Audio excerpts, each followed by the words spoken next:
When he opened his eyes, the first thing Jyn saw was a pair of tiny, chubby hands. Looking up, he realized that all the members of the Blackkin family were still very young, including Julie, his wet nurse. Julie smiled happily and said, "Cheer up, young Master Jyn." Jyn looked around and saw many swords planted in the ground, especially the Parasada, the sword of the first family patriarch. This situation reminded him of the sword selection ceremony when he was a child. Jyn instinctively reached for the Parasada. He quickly realized the reason. It seemed that he had time-traveled back to when he was 1 year old as Jyn of the Blackkin family. In this place, in his past life, he had also chosen the Founder's sword. Contrary to the expectation that he would grow up with powerful abilities and lead the family, Jyn became a cripple, unable to showcase any swordsmanship talent, and was eventually expelled from the Blackkin family. It was only when facing death that Jyn realized he had been cursed by the lowly sword Mirage, a curse that eradicated his swordsmanship abilities and turned him into a cripple. Thinking of this, Jyn crawled even faster. Soon after, he reached the Parasada, which pleased all the family members. Although the situation was similar to his past life, this time Jyn would take control of his destiny. After selecting the sword, he was taken to the arena and began his life there. 6 years passed in the blink of an eye, and now Jyn was 7 years old. According to family rules, he had to live here until he turned 50, meaning there were still 3 years left. Honestly, life here was quite boring. Moreover, Jyn still had to endure the childish antics of his older brothers, just like in his past life. Today, as he was looking for a book to read, he suddenly heard a maid scream in terror. It turned out that while cleaning the room, the maid found a dead bird in a tragic pose, its body covered in blood. Jyn remained unfazed because he knew only his older brothers could have caused this. Sure enough, shortly after, the laughter of Daytona and Haytona, the 9-year-old twins, echoed from the room. They were disappointed that it was the maid who found the bird, not their younger brother.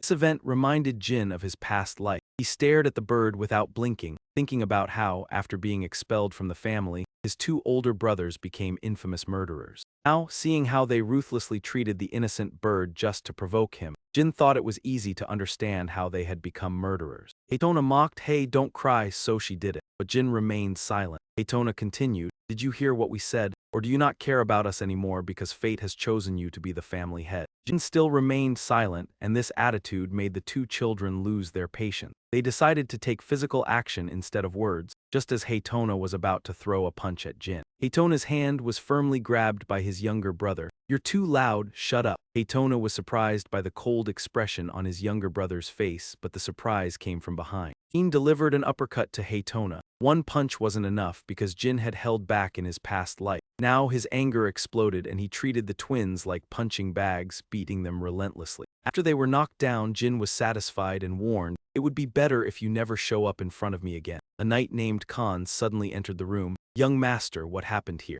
Jyn immediately retracted his remaining strength. Khan looked at the unconscious twins, their clothes disheveled, their faces swollen, while Jyn was neat and tidy as if he had never participated in the fight. He replied, "They suddenly charged in and started fighting." Khan didn't believe it. "What?" he asked again. "Didn't you hear what I said? They suddenly attacked and then passed out." In reality, the truth no longer mattered. Seeing the cold expression on 7-year-old Jyn, Khan realized that the young master was just as ruthless as anyone. He nodded, said he understood, and carried the twins to see the doctor. Jyn stopped him. "No need, Khan. My brothers need to go somewhere else. Follow me." Khan hesitated but obeyed, carrying the twins with Jyn out of the room. Outside the arena, it was raining heavily. Jyn ordered Khan to throw Daytona and Haytona under a large tree, then bury the bird's body right in front of them. Khan seemed troubled. Khan asked, "Young Master Jyn, do you really want to leave them here? The storm is getting worse." Jyn coldly replied that his brothers needed to face punishment to understand the seriousness of their actions. Khan realized that he couldn't change Jin's decision and followed him back to the arena. Earlier, he had sensed a strong energy from Jyn, which certainly was aura. Could it be mana? Khan thought if that's the case, this was no longer just a sibling quarrel. He planned to report it to the Patriarch and ordered his subordinates to prepare the horses. Despite the rain, he seemed to want to return to the Blackkin estate. Jyn had anticipated this. He knew Khan wasn't just guarding the children in the arena but was also monitoring them. In Khan's eyes, Jin's energy resembled magic, something that couldn't be overlooked. In truth, it was spiritual power, proving the pact between Jyn and Sodrit was still in effect. The curse immunity from Sodrit allowed him to break free from the sword Mirage curse. In other words, the useless child of the Blackkin family no longer existed. This time, Jyn would be different, and for now, he needed to meet his father. Soon after, Khan met with the Patriarch of the Black Kin family, reported the incident, and his suspicion. The Patriarch thought for a few seconds before ordering the knights to assemble, wanting to meet his youngest son himself. Afterward, the eldest sons of the Black Kin family, a total of 7, along with 200 knights under their command, assembled the vanguard. The Patriarch boldly declared, "Then let's go to the arena." The serious issue lies in the fact that the Master's urgent order was a special summons. Each of his elder children carried their own feelings. "Do you know anything about this? You go first." "I just asked Luna as well, but surely she doesn't know either." How frustrating. While busy fighting the witches, they were summoned back. Mary Zankinden asked. She is the 7th child of the Zankinden family. Next year, the twin Tana will leave the Thunder Arena. Perhaps father wants to go there for that or to see our youngest. Force replied calmly, he is the 4th child in the family. The youngest, at the 1-year selection ceremony, chose the sword of the family founder. How could you forget that? But would father return just because of that? Well, there's no way to know what he's thinking. They continued their back and forth until Luna, the eldest, signaled both to be silent. Mary didn't dare speak further but still watched father's retreating figure, wondering why he had to go to the Thunder Arena to see Jyn. Could the boy really be that remarkable? The Master's arrival didn't surprise Jyn. So when Julie, both shocked and flustered, prepared his clothes, he remained calm. Jyn knew Khan was cautious, so he wouldn't clearly tell the Master that Jyn had used magic, only give a brief description. That would leave a big question. Therefore, the Master had to examine for himself what powers, beyond swordsmanship and aura, the youngest could wield, and determine whether Jyn could become a valuable asset to the family. When Julie finished preparing Jyn, the Master returned. The knight army he brought was truly imposing. But the first thing he did was not to see the youngest, but to summon the twins Daytona and Haytona to his side. "I heard you fought with Jyn. Tell me what your fault was." These two kids are usually arrogant, but in front of father they couldn't hide their cold sweat. Still, they insisted they were innocent. It was Jyn himself who caused their injuries. They emphasized that his power was extraordinary, not aura but like magic. Both knew that in the Blackkin family, using magic was forbidden, so they tried to manipulate the situation. "Yes, father, if Jyn used magic, we need to ask quickly before he hides it." Mary and D4 stood nearby, sighing. Perhaps they both understood just how cunning the twins were. The twins wanted to accuse Jyn, but father interrupted. "Enough, listen carefully. If you continue that habit, you will not survive in the Blackkin family." Twins were surprised that father didn't side with them. He no longer listened to excuses because his main purpose was to meet the youngest son. Shortly after, the Master ordered his subordinates to bring out Jyn. In the grand hall, he saw the Sintona twins gritting their teeth and staring inside. This was not unusual. In a previous life, Jyn knew his father, Chiron Junkanden, was both the strongest and the most indifferent. He was known as the Knight of the World, a semi-divine pinnacle. Before receiving the title, he was a normal man. But after the honor, Chiron gradually lost all mundane emotions. He became someone who only cared about glory and the future of the family. To him, those without sword talent like Jyn before were worthless. The twins must have been shocked witnessing father's coldness. But with what Jyn had experienced, that was nothing. This time, no one underestimated him, not even Chiron Blackkin. In the grand hall, many eyes followed Jyn. When a 7-year-old body, his soul was that of a man nearly 30, so he wasn't afraid. Jyn opened the hall door, walked calmly, then knelt before his father. "I wish to pay respects to the clan head." This time, Chiron was surprised to hear the youngest call him clan head instead of father. With all siblings, many guards, and over 100 family members present, he assumed father came today for this reason. "I think calling you clan head is more appropriate," Jyn explained. The words of the 7-year-old astonished everyone. Karen was also pleased, though he didn't show it. "But today I came for another purpose, so you may call me father. I will ask you a question like your siblings. Where do you think you were wrong?" Jyn clenched his hands and in front of over 200 people explained he acted only for revenge. Mary couldn't hold back, laughing quietly. She realized the youngest in the family was formidable. Father in the Blackkin family, repay kindness with kindness, vengeance with vengeance. Jyn said. His answer left Chiron silent for about 5 seconds. Then he ordered everyone out, leaving only the youngest. The knights exchanged suspicious glances, wondering if the youngest had passed the trial. No one dared guess Karen's thoughts, but everyone saw that Jyn daringly confronting father was significant. When only the two remained, Karen said, "I told everyone out because I have a private matter to ask you." The Nut twins told father that you have extraordinary power. The Blackkin family forbids magic because using it would prevent you from reaching peak swordsmanship. So what power have you used? Karen didn't hesitate to threaten Jyn that if he dared use magic, he wouldn't let it slide.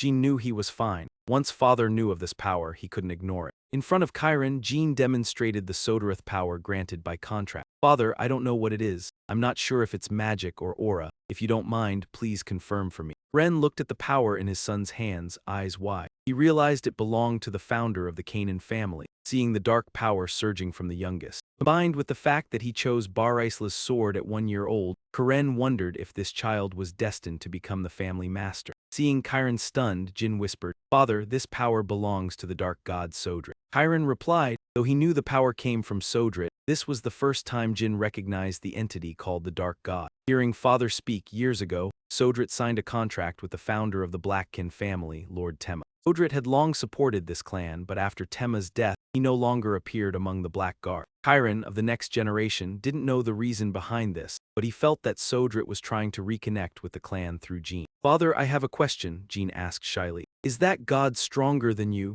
Charon pondered for a moment, then replied that he didn't know as he had never fought a god. Jyn scoffed at the answer. Never fought a god? That answer was arrogant. But immediately after, Karen suddenly reached out and lightly tapped Jyn on the head in a puzzling gesture. "My son, that is an interesting question," Karen said. "Because of your question, I found a topic worth discussing. It is a pleasure to visit you today." Then, Karen asked Jyn another question. "How do you intend to use Sodrit's dark energy?" Jyn, with his wisdom, replied that he wanted to use this power for the benefit of the clan. Jyn thought his father would be pleased with this answer, but unexpectedly, Charon burst out laughing. "Ahaha, what a foolish lie. You defeated your brothers and threw them into the storm, and now you claim you will use this power for the clan. Come on, tell the truth," Karen demanded. Jyn felt slightly tense, but he firmly said, "I want to use this power for myself." Jyn answered with a serious expression and decisive tone. Karen looked at him sharply for a long moment before saying, "Very well, I like this answer. From today, I will watch you closely." After speaking, Karen walked straight out. Jyn, left alone in the grand hall, exhaled in relief. He felt he had passed the first challenge. Jyn had received permission to use the dark energy as he wished, and had also earned his father's high expectation. This was an outcome beyond Jyn's imagination, as he had previously not been noticed by Karen due to his lack of swordsmanship talent. The rain grew heavier as night fell. Before the knights departed, Mary stayed behind to give Jyn a gift, instructing him, "Cook it well and chew thoroughly, quickly, understand." Mary left with a sly smile along with D-Force. Jyn returned to the lightning arena and opened Mary's gift. Inside was a blazing phoenix heart. Jyn could not imagine the situation. Giving a phoenix heart to a 7-year-old child was insane, but only Mary could do this. Mary Junkanden, Jyn's 7th sister, was known by the nickname Winfrey. However, Mary had another lesser-known nickname, the Madwoman of the Southern Territory. The reason she gave Jyn the phoenix heart was clear, to remind him to be strong and worthy of being her rival. Eating this from a young age would grant him fire resistance and enhanced power as he matured. This was also crucial, as it was a necessary component for a 6-star mage to safely summon a phoenix. Jyn still intended to secretly practice magic and hoped to summon the phoenix in this lifetime. Julie brought a bowl of soup made from the phoenix heart. At first, she seemed worried, but once she calmed down, she realized Mary's gift was incredible.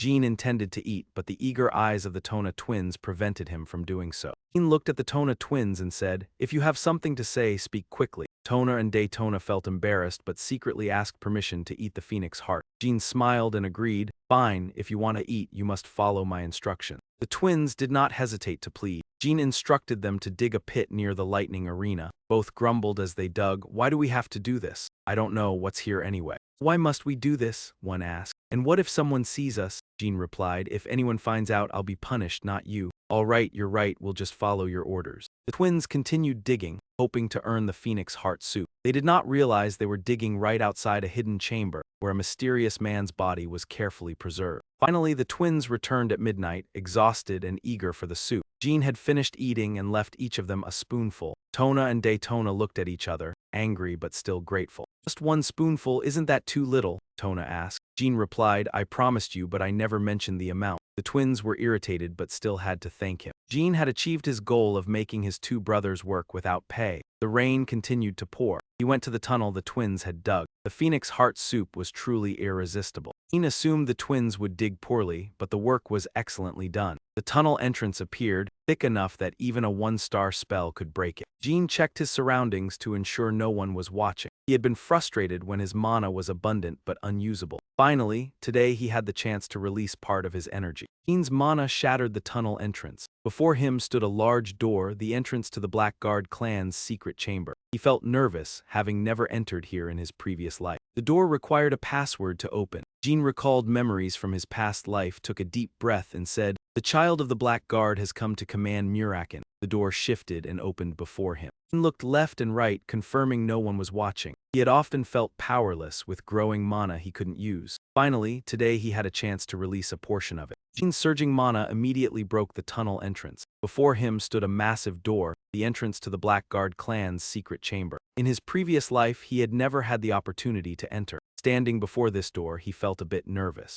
To open the room, a password was required. Jyn recalled his past life, took a deep breath, and spoke, "The child of the Black Guard has come to command Muraken." The gate shifted and opened before him. The secret room of the Kandin people was where the clan stored the confidential scrolls from the families they had defeated over thousands of years. It was vast inside, and only adult members skilled in swordsmanship were allowed to enter. In his previous life, Jyn had not been fortunate enough to gain this opportunity, but an older brother had revealed much about the room, thinking that even if he knew, he could not enter. Yet now, that knowledge became the key, allowing him to sneak in despite being underage. As soon as he stepped in, the first thing that caught Jin's eye was a mysterious man lying inside a giant glass cylinder. Approaching closer, he noticed tiny black scales on the man's face, making Jyn doubt whether he was truly human. He wondered why a creature like this would exist in the Kandin's secret room, but then remembered the password to enter. "The child of the Kandin has come to command Muraken." A fleeting thought crossed Jin's mind. Jyn told himself not to think of this as the black dragon Muraken, which was said to have been defeated by the first Kandin Patriarch and fallen into a deep slumber. Though he had doubted it before, after observing for a while, he realized now was not the time to focus on him. So he returned to his main goal of finding the scrolls. Unbeknownst to him, as he turned away, Muraken's fingers twitched slightly. Finally, Jyn entered the room filled with scrolls from many clans. First, he tried to find the scroll of the Kun Gun family, a clan of swordsmen. After reading it, Jyn realized it was more difficult than three-star magic theory and wanted to copy it for gradual study, but doing so risked being discovered. Therefore, Jyn used the blank notebook he had prepared to copy parts of the scrolls each visit. In the following days, he quietly shuttled between the Thunder Rain platform and the secret room. One day, while copying a scroll, he heard footsteps behind him and jumped up, worried someone had discovered his visits. When he opened the door to look outside, a pair of piercing eyes and a towering figure appeared through the crack, frightening Jyn. "Hey kid, who are you?" he tensed, forgetting to breathe. The black dragon Muraken had awakened, something Jyn had never heard of in his past life. In that moment, Jyn didn't know how to react. Though scared, he tried to stay calm, thinking Muraken was the clan guardian of the Kandin family and might spare him if he showed respect and behaved like a child. "The child of the Kandin greets the clan guardian," Jyn said, his voice slightly trembling. He also heard Muraken grinding his teeth. "You dare call me the clan guardian? You just called me your clan's protector. How dare you treat me like a clumsy guardian? Damn Kandin brat, how dare you speak of me like that? I can't even get angry at you, but you drive me mad," Muraken growled, making Jyn feel the insult of being regarded as a mere gatekeeper. After yelling for a while, Muraken crouched down, panting. "So frustrating, it's been a long time since I smelled anything pleasant, and the only thing I found is a child." Then Muraken suddenly approached Sazin, making him gasp in fear. Why do you smell of dark energy? Even after 1,000 years of sleep, I remember this scent clearly. This special scent only exists on those who have a contract like Tema." Tema was the founder of Jin's family. Muraken's words snapped Jyn awake. Could his awakening be related to Jin's dark energy? Muraken could not imagine a child like Jyn could form a contract with Sodra. He began sniffing around the room with his dragon-like nose, searching for the source of the dark energy. Jyn was tense, uncertain of Muraken's attitude towards Sodrat's power. After a while, Jyn decided to take a risk. "Well, Lord Muraken, is this what you're looking for? My father said this power comes from the dark god Sodrat." Muraken focused intently on the power orb in Jin's hand. He trembled. "Hey Sodrat, are you joking with me? No, are you serious? That 1,000-year pact, and it's this child." Both Jyn and Muraken were silent in thought. Long after he finally spoke, "Hey kid." "Yes, Lord Muraken," Jyn replied obediently. "You see, I have a promise with Sodrat, and it seems you'll need to cooperate with me to fulfill it." Muraken said he would explain in detail later, just waking from his 1,000-year slumber. Additionally, he did not expect Jyn to fully understand everything due to his young age. Still, he decided to introduce himself to the one who had contracted with Sodrat. Muraken slowly stood, his body beginning to transform. "I am Muraken, representative of Sodrat, his friend and the last descendant of the first dark creature. By the 1,000-year pact, I will accompany you from now on." Muraken's true form appeared and Jyn trembled with emotion. Jyn had previously feared Muraken and Sodrat as enemies, but now realized he was Sodrat's ally, not a foe. You were right, tell me your name. You formed a pact with Sodra. Jyn, the 13th and youngest child of the Kandin family, finally smiled with satisfaction. It was a joy to accompany him. The black dragon Muraken was a legendary creature. Mount Muraken was named after him, a place he had long ruled. 1,000 years ago, Muraken was defeated by Tema Zankina. History recorded that after the Thunder Rain platform was destroyed, Muraken fell into a deep slumber. But meeting Muraken, Jyn realized the records were not entirely accurate. Those who contracted with gods like Tema could cooperate with dragons, though much remained mysterious. Yet fate granting him the chance to become Muraken's companion was a blessing. The next day, Jyn returned to the secret room with a box of food for him and began asking personal questions. First question was about the battle between Muraken and ancestor Tema, but due to the long time and Muraken's drowsiness, he remembered nothing. After several such attempts, Jyn was certain of only one thing about the creature. He loved the strawberry pastries Jyn brought. Muraken was curious why Jyn visited the secret room daily to copy scrolls. You probably know a little about these things, right? He asked. Only about 30%, the rest I don't understand, Jyn sighed. Don't give up hope, 30% is impressive for your age. Other kids can't do it because they're lazy, Muraken reassured him. But Jyn didn't feel happier, being compared to ordinary children while coming from a family that held half of the 6 chambers. In your family there are 12 siblings along with your parents and the elders above you. To surpass them all, Jyn needs to push himself even further. If Muraken is the founder of the clan, he certainly has a deep understanding of these books. Jyn suddenly asked because he wanted to know how he compared to the one considered the strongest human. Muraken's answer surprised him. Tema, I don't think he could even understand a single line of these books when he was your age. Theory isn't always correct. Muraken remembered that Tema rarely read books, but he was still a great fighter. He bluntly said that while Jyn had potential like Tema, he was still not as good as the ancestor. Jyn had hoped otherwise. Hearing this, Jyn became downcast. So, will I never be as great as the founder of the clan? Muraken looked at him for a long time and patted his head. No, you signed a pact with Soderet just like Tema, and you're smart enough to read those secret books. Muraken reminded Jyn that he was still young and needed to practice diligently over time. You will grow as strong as Tema, and you might even surpass him. What I'm saying is not just to comfort you, it's the absolute truth. Soderet, the god of darkness who granted Jyn power, also had the title of infinite. His strength was limitless, meaning Jyn was also not restricted. However, in Muraken's eyes, Jyn was still a child, so it was inevitable for him to feel discouraged on the path forward. He decided to teach Jyn a new technique to cheer him up, how to release the dark energy within. Muraken said that all beings who could control dark energy must become familiar with it. But if not learned carefully, it could be very dangerous. Jyn needed to learn slowly and seriously, and he obeyed. So, what should I do first, Lord Muraken? First, you need to learn how to unlock your mana. Why? Jyn was puzzled, thinking that Soderet's dark power had nothing to do with magic. But Muraken said that the first thing to learn was unlocking mana. He had done this many times in his previous life. Learning dark energy was about unlocking and moving mana. You must master both of these. From now on, you will practice for 2-3 years. Jyn frowned. For someone eager to grow stronger like him, 2-3 years was too long. Muraken continued teaching. You don't know the basics yet, so I can't teach you anything advanced. In short, the next step is unlocking mana. As he spoke, a magic orb appeared in the palm of Jin's hand. Jin's expression remained calm as if it was nothing. Is this correct? Now can you teach me something more advanced? Muraken was astonished, leaning in closely to examine the magic orb and repeatedly asking how Jyn had done this. Jyn couldn't reveal that he had been reborn and unlocked abilities from his previous life, so he just answered vaguely. In Muraken's eyes, Jyn had become a genius. He decided to show Jyn how to release dark energy. Jyn achieved his goal, to get Muraken to teach him how to master dark energy, and he was happy. Even though Muraken had slept for 1,000 years, his strength hadn't diminished. The dark energy came from the darkness. All the darkness in the world came from Soderet. On the other hand, Soderet was the master of all darkness, and since Jyn had signed a pact with him,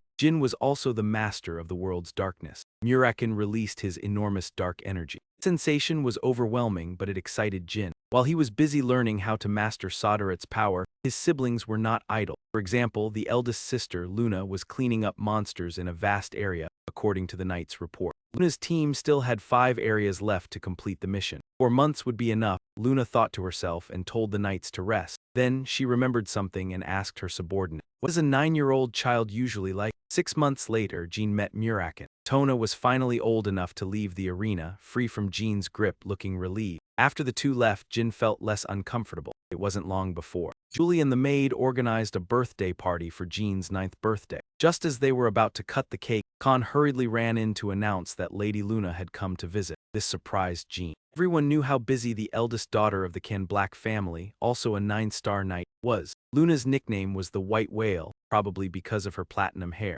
Although she was the strongest among the siblings, she had no interest in becoming the clan leader. As a result, Luna stepped away from the succession war. In Jyn's eyes, his sister was like a solitary white whale. Luna had never shown any interest in any of her younger siblings. Her relationship with the 12 siblings was like water, not blood. In his previous life, Jyn and Luna were no exception. Today, on his birthday, Luna came to the arena without any notice. First, Jyn thought there was some big matter in the family or that Luna had discovered he secretly entered the secret room. When the two siblings faced each other, Luna spoke. "You've grown a lot, little one. If I had known you'd be here, I would have dressed up more properly." Jyn replied, "That's a cute thing to say." Luna walked up to him and bumped into him. "Could you have just informed me before coming to visit your younger brother?" Luna's actions and words were quite different from usual, which left Jyn surprised. His expression caught Luna's attention, making her think he wasn't feeling well. "Why do you look so down? Are you sick?" "Ah, no." Jyn quickly shook his head. He felt a bit nervous because it was the first time he was facing his sister this closely. Luna was slightly stunned. The Can Black family's tradition was that siblings had to be wary of each other.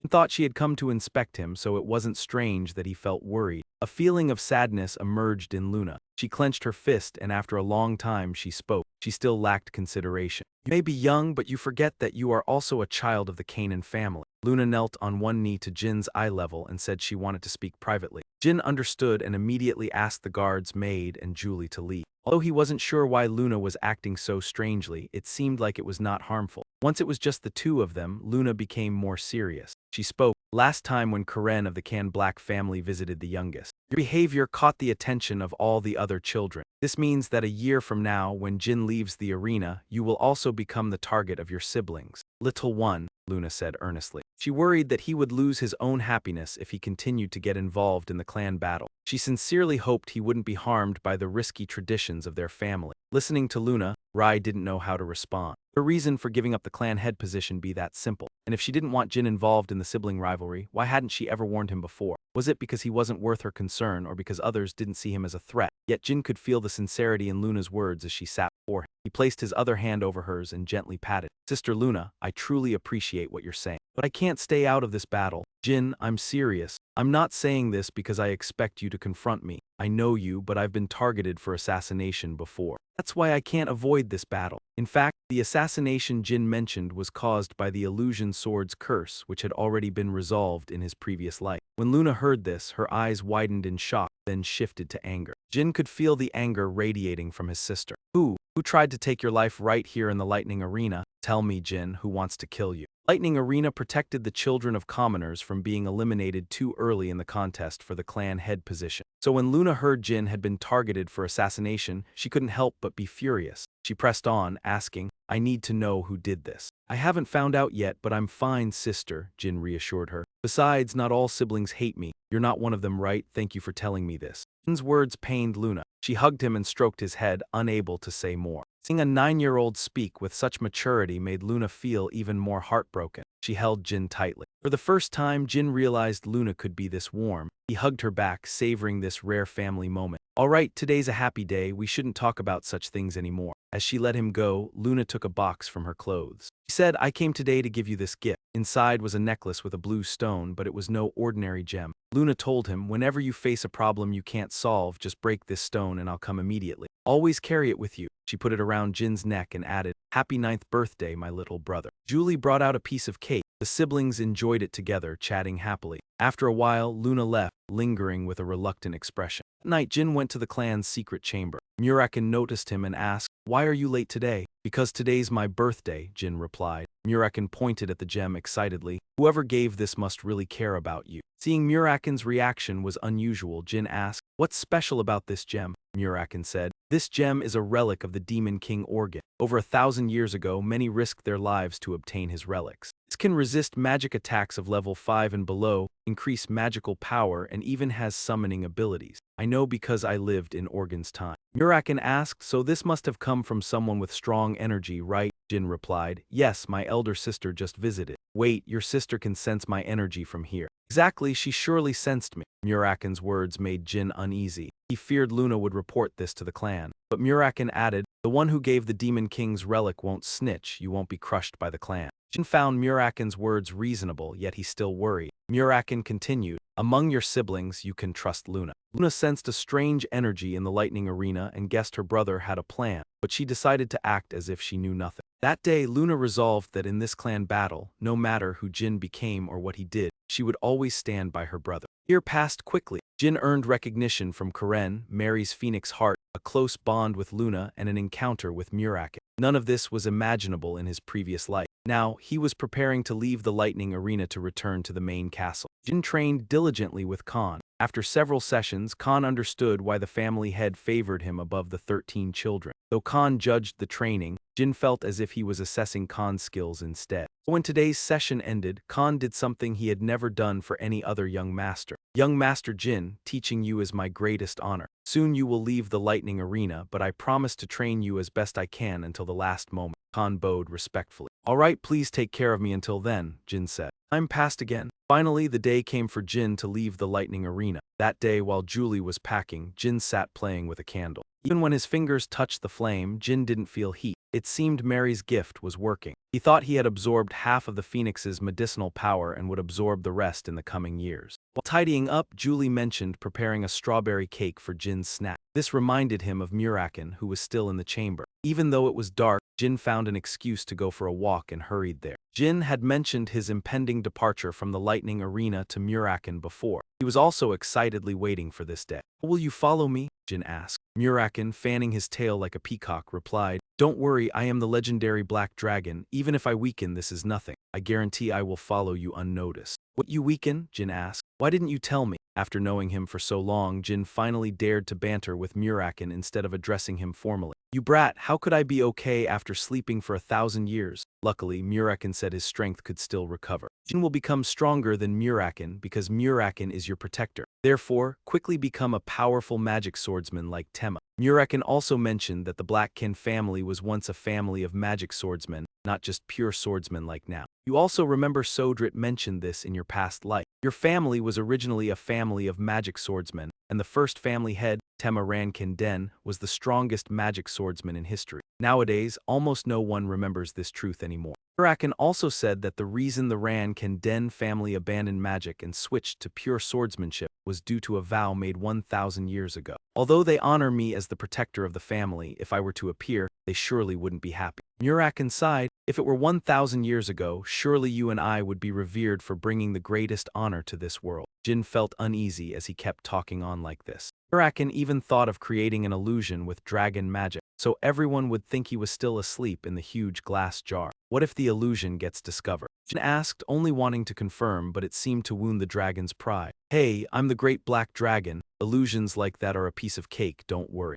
Muraken explained that because he hadn't fully restored his strength, he wasn't sure about the durability of the illusion, but he would try to hold it for as long as possible so that when he was discovered leaving the storage room, no one would suspect Jyn. After hearing this, Jyn felt reassured. He took out a box of strawberry cakes and a bottle of homemade strawberry wine, and Muraken's eyes brightened. What did you bring? You're such a kind boy, taking care of you has been worth it. The next morning, Julie put on a coat for Jyn and led him to the city gates. She had seen Jyn train for many years, but the main castle would be much harsher and busier, so she was worried. Julie, don't worry, I will do my best at the main castle, Jyn reassured her. Yes, I will dedicate myself entirely to you. The escort team had arrived. Knights Jerome and Holt were responsible for taking Jyn to the main castle, the Garden of Swords. On the 30th of the 15th month, 1790, Jyn left the arena to head to the main estate of the Rankin Den family. He officially entered the bloody clan civil war. The carriage hadn't gone far when the snow began to fall heavily. Julie said the road could quickly be covered in snow, so they had to stop in a village to wait for the snow to stop. If the snow was too thick, they couldn't use the teleportation gate. Suddenly, the carriage shook violently. Jerome and Hose yelled that there was an ambush and ordered everyone to stay inside. Julie tightly hugged Jyn, comforting him. Don't worry, young master, it will be fine. Jerome and Hose are 7-star knights and I'm here too. According to Julie's observation, the enemy had about 20 people, likely witches and warriors, possibly with archers. None of them seemed to have power beyond 7 stars. However, when looking out the window, both Jerome and Hose were fighting, and Jyn immediately became anxious. Julie, we need to get out of here. Julie didn't understand Jin's meaning, but he had already sensed something was wrong. The guards of the Jyn family were not allowed to neglect protecting the family's bloodline. If the enemy had so many, at least one of them should stay with Jyn. However, both had gone to fight, meaning one of them had betrayed or was impersonating someone, or neither was from the family. There are weapons in the carriage, we need to get out, Julie. Seeing Jin's serious expression, Julie didn't hesitate. She was usually a gentle caretaker, but now she had to risk her life to protect the heir. 2 wolf-shaped weapons popped out from her sleeve. I will protect you as a member of Jyn. If I overstep, please forgive me, young master. Julie used the weapons to tear through the carriage roof and grabbed Jyn, rushing out. They ran through the heavy snow. After a while, Jyn wanted to go back to the ambush site to check. What if those enemies are actually our allies? If they wanted to kill me, they would have done so right when I left the carriage. Now the situation was very quiet. Julie understood his point and turned back to the spot. There, a one-eyed man was commanding. Go find Jyn. Team 3 blocked the left wing. Nearby, Jyn and Julie saw demonic and dark cherry symbols on some people's clothes. They represented the Middle Magic family and the Black King mercenary team. Over there, found Julie MC Lauren. Jyn Zankender was also present. The one-eyed man jumped down to block their way. I am Mukura, the captain of the Black King mercenary team, sent by the Zankender family to rescue the young master. The 2 who claimed to be Jerome and Hose revealed their false identities. So if they really were the 7-star guards of the Jyn family, there's no way they could have been defeated like that. Who are you? What's your purpose? Julie yelled. Jerome laughed. What a pointless question, who has the time to answer dogs of Jyn? Although Mukura and his teammates would control the situation, since Jyn was present, his opinion was the most important. Jyn showed no mercy, ordering Julie, take one of them down, chop off the other's hand and bring him here. Julie charged into battle, defeating Jerome with just 2 basic sword strikes. Hose, seeing this, was terrified, as the caretaker of the Jyn family was even stronger than a warrior. Hose couldn't react in time and had both his arms cut off by Julie, then fell backward into the snow. Julie grabbed his hair and dragged him toward Jyn. Her master underestimated his opponent. To be a servant of the Jyn family, you must be at least 7 stars. Jyn mocked. If you want to assassinate a child of Jyn next time, at least be 8 stars. Stop talking, this is just the beginning. The Jyn family's fortune is coming. Hose, filled with resentment, spat. Ha, I'd love that. I don't care about the Jyn empire, I prefer the Jyn empire. Jin's eyes gleamed viciously. Mukura exhaled sharply. Hose is a man who doesn't fear death, he continued to scold. You bastard, bow your head before Zippo, this cursed name Zippo, Jyn is no stranger to it. The wizard clan became famous not only because of the other side of the world. If Jyn was renowned for his supreme swordsmanship, then Zippo reached the pinnacle of magic. About 1,000 years ago, when Tema died, Zippo made a humiliating vow asking Jyn to remove magic from his powers. As a result, Jyn's magic was sealed. Therefore, to Jyn, Zippo became an eternal enemy, and likewise, Zippo considered Jyn his enemy. Jyn wondered why anyone would dare act recklessly towards him, only to realize it was because of the Zippo clan. Interrogating him was useless, so Jyn ordered Julie to take Hose somewhere and leave him to his fate. Seeing Jyn as a long-time enemy, Zippo still schemed to terrorize them. However, this time it seemed that Zippo wasn't pulling the strings, but rather, their followers were acting on their own. Jyn found it strange because no matter how clever these rats were, it would be hard to fool a 7-star knight like Julie. He suspected someone else was involved. Julie completed her task and returned very quickly. Jyn turned towards Mukura. He escaped because he and his teammates diverted the attention of the 2 impersonators. He promised that once they returned to Jyn's castle, he would report their merits so they would be rewarded accordingly. Right, now help me set up the teleportation gate. Yes, I will do my best, Mukura replied, his voice slightly stammering. He couldn't believe that everything that just happened was directed by a 10-year-old child. Jyn appeared confident and mature beyond his years. After the ordeal, he remained as calm as if nothing had happened. Mukura unconsciously recalled Jin's words about establishing the Jyn Zankinen Empire and realized that it wasn't just an empty boast. He was seriously working on it. Mukura sighed, as it was a matter of the clan, then instructed his subordinates to be cautious with every action before setting up the teleportation gate. Don't do anything foolish. What, Captain, what unreasonable request is this? When did we start caring about such things? The Black King members questioned. Just follow my orders and stay in line, Mukura responded, silently criticizing the short-sighted individuals, not realizing how frightening that 10-year-old was. Julie adjusted Jin's clothes. Due to the broken carriage, the group had to walk to the nearest village. Few people were concerned about Jerome and Hose, but Jyn told them not to worry. Whether alive or dead, it would serve as a warning to their comrades. The snow was falling heavily, and the Mukira group estimated it would take about 2 hours to reach the village, but Jyn didn't complain. He noticed Julie's sad expression. Don't dwell on what happened while escorting Julie, it's not your fault. Even a 9-star knight like Khan didn't notice anything during the duel. 7-star warrior like you would have difficulty noticing something unusual. Julie understood but still blamed herself, apologizing to Jyn, just like in her past life. As Jiangken Diane's guardian, her fate was tied to the child she raised. In her past life, Julie was Jin's guardian and was looked down upon because he had no talents. Julie never blamed Jyn. When he was expelled from the family, she was also kicked out of the castle. At that time, she just cried and said, "Young master, I'm sorry I couldn't take care of you properly." Jyn always remembered the sight of Julie bowing her head and crying in the snow that day. He didn't want to argue with someone who had always been kind to him.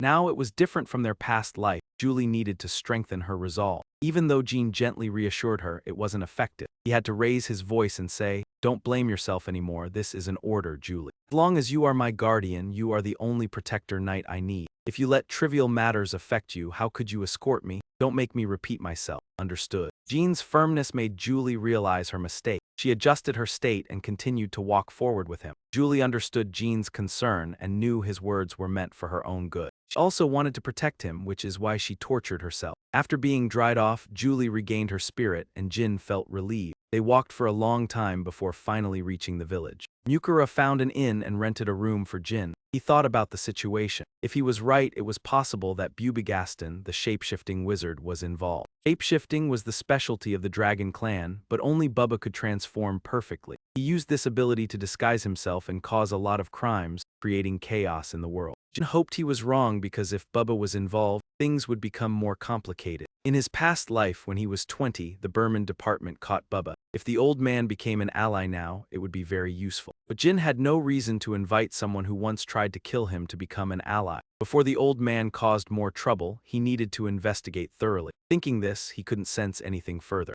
Julie took off her outer coat and said she was going to stand guard outside. She saw Jyn sleeping soundly. His body was still that of a 10-year-old child. It had been a tiring day. The next morning, Jyn woke up to the loud sound of a cat meowing outside the window. He sluggishly opened his eyes and saw a black cat twisting behind the glass. Its strange appearance reminded Jyn of Muraken. Before, Muraken had said he would always stay hidden and follow him. "You said you'd stay hidden and follow me. You mean you're turning into a cat like this?" Jyn held back his laughter and Muraken became furious. After laughing, he opened the door to let him in. "Don't be mad, I was just surprised. I didn't expect you to appear like this. I thought you'd disguise yourself as one of my servants like in the carriage." "Hey, if I did that, all the knights in your clan would notice me." Muraken gritted his teeth. Then he transformed back into his original form. In his clumsiness, he tripped over a raised piece of wood and crashed into the window sill. Julie, standing outside, noticed immediately and rushed into the room. Black Dragon didn't have time to escape and couldn't transform back into a cat. Who are you to follow my young master?" Julie activated her battle mode, fiercely pushing Muraken to the ground and interrogating him. "Quickly tell me everything before I kill all of you." "Julie, wait, who is this?" Jyn rushed over, but before he could figure out the appropriate identity for Muraken, he jumped up when he heard the name Julie. "Julie, is it really you? Oh, my little strawberry cake. Finally, I get to meet you." As I mentioned, the 1,000-year-old black dragon has a strange liking for strawberry cakes. Over the past 2 years, Jyn has brought him countless cakes, often boasting that they were made by his nanny, Julie. Muraken had always longed to meet her. And now, facing this situation, Jyn could only sigh and say, "This is bad, it's a mess." Jyn raised his hand and pointed at Muraken, who stood with his arms crossed, grinning arrogantly. "First, this is the guardian of the Kandin family, the black dragon Muraken." Jyn turned and pointed at Julie, who was flustered. "And this is..." But before he could finish, Muraken interrupted, "I know who she is, she's my precious strawberry cake, right?" Julie bowed her head anxiously and repeatedly apologized. The humble servant of the Kandin family apologizes for being disrespectful to the guardian. "Please forgive me." But Muraken spread his arms, laughing heartily, and said, "Don't worry, my little strawberry cake, I'm very happy to forgive you." Julie, confused, raised her hand and asked, "Lord Muraken, may I ask why I am a strawberry cake?" Muraken answered clearly. Because you are wonderful, beautiful, and make the perfect strawberry cake. Julie suddenly realized and turned to look at Jyn. He is the reason you ask for strawberry cakes every day. Jyn glanced over and smiled lightly. Sunlight gently filtered through the window. Could you sit down for a moment so I can explain? The three of them sat down properly with only Muraken lounging lazily, leaning on his arms. Julie anxiously said, "There's so much I don't know about you, young master." Jyn replied, "I'm sorry for lying to you." However, Julie didn't seem upset as he thought. "No, I've always known that your talents are extraordinary, young master." Julie looked bewildered at the two people, one big, one small, in front of her. First magic, then the signatory of Sodrit, and now a dragon. Muraken chuckled mockingly and flicked a tiny dragon from the tip of his finger. Suddenly, joyful petals appeared. She raised her hand enthusiastically and said, "As a servant, I'm just surprised and happy for you." Then she turned to listen to Jin's instruction. "Anyway, you're now a member of our group. They cannot know the truth about my relationship with Muraken. At least not for now, understand?" Julie immediately responded, "Yes, young master, I understand." Jyn then laughed impolitely and said, "Don't worry, strawberry cake. Come on, I'm always beside him." Julie quickly thanked him. "Thank you for your kindness, Lord Muraken." Julie suddenly remembered the loud noise before Muraken transformed. "So, has the loud noise before you transformed stopped?" Jyn raised his hand and pressed it to Muraken's face and said, "You should be more careful." Muraken replied, "Don't lecture me." Jyn then began explaining, "No, it's the water stain on the broken wooden platform is still there." Muraken reluctantly admitted, "I fell." He then nonchalantly threw his head back and laughed heartily. Julie asked worriedly, "Young master, are you sure he's trustworthy?" Jyn couldn't be sure. "I think so." They moved to the middle teleportation gate and Muraken had turned into a cat on Jin's shoulder. Julie continued talking to Mukira. "Well done, Black Garden team." He then paid attention to Muraken and asked, "A cat, was it here before?" Julie answered, "The Kandin family will surely reward you generously for your hard work." Muraken sat up straight in front of Julie and replied, "This mission was also a valuable experience for us." Mukira looked down at Jyn and the black cat on his shoulder. The cat was staring up with wide eyes. "I'm really looking forward to seeing the future of the Kandin young master that you take care of." Suddenly, he changed the topic. "But Julie." Julie was startled. "Yes." Mukira raised his hand seriously and asked, "With your exceptional talent, why did you choose to leave the Mark Loran family and become a nanny for the Kandin young master?" Julie coldly turned away. "There's nothing important to discuss anymore." Realizing he had overstepped, Mukira awkwardly scratched his head. "Sorry, I was too forward." Julie kindly responded, "It's okay." Then Julie turned to the soldiers behind her and said, "Well, they've entered the building together." The gatekeeper greeted mechanically, "Welcome to the Midtal teleportation gate. May I see your papers?" Julie opened her cloth, revealing the Kandin family emblem with a sword and smiled, "Thank you." The gatekeeper recognized her. "You're from the Kandin family." Julie wrapped the emblem back up and the gatekeeper raised his hand to lead the way. "It's an honor to meet you. Please follow me. We will arrange for you to sit in the VIP seats." Muraken obediently sat on Jin's shoulder. They walked as everyone gave instruction. "We'll be there in a moment if you can wait here for about 2 hours." Jyn and Julie sat down in chairs. The cat nimbly jumped down to the cushion. Julie suddenly called out, "Young master." Jyn stopped, then saw Muraken lying on Julie's lap, sleeping soundly. She furrowed her brow, worried. "Honestly, as a servant, I'm very worried if Muraken gets exposed or something happens. We won't be able to handle it." He immediately understood she was talking about her magic. Julie hurriedly said, "Of course, no one in the Kandin family can do that." Jyn smiled and comforted her. "Don't worry, I know, so I'll hide it well." Then all three, including the cat, looked startled and looked behind. Jyn squinted to observe. The emblem on the green garment caught Jin's attention. The golden dragon emblem and then Veridin with his pure white hair appeared in his sight. He, along with his imposing guards, entered and Jyn recognized him. Veridin plopped down onto the chair in front of them. Jyn and Julie could only sit silently and look. He used a book to cover half his face while observing. "Who is that? Seems familiar." He propped his chin and said irritably, "I have a bad feeling about meeting Hugh Factor today." The next words made Julie annoyed while Jyn remained calm. "Didn't expect to see those troublesome rats here." Muraken had jumped off the chair. It walked under his chair, sitting obediently, which made Veridin exclaim, "Your cat is cute." He smiled brightly and waved at Muraken. "Come here, good kitty." Muraken slowly walked up. Suddenly, Muraken changed its attitude and kept a high posture, clawing at Veridin's hand. The guards panicked and shouted, "Young master, the little thing." Jyn didn't get angry, gently calming the two guards who were drawing their swords. "Hey, it's fine, it's just an animal. I think it's scared. Drawing swords in front of the Kandin house is useless." Veridin looked curiously at the two guards and was surprised when they didn't react aggressively. "I was just curious, so I wanted to tease them a bit, but I didn't expect no reaction." Guess what? The youngest son of the Kandin family is quite calm. Muraken turned to lie on Jin's lap. Veridin stood up, propped himself up and introduced himself. "I'm Veridin Zippo. I apologize for my rude behavior earlier." Jyn silently observed. Veridin Zippo was a tall, grand person, always receiving praise from everyone, a talented lawless. He had the highest potential to inherit the Zippo family, a role model for young lawless possessing both skill and demeanor. But now, he was just a child smiling and extending his hand in front of Jyn. I used to think you could surpass me in skill. Though Jyn didn't shake his hand, Veridin still smiled brightly. Jyn thought to himself, just like before, he hadn't expected to meet him when they were the same age. This is quite a feeling, huh? Jyn closed the book and gently stroked the cat, not responding to Veridin's gesture. Also curious about what kind of person you are. It's nice to know that you're not entirely an idiot. Veridin hesitated and asked, how do you judge me? Jyn smiled brightly, but his words were full of threat, though he was just joking. If those guys draw their swords, you'll get the chance to walk around Hugh Fetter's house without bodyguards and you might lose a few fingers. Veridin chuckled and waved his right hand awkwardly as if to brush off the tension from earlier. Even your jokes are violent, Jyn said, his green eyes flashing with cruelty. You think I'm joking?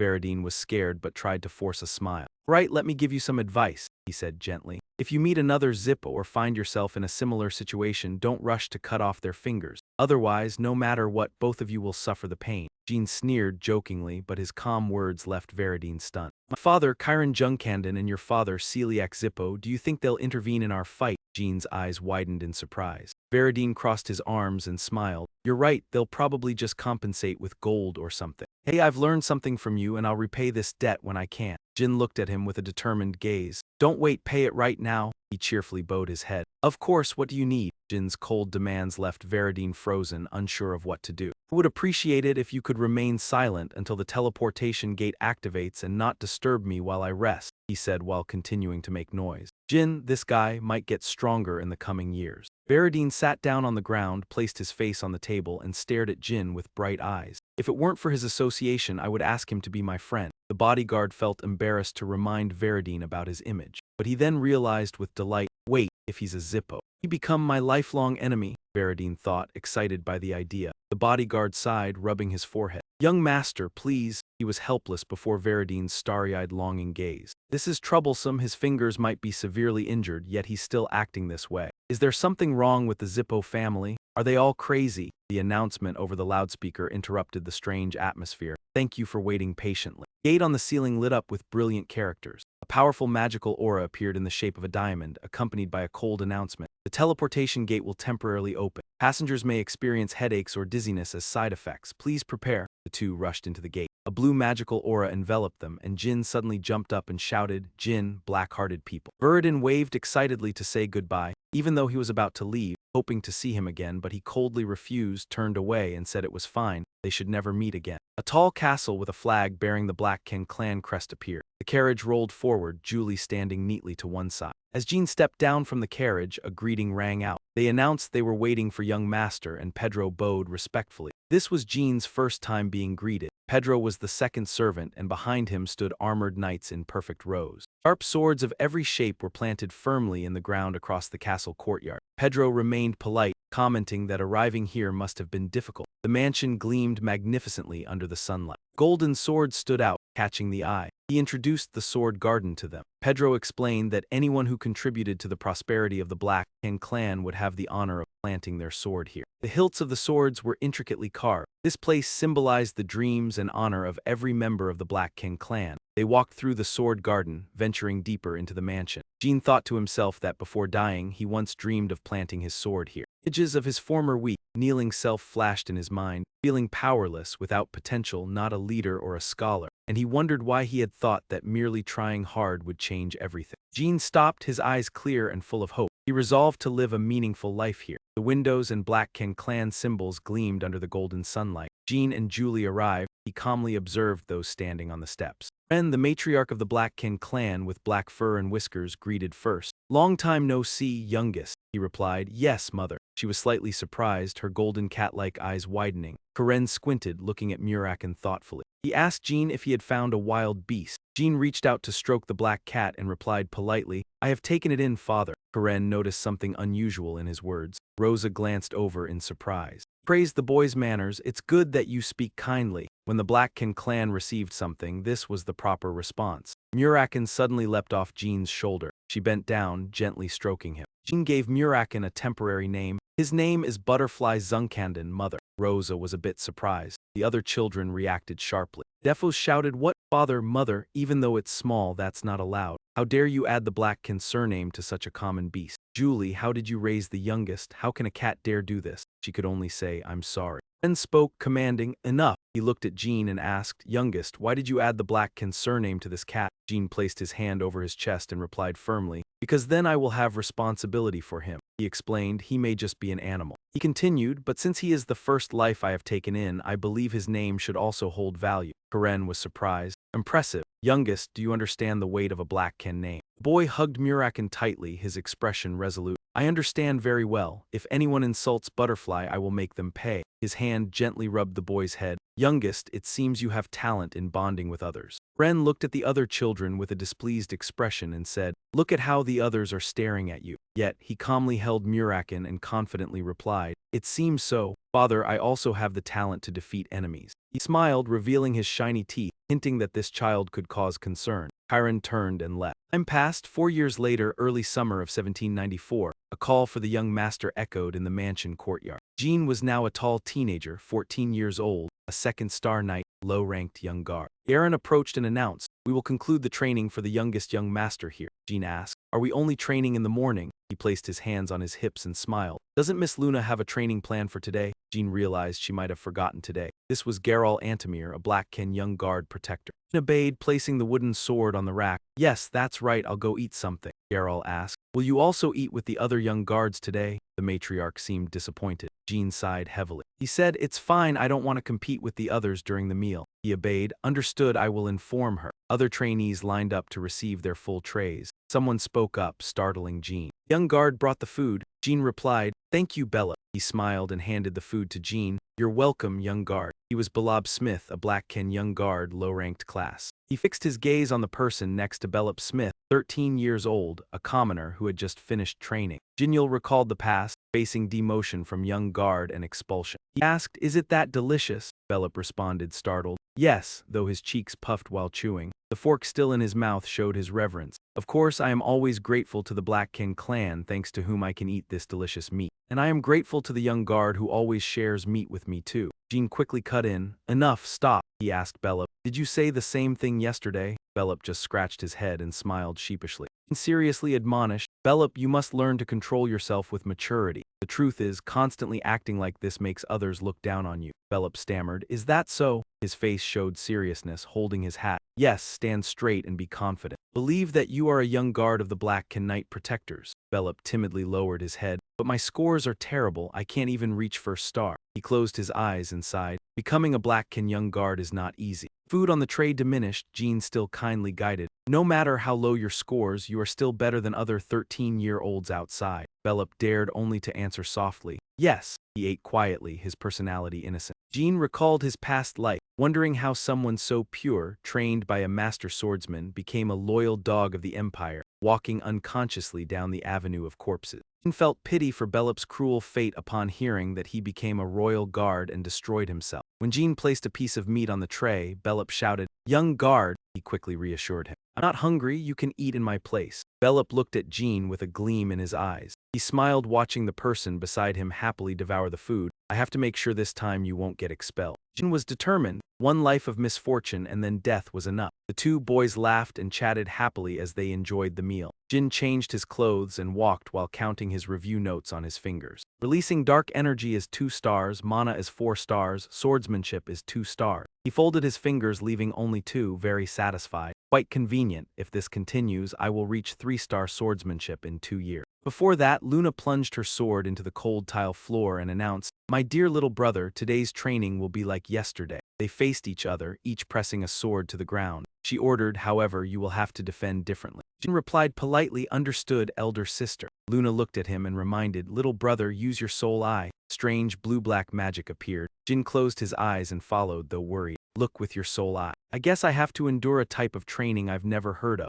Luna emphasized, "See with the eye of your soul." Jyn obediently closed his eyes. She continued, "For those who live to sharpen their swords, having a soul eye is more important than anything." Luna stood straight, closed her eyes, and carefully repeated the instruction. "Do not open your eyes." Jyn followed, though wondering. The soul eye is a realm only 7-star knights reach, but she's teaching it to a mere 2-star like me, he kept thinking. Not only that, a normal soul eye comes from dispersing aura. but since I can't use aura during training, I cannot grasp it. He felt as if he had become a tall swordsman clad in solid iron armor. Holding the sword, he concentrated all his energy into it. But Jyn trusted, gripping the hilt tightly. No, I choose to trust her. She must have a reason. Focus on the training, and I believe I will understand this exercise one day. Time passed swiftly. Finished training. Luna praised warmly. You did well today too, Jyn. You may return. He scratched his neck, smiling brightly. Thank you, Luna. She recalled his training and thought silently. As expected, I knew he would do well, but he always exceeds my expectation. He shows focus and memory rarely seen in a 2-star knight. With his potential, I'm sure he'll grasp it in just a few years.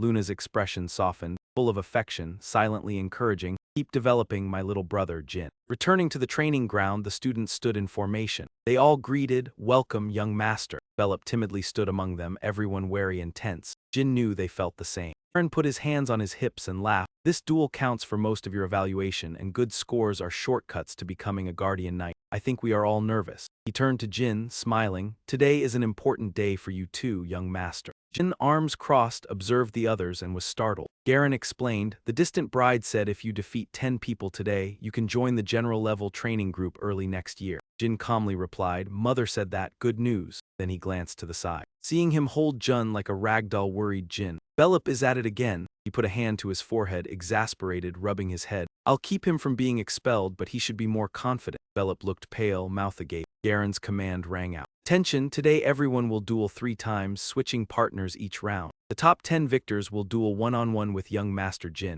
Everyone responded in unison, yes, instructor. Then they charged into the free-for-all battle. The two raised their swords, fighting fiercely, some falling hard to the ground. Jyn silently assessed, not bad, they don't earn their intern ranks in vain. Some failed students lined up neatly. Garen ordered, all right, those not selected, return to your places. They responded in unison, yes, sir. Garen reminded, prepare yourself, young master. Jyn's strong hand gripped the sword, replying, understood. He raised his sword, ruthlessly knocking away the weapon of the previous victor, spinning it through the air. Then he wondered, 10, Jyn estimated. I'm probably good for 8, so I only need to defeat 2 more. He grew cautious, thinking, to do that the person I should watch is. Garen shouted behind him. Next, prepare yourselves. A pink-haired girl stepped forward. Mesa Miyukano, Guardian Knight Intern, Commoner. The general-level group confidently stepped forward, unfazed. Please watch over me, young master. Jyn knew exactly who she was, Mesa, a noble destined to become a Guardian Knight after completing all intern trials. She was full of enthusiasm, raising her sword into a ready stance. Today I will defeat you at any cost. He had anticipated this match. The duel with Mesa was the most important part of this test. Jyn smiled politely, nodding at her.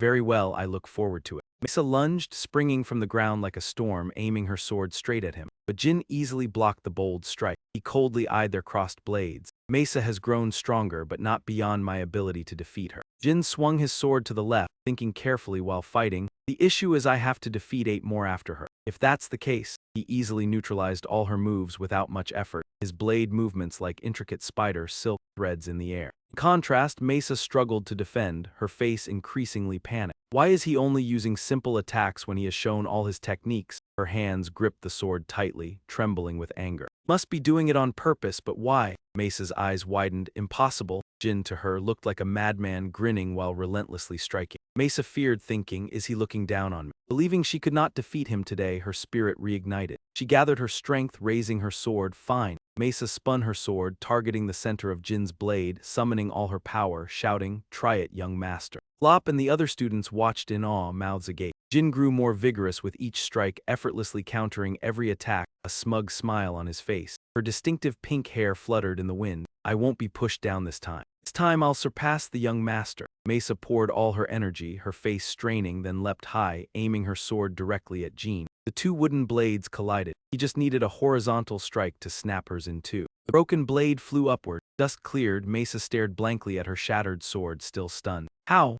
Jin's sword was already at her neck. He pointed forward politely, praising, good match, Mesa. Jyn raised his water-covered sword to examine it. Anyway, it's useless now, she gasped, seeing it. Mesa noticed the water marks on the blade, panicked, unbelievable. He struck the same spot on my sword with those hits. My endurance and strength are on par with his, but I fall short in terms of precision and stubbornness, which is hard to believe. Gradually, she accepted it. After all, he was the son of a Black Clan member. Mesa spoke up, calling, young master. She promised with all her enthusiasm, I will train diligently and make sure I defeat you next time. Mesa silently vowed, I can't keep losing like this. The sky darkened, everything was still going according to plan, and another student was defeated by Jyn in astonishment. At this moment, it's hard to face the trainee directly. The cold strike from Zia delivered a lethal blow. Although the victories of myself and Mesa were surprising, they misunderstood that a direct fight would lead to defeat. The wooden sword fell to the ground, and the loser knelt motionless. He stood sideways, looking down. Everything was going according to plan. Jyn wiped the sweat off tiredly, breathing heavily when Geralt complimented,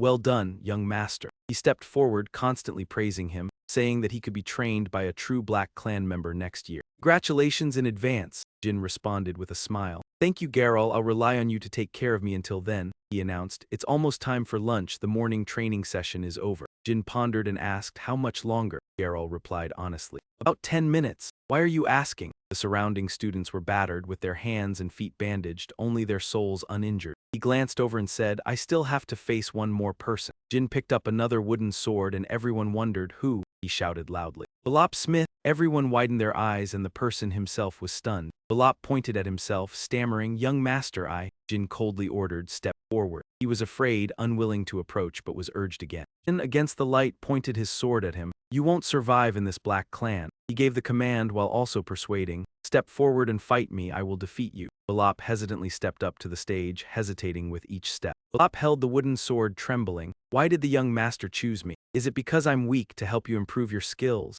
Jyn sternly called out, "Solemn." Hearing the name, Bellop flinched and responded, "Yes, young master." Jin's voice was cold, tinged with sarcasm. "I'm pretty tired after fighting with 10 people, but you seem fine. You're confident, but I'm still stronger. That's why I want to fight with you. Bellop is worthy." "What?" He didn't understand and asked again, "What do you mean?" Before he could finish speaking, Jyn swung his sword fiercely at him. Despite the surprise, he managed to raise his sword to block. However, the force of the strike made Bellop slide backward. He was stunned. "Young master, why did you?" Before he could finish, Jin's barrage of blows came crashing down. Strangely, Bellop managed to block them all. He laughed mockingly. "Good defense, Bellop." Without being careless, he thanked him. He swung his sword, pushing Jyn back. The wooden sword scraped along the floor, creating deep grooves, stones, and dirt flying. Bellop received another blow, gritting his teeth, his whole body tense. Jyn hesitated, stepping back a few paces. In the blink of an eye, he placed his hand on the floor, lowered his body, and slid like the wind toward Bellop. He couldn't react in time, falling to the ground. Then he sat up, gritting his teeth, tears welling up. Bellop couldn't take it anymore, tears in his eyes. "Young master, why are you doing this?" Jyn slowly answered. "Do you think I called you here just to fight? I wanted to fight you." He stood proudly, his voice stern. "Now I can kill you." Jyn held his sword and ordered, "Get up, I'll only show mercy this one time." The others murmured and Bellop's sword began to glow. Mesa realized and shouted, "That's Aura." The light intensified, his face cold. She turned to Geralt. Urgently, she said, "Master, we need to stop the fight now. If it continues, the young master will be in danger." Jyn threatened the soldiers outside. "This is an order, take it with you until the next fight." He gritted his teeth, helplessly replying, "I understand." Bellop's eyes flashed with sorrow. "Is this really what you want?" The young master answered plainly, "Yes, if you know how to use Aura, don't step back." He gritted his teeth in anger. "You made a mistake." Bellop roared and charged at Jyn, attacking. "I should have been the first to fight." He frowned, raised his sword to block, but it broke in two immediately. He stepped back to avoid the blow, his eyes widening, silently amazed. "I didn't expect him to be this strong." Jyn recalled the previous training sessions, knowing that Bellop was very powerful. When other trainees challenged him, he always recognized his opponent's skills and tactics.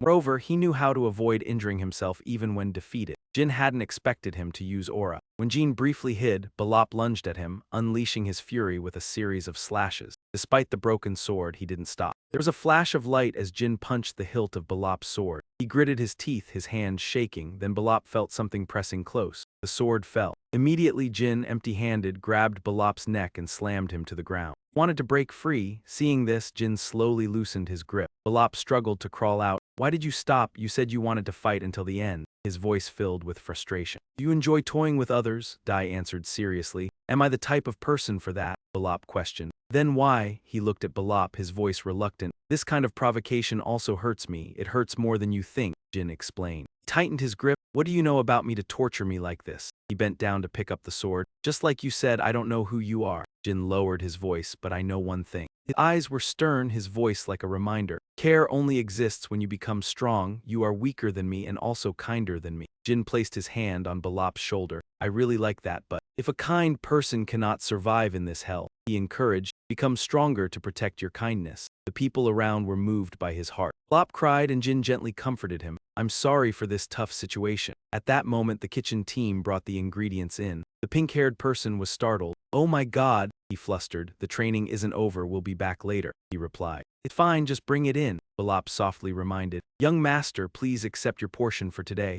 Jyn stood up, his demeanor full. All right, I'll go get my meal with you. In the dark forest, Karen silently listened to the story. Is that why my youngest said that? He answered respectfully. Yes, chief, he laughed heartily. I understand now, the boy has made his choice, hasn't he? Thinking of Jyn comforting Bellop, Karen sneered. Pondered the idea of the weak being protected while he himself ruled with force, then gave the order. If that is the case, let it continue and see how far it can go. Han returned to recount everything to the boy, and he immediately obeyed. Yes, my lord, Karen's gaze was filled with danger. I'll give the boy his first task. In January 1795, at the age of 15, Jyn was recognized as a 3-star knight. During the first break, some students returned home. The rest practiced on their own to assess their progress. When they advanced to the intermediate level, they no longer used wooden swords for training, but were instead given real swords that had been customized. Many students asked the blacksmith to create a sword specifically for them. While searching for a suitable sword in the family armory, a voice called out. Jyn, Luna laughed as she sighed. Finding a sword that suits you is really a pain, because since I said I wanted to choose one for you, all the decision-making is in my hand. A month ago, she had begged Jyn, please let me choose a sword for you. He reluctantly agreed. Well, she has better taste in weapons than I do, so the sword chosen will probably suit me. Soon after, Luna appeared with a massive sword in her hand.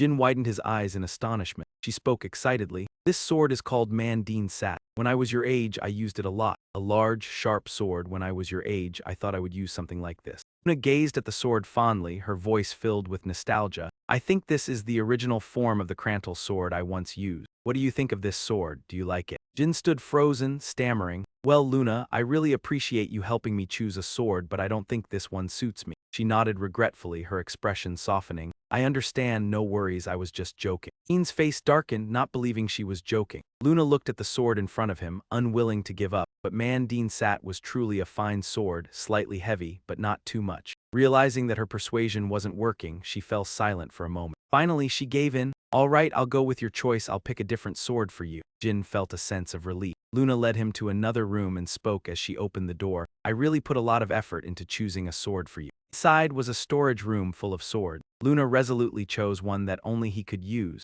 She walked over, picked up a sword, and said, this is my choice for you. Jyn looked at it and Luna explained, since you chose Parasada from the start, I think this is the most suitable sword for you. She drew the sword from its sheath, the metallic gleam flashing. He realized, this is the sword connected to Parasada. It was once used by the first clan leader, Bradamante. Jyn gently ran his fingers along the blade. Luna smiled contentedly. Do you like this sword? He replied joyfully. Yes, this is truly the most special sword among thousands of excellent ones. Jyn raised Bradamante, thinking to himself that he must do everything he could to possess it, never expecting her to choose it for him. He reminded himself that both Bradamante and Parasada were well suited for using dark energy. Had chosen this sword himself, others would certainly object and force him to give it up. Jyn anxiously said, this Bradamante sword is something my older siblings all want. I don't know how to repay you for this. Luna agreed. It doesn't seem right, does it? She placed her hand on her chest, looking him in the eyes. Jyn, I guess you still haven't let your guard down with me, right? He quickly waved his hand. No, that's not it, you're sincere. She pointed her finger close to Jin's face, pretending to make a condition. Really, but I'm actually disappointed, so you should ease the little heart that's filled with disappointment. He stammered. What do you mean? Luna urged. Close your eyes, Jyn, let's begin training now. He agreed. All right. The sky was clear and her voice was as gentle as clouds drifting by. He asked, do you know what I'm talking about? Jyn confidently answered. Yes, Luna, she nodded in satisfaction. Good, but today I still have something to teach you. Luna patted his shoulder, surprising him. What's that? She explained, your relatives may always strive to bring each other down, but they are also the ones who love you unconditionally. Luna's eyes were sincere, emphasizing, remember this in your heart. She then grabbed Jin's shoulder. Shake it off and don't be sad anymore. He jumped, stammering, I understand, I'm sorry. She spoke calmly but with a heavy heart. I've lived a solitary life in my own family before you were born. I've lived like that enough, so please understand that I don't want you to live the same way. Jyn gently hugged his aching arm. His voice grew softer. I know, Luna. She walked slowly, giving a calm yet firm order. All right, now let's begin training. Jyn, feel it with all your heart. In the luxurious room, the sound of the call echoed. Muraken, he held up the sword he had just obtained. What do you think? Muraken didn't even bother turning around, still lying down reading. Put it back. You still haven't mastered dark energy, so you can't use it. Jyn froze in embarrassment. What? Muraken spoke slowly, advising him. To use Bradamante, you need to at least have 3-star dark energy, but you're still only at 2-star. His tone became serious. You can't mimic the awakening method of that sword. Jyn was displeased, sheathing the sword again. I'll reach 3-star soon. He made a firm declaration. I'll be able to use it soon. At that moment, the book was slammed shut by Muraken. He was angry and arrogant. Calm down, listen to me carefully, what the hell? Muraken's face darkened, his hand pressing Jin's head mercilessly, each word grinding through his teeth. Parasada and Bradamante are not swords for recklessness. At least you must achieve 3-star dark energy. That's the minimum level. The pressure on Jin's head grew heavier, his voice harsh with a threatening tone. Use some ordinary swords, then wait until you reach 5-star dark energy. Understood, he stubbornly resisted, but he pushed Muraken's hand off, his eyes showing defiance. You know I'm not impatient. So as long as I reach 5-star dark energy this year, that's good, right? Muraken was furious, veins bulging on his forehead. He grabbed Jin's head again, wanting to wake him up from his delusion. Even the winner of the dark energy strength contest would find it unreasonable to master that power. He said, I'm saying this for your own good. His breath was heavy. Muraken lowered his voice but with sarcasm. It's so unreasonable that it makes the power itself laugh at you. If you understand me, stop talking nonsense. Jyn extended his hand, snatching the book from his hands, his voice full of challenge. Say that again. What did you say? Muraken turned pale, shouting angrily, damn it, put it down now. At that moment a woman appeared, startling both of them. Jyn turned around. Julie, what's wrong? Is there something happening? She walked in, looking embarrassed. Guide Garen is looking for you. He was supposed to come here himself, but since he needed to refer to the map and discuss the strategic summary, he sent someone else in his place. Muraken seized the opportunity to tightly hug the precious book, while Jyn doubted the strategy. Julie explained that the guide, Garen, had assigned him the first task. After the break, he would have to depart immediately. He rubbed his head and nodded slightly. Is that so? Jyn calmly said, putting his hands in his pockets. I suppose it's time. Now we are 3rd-tier swordsmen, but heading out right after the break seems strange. She followed behind, worried. I guess it's because it's a very difficult mission. Normally, mid-level missions and above are assigned by rank, but he was indifferent. Perhaps his progress had been acknowledged, so he was entrusted with this task. Jyn turned around and waved nonchalantly. I'll go check. Julie, stay with Muraken. She politely responded, yes, master, please go ahead. The black door creaked open slightly, and he stepped into the briefing area, scanning the room before speaking. I heard I've been assigned a task, Garen replied. Hello, master. In addition to you, there are 10 beginner students also receiving assignments. Without wasting time, Garen spread out the map. Everyone will be split into 2 teams to carry out the task. This is a mission to search around the southern border of the Jyn Empire. One person asked, the Jyn Empire, that's near the monster territory, right? I think it's also close to the White Land tribe's lair. He glanced over the map, his heart sank. Low-level students shouldn't go to this area. He thought if this was his first mission, it would be quite difficult and the time frame was shorter than usual. An assistant approached with documents. Master, here is the map and detailed information about the members. The others were murmuring as they looked over the materials. Jyn wondered, our team members are all mid-level students. Even Bellop, the one with unstable results. Doubts arose in him, wondering if anyone had suggested this. The image of his father appeared in his mind and he thought, suggested, huh? If the report about fighting Bellop had been sent to his father, then this mission was probably to test him. His gaze grew colder. All right, father, I'll make sure you see my unwavering confidence. 3 days later, at the southern border, the objective was to find the heir to the Jyn kingdom, Sempervin. They would set up a camp at the center of the border, and once ready, each team would begin their search. The teams shared information by sending people to the camp at predetermined times during the day. They would no longer call him Master, only ordering the injured to rest if necessary. A member's report concluded, hoping the scout leader was still alive. Aaron reported Commander Eddington has spotted monsters from the Shui tribe. Jyn frowned. The Shui tribe? He didn't worry much as they were a peaceful tribe, avoiding carnivorous beasts, so they likely wouldn't approach the nearby White Land tribe. Jyn ordered, all right, Bellop. Due to the snow slowing him down, he left for the camp 2 hours early and received the orders. Understood, Commander. He continued giving instructions. The rest of you, search Area 13. They responded in unison, yes, Commander. We gave the orders decisively. Jyn had a bad feeling. He thought, I have a bad feeling about this. Father must have issued the mission directly, but everything's been too smooth. He tried to reassure himself. Maybe I misunderstood, thinking he wanted to test me with this task. One of the Shui Wei tribe members suddenly spoke. The others, looking poor and trembling, handed him fish. Eat here. Jyn politely declined. Thank you, I'll repay you later. He picked up the map and thought. Beyond Area 13 was the territory of the monsters, where low-level soldiers wouldn't stand a chance. Jyn told himself, I don't need to force myself to just get results. I'll take the next 3 days to verify the area we've searched. Just then heavy footsteps rang out and someone called, Master. Bellop rushed forward, panting, Master Jyn, what's happening? His shout froze the entire team. The second team had been ambushed. Jyn immediately ordered all forces prepare to move. Bellop urgently reported, Team 2 scattered to avoid the enemy, one escaped and came to report.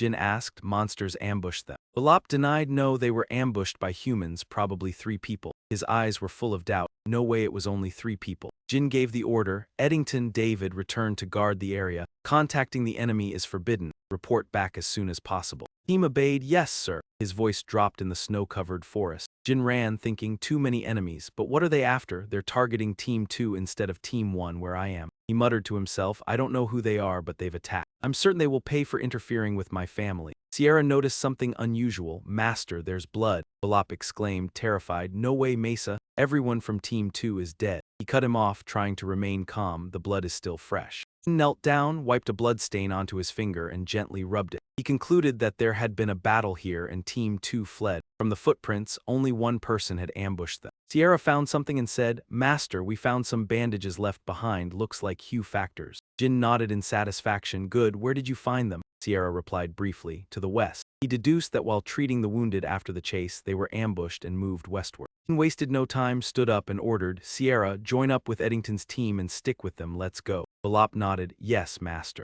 The two set off together, following the trail until Bellop called, Team 2, Master. Jyn cautioned, I know. His eyes remained focused on the people ahead. Mesa was not here. Not only that, but the number of ambushers had increased. Jyn lowered his voice, Bellop, close your eyes for a moment. After 2 seconds, attack the one on the left. He drew his sword, ready, understood. He recalled Muraken's teachings about dark energy and harnessed its power through his sword. The sharpness and destructive power of the sword increased with the dark energy. He charged straight for the target, his movements precise and brutal. The sword's function echoed in his mind, wearing down matter. Scott stopped when he saw the enemy fall before him. Bellop charged directly at Hades, who froze. What the hell? A sense of danger made Hades halt and land silently like a shadow. Diamante was released by his master. Bellop reached him first, forcing Hades to raise his sword in defense. Right behind, Jyn delivered a deadly slash. Hades collapsed, screaming in pain. He turned to his teammates. Are you all right? Pico spoke up. Master, he's holding his injured arm, trying to stand up. We're fine, but they captured Mesa. With a heavy ear, his voice trembling, we apologize, Master. Jyn replied, it's all right, prioritize treating everyone first. Hades lay below, wildly thrashing around. He approached with a look of disdain, as though he were commanding mercy for his opponent. In his hand, Diamante gleamed brightly, and he offered 2 choices.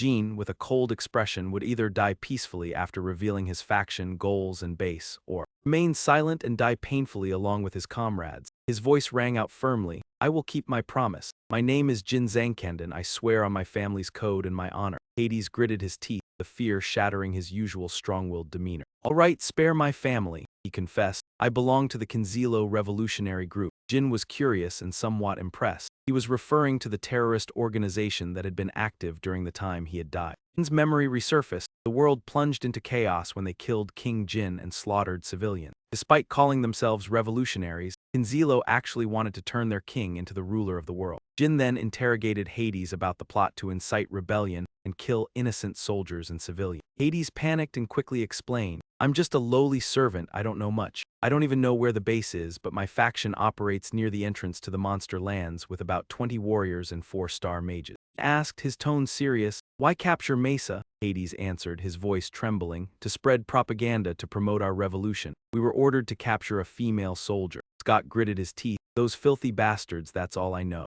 Jyn raised his sword, I will keep my promise and end Hades' life. He asked Bellop, how long has Mesa been captured? Bellop replied, about an hour. Jyn ordered, then they're still near the entrance to the monster lands. Sought reinforcements from the base after completing first aid. Kiko worried, sorry, are you planning to go alone, young master? He was even more anxious due to the ambush of 24-star warriors. Scott added, he's right, going alone is too dangerous. Young master, he tried to convince him. We're soldiers, so it's normal for us to die in battle. Jyn interrupted, as you said, Scott. He was serious, but a soldier had been captured. Black-clad son could not stand still. His voice was resolute. I'm stronger than you think, so follow orders. I will punish any opposition. Also, he instructed, you're now the strongest soldier in Squad 2 since all the others are injured. Therefore, you must stay alert, do you understand? Bellop nodded. I will remember, young master. Jyn immediately rushed off. He thought of Mesa bound and silently prayed, please don't let me be too late. Jyn muttered to himself. The enemy consisted of 24-star soldiers. He sighed, weary. His swordsmanship was only 3-star, magic was 4-star, dark magic 3-star. Jyn walked through the cold winds, his mood heavy, his progress fairly good. But he couldn't handle them all at once. His priority was to rescue Mesa. After that, he would focus on practicing magic, avoiding as much combat as possible, and concentrate on searching the maze.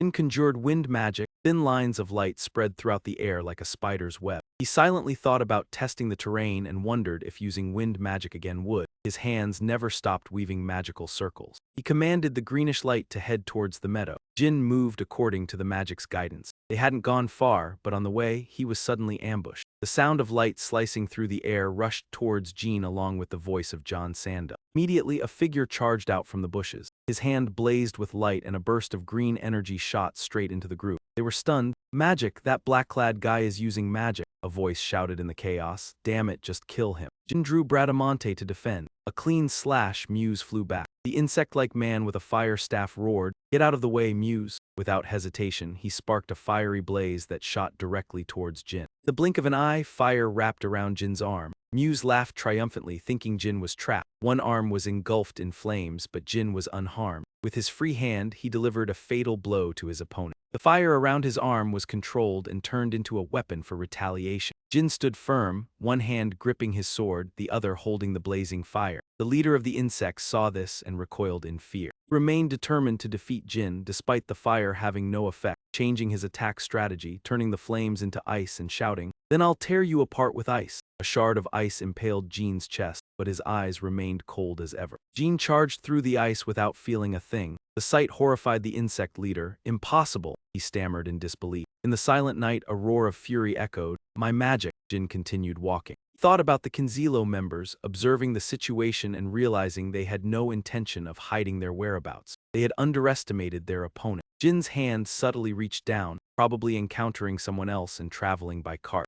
Kinzilo was a well-established group, likely distributing spoils according to rank. He picked up the map, considering that they wouldn't dare touch the rewards reserved for higher ranks, so this was a good opportunity to rescue Mesa safely. Jyn opened the map and noticed he was near the monster lands, so the base was nearby. He used fire magic to divert attention, looking for an opening to rescue Mesa. Fireballs shot out like bullets, flames erupted fiercely throughout the forest. Jyn created a swirling vortex of blue light, calculating that they would rush out to put out the fire. Flames roared, causing nearby civilians to shout, "There's a fire, what's happening? Where did this fire come from? Put it out now, water, bring water." Jyn stood behind, sneering, "You don't know how to put out a fire." A giant man panicked and shouted, "Mage, use water and ice magic." Jyn looked at him curiously. Is he the leader? The flames continued to grow, the people panicked. That man shouted, "Do you think the fire started on its own? Someone must have started it, find him." A gut feeling that someone was behind him. The chaos grew louder. Jyn held the key, silently pleased. Good, I've found the way in. The door creaked open and he stepped inside, searching while thinking. It's quite cold, where could Mesa be? Suddenly, a trapdoor appeared before him, making him suspicious. Inside the trapdoor, he saw long strands of hair in the darkness. He called out, "Mesa." She turned around, her voice trembling. "Young master." Mesa anxiously asked, "Why are you here? It's dangerous." He gently reassured her, "Don't worry, can you leave?" She was tightly bound and tried to say yes, but felt she couldn't run.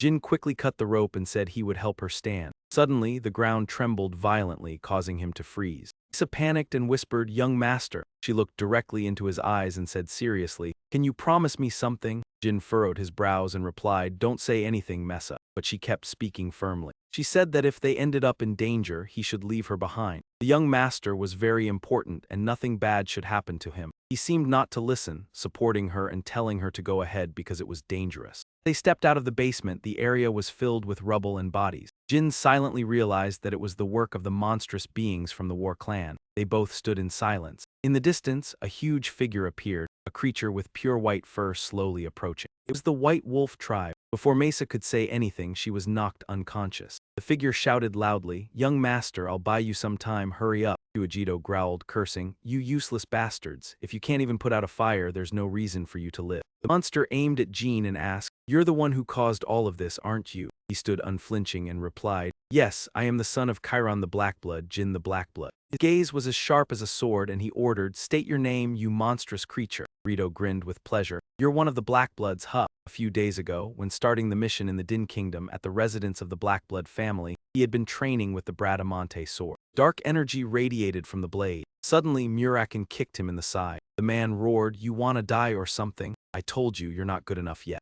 Muraken grabbed Jyn by the collar and threatened, "If you don't want to die from overusing dark energy, don't try to awaken your sword anymore, got it?" He helplessly replied, "Got it." Back in the present, Kyujito was excited. "Yes, today is the day I hunt the most valuable trophy." It roared, showing its fangs. "I am Jito Chuka. I am a warrior of the Chuka clan." White Wolf tribe, known for their aggression and bloodlust, had warriors as strong as 6-star warriors at a minimum. Everyone knew they hated the Blackblood clan because the first leader of the Blackbloods had invited their god, the great White Wolf Javier, to kill him. Jyn frowned, calculating he couldn't escape with Mesa. Kyujito stomped the ground like he wanted to break it, growling, "I'll sacrifice you to Javier so his soul can rest." He gripped his sword tightly while Kyujito roared and made his move. The other man said, "You'll either fight me in a fair duel or be torn apart trying to flee like a coward." Jin's gaze was cold, unfazed. "I'll fight you." Kyujito lunged forward, his voice full of threat. "Good, so you're a Blackblood who knows honor." The giant axe swung with a roar. They collided, the force of their battle shattering the earth. Jyn swung his sword, ready to strike, but immediately realized Kyujito's overwhelming power forced him to dodge. Kyujito charged like lightning. Jyn braced himself to block the strike, his chest heavy with thoughts. He was indeed from the White Wolf tribe, and only with all his strength could he block it. Before he could catch his breath, Kyujito charged again. He gritted his teeth and reassured himself, "But I still have a chance to win."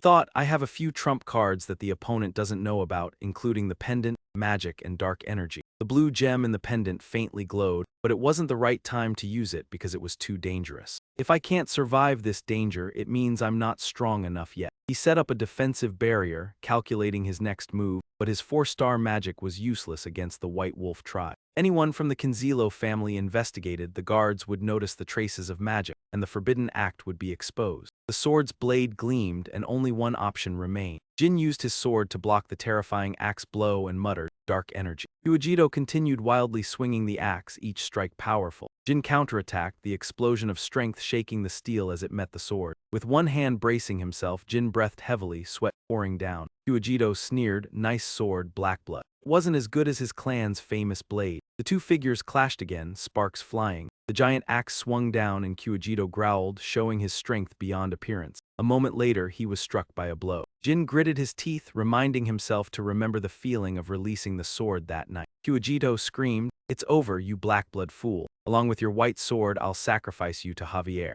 Paused, his gaze cold. Jyn charged straight forward, catching Kyujito off guard. The monster only managed to say, "Huh." In the dark of night, the sword cloaked in dark energy swung down, and thin green strands like moonlight obscured the view, causing Kyujito to panic. "I can't see anything." A beam of white light pierced through Kyujito's body mercilessly. Jin's hand still gripped the sword, filled with dark energy. He wondered why his clan was known for the black sword, and only now did he understand, feeling the cut as the blade cleaved the opponent's body. It stammered, What are you?" Jin's gaze was indifferent, the battle taking place in the thick of night. He took slow, labored steps, his lips letting out faint groans from exhaustion. His eyes clouded over. Jyn roared and charged forward. From the shadows, malicious whispers tore at his mind. "Useless, weak, what can you do like this? Fool, you don't understand the situation, you're a disgrace to your family. The born of the same mother, you're the greatest shame." Muraken appeared before him. "What did I tell you, you Blackblood bastard? I told you not to release the sword without enough dark energy. You're going to pay for this, right? You plan on eating dirt after overindulging in dark energy. Get up, if you lose your sanity, there's no saving you." Jyn shook, trying to get up, Muraken's words echoing. "Didn't you already know what to do?" He closed his eyes, forcing himself to meditate. Jyn muttered, "Control the dark energy." He spat out blood and thought, "It's been swept away by the surrounding dark energy, so I can't release it. I need to try again." Jyn took a deep breath. He slowed his heartbeat, calming himself, then his breathing became steady. Jyn sighed, feeling relieved. Did I make it through? The pain was gone, but it left him with anxiety. His body felt normal, but was filled with dark energy. It wouldn't affect his movements, so he needed to retrieve Mesa. Jyn heard a strange noise and asked, "Who's there?" A terrified young man trembled, begging Jyn not to kill him. Jyn was surprised. "Are you Kinzilo, so there are still a few survivors?" Sember quickly denied it. "No, I'm not." He raised his hands, pleading for mercy. "I am Sember Vin from the Vin family in the Jyn Kingdom. Jin immediately recognized him and introduced himself softly. "Ah, it's you. I'm Jin Den. I was tasked to find you." Relief flooded over Sember and he exclaimed joyfully, "Thank heavens, oh my." Jin felt helpless, realizing he had forgotten about this because of Kinzilo. He felt slightly guilty at Sember's happiness. Sember was deeply grateful, nearly shouting, "I will never forget this debt." Jin, carrying the sleeping Mesa, replied, "It's nothing, we're paid to do this, let's head back." On the way, Sember curiously asked, "Why did the Kinzilo group kidnap him?" "We thought we were looking for a missing person," he said quietly, slightly embarrassed. "I came here following my lover." Jin was surprised. "Your lover, you two ran away?" He scratched his cheek awkwardly. "No, actually my lover passed away 2 years ago." But from her face to her voice, even the 2 moles on her wrist, everything is exactly as when she was alive. "It sounds crazy, but it's true. I couldn't mistake her." Jin was silent, sensing something similar to Bubba's shapeshifting action. He must have kidnapped her for money. Is there a connection between Bubba and the Kinzilo group? This was the second time I've encountered him. A bad premonition lingered. I should meet him directly to understand his nature. He continued calculating every step, thinking the repair workshop must be in the capital of Duke Renault's territory. I should find an opportunity while still in the intermediate training class. Behind him, Sember lowered his head in respect and said softly, "Thank you for listening without thinking I'm crazy." He clasped his hands in gratitude, tears streaming. "My family will soon send reinforcements, so let's head back. Even organized knights to protect me, such a small gesture." Jin glanced slightly, thinking silently, "It's not for you, it's for Mesa." Sember continued, "Lord Jin, I will remember this meeting forever." Jin paid little attention, simply replying, "Okay." The sun began to rise. Sember added, "If you need anything, just say the word." Jin replied, her voice still trembling, "I will." Julie smiled brightly, proud. "Congratulations on completing your first mission. Young master, your servant is very happy." Jin only said softly, "Thank you, Julie." He kindly said, "You must be tired. I've prepared your bath." Jin nodded, as attentive as ever. Feeling the previous gaze, Jin stepped closer and stroked the cat. "Look who it is, my Nabai. Were you well behaved while I was away?"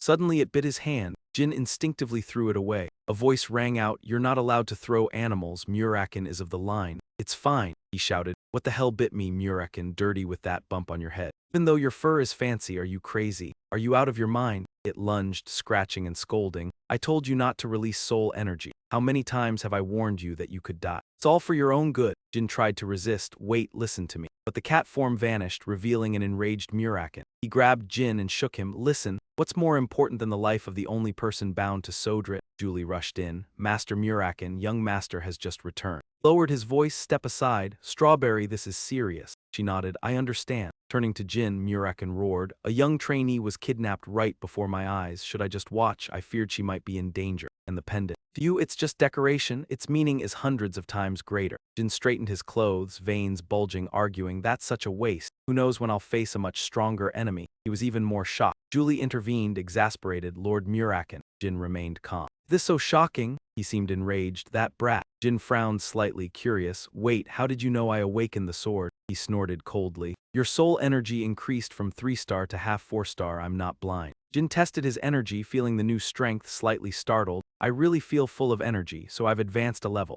Muraken's voice struck like thunder. "You should thank Sodrith for letting you live." He pointed to the glowing blue flame in Jin's hand, speaking slowly. "The 10 people who experience soul energy overload, wait, now 11. Ignore it. Of them, 9 have died." Jin was curious. "Can I contact one of the 2? Me and the other, who was the first master?" Muraken pointed at himself lazily. "No, it's me. Tema must be dead." Jin was surprised, waving his hand carelessly. "So we're not so different." "Don't worry, I don't want to endure that pain again. I'm going to bathe." He roared in anger, "That brat. Strawberry, you should starve him until he comes to his senses." Julie calmly avoided conflict. "I'll go prepare food for the young master." Muraken was left alone, muttering pitifully, "Strawberry." In a luxurious room, a cold voice echoed. Jin fought and defeated a warrior of the White Wolf tribe. "How could that absurdly happen?" Someone replied. "Of course it's absurd. They were just thieves disguised as wolves." You, surprised and skeptical, asked, "How could a green 3-star knight kill a White Wolf tribesman?" And Jyn Kenden, the 9th fortune of the Jyn Kenden house, smiled mysteriously. "Actually, there's a way to do it." The one Jin faced was probably quite weak.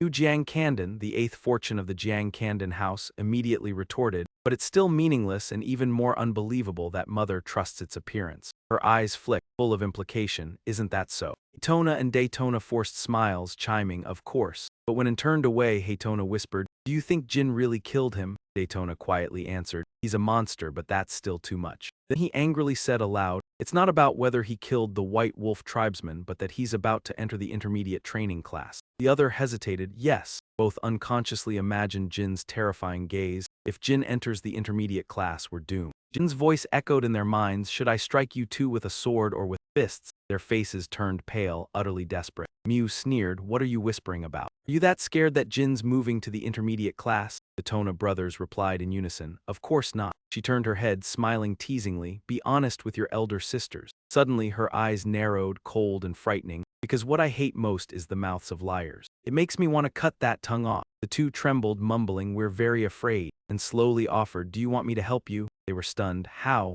The brothers grew excited as she said, "We'll specially lend you some slaves to use." Intermediate class of the Kanden people was essentially a survival battle for the qualified, including young trainees from 3-star to 5-star. Some were newcomers, and some had been stuck in the class for over 10 years. Mew and gathered a few repeating students and tormented them as slaves. She coldly said, "You can use them to destroy Jin. We also hate him." The two elder sisters exchanged a cunning glance, their lips curling slyly. "If you're not well prepared, you should think about the consequences before taking action, my dear younger brother." Meanwhile, Jin had just stepped out of the bathroom, feeling relieved. He thought to himself that he had completed his first task and was surely destined to join the intermediate class. On the other hand, he had also reached the 4th star level in his soul energy. To use his energy effectively, he needed to achieve 6th-star swordsmanship within 5 years. A 6th-star swordsman meant becoming an exceptional swordsman. 7th star and above, one would be considered a swordsmanship master, but only special for ordinary people. From 8th star onwards, these swordsmen were called extraordinary, and everything would change completely. Moreover, among over 2 billion people on the continent, fewer than 100 had reached the 5th or 10th star. And only one person had surpassed all those standards, the demigod of the field, the Knight of Origin. Jin clenched his fist with determination. "In this life I will reach the origin level. No, I must surpass that." He sat down and began thinking about his next step. "First bridge I need to cross is my own advancement. The Tona twins are studying in the intermediate class. I had predicted, even without experiencing it, that once I entered the intermediate class, I would be monitored by all the seniors, not just the Tona twins." Jin picked up the cake, hearing what seemed like Julie's voice. "Eat more, little young master," he helplessly replied. "It's too much." The beginner class was full of kids at the same level, and the atmosphere there was quite friendly, but in the intermediate class there could be no softness. Strength and skill were the only things that mattered. "The only thing I need to do is..." His eyes gleamed with a cold yet determined light. "I will dominate the intermediate class with strength." Suddenly, there was a knock on the door. Rosa, who had been writing intently, spoke up. "Come in." Jin walked in and greeted, "Did Mother call for me?" She sat solemnly at the desk and calmly replied, "Yes, I did." Rosa slowly continued, "I heard that you completed the task safely. The results are excellent." Jin smiled and responded, "Thank you, Mother." He suddenly remembered and said, "By the way, according to Petro's report." Rosa suddenly became serious and said, "You declined my offer to change rooms." She clasped her hands and leaned forward. The entire room was filled with strictness. "You know, that room is only for those who might become the family head. I've used it since I was young. From now on, you should use it." Jin coldly replied, "Thank you, Mother, but I will not accept it." Rosa raised an eyebrow slightly. "Why?" He explained calmly, "Maybe it's a good room, but to me it's just a room." She asked again, "You really don't want it?" Jin nodded. "Yes, I've made my decision." Rosa fell silent, tapping her fingers on the table, thinking. Finally, she nodded slightly. "All right, you can go now." Jin bowed and left. "Yes, Mother." Rosa sat alone, resting her chin in her hand, sighing helplessly. "I don't know if my youngest son is not greedy or if he is too ambitious. What I just mentioned is the elder's room, the room for the child who will manage the Black Clan in the future. He should understand that once he enters that room, he will receive the proper support, but he will also become a target for other children. Surely he has realized that I am testing him." Rosa paused and looked into the future. "Now, let's see how he performs in the intermediate class." Jin announced to his teammates, "Tomorrow I'll be studying in the intermediate class, and from the intermediate class there will be many factions. Everyone will be on my side and you will have to endure all the pain and humiliation." Jin looked around, his voice lowering but still firm. "But don't be afraid, I won't let them go, and they will stop when I fully conquer the intermediate class." He ordered, "By then, everyone must stick together, or at least 3 people together. No one goes alone, understood?" Everyone responded in unison, "Understood." Next morning at school, Z, the elder of the Black Clan, the 8-star knight and Siren's younger brother, stepped forward and shouted, "Attention!" His voice echoed like thunder. "This year, 10 new members have joined us and 27 trainees have withdrawn. The newcomers need to learn the life of an intermediate cadet from their seniors. My job is to teach and grade swordsmanship. Except for killing people, any situation or accident must be handled on your own." Depp shouted loudly, "Old soldiers, what have I always taught you? Shouted in unison, a powerful oath as if to pressure the newcomers. The Black Clan does not need weaklings, Jyn sighed quietly. These words are malicious, deliberately making us retreat. Looking over the ranks, Jyn noticed the Tona brothers. However, his gaze quickly stopped at Kajin, who was standing next to them. Kajin seemed to be a long-time cadet. He wondered if they had received help from Mew and En. He thought to himself that they surely wanted to discourage the newcomers, but suddenly he moved silently. Mesa sees, I'll show them they're wrong. Jyn stepped forward, standing firm in front of all the cadets. The Tona brothers looked slightly panicked. What the hell, why is that crazy guy heading towards us? The other one tried to reassure, don't worry, from today we have Mew and En backing us. Suddenly Jyn drew his sword, the cold steel flashing. Without warning, the sword's blade swung down at Kajin. The two Tona brothers stood frozen. Z was also startled by the scene just now. Jyn had severed Kajin's right arm. Kajin staggered and collapsed, clutching the wound and screaming in pain. Jyn sheathed his sword, his expression calm as though he had just done something obvious. A warning is needed, he muttered, call the healer. But inside he was utterly cold. It's not me, it's you. Tona rushed forward, angrily shouting, Jyn, are you crazy? Why did you suddenly swing your sword like that? Jyn didn't even look at him, calmly asking the trembling man on the ground, Cadet, what's your name? He answered shakily, I'm Kajin Ramilo. Jyn asked again, his tone even, do you know why I cut you? Daytona hissed, drew his sword and pointed it at Jyn. Hey, why are you ignoring us? Draw your sword. Jyn turned his head, his gaze sharp as a knife sweeping over him. Brother, don't you see I'm talking to Kajin? I'll accept the duel later, but for now, be quiet. Daytona couldn't hold back, stepping forward and growling, you bastard, how dare you act like this after cutting my cadet? He immediately realized he had spoken out of turn. Jyn smirked slightly. A mocking smile appeared on his face. My cadet, so this guy is on your side? Brother, I only cut him because he looked at me with bloodthirsty eyes. Around them the cadets whispered, is this power struggle? Z, who had been watching from the beginning, smiled slightly. Instead of making peace with his brother, they were taught a lesson. From what the Tona brothers had said, Kajin had openly sided with them. Jin's action wasn't just a random act. It had become part of the long-standing tradition of the Black Clan. A power struggle, he had just done something very bold. Suddenly, Jyn stood tall, his voice ringing out across the courtyard. Cadets, listen up, I am Jyn Zankinen. You can aim your swords at me or ambush me like just now, but as long as you show the slightest disagreement, I won't hesitate to cut you down like I did just now. His voice echoed, heavy as thunder. Jyn Zankinen, the youngest son, ranked 13th in the family. He turned and replied politely, yes, elder. Stepping out from the shadows, his eyes burning red, he asked, do you think you have the right to act like that in front of me? He responded indifferently, I do. Z continued, why? And uttered a line that stunned everyone, because I don't consider myself to have fought the two Tona brothers, I fought you, elder. Z's brows immediately furrowed. As his power erupted, his hand opened, energy coalescing around him.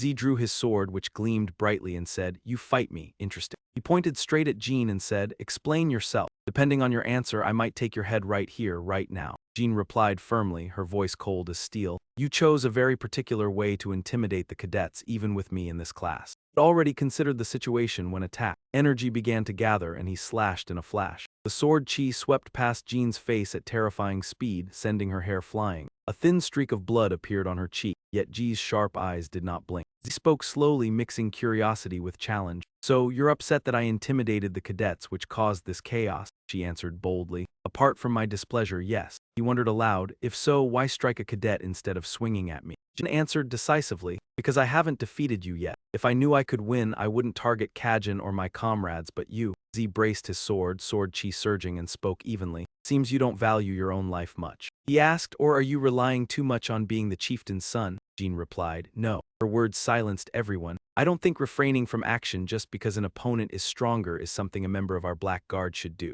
Losing a life is only a moment. Honor is eternal. Z paused briefly, then suddenly laughed. Foolish, a reckless fool like you makes even me laugh. The smile faded, his eyes glistening. Fine, I'll entrust this to you. You truly deserve to live among the Black Guard. He turned to the cadets, his voice thunderous. Cadets, do not forget today. What you witnessed is the true expression of the Black Guard. This brat has shown us what defines the sword disciples of our clan. He bellowed an order, cadets, fight. Do not forget your true nature. Z lowered his voice to conclude today's training, announcing the dismissal and that training would resume tomorrow. Everyone replied in unison, yes, Commander. Across the hall, the two Tona bowed their heads, a bitter feeling rising within them, but Jyn moved forward, reminding them with a friendly tone. I'll share some advice as your younger brother. You may still fear those older than you now, but what about the future? Don't just focus on the present, think ahead. It will benefit you. When he returned home, Julie eagerly came to greet him. Young master, you're back early, Jyn called out as he entered. Julie replied, yes, young master. He dropped a remark that made her pause. I've started the hierarchy battle with the Tona twins, but I think my sisters and Enmu are supporting them. Julie seemed confused. The two of them, really? Jyn recapped the day's events. I attacked a junior soldier on their side and found out he belongs to my sister's faction. Well, he slipped up. Now he's on their side. If she finds out, they'll be furious. The corner of his mouth curled in mockery. At first, he couldn't possibly have a 5-star knight on his side since they only recruit weaker members. Julie raised an eyebrow, but both young ladies are already elite. There's an unspoken rule that elites only fight other elites, Jyn said calmly. It's fine. I'm actually glad they've started adjusting me. It's a big secret among them. But since they are all elites, there's no reason for them to attack me. The only thing they can do is interfere with team member assignments and task difficulty using their elite privileges. This makes me more prone to injury or death. However, among the difficult missions, there are many solo tasks. And who supervises me on solo missions? That means I can unleash my full power in those tasks.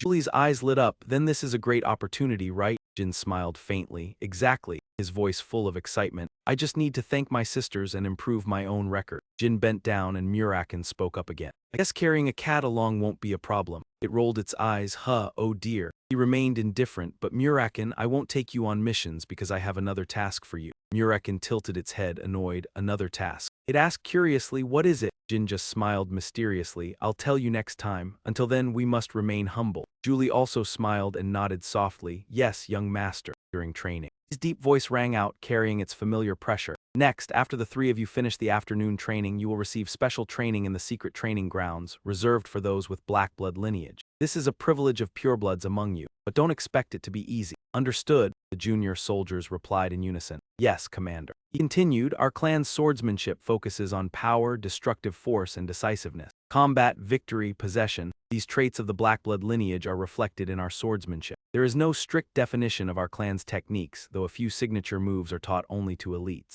Jyn glanced toward a corner, sensing his sister's irritation. Z emphasized, this swordsmanship has no fixed form. Every step and rule shows the biggest difference between the Blackblood clan and other families. Suddenly he asked, do you know why our clan's swordsmanship has no set form? Jyn immediately raised his hand. Because of the different physical abilities and talents Blackbloods possess. Correct, Z replied. As a Blackblood, you have noble blood, a body, and sword skills beyond ordinary imagination. Even with slight flaws, you're still much stronger than normal people. He grinned slyly. What you've learned so far is simple. Now I will give each of you a steel ball. I took it, holding it with suspicion. What is this, a piece of steel inside? Z explained. It's called the Clearstone because it produces a clear sound when struck. He brought his sword close to the ball. Now I'll show you 3 types of sounds Clearstone can make. Listen carefully, Z said, lightly tapping the ball with his sword. A sharp sound cut through the air, making many wince. Awful, right? He asked. Z gripped the sword tightly and struck the ball hard. This is the next sound. But the sound that rang out was clear, metallic, resonating through the air, impressing everyone. As you heard, Clearstone produces different sounds depending on the user's strength. If your strike isn't strong enough, the sound is dull, but if struck properly, the sound is perfect. Jyn immediately understood. I get it, this training produces this sound every time I strike. This means we are training power control, mental strength, and focus. Considering Blackblood physiology, it's a perfect exercise, though simple. Still, it's just repeatedly striking the Clearstone. Too safe to be considered special training only for Blackbloods. Z raised his sword again. Now, the final sound. Jyn wondered, so what is the third sound? I could hear a rattling from inside the Clearstone like steel fragments. In an instant, he delivered a fierce strike to the ball. Jin's eyes flashed. Impossible. He lunged forward, shouting to the Tona twins, get down. The sword struck and the steel sphere shattered. Immediately, a violent explosion erupted. Jyn braced himself, pushing the two away. Flames roared in the air, leaving behind a cloud of smoke. Everyone fell, leaving only faint groans.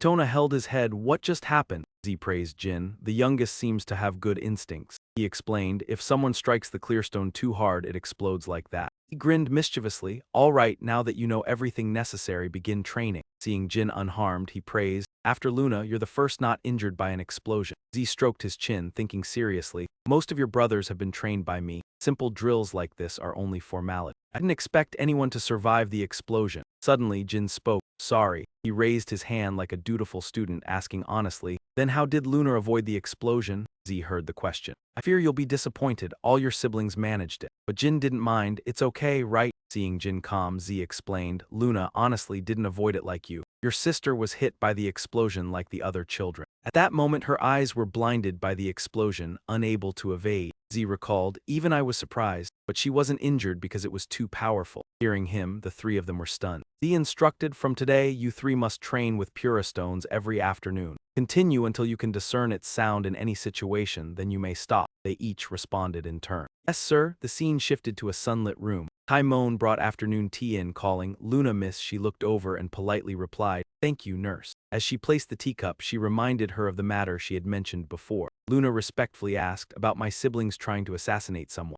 I want to sit beside her and tell her everything. Now, Lady Mew and Anne have begun to suspect me, and they've probably learned about the young master. There's a high possibility of that. After hearing your analysis, I find their actions quite reckless, yet they lack a clear purpose. Are they planning an assassination in the arena? After all, they've been forbidden from participating in the succession war. Luna seemed sad as she spoke about them. If father knew their plans, this house would be in turmoil, and their lives would be in danger. Iman kindly asked her, do you think young Master Jyn is lying? What if it's just a misunderstanding? Luna recalled her younger brother, who was now 10, and considered that both possibilities were likely. She also reminded him that they had investigated for 5 years without finding anything. I don't think young Master is lying. She remembered her younger brother's cold, composed face when he was younger. He didn't know, but he almost died back then. At that time, the boy was always cautious around her. The more she thought about it, the more Luna felt something was off. She gripped her teacup tightly and said, this isn't something he just feels on his own. I think it's his instincts. He must have sensed it. She asked, should we investigate Lady Mew and Anne first?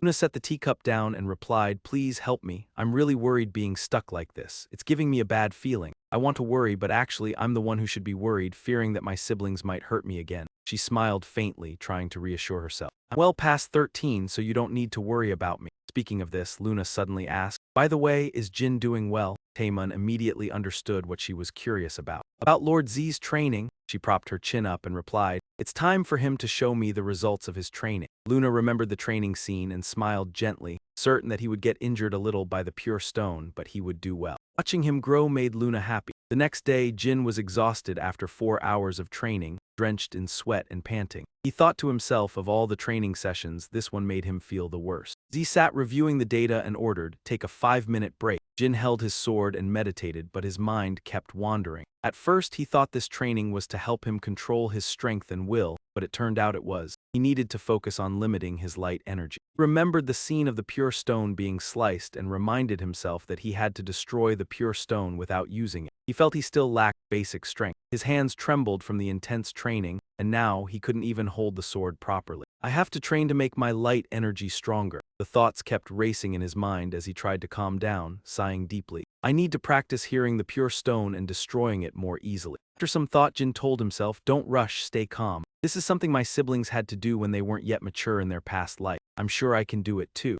Z opened his eyes and looked at the three of them, his gaze fiery as if seeing through everything, and inwardly praised, all three of them are doing quite well. Z glanced at them, feeling satisfied. Perhaps he will break Luna's record. Meanwhile, Haytona gritted his teeth and cursed, you just said it cracked. Daytona, still shaking, continued to oppose, where did it crack? Z observed Jyn meditating and saw that the boy was exceptional. He felt pleased, gently stroking his chin and grinning wickedly. Perhaps he will break Luna's record. Night fell and someone broke the silence. How laughable. Looking at the Tona siblings collapsed on the floor, Z ordered, give this to your siblings. If they want to faint again tomorrow, they don't need to come. Jyn obediently complied, understood. Z stood with his arms crossed, watching the Tona twins being helped into the darkness. The Tona twins fainted later than I expected. Well, a black rat is still a black rat. Z looked at Jin's appearance and thought, the youngest. Thinking about it, Z felt regretful. Why is he the youngest? If he had been born 10 years earlier, he could have become a talent, swallowing up the entire black rat family. Damn older brother, Z was furious. What now? I'm so angry. A month later, May 1795, at the mid-level cadet training grounds, someone stood high and shouted, attention. Someone clearly read the announcement. The first mission of the year for the mid-level cadet class has been issued. The cadets are called to step forward. First mission is protection. The individuals to protect are the newcomers from Minch Smithy. The chosen ones are Houston and Batting.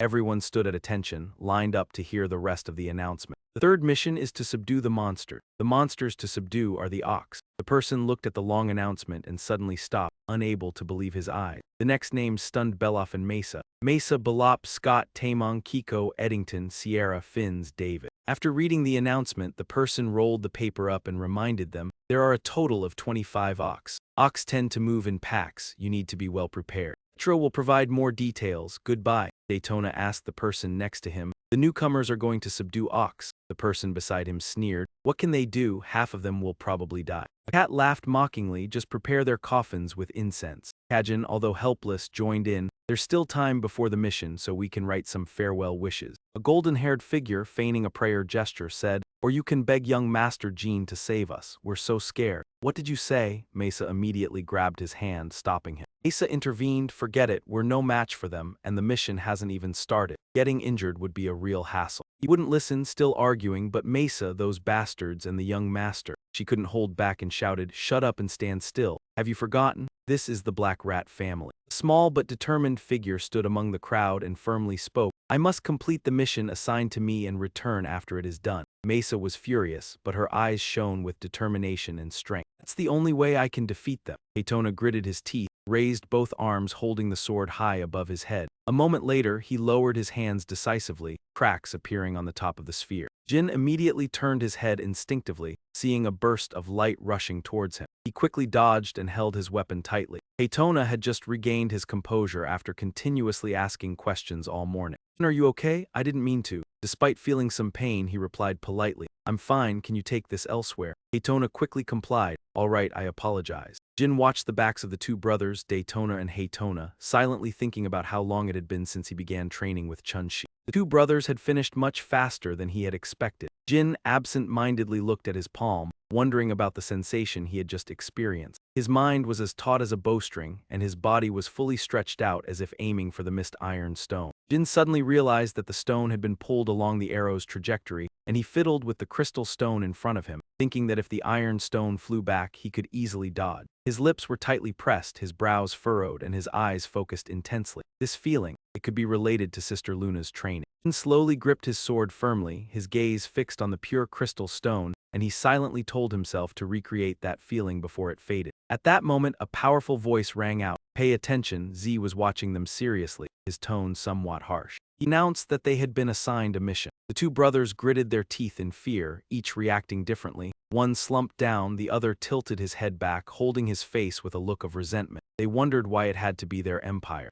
He saw the miserable state of his two nephews and expressed his condolences. I'm sorry, children. He emphasized their discomfort. Because of you, the other brothers and sisters don't have to dance at the Imperial Banquet Hall. Suddenly, Z changed his tone to a more interrogative one, his eyes narrowing with anger. Even if it's an event, it's still a mission. How dare you complain? If you show such an attitude again, I'll show you what real punishment feels like. Two brothers stood straight and said in unison, sorry, uncle. Jyn remained calm, while Shen thought to himself that Sister Mew and might be cruel in punishing those who weren't skilled with swords. It was hard to believe they were assigned to the Burmand Empire event. Z reminded them that because this was a big event, even the House of Dark Can would have difficulty refusing, and there would be very powerful people coming to entertain. He told them to observe and learn. The two brothers Daytona and Haytona tried to speak loudly to hide their discouragement. Yes. Then, Z started talking to the one who had remained silent and called Jin's name, causing him to respond immediately. Yes, uncle. Z read the lines in the task book given to the stranger. When he reached this part, he hesitated slightly before clearly conveying further. Assassinate a key figure. The target is the plaything of the Ice Castle's master, Talaris, one of her lovers.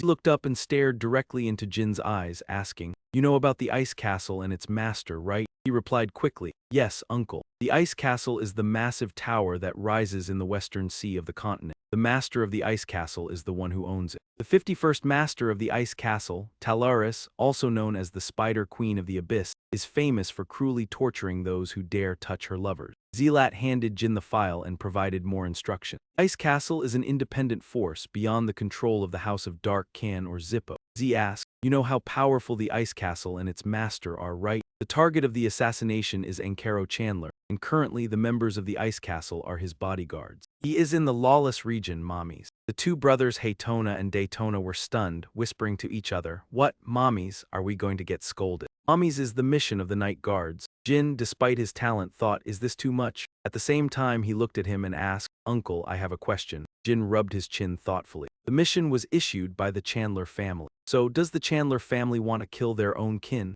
Z crossed his arms and nodded in affirmation. That's right, It seems the Chandler family tried every method to bring him back but failed. They probably think it's better to kill him than expose their family's secret. Do you think you can carry out this mission? Jyn replied confidently, I will do it. Z was slightly surprised. Why you? Z didn't ask directly but kept his thoughts to himself. This guy, doesn't he know about the ice castle and mommies? Why did he agree so quickly? I thought I'd have to tell him about fate if he resisted. Finally, he sighed. Well, being decisive is good too. Then Z gave some final instructions, stating that they would leave in 2 days. The two brothers, Daytona and Haytona, still couldn't believe it. Uncle, Jyn is really going to mommy. Replied in an irritated tone, if he wants to, what's the point of stopping him? The afternoon training will be cancelled and personal training will be restricted so as not to interfere with the mission. The three replied in turn, yes, fine, uncle. Suddenly, Haytona became fierce and quietly called out, hey Jyn, uncle. Jyn turned around and asked, what? Haytona responded snidely, if necessary, tell them you're from the House of Dark Can, no one will dare touch you.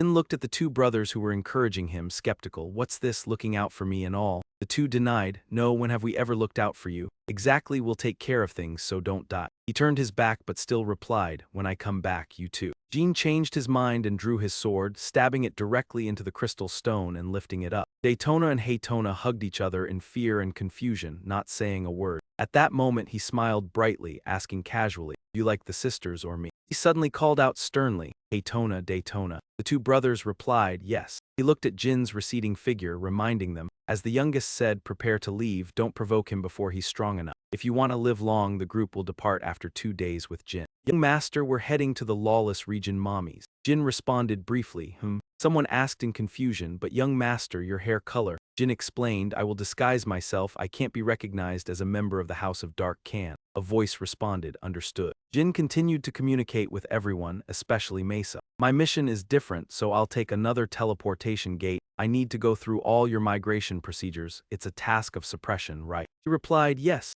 Jyn was surprised at the sad faces. Why do you all look so gloomy? What's wrong? Mesa replied, nothing, we just wanted to say goodbye. The atmosphere quieted down and Jyn smiled, replying, goodbye. He continued, as if this were the last time we're meeting. Well, if things go wrong, some people may lose their lives, but worrying won't change anything, so focus on the task at hand. To reassure everyone, he gently said, I will definitely return, don't worry too much. He patted his own shoulder. Bellop smiled awkwardly and warned his master to be careful, saying he would meet again later. Then he stepped closer to Julie and reminded her to protect them. Muraken replied calmly, don't worry, I am the master, but Jyn quickly interrupted, instructing her not to reveal too much. Annoyed, he couldn't hold back and snapped, oh, this kid, you better be careful, don't trust appearances. He ignored it and simply said, I'm leaving. After escorting Jyn out, Julie sighed, noting that Muraken was absent and would likely remain silent here. Reassured Julie to treat it as a break and that he would bring back the prize. She worriedly reminded him of the mission to assassinate the Ice Castle Master's lover, expressing concern since Mammoth was a very dangerous place and urging him to be careful. Jyn mounted his horse and told Julie he would return. Then he departed. A few days later, Jyn arrived in Mammoth, a gathering place for petty criminals. In a dilapidated house, a man's figure stepped in loudly. Hey, you bastards, I just got here, why is no one asking anything? A mocking voice replied, who's this? Thong, running away again. He answered, that's right, I'm back. This place was known as a sanctuary for lawless criminals, preventing any development. Just then, the door creaked unusually. Thong and the others turned and sighed. Jyn stood outside the door, glaring at them, deep in thought. This place was so affected by these criminals that it could not grow. Few glanced at Jyn and asked, is there a newcomer? He stepped in, coldly tossing a coin, requesting cold water and a simple meal. His arrogant actions sparked anger and they whispered about him. Thong approached curiously and asked, the newcomer is bold, who are you? A traitorous level 9 knight. He began showing arrogance, revealing his gangster nature. Newcomer, why don't you learn our rules? Be silent, kneel, and lick my toes. Before Thong finished, Jyn grabbed his collar and seconds later, his hand was covered in blood. He slammed the table, standing and shouting, how long do you expect me to wait? Everyone froze, unable to react. Then suddenly they all laughed loudly, confident Jyn couldn't do anything. He sighed, thinking this place is full of lunatics. His master said to be accepted here, one must prove skill and courage. Jyn tightened his grip on the knife and strode toward them, reflecting on the favors his master had shown him, wishing to repay them in this life and the last. His master had helped him immensely. He believed that one day he could repay him. He sat at the bar. The server brought a plate of pastries and a glass of water, more polite than the criminals. I won't poison it, don't worry. Jyn replied coldly, poison is forbidden here, at least I know that. The innkeeper asked further, you're young but know a lot, do you have family here? Jyn answered, none of your business. The innkeeper's expression clearly showed displeasure at his attitude but continued, what do you want? My thigh, I have a new dish, it's selling out fast. Who are you looking for? Jyn didn't look, replying tersely, later. Then more gently, is there anyone named Zippo here? The innkeeper crossed his arms, closed his eyes to recall, and answered, no, I'm certain. Jyn didn't press, asking instead, then. You show me a few places to stay overnight? He requested places without bedbugs. The innkeeper directed him. There's an inn called Moonwell in the west of town, it fits your needs. That's where King Mammoth stays, no need for a scene like earlier. Mentioning the Moonwell Inn west of Mammoth, Jyn strolled under the moonlight, thinking about his target. Ankaro was the son of a count, living under family protection, never knowing hardship. He lived solely to indulge in pleasures with nothing but noble blood. He always yielded to the strong and trampled the weak. He was here to attract the attention of the mysterious castle master. He was certainly one of the castle master's lovers.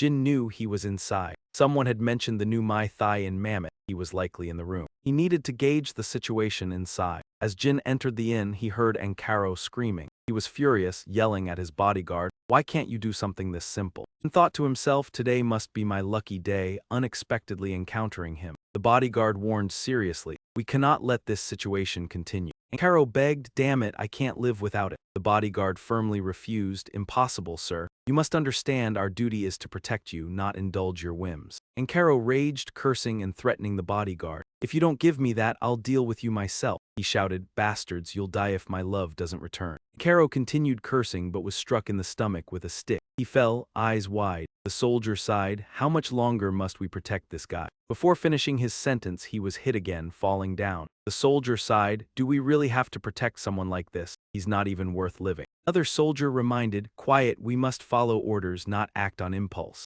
Jyn stood in the corner, observing. He began planning. His target's guards were at least level 6 swordsmen. Killing Ankaro would be easy, but the problem was escaping his guards. Using poison would make all of Mammoth rise against him. He needed a way to kill Ankaro secretly in Moonwell. If he assassinated him with poison, everyone in Mammoth would oppose him. But his guards were a major obstacle. Jyn had to find a way to do this unnoticed. After a moment, Jyn seemed to have a plan. He slammed the table joyfully and laughed. His hair and clothes changed color. Confident in his plan, he smiled cunningly. Someone asked about the number of Ceres guards and close associates, and it was quickly reported that there were 6 people. She smiled gently, her hand slightly closing around the piece of paper. Sorry, it's just that one fool didn't understand his position and made everyone work harder. 2 Tans laughed, but this would end today, wouldn't it? The young lady is here to help us. Ceres lightly waved her arm and calmly replied, a man like him could be killed at any moment. You said he's at the Moonwell, right? Hurry, the good news should come soon. Yes, miss. Suddenly, a flash of green light appeared from somewhere. Light signaled something ominous. Everyone had to raise their hands to shield their eyes from the dangerous light. Hayton furrowed his brows and loudly reported, Miss, it's from the Moonwell direction. Ceres looked in that direction and exclaimed, what the hell, looks like we picked the wrong day.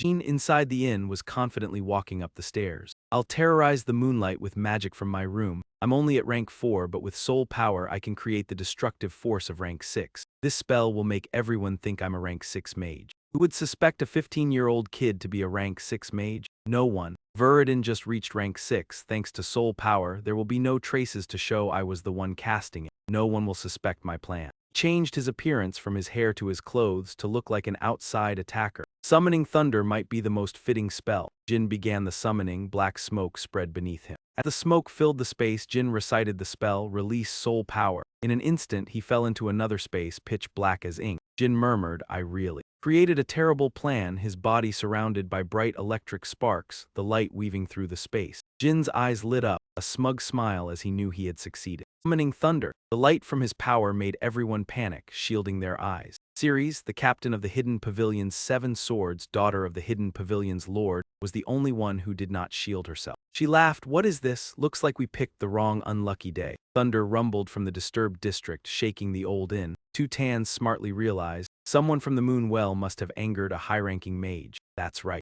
This could be an attack aimed at the Hidden Pavilion. There are 6 of our people in the inn, not to mention Ankaro is also there. Ceres hurriedly ran. Let's go, I don't care what happens to Ankaro. Prioritize the situation with our people. The 2 guards immediately followed. Understood, miss, but they couldn't approach the inn because they were blocked by the thunder. The 3 were also attacked by a huge explosion. People in the inn ran outside. Damn it, who the hell did this? Hayton shouted. That bastard, you said you killed Mage Zippo, what if they're taking revenge? Open the gate, Ceres yelled, stopping Hayton. Wait, she noticed something and then screamed, hold on 2 tans. A whirlwind with thunder suddenly appeared, throwing everyone aside. The space settled again, the ground was a battlefield. Hayton asked in shock, what is happening? Ceres replied, that shock, it must be the final assault. Agreed, the subordinates agree. Miss Ceres looked at the chaos, seeing no one, only praying that everyone was safe. At this moment, not far away, a weak figure clung to a rock as it moved. It was none other than Jyn, panting tiredly. Perhaps it's the final examination of my mixed soul power, almost at rank 6.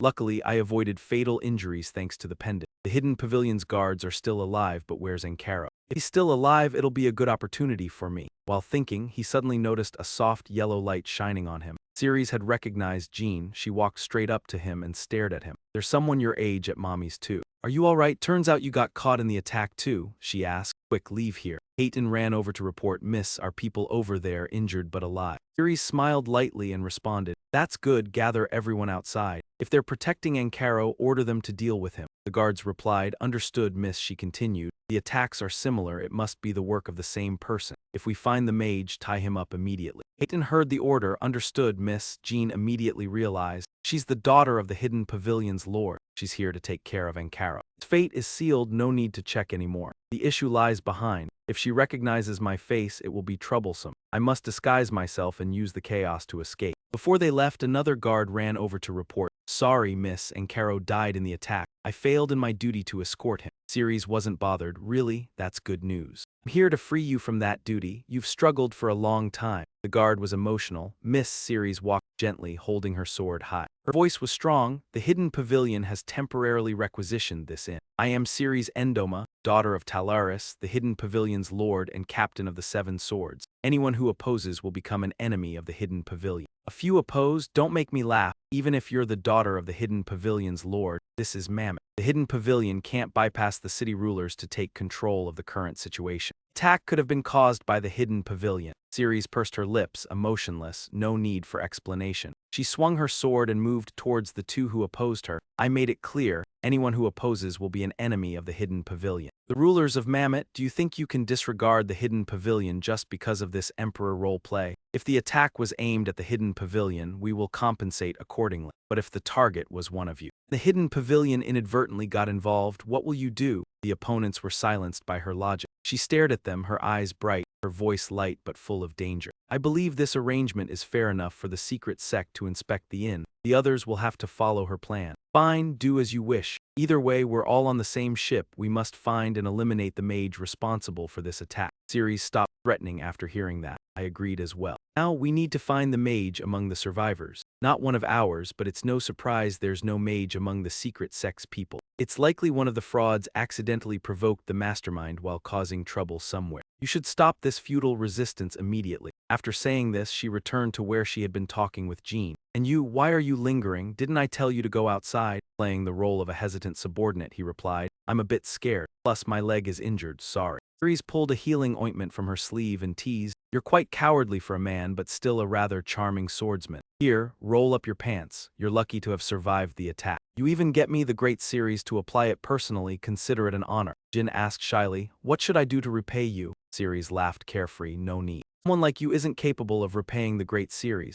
Just see it as a fond memory and occasionally salute in the direction of the secret sect. After applying the ointment, she turned her back and waved goodbye. He smiled and returned the salute. Once Ceres was out of sight, Jin's expression turned cold, silently acknowledging that the task was complete. One battle ended, but another confrontation approached, the light tracing a clear arc in the air from his sword. A monster screamed in pain as it received a critical slash. It let out its final groans before collapsing, accompanied by a shout of joy. I hope I was the one to defeat this monster. Now he joyfully stomped on it. I thought we could all make it back alive. Scott laughed in agreement and they returned together. Then they trampled the pride of those fools who dared mock them. But Mesa didn't show happiness. Instead, she warned tensely, don't get complacent, 7 monsters remain. One replied, I know, Mesa. He analyzed carefully. The brains always moved in small groups. Now, wandering alone, defeating them was relatively easy. Perhaps the gods were on their side. Mesa smiled, thinking Jyn was under divine protection, the positive energy spreading to everyone. After thinking, she ordered the team, now, continue the search quickly, stay alert until the very end and be careful. Something rustled in the bushes. Muraken had been eavesdropping on them and muttered while walking.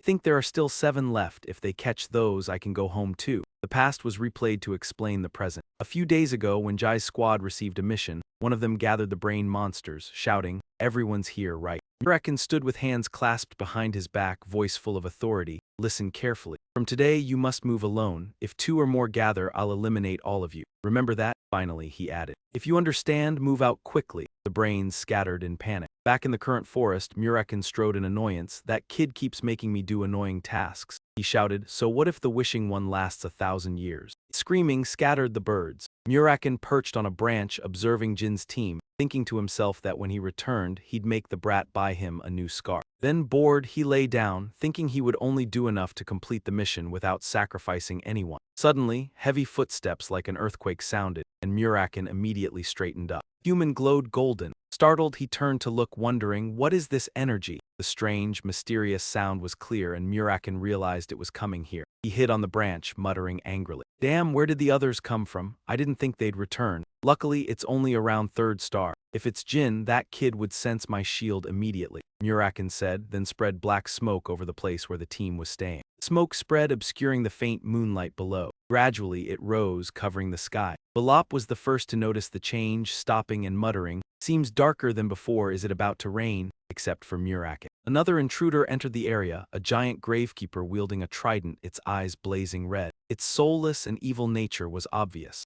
Muraken immediately appeared in dragon form, roaring, "How dare you!" Its wings flapped violently, creating a fierce vortex. As the powerful one, Muraken declared, "Mobilizing forces without my permission." This was not a living being but an ancient sacred relic. Looking closely, the figure in front was huge and dangerous. It called the giant gravekeeper by name. Muraken was suspicious. This species should have been wiped out 2,000 years ago. Why were the giant gravekeepers for the dead gods here? He quickly unleashed a magical orb and sealed it. Whatever the reason, this encounter was unpleasant. "I'll end this in one breath." The magical orb struck the giant gravekeeper. It stood firm, trying to shield itself, but cracks appeared on the shield from the impact. Collision caused a huge explosion, scattering dust. Amid the chaos, Muraken landed slowly, claws retracting, returning to human form. He stretched his shoulders and sighed, "Too long since I last used this power." Seeing the giant gravekeeper fall, Muraken calmly remarked, "No giant gravekeeper appears randomly. No matter how many times I think, this always involves the Zippo family. What the hell is happening to this world?" He began pondering, deciding it was better to keep it secret from the kid. If something unexpected happened, he could protect him. If the kid continued developing as he is for 10 more years, he could resist the Zippo family.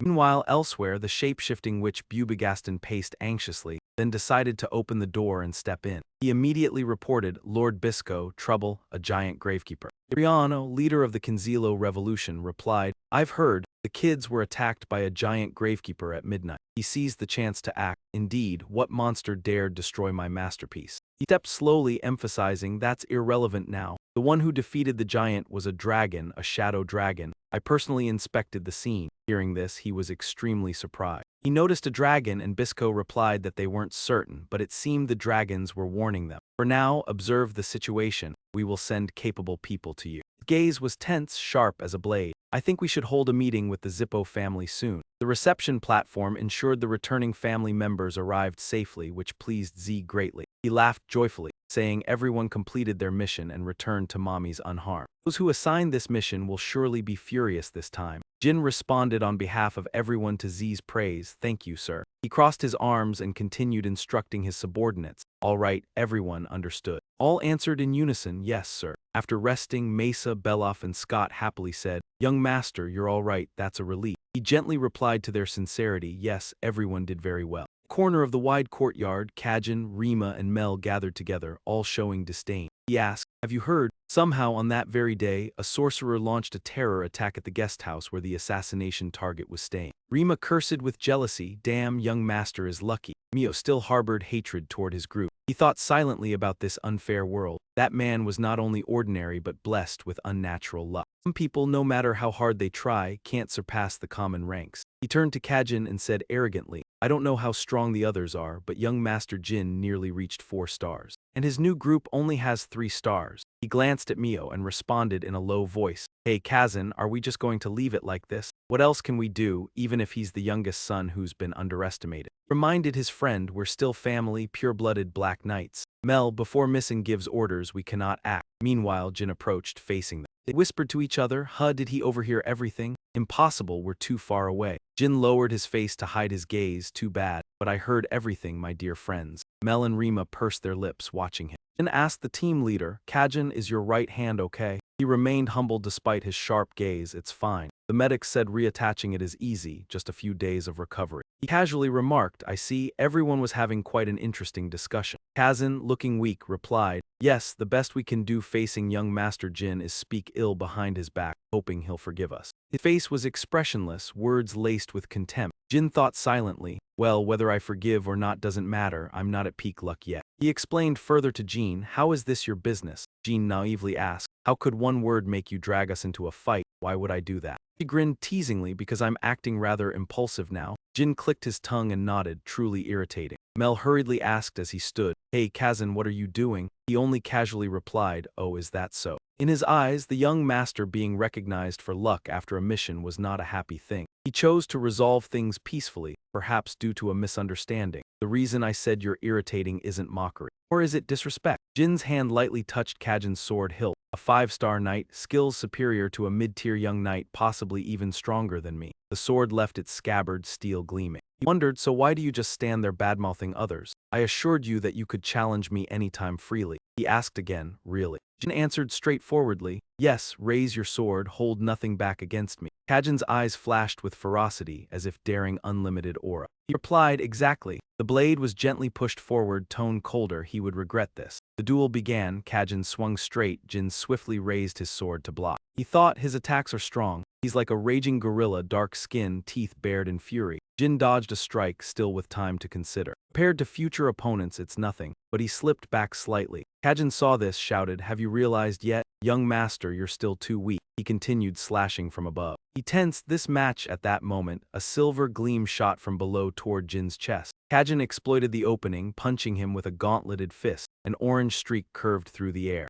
Jin's eyes widened in alarm as he moved quickly to avoid the wild strike. He thought, I can see this, like the day Haytoner attacked, I can track Kajin's attack trajectory. His opponent had infinite moves, but the 5-star knight used few. When anger clouded his vision, he thought, I'll end this in just 3 dimensions. Waiting for the opening, Jyn calmly said, know every move of yours, you won't win. Kazin yelled in rage, you still spout nonsense like that, young master. But then he witnessed Jyn dodge every strike, first the left swing, then a sudden strike to the head. Hikaji leapt to strike with his sword, Jyn ducked. He clearly saw the final move, an aura no 4-star could block, yet Jyn completely parried, even causing the strike's owner to recoil. He waited for a missed swing, then thrust his sword to deflect the opponent's blade. Kazin trembled, eyes wide. How, that last move was certain. But the outcome was clear. Jyn pointed his sword at his face. Now I know how many years it takes to reach 5 stars. Kajin lowered his face in shame, speaking loudly to suppress his shattered pride. Kajin asked, you tricked me, right? I didn't know you were at 5 stars. He retracted his sword, replying bluntly,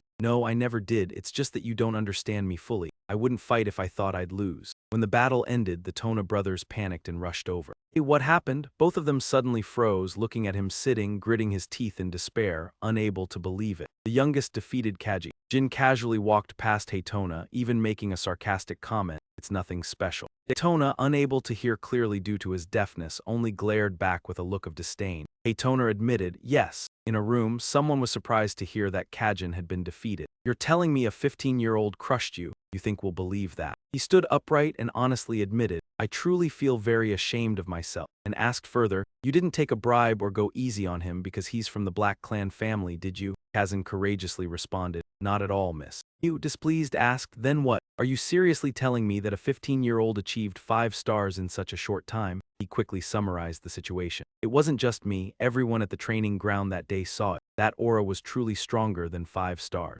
The young lady sighed, forget it, relying on someone like you was my mistake. Get out. As Kajin left, the room was left in silence, and looked up and asked, is the youngest threatening us now? Mu replied, not just us, it's threatening the whole family. In the youngest's next mission, we must have our people involved. She eagerly anticipated the future, hoping that would be the time the youngest would leave and not return. Jyn had returned to his room. Julie brought in a tray of food and spoke, young master, the swordsmanship garden is very lively. Everyone is amazed by your achievement. He looked out the window and asked, "Really?" Jineo hesitated, saying, "It's because you're the first head of the family, your father and sister Luna. Because only 3 people have ever become 5-star knights at the age of 15 in the entire history of the Black Clan." He thought to himself, "So, 5 stars in swordsmanship, 4 stars in magic, and 5 stars in dark energy. I never imagined I'd reach 5 stars in swordsmanship. I only trained with the pure stone as usual, and I've already reached 5 stars. Jin's face was full of thought. "It seems that when one of my 3 powers, specifically dark energy, magic, and aura, becomes stronger, the other powers are also affected. Previously, when I overloaded dark energy,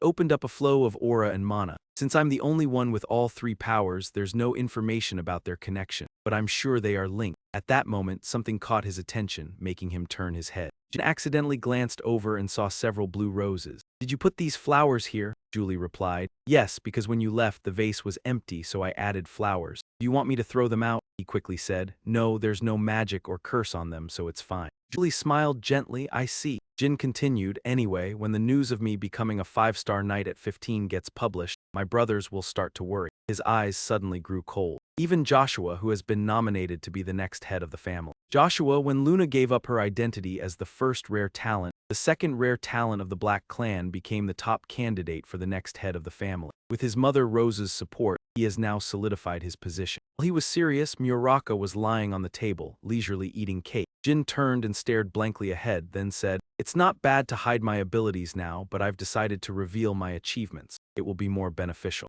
Since the news of me being 5-star has already leaked, it will definitely spread outside the Black Clan. News about me will be reported worldwide." Muraken licked his hand, glanced at him, then said loudly, "Oh my, look at our little guy praising himself. I'm sure if you become the center of attention, your brother will obediently step up." Jyn didn't deny this but agreed. "Exactly, more importantly, father will come to the swordsmanship garden himself." Julie and Muraken exchanged surprised glances. "Father wants another heir instead of Joshua. Apart from Luna, he's never been satisfied with any of us. But Luna, the only one who interests him, doesn't want the position. So father decided she's not fit to lead the family." Then, Joshua's position as the next head of the family was confirmed. He went first and sisters Xancha and Mary became the backup heirs. This order of succession is extremely stable, but everything changed when I appeared. Father doesn't differentiate by age and gives everyone a chance, so he will give me an order, just like when I was still at the basic level. Father's order will definitely include 2 things. First, a challenge to see if I can overcome the age gap with my brothers, the other heirs. Second, protection. Father doesn't want me to die at their hands before I even take the test. That's because I'm a special case." Suddenly, Julie looked at him seriously, warning, "If your story gets published, you'll be flooded with visit requests from families and groups all over the world." Jyn immediately agreed. "You're right, there's no better way to deal with that than a banquet." The sunlight from the window shone on him and he squinted slightly. "When father arrives, we'll host a banquet. Julie, go prepare." Jyn pointed at Muraken. "You have to pay special attention to Muraken. Be doomed if he secretly turns into a human and sneaks into the banquet. You understand, right?" Muraken was surprised, shouting, "Huh," then puffed up his fur, angrily retorting, "Hey, do you think I'm a kid?" Julie didn't give him a chance to retort and quickly carried out the order. "I'll follow your instructions, young master." While Muraken could only mumble helplessly, "Fried pastry." A few days later, she smiled as she arranged flowers and said, "It seems the butlers have been very busy responding to official letters lately. Young master, when I asked Pedro, the Burmond royal family also sent an official letter." Jyn, hearing this, looked away from the book and said, "The royal family of the empire? That's surprising. They must be very curious." Julie looked at his back and continued delivering the news. "The head of the family has sent the visiting schedule through Con. They'll come in a month. The visiting days for other families will also be scheduled accordingly. But the young masters and young ladies from other families are pretty quiet." He calmly flipped through the book. Next, Jyn closed the book and closed his eyes, replying, "If they want to discipline me while I'm getting this much attention, then they're just making noise because they fear or hate me for my reputation. They certainly haven't fully expressed their intentions." Suddenly, Pedro burst through the door, shouting, "Young master!" He was sweating, scared, stuttering. "You've been assigned a mission, but the mission is the Cologne ruin." At the same time, somewhere else, an angry shout was heard. "People who call themselves rare talents like you, how can you do such things?" The person created a strong wind and yelled, "Doing this again." Rosa couldn't hold back her anger, slamming the table and shouting, "How dare you send the youngest to Zippo's territory?" She continued cursing. "These bastards!" The door to the room creaked open and Rosa softened her voice when she saw who entered. "You're here." Jyn replied softly, "Yes, mother." Vansha, the third rare talent of the Black Clan, was looking dejected, not even bothering to look at her younger brother. The other 2 brothers simultaneously looked toward him. From left to right, they were Jyn, the 5th rare talent of the Black Clan, and Vigo, the 6th rare talent of the Black Clan. She asked seriously, have you heard that your next mission is the Cologne ruins? Jyn nodded and gently replied, yes, mother. Jin reached into his pocket, speaking softly. Suddenly, Ryuza stepped forward and quietly announced that the mission had been cancelled, and the child could not go to Cologne, and Mew were shocked. Sot Sang yelled, making their mother immediately turn and command them to be silent. Yu angrily retorted, you bastards only think about killing you, and also frustrated said, is it so strange that we tried to kill him? Both of them couldn't understand why their mother was defending him. The daughter's fierce reaction made Rosa speak out, as their aunt. As their mother, she kept warning that if they continued to speak irrationally like this, she would immediately intervene. Parents silently encouraged sibling rivalry. She reminded them that the family needed competition, and each of them had been trained in it since childhood. Mew quickly agreed. Mew confirmed, that's right, mother. She had participated in many dangerous missions even at the basic rank. Rosa fell silent in thought, then Ryuza sat down and said, yes, you're correct, competition is necessary, regardless of methods or intention. Rosa asked, but has any one of you become a knight at only 15 next year? The two were stunned, looking at their mother. Rosa explained, the youngest is very different from you. Jin remained standing, slightly bowing to listen. He looked at the dissenting two and continued, warning that if they achieved accomplishments like the youngest at a young age, she would protect them. Vansha despondently covered her mouth. Rosa scolded her jealous daughters strictly. Rosa said, you are not worthy of my protection. Even now, at your prime, I do not regret it. She raised her voice and reminded Giantia, Jyn, and Vigo that they too were at their prime. Demanded that each person take responsibility for the chaos caused by the two girls. Dansha would self-discipline immediately, while Jyn and Vigo each had to return one of the family's high-tier swords. Jyn stammered, mother, what do you mean by returning a sword? She lost patience and said, if I handled it my way, I would seize all your high-tier swords. Be grateful I only do this. The others were angry at being implicated. Ryuza looked at Jin, silently contemplating whether to feign compliance or resist the favoritism. She held the paper and waited for Jin's decision. Show me how you'll handle this. Jin cheerfully called, mother. Rosa squinted, expectant. Speak, my son. Jin said, I really like the mission you assigned. She asked, do you know where the Cologne ruins are? Jin calmly replied, yes, it's part of Zippo territory that the local people tried to seize in the past but failed, and laughed, amused, while Mew was surprised. Jin smiled, I understand it's dangerous, but I do not intend to back down from this battle. He stood before everyone and stated firmly, I know it's dangerous, but I don't see any injustice. On the contrary, it feels like a signal that my sisters value my abilities. She gasped, really? Jin continued, isn't that why they sent me on this mission? Ryuza praised, very brave. Jin responded, no, if the mission's arrangement suddenly changes. Jin explained, that would make the family workers think the family's rank and strength are declining. Rosa tilted her head, eyes glaring. No subordinate dares doubt the family over such a trivial matter. Rosa analyzed, your sisters just want to sabotage you. Unable to confront you directly, they create chaos. Jin nodded, that's also my goal, mother. Before Zojia could reply, he continued. Jin said, if I had to fight my sisters now, I would surely lose, but I can resist by completing this mission perfectly. She reminded, one misstep could cost your life at the Cologne ruins. Are you confident? Jin answered, yes, and I have a small request. If I succeed and return from the mission, please grant me the sword the brothers returned. Everyone was startled, ignoring Ryuza's expression. Jin calmly explained, I believe that is the minimum I can receive as a reward. Jyn, annoyed, asked, Jin, why do you want to keep the sword we returned? If you need one, I will give you one of mine, so just abandon this mission. Angrily said, you must survive at least until father returns. Jin immediately rebutted, what you say sounds strange. If there's an issue, shouldn't you have stopped in and Mew when they entrusted this mission to me? Ryuza interjected, stop. If you complete the mission and return safely, I will give you your brother's sword. Everyone else may leave. Jyn shouted in anger. Contrary to Jyn's anger, Rosa calmly feared Jin might trample on the honor of other children like Luna, but realized her worry was useless. When Siren returned, he would be proud of Jin's growth. Jin slowly opened the door and stood nearby, arms crossed. What are you thinking? Jin replied, dreaming that fortune is still on my side. Jin's hand suddenly stopped. He didn't know if the siblings were aware, but he was extremely unlucky. His words made her angry. Enough of that indifferent attitude. This isn't a personal mission, so you won't be alone throughout the journey to Hadu. Jin coldly responded, thank you for your concern. He also cast a threatening glance at those behind him, planning to meet them later. In another setting, he stepped forward to introduce, we would like to introduce ourselves, young Master Jin. Jin said, my name is Mel Hart, I will accompany the young master on this mission. The person beside him added, I am Rima. He continued, it's an honor to serve with you. Young master, I apologize for my previous actions. Rima affirmed, we won't let you down. Jin placed his hand on his chest and swore, likewise. After hearing the introductions, Jin prepared to leave. All right, let's consider the past gone and complete this mission together. All three responded in unison. Thank you, young master, thank you. Jin coldly sent a burst of terrifying energy towards the three. Negative thoughts flooded his mind. Honor my ass. All three were minions of an enemy, so they would certainly betray him when danger struck. He moved closer. Let me briefly explain the mission again. Miao began outlining the mission. We must steal the totems, the location is the Cologne ruins, and the objective is 4 totems. The Cologne ruins used to be home to thousands of indigenous people from various tribes.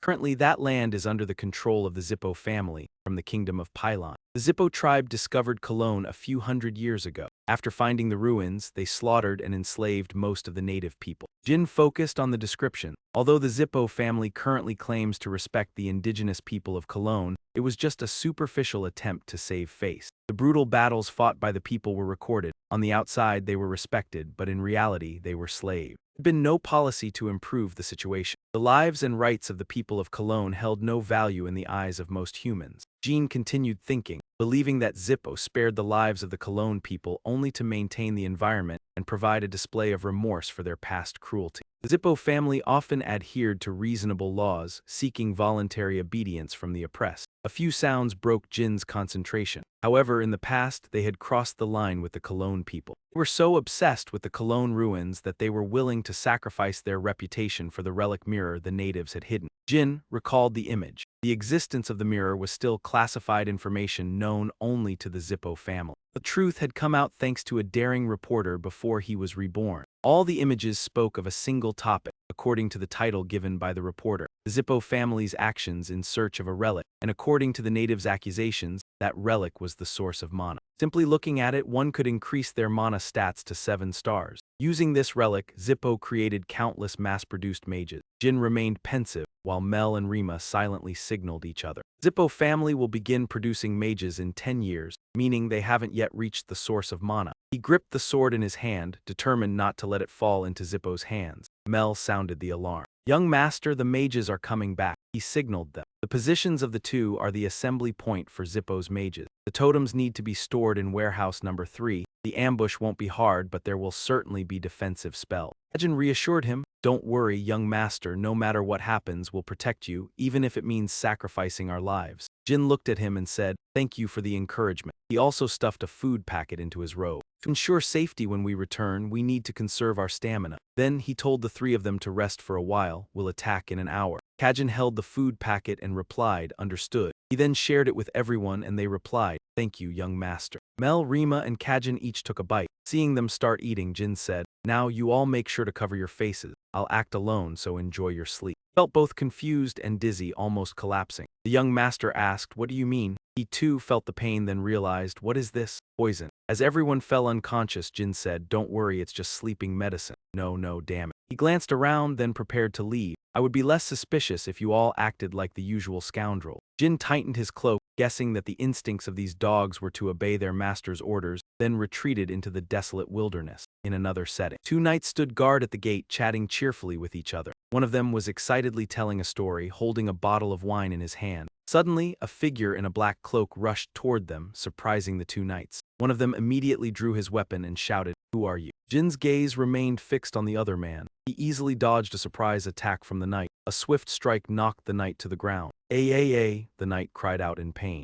In an instant, both knights were taken down by Jin. Jin sat nearby, observing, noting that there was no one else besides the 2 knights. He glanced subtly toward the door. Jin walked up and lifted the lock. It was a simple lock with no magical protection. His mind continued to churn. Sometimes they even leave merchants guarding here, he thought to himself. Jin realized that the Zippo family didn't care much about this place. He carefully used his abilities to unlock the door. Just need to take a quick look, he thought. When the door opened, the first thing he saw was a blood magic array. Jin sat still before the blood magic array, thinking, this is a protective magic known for testing the bloodline of a family. It can also distinguish between humans and magical beasts and even detect if someone has a plague. He glanced over at the 2 defeated knights. Normal human blood is all that's needed, doesn't matter who it comes from, Jin thought. He drew his sword and took some of the knight's blood, then gathered it in his hand. Every move Jin made was carefully calculated. No need to use my own blood just to avoid leaving any trace. He entered and sprinkled the blood on the blood magic array. Immediately, the array glowed red.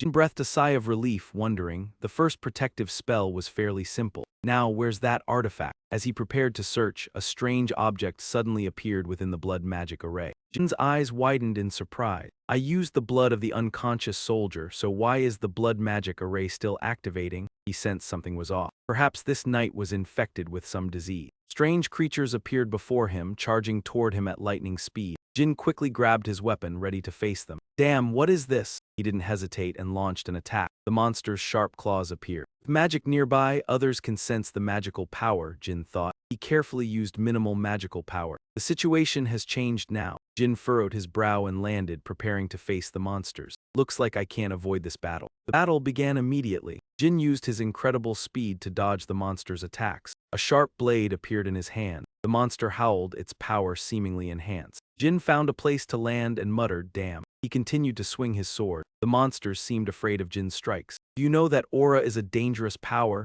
Jyn continued attacking, slashing a line across the monster's stomach. Then he waited in silence. Something unexpected happened. Can it really heal that fast? Jyn stared at the wound healing, realizing this healing speed was only found in advanced magical beasts. But they're not magical beasts, they're human. Images of magical beasts from books suddenly flashed in Jin's mind. This is the Zippo family territory, many migrant sorcerers, the locals are oppressed, and these monsters, he wondered, could they be primordial golems? As he thought, the monsters charged again, creating a primordial golem. Has the Zippo family been using this relic as a forbidden magic laboratory? Jyn wondered. The primordial golem has strength close to a 4-star android, but that's about it. Their movements weren't as sharp as the 4-star knights who had been trained, so fighting them wasn't too difficult. Jyn carefully analyzed the parts of their bodies. No matter how injured, a primordial golem keeps attacking. However, if their core is destroyed, they'll be nothing. Jyn remembered that the core of a primordial golem was usually located in its head, torso, or heart. Even if they're created with forbidden magic, they still have this weakness. Jyn swung his sword, aiming directly at the golem's head and stabbed through its brain. The golem's sharp claws vanished. He thought to himself, its strength and speed didn't decrease, they actually increased. The battle became even more intense.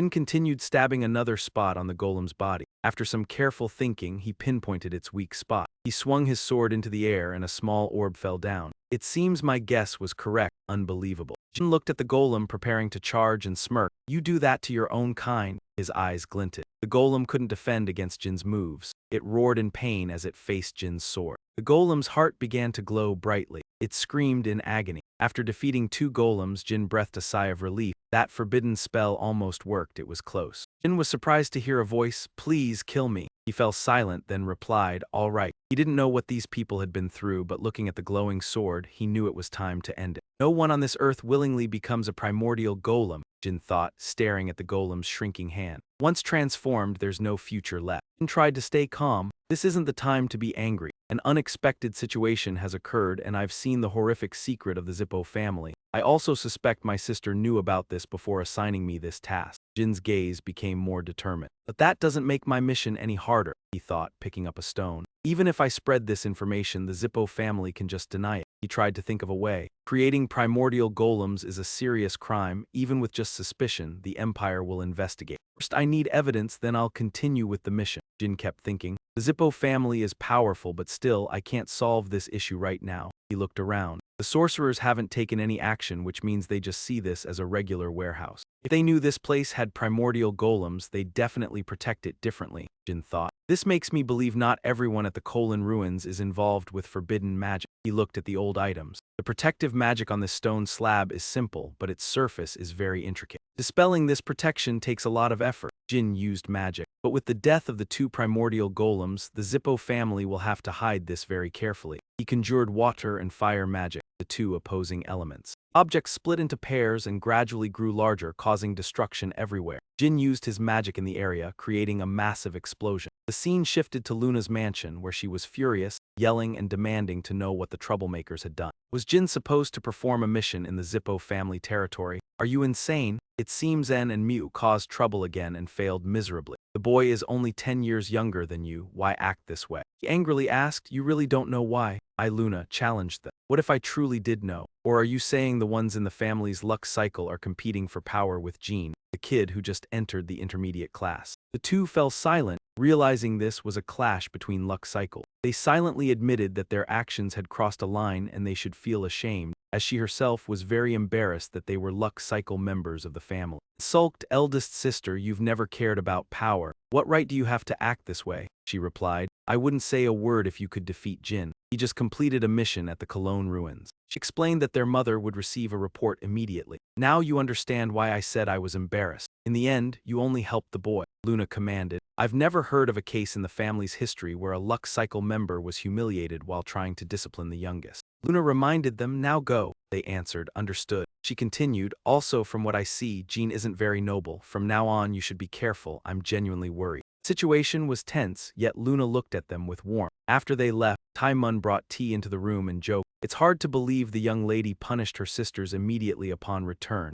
As her nanny, I thought she was just going through adolescence. Luna asked, am I really that easy to mislead? She replied naturally, well, young lady, you did have a particularly reckless period. I want to discuss while making tea. I worry about you. Young Master Jyn isn't someone who will forget this easily. She asked, Vu, you also think those two aren't a match for Jyn, right? She answered frankly. Within the next 5 years, I don't think they could defeat Jyn, even in an official duel. I wonder if they acted too hastily. Luna defended them, don't speak so harshly. They are still young and naive. Then she addressed the main issue. So, Vu, have you investigated what I mentioned? Taemun looked puzzled. You mean the person who tried to assassinate Jyn, right? She confirmed it definitely wasn't the two sisters, as they were in the intermediate class at the time. Luna began analyzing. You're right, probably not Mary, Iona, or the Tona twins. So the remaining suspects are. Listed the suspects: Young Master Joshua, Young Master Depose, Young Master Jyn, Young Master Vigo, and Miss Lancia. She replied, of course, the other three already have strong foundation. He emphasized investigating them would be a headache. For now, it's best to just observe. Digging into a single objective will only bring trouble. Taemun agreed cheerfully. Wise decision, young lady. Despite many actions against young Master Jyn, he grew up healthy. She reassured, you don't need to worry. Elsewhere, Jyn returned home and called Julie and Muraken, I'm back. She ran out, I'm glad you returned safely. Jyn reassured, I'm fine, I'm strong, soon you won't be able to defeat me. Julie worried, that place is dangerous. If something happens, I'll sacrifice myself for revenge. Muraken reminded her, Strawberry, don't say such scary things. Asked Jyn, hey kid, did you report properly? Jyn replied, yes. I'm sure everyone thinks I succeeded thanks to help, but I don't care. Jyn pulled a stone from his coat and said, more importantly, look at these. Both were surprised. Huh, what's this? He said, it's the heart of a primal golem. Muraken was curious, you're lucky. Jyn explained that the two guards had turned into monsters and wherever he struck, they healed. This fell out when he stabbed their hearts. Muraken was shocked. A primal golem, even having encountered the giant river assassin before, now a primal golem. What is the Zippo family planning? Muraken pointed to the box and asked, if what you say is true, this must be a masterpiece of the Zippo family. You say the ruins were in their territory?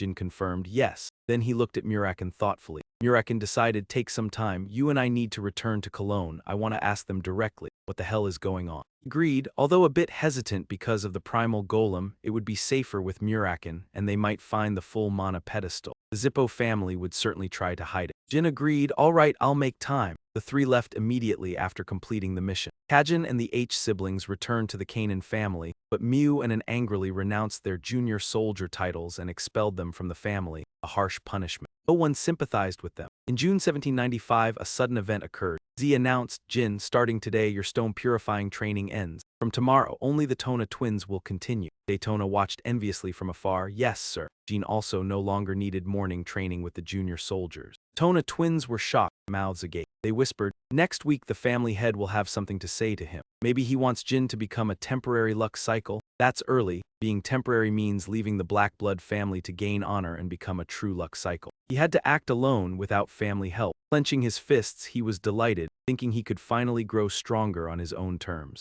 Army led by Chiron advanced steadily. Khan rode behind, reporting, Master, we are only 2 hours from the sword training grounds. He sighed, my son keeps interrupting my training. I even considered secluded training in the Black Sea for 10 years and now this. Khan continued slowly, sincerely. I've felt that young Master Jyn is an extraordinary person. His extraordinariness exceeded expectations. His actions at the sword grounds made me dizzy. Hearing this, Karen suddenly went silent, her back rigid, unmoving. After a long pause she said, Ikai, that boy's fighting. He continued, the things he did left me in awe ever since the Lightning Arena. I truly see Jyn as exceptional. But I didn't expect him to be this extraordinary. His actions at the sword training grounds truly made me dizzy. Guy had an incredibly impressive combat ability, even as a child. From the first time I saw him in the Thunder Arena, his eyes always burned with hatred. He laughed as he recounted this, though I suspect he had tried to hide his emotion. I can't forget how the boy provoked the disciples as soon as he entered the sword garden. I'm sure no one had ever taught him, and he was the youngest, yet he grasped the rules of restraint and the skill to defeat his opponents.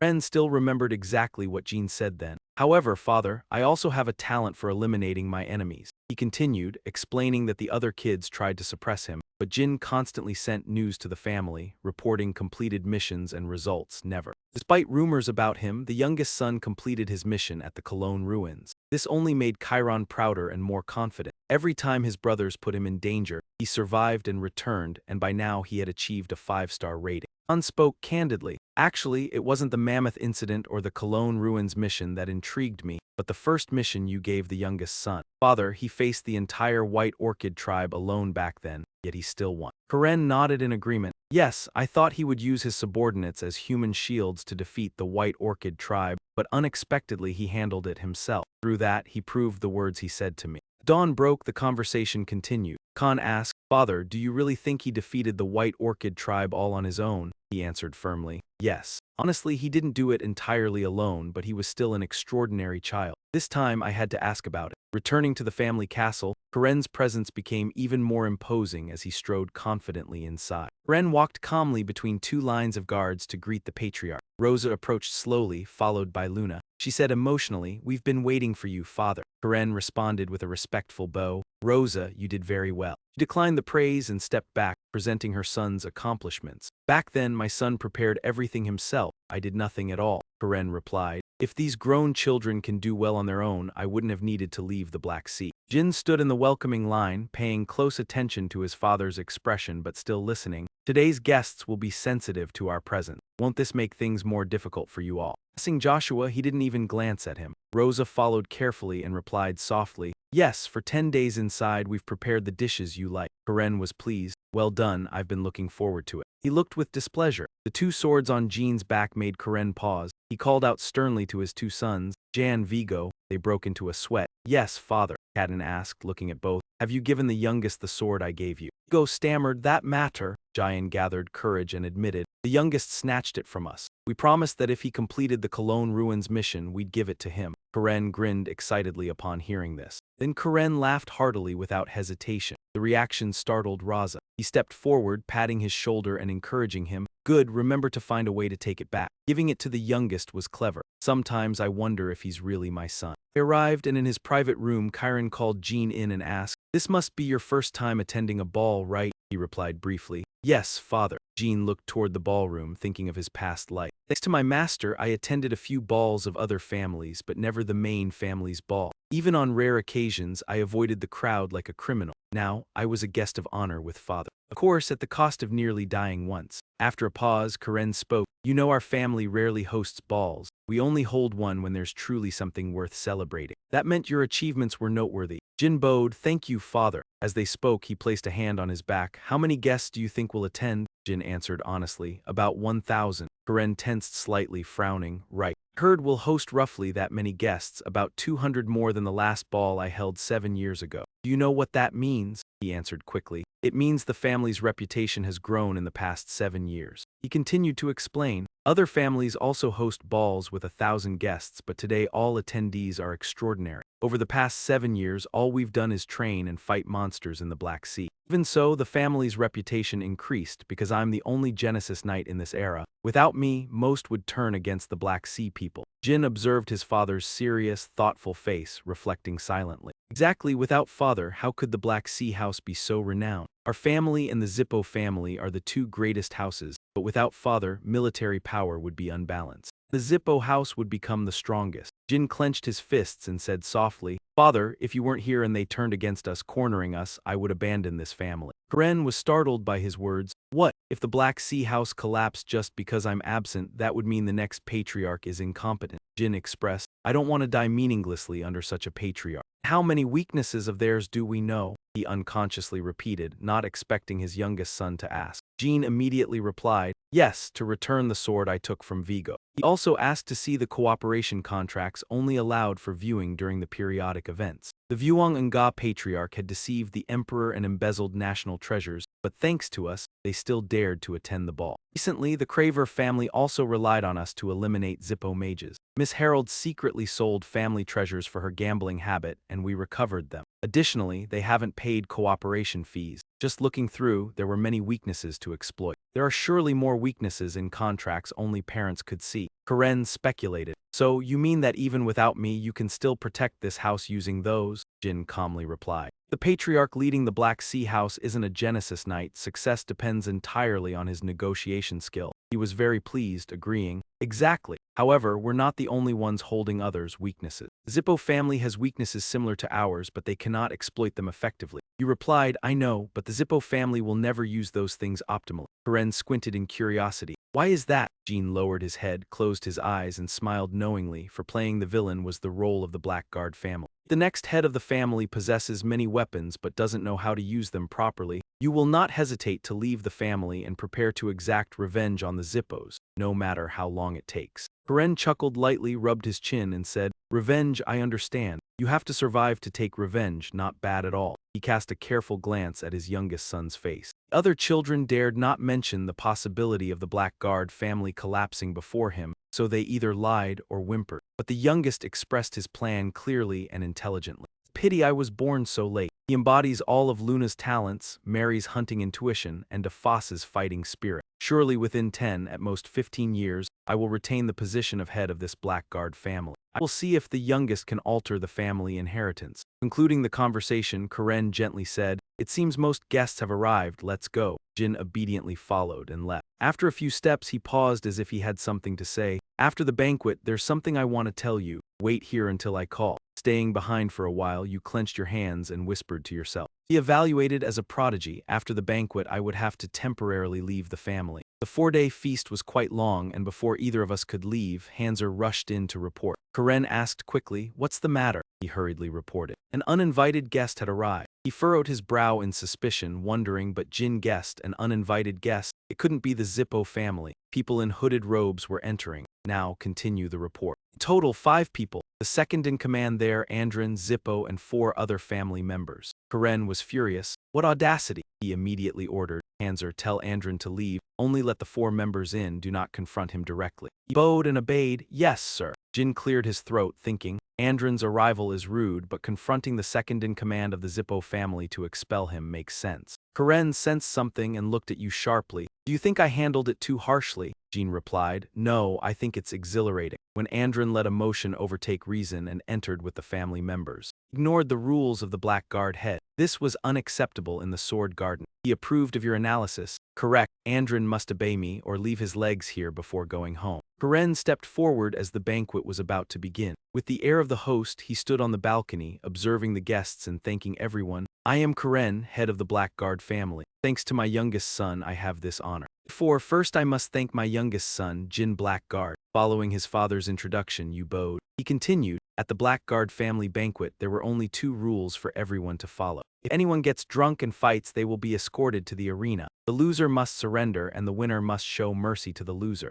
Jyn watched from above, sensing the situation. This was a feast of fateful encounters, gathering over 1,000 influential people on the continent. Complex relationships existed among them. If it were a normal banquet, they would lightly draw their blades and stop. This was a feast in the Sword Garden. By following the 2 rules set by his father, one could fight an opponent to shreds and be officially recognized as stronger, even if killing was forbidden. The speech concluded. Karen cheerfully said, Now everyone feel free to enjoy yourselves. You muttered inwardly, This family is truly insane. He added sternly, Jyn, the same applies to you. If you see someone suitable, pull them out, but do not challenge anyone weaker than you, unless they have insulted you or the family. You obediently replied, Yes, I understand. No matter what happens, I cannot lose. He descended the stairs, carefully warning, Obviously, if you lose, I'll take back everything you have, not only your sword but also your caretaker. Jyn watched Karen's sturdy back, a strange feeling rising. This was the first time he spoke to his father this way. Previously in his past life he could never have dreamed of this. Just now they had a harmonious father-son conversation. But being a filial son or having a close relationship with his father was not part of this life's plan.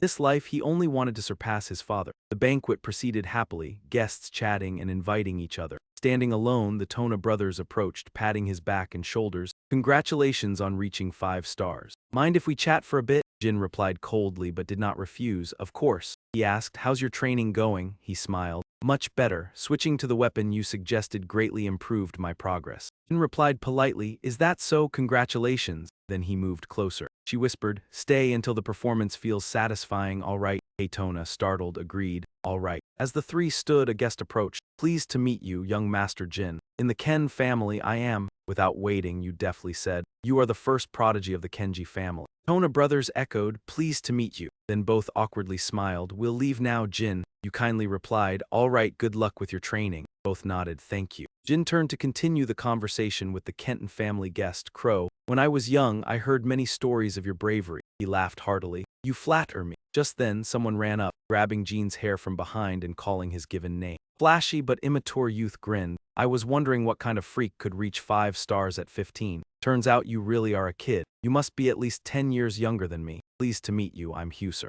Jyn was slightly surprised and hadn't responded, but seconds later stared at him with a dangerous, oppressive gaze. Pleased to meet you, Huser. He immediately withdrew his hand. You're intense, kid. I was a bit rude, but you make it seem like I'm despicable. Might be part of the black-clad family, but in the martial arts world I am still your senior. I'm just expressing pride in my junior. Why the tension? Jyn isn't trying to be insincere or fake, I assure you. Listen, Huser belongs to the Tuco family. Your recent actions were an insult to those who have always treated me with respect. If you want to talk about seniors and juniors, you need to think carefully. Even he, who is now stiff and hesitant, asked, what did you say? Continued without showing any emotion or pride. The first and second generations of the Ken family, the Royal Long Knights and the Black King mercenary group, aren't they all your seniors? You must have noticed how they treated me. Apologize and ask for forgiveness from them for blaming you. If you do that, I'll let this go. Just as the tension was about to explode, someone patted his back. Oh my, Huser, young Master Jyn here saved your life. I advise you to listen to him, Crow gently suggested. All right, I get it now. Your big mouth will get you into trouble, just let it go, don't get so tense.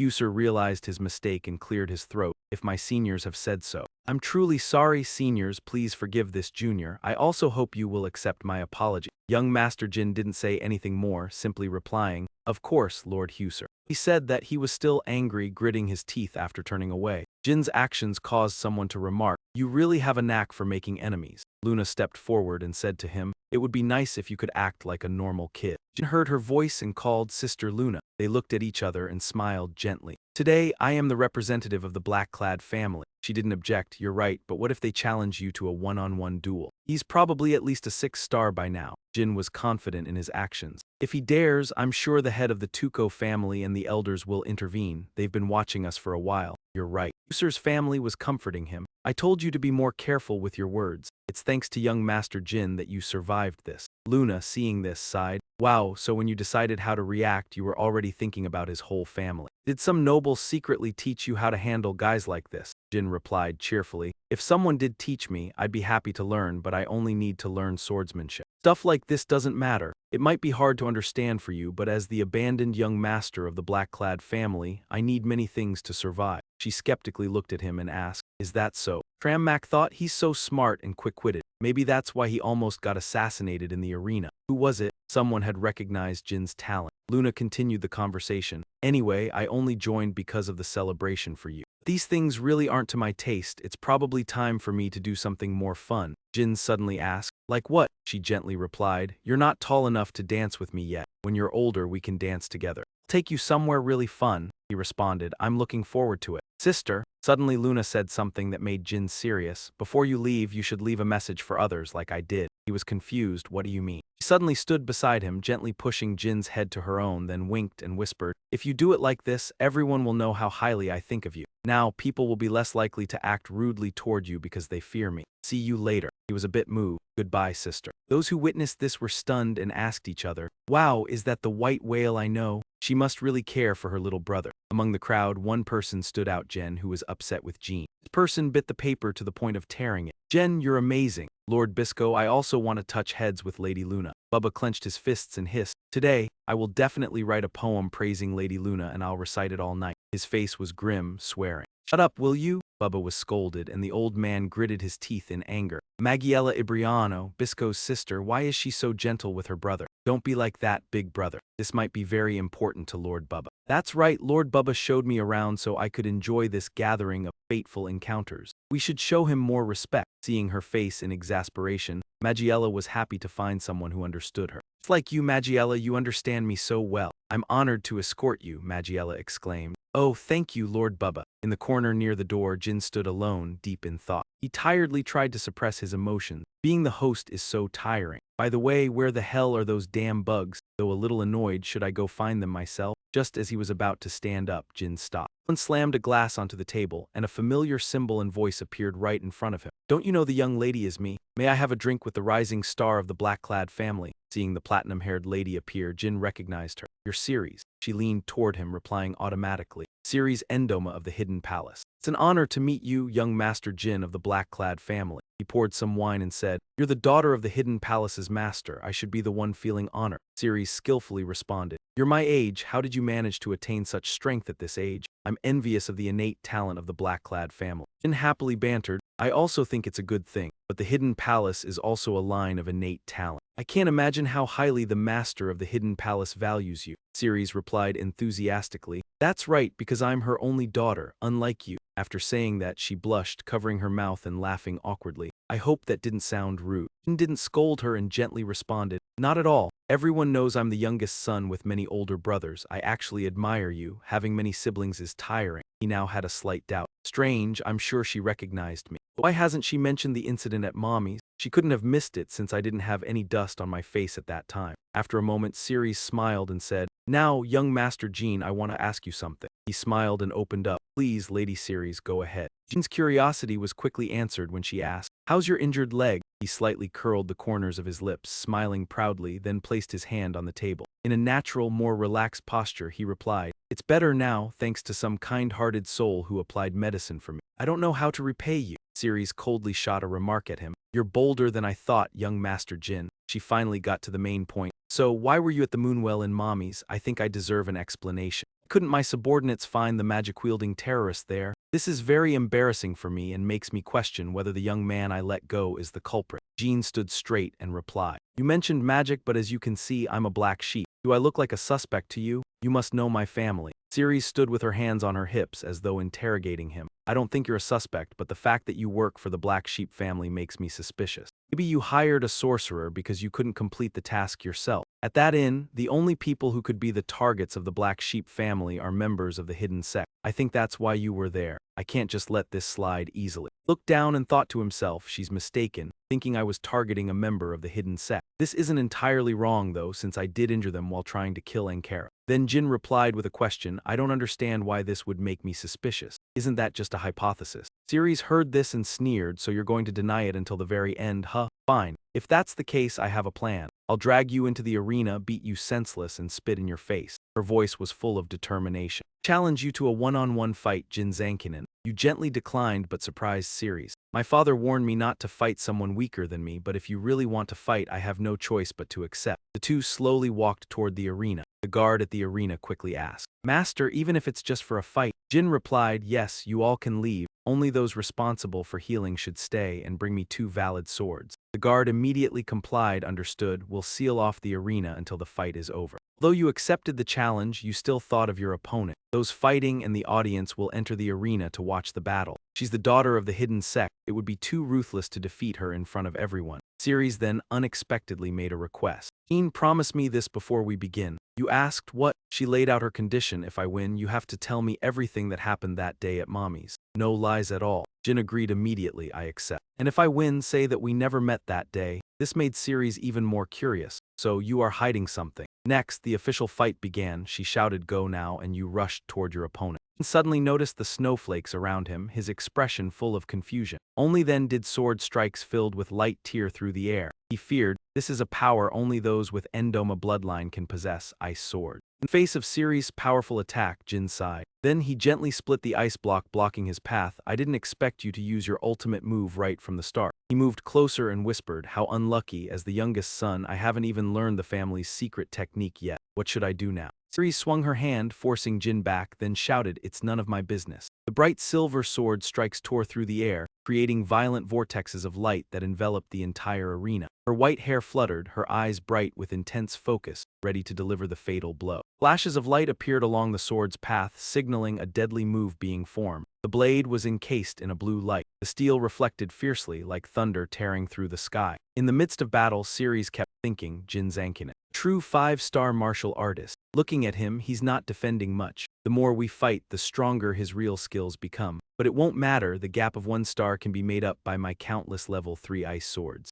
Since I'm weaker and have lower endurance, I can't prolong the battle forever while he counters after observing my movements. I'll change tactics to finish him off. While she was forcing herself to fight, Jyn had already seen through this battle. Ceres was still just a 4-star knight. Even though she can use countless ice swords, she'll still lose to me in terms of attack and defense. Having realized this gap, I'm sure she'll explode to change the rhythm of the fight. She'll probably use her secret technique, but I still can't determine how strong those countless ice swords are. If that's the case, I have to counter with my own secret technique. Among the many secret techniques I learned in the Thunder combat arena, the strongest one I achieved was the speed of movement, which caused a whirlwind to surround us. Jyn's hair was blown back, revealing his bright and handsome face. Ceres then flashed a smile. The sword in Jyn's hand shook lightly, the steel gleamed, reflecting cold light. She spoke, it's over, Jyn, surrender. A collision just occurred, and in an instant, the space around them turned chaotic. He quickly covered his eyes, and the sword energy created star-like ice fragments in the air. The blizzard I just created, Ceres stood unfazed. Her eyes glowed in the misty snow. But Jyn was a formidable opponent. A drop of red blood slid down his face, grinning with a look of excitement.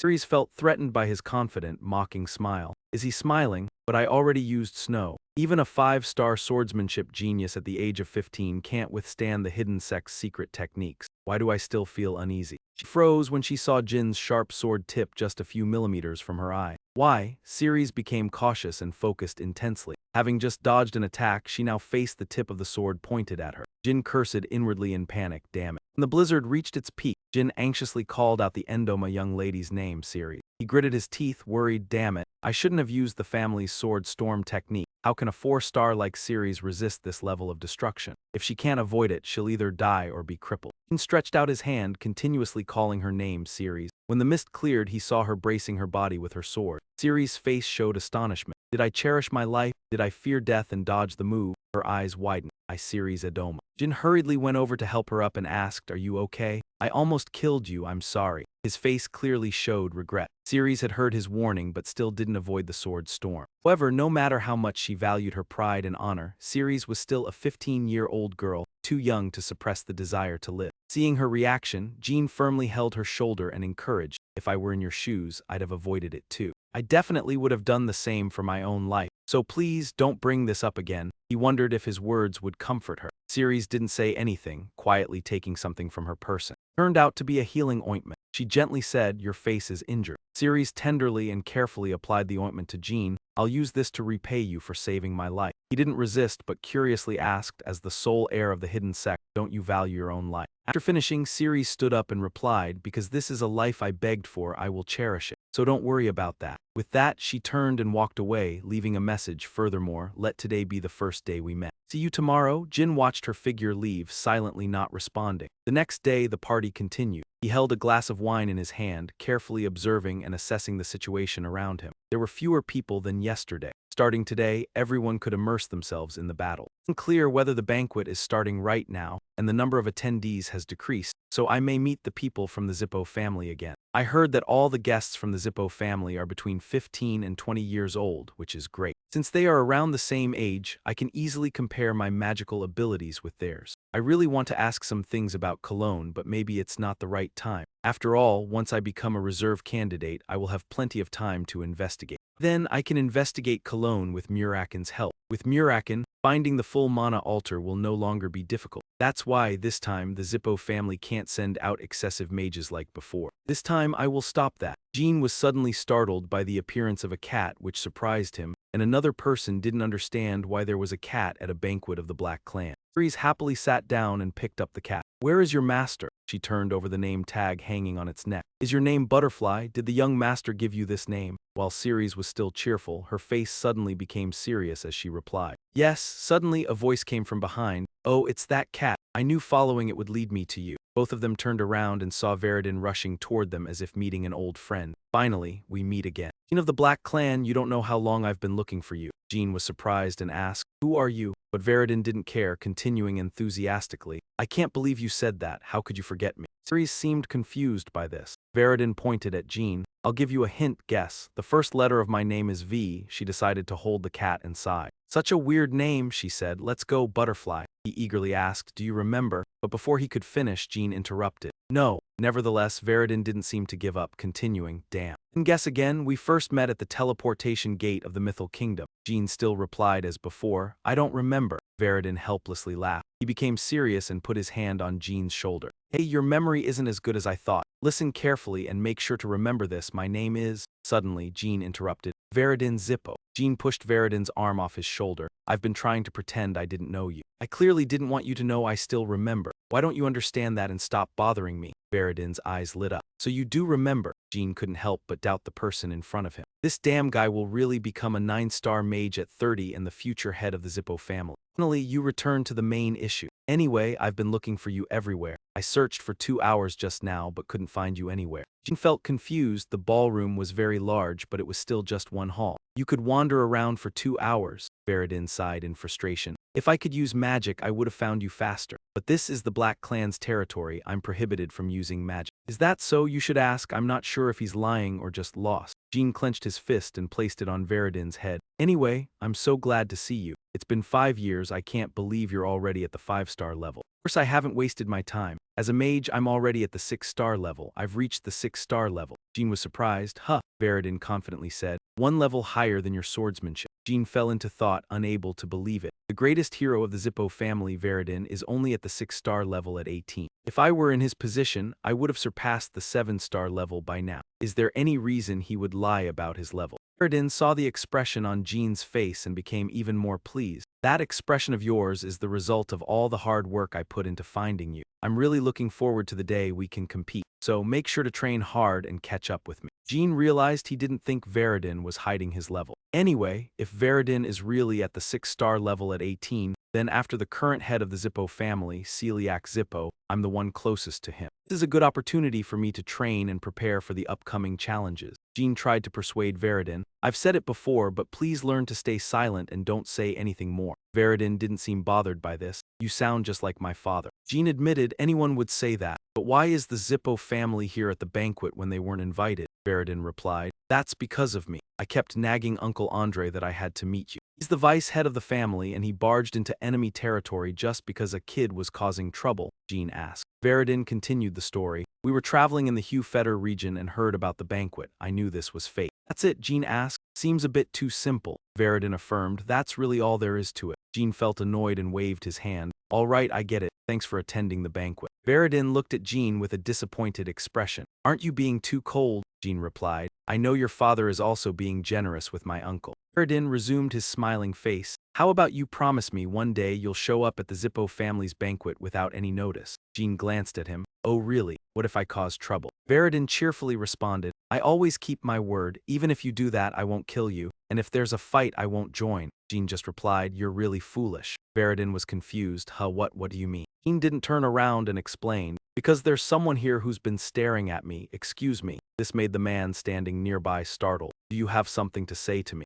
Bubba then appeared looking at Jyn. "When will Lady Luna arrive?" Jyn didn't understand why he asked that. "What?" Bubba handed over a pink notebook. "What I mean is Lady Luna isn't she coming anymore. I want to give her this." "Bubba, this is a collection of poems I spent the whole night writing. My love is poured into it. Once she reads it, Lady Luna will understand that my appearance isn't everything." Veridin stood behind, sipping wine, watching the story unfold. His face became uncontrollably excited. "Maybe in the near future you'll become my brother-in-law." These words made Veridin immediately choke. Jyn let out a faint smile. "Bubba, take this notebook. I guess in your eyes the Black Clan family looks pitiful. You ordered for this man to be sent to the arena and the subordinates' voices echoed. Yes, young master. Bubba continued to groan, brother-in-law no. Young master, why are you suddenly doing this? Young master, please stop, I'm just expressing my love. Any man has the right to express his feelings to anyone. Even though two people tried to stop him, he continued to scream. Young Master Jyn, why are you doing this to me? Am I not a guest? Why are you treating me like this? And haven't I complimented how beautiful your sister is? Bubba stubbornly asked why. Didn't say much, just took off your jacket and declared war. The duel would determine the outcome. Biko stood at a distance, observing, astonished. He muttered to himself, Bubba.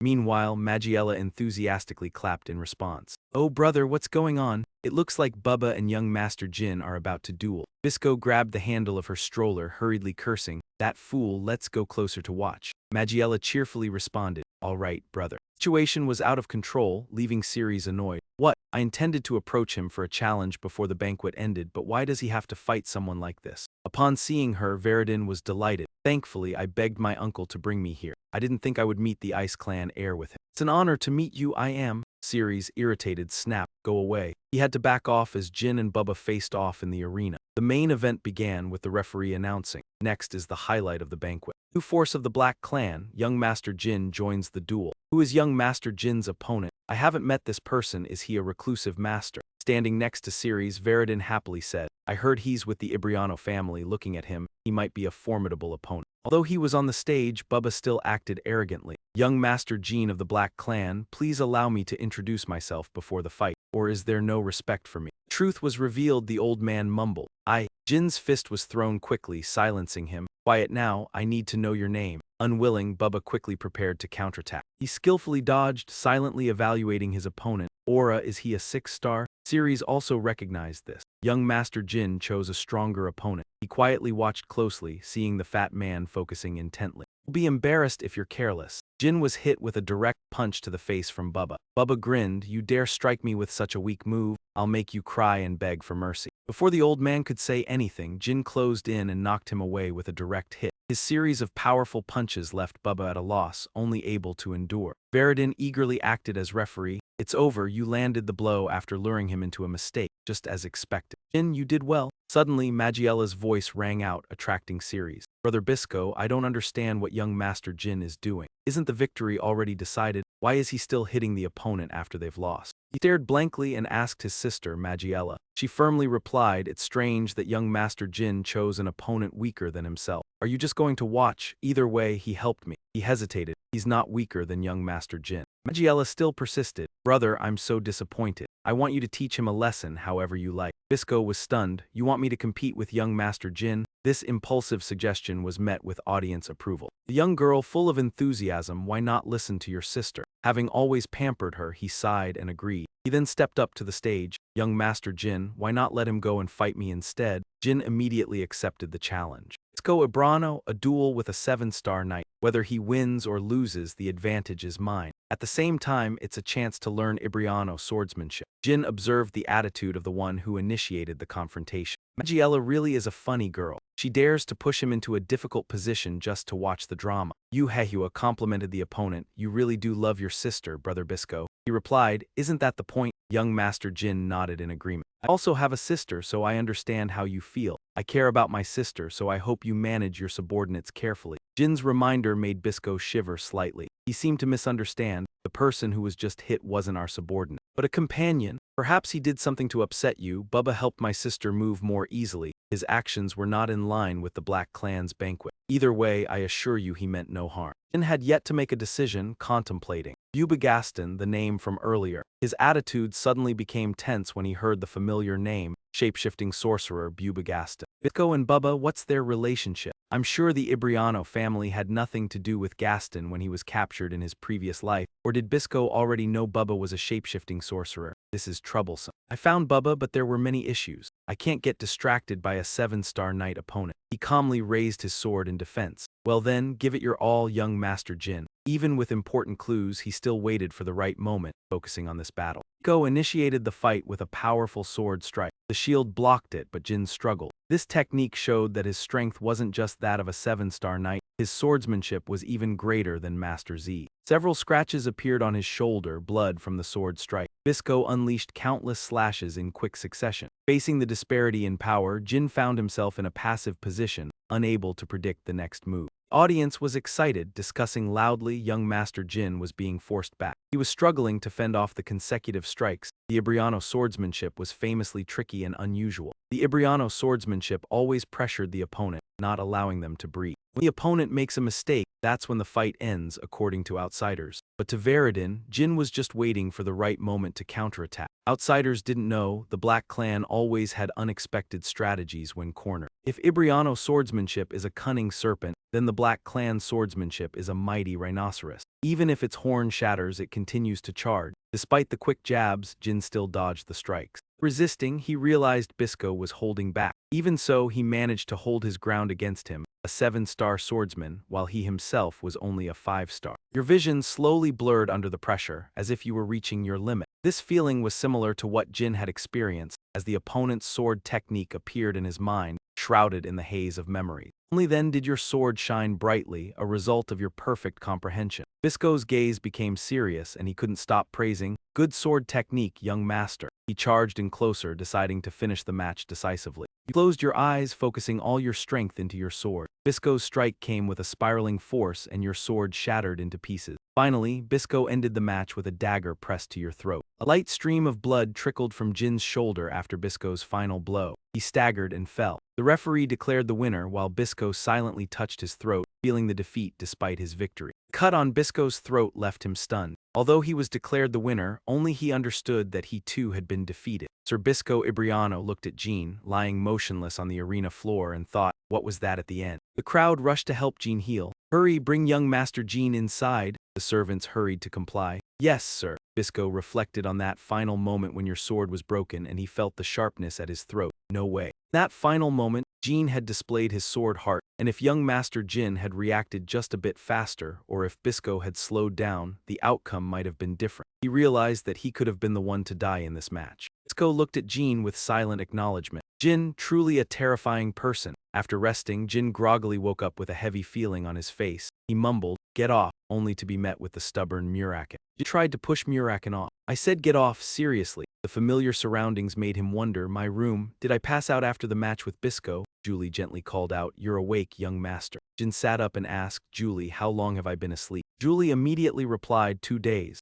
Jyn was surprised and asked, 2 days, so the banquet is over. I didn't even get to say goodbye to the guests who came to see me. Feeling regret, he sighed. Julie cheerfully reassured him. "Don't think that way, young master. The match between you and Bisco has been the talk of the town. You performed exceptionally well." Jyn heard this and felt pleased. "As expected, it was because I displayed my sword heart at the very end." Everyone praised the amazing sword fight between Bisco and Jyn. "Bisco could have been stabbed," one person said. "A 5-star achieving sword heart, incredible. He did that while fighting a star-catching swordsman, truly remarkable." Jyn was grateful for everything Luna had taught him. "That sword heart, though not perfected, gave me what I wanted." The days of hard training with Luna had paid off. "I didn't understand the training method at first, but now I see how useful it was." Luna's teaching still echoed in his mind. "Don't open your eyes, it will only activate when you are in danger." He remembered those words and reminded himself, "I must not lose patience." Being able to face a star-catching swordsman was already impressive, even if a bit clumsy. "This banquet has brought a lot of things. I confirmed Veridin's identity in Zippo and made a friendship with the heir of the ice bow. I also discovered that Bubba and Bisco know each other." Jyn continued thinking, "Perhaps it has something to do with the shapeshifting case. There's no need to worry about that right now, but I will investigate later." A bouquet of white flowers caught Jin's attention. "Flowers?" Julie happily explained. "The heir of the ice bow left them when she visited you." "Oh, does she like you?" Jyn quickly explained. "No, it's just a legend of the ice bow. These flowers represent an endless struggle." Muraken teased, "Anyway, isn't this the first time a girl has given you flowers?" Julie ignored Muraken's teasing. "Anyway, young master, the head of the family has ordered you to meet him after you wake up." Jyn widened his eyes and asked, "Father?" Muraken scolded, "Insensitive fool." Julie continued seriously, "It's time for you to prove your worth." Jyn couldn't hide his excitement at the important decision. "All right, looks like I'll be away from home for a while. Where is father?" Jyn did not hesitate and immediately began his journey, walking towards a muscular man. Karen turned around and coldly said, "You're here. It's been a long time since anyone visited me in such casual attire." Karen looked at Jyn and immediately understood his intentions. You knew you would have to go far. Jyn confirmed, I will leave soon. Karen showed no expression, but Jyn could feel the amusement from his father. I don't know why, but now father is much easier to understand. Karen asked, do you know where this is? Jyn immediately replied, it's the tomb where the clan's achievers are honored. Karen nodded with satisfaction, good. This is where the clan's heroes rest, having existed for thousands of years. Do you know anything about the first head of the family? Jyn politely responded, he wasn't buried here. Karen explained, the darkness within you as well as in him is why we cannot honor the first head of the family. Karen continued, after he passed, we signed a disgraceful pact with the Zippo family, not using magic and not honoring ancestors who used magic. As a result, the gods of Zippo cursed the Blackkin family bloodline. That's why all Blackkin people cannot use magic. When you defeated Tona with aura, I didn't ask why you had that power. Do you remember? Jyn admitted, yes, I lied saying I would use it for the benefit of the family. Karen sternly said, it's good that you were young then. If this happened now, I wouldn't let it go. Karen asked, have you ever heard Sodrit's voice? Jyn nodded and confirmed, although I haven't heard him in this lifetime. Karen looked off into the distance as he made an important decision. It may not be fair to your siblings. Karen continued, all right, can you use your power to surpass your siblings and take over this clan? Jyn cleverly responded, I will leave searching for something more valuable than this clan. If not, I will take over. Karen smiled with satisfaction but still maintained his cold demeanor. Your siblings have gone out to experience. You, on the other hand, are looking for something more valuable in the clan. He didn't know whether to feel proud or doubt his son's confidence. Karen spoke decisively at the crucial moment determining Jyn's fate. I'll give you 5 years. During that time, you're free to discover your own worth and then make your choice. At that moment, he expressed his gratitude with the Bradamante sword. Jyn drew his blade, radiating unwavering determination. Confidently swore to Chiron, thank you for everything, I will return in 5 years. Julie and Muraken waited outside for Jyn to come out. She asked, have you finished talking with the head of the house? He noticed something unusual about her and replied, we just need to leave. Julie was dressed for travel, carrying luggage, which surprised Jyn. He noticed something on her wrist and immediately asked, what's that? Julie quickly answered, oh, this stops aura. I learned about it from the old servants. It's a bit uncomfortable not being able to use my power. As a servant, rather than gaining fame, our reputation is always tied to our master. So please don't make that face. This is for you, young master. Jyn solemnly promised her with all his honor, not just for the next 5 years, I will always protect you. Julie bowed sincerely in response, please don't say that. Being able to go with you is more than enough. And I can regain my power after you pass the trial. He stepped next to Julie, excitedly saying, all right, let's go. Before leaving, Jyn looked back at the house one last time. Sunlight illuminated the Zippo family castle, standing tall and majestic in the light. Eyes shone with fierce determination, as if the 5 years ahead were only the beginning. Jyn led the way, followed by Julie and Muraken. He said, let's go, the wind whipping his cloak dramatically behind him. With unshakable faith, Jyn embarked on his challenging journey to explore the world. Charon, towering in the dark corridor, pondered silently with only his sword at his side. He gripped the hilt tightly, calculating his plans, yet even at the demigod realm, he could not break the Zippo family curse. Ren thought of Soderith and the dark orb. Recalling his wish and the dark energy, his mind wandered to Jyn. Perhaps the youngest son was the family's only hope. His gaze became stern, his face breaking into a smile that wasn't quite a smile. That child might be holding the power to free the dark-skinned clan. I'm curious to see what the future holds for him. Deep in the dense forest, he and Julie struggled to make their way through the dark woods. Jyn led the way, using fire magic to light the path while she quietly followed, carrying the luggage. Julie spoke up with a worried tone, young master, you left without saying a word. Are you sure it's all right? He didn't respond immediately, only turned to look at her. She continued, speaking in confusion. Young soldiers in your team and Miss Luna must be quite disappointed. Hearing this, Jyn calmly explained, don't worry, Miss Luna is quite easygoing. The young soldiers are a little sad, but it's not like we won't meet them again. He imagined the scene where the soldiers raised their swords, lined up, gazing at him in admiration. If we mention it to them, they might even line up with swords along the road when we leave. Julie agreed with a nod. It's true, they might even do more than that. But she continued asking, so, where do you plan to go now? From what I hear, most other expeditions choose Mammoth as their first stop. Julie tried to explain the benefits of Mammoth to Jyn. Eliminating the evil ones is an effective way to gain fame, but right now, that doesn't appeal to me. He responded briefly, fame for being evil. In Jyn's mind, the image of Miss Mary before she became an expedition member of the dark-skinned clan appeared. They had to venture into the world and build their reputation from scratch to be recognized as an expedition member. They couldn't rely on the clan's help. The image of Mary, brave and holding a steel sword, appeared in his mind.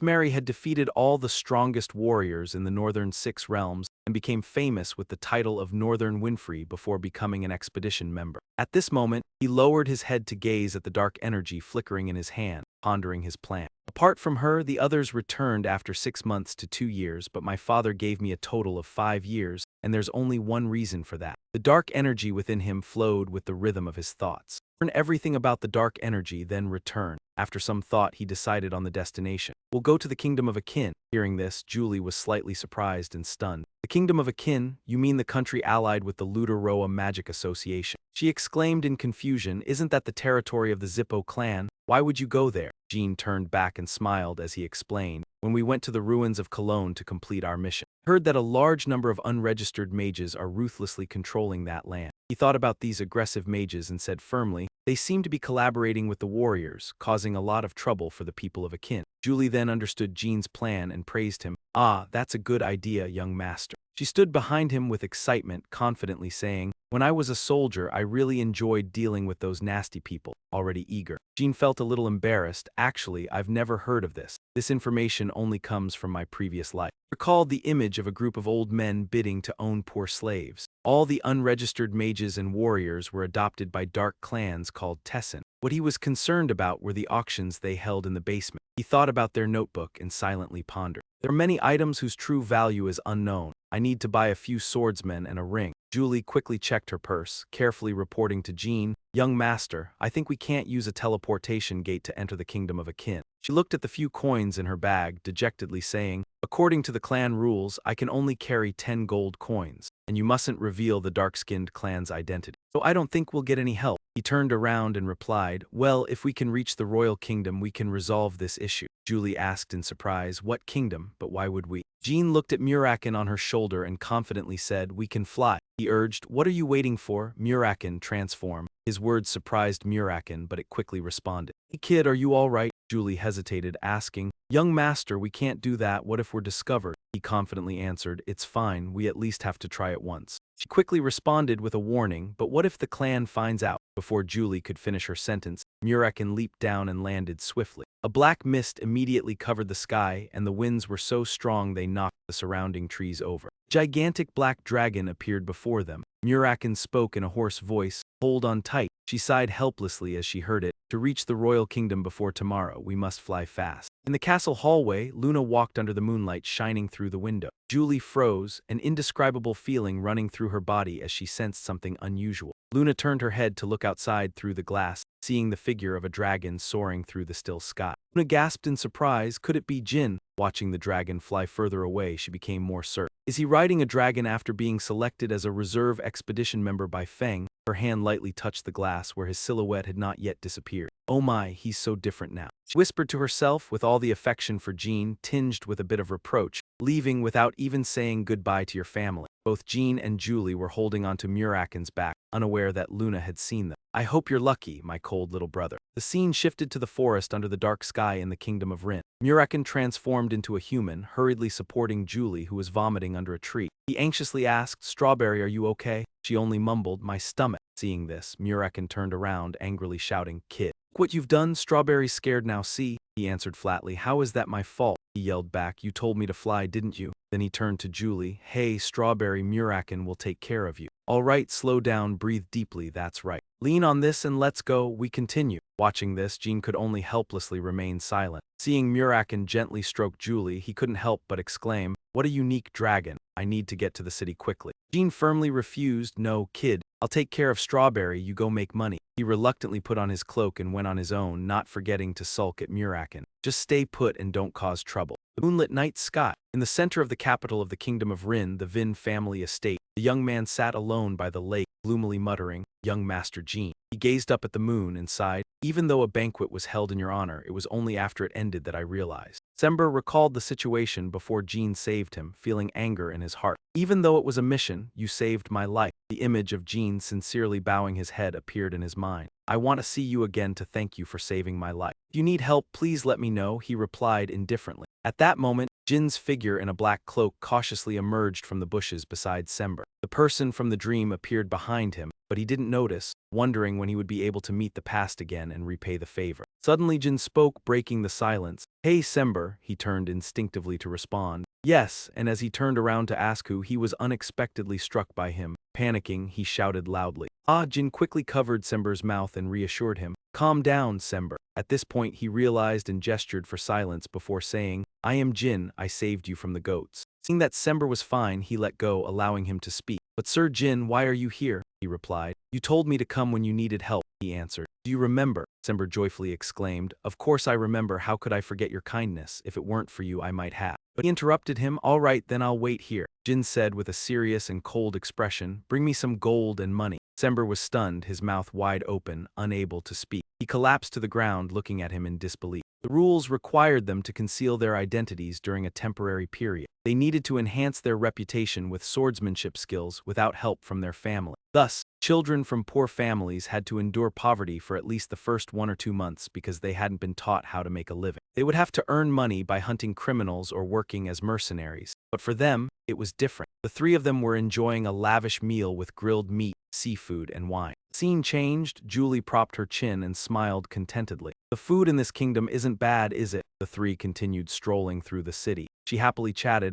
"I was prepared to tighten my belt like the others, but the start has been very smooth." We're talking cheerfully when young Master Muraken burst into laughter. "This beard is a joke," he recounted. "Yesterday I just told Jyn, isn't this extortion?" "Young Master, your reaction changed so quickly," Julie shyly explained. "That's because he just smiled faintly, it wasn't extortion." Jyn continued with a mischievous glint in his eye. "Sember was able to repay me in cash," he reminisced. "I only wanted a little, but he was so panicked he kept insisting. Take it all, it's an honor to help you." He turned to ask, "By the way, Muraken, are you sure you didn't eat too much?" He held him, surprised. "What?" Jyn remembered the past and explained. "We're about to open the teleportation gate. What if you vomit again like last time?" Muraken clenched his fist, his voice lowered. "Shut up. Even if I vomit, eating my fill is instinct for a dragon like me." Jyn sighed, clearly losing patience. "Instinct, my ass. Weren't for me, you would have been starving for days." He heard this and boldly retorted, "If you don't want to see me vomiting all over, then ride me and let's go. Why insist on using the teleportation gate?" she teasingly said. "I guess someone is just trying to hide their dragon sickness." Muraken's voice retorted loudly. "Hey, Beard, that's not what I meant. I wasn't talking about you." The three continued walking through the town. Jyn paused for a moment. "I've been worried about Julie, but it seems the real issue lies elsewhere." He mentioned the upcoming destination. "Where we're heading is the Akin Kingdom. This is a member of the Lutero Magic Federation, ruled by the Zippo family," Dai seriously explained. "Around 80% of the active dragons are aligned with the Zippo family. Therefore, arriving here unprepared is not wise. Don't provoke them." Muraken rebutted, no longer indifferent as usual. "What are you afraid of? More than half of those dragons will be terrified and hesitate when they hear my name." He turned into a cat, shaking his head, speaking slowly. "Everything is different now. Now no one flaunts their wings in the sky anymore. Hopefully one day this world will become a better place." As he finished speaking, Dai frowned and warned, "I told you not to transform right here. The Zippo family maintains power thanks to dragons. Gods created dragons and the Zippo family made contracts with those gods. In other words, the Blackkin family is very difficult to deal with now. If my father were here, the Zippo family would have destroyed the Blackkin family long ago."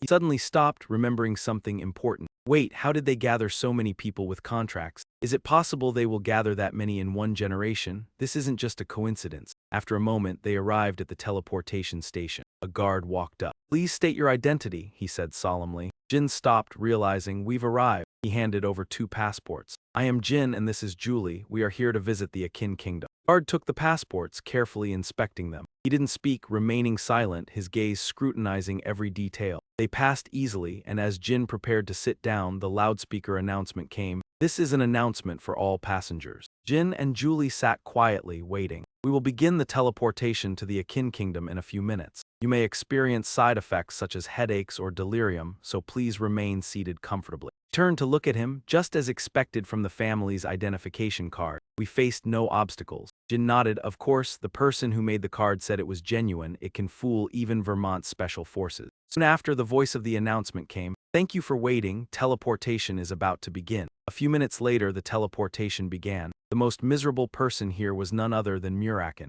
Jyn looked up, his gaze cold but focused. The Akin Kingdom in his past life. Memories flooded his mind, but 15 years had passed. When Jyn opened his eyes, the system notification appeared. We have arrived. Welcome to the Akin Kingdom, part of the Lutero Magic Federation. Jyn stood silently, his expression calm, saying nothing. He pondered quietly, remembering, before the regression, I spent my final years in the capital of the Akin Kingdom. It's been a long time, but the scenery hasn't changed much. The heavy atmosphere spread as the camera swept through the dark alleys. There were beggars and homeless people everywhere. The far-off streets were crowded and the people looked gloomy. Julie leaned in, whispering, "This city is oddly gloomy, even though the weather is beautiful today, isn't it, young master?" He didn't answer immediately but glanced around. It's all because of the despotic regime of those damned leeches. I've heard about how terrible this dark age is. Jyn gave the order, "First, let's find a place to stay. Find our destination later," she responded softly. "Yes, young master." The three walked to a shabby inn on the outskirts. Muraken stopped when he saw the house, irritated. "Hey, kid, do we have to stay in such a shabby place?" Immediately, Julie turned and gently replied, "Surely young master has a plan in mind already. Mr. Muraken, you're too fussy." They bickered. "Beard, we have conditions, why pick a place like this?" Stood in front of the old wooden door, contemplating a promising life in this criminal city, but also feeling a sense of unease. Muraken felt anger as he thought about the illegal entry of the wizard. That was why they had to hide in a trash heap. Jyn didn't answer, continuing to walk in with a calm attitude. "I'm coming in," he said sarcastically. At the same time, footsteps echoed in the room where a man was dozing off in a chair. "Are you the owner of this inn?" Muraken's cold voice rang out. The innkeeper jolted awake, looking up at the three of them and quickly assessing the situation. A hunter, a rookie swordsman, and the beautiful girl standing beside them. "Is she a maid?" he asked with a sly smile. Innkeeper offered them a tray of water. "Welcome to Jeff's Inn, we still have plenty of rooms. This is our famous fresh orange juice, please enjoy and choose a room." Smiling mischievously, he continued inviting them. Muraken took the glass of water, his eyes filled with suspicion but still maintaining a cold demeanor. Jet seemed content, thinking to himself, "Drink it, you'll see your life change after waking from this sleep."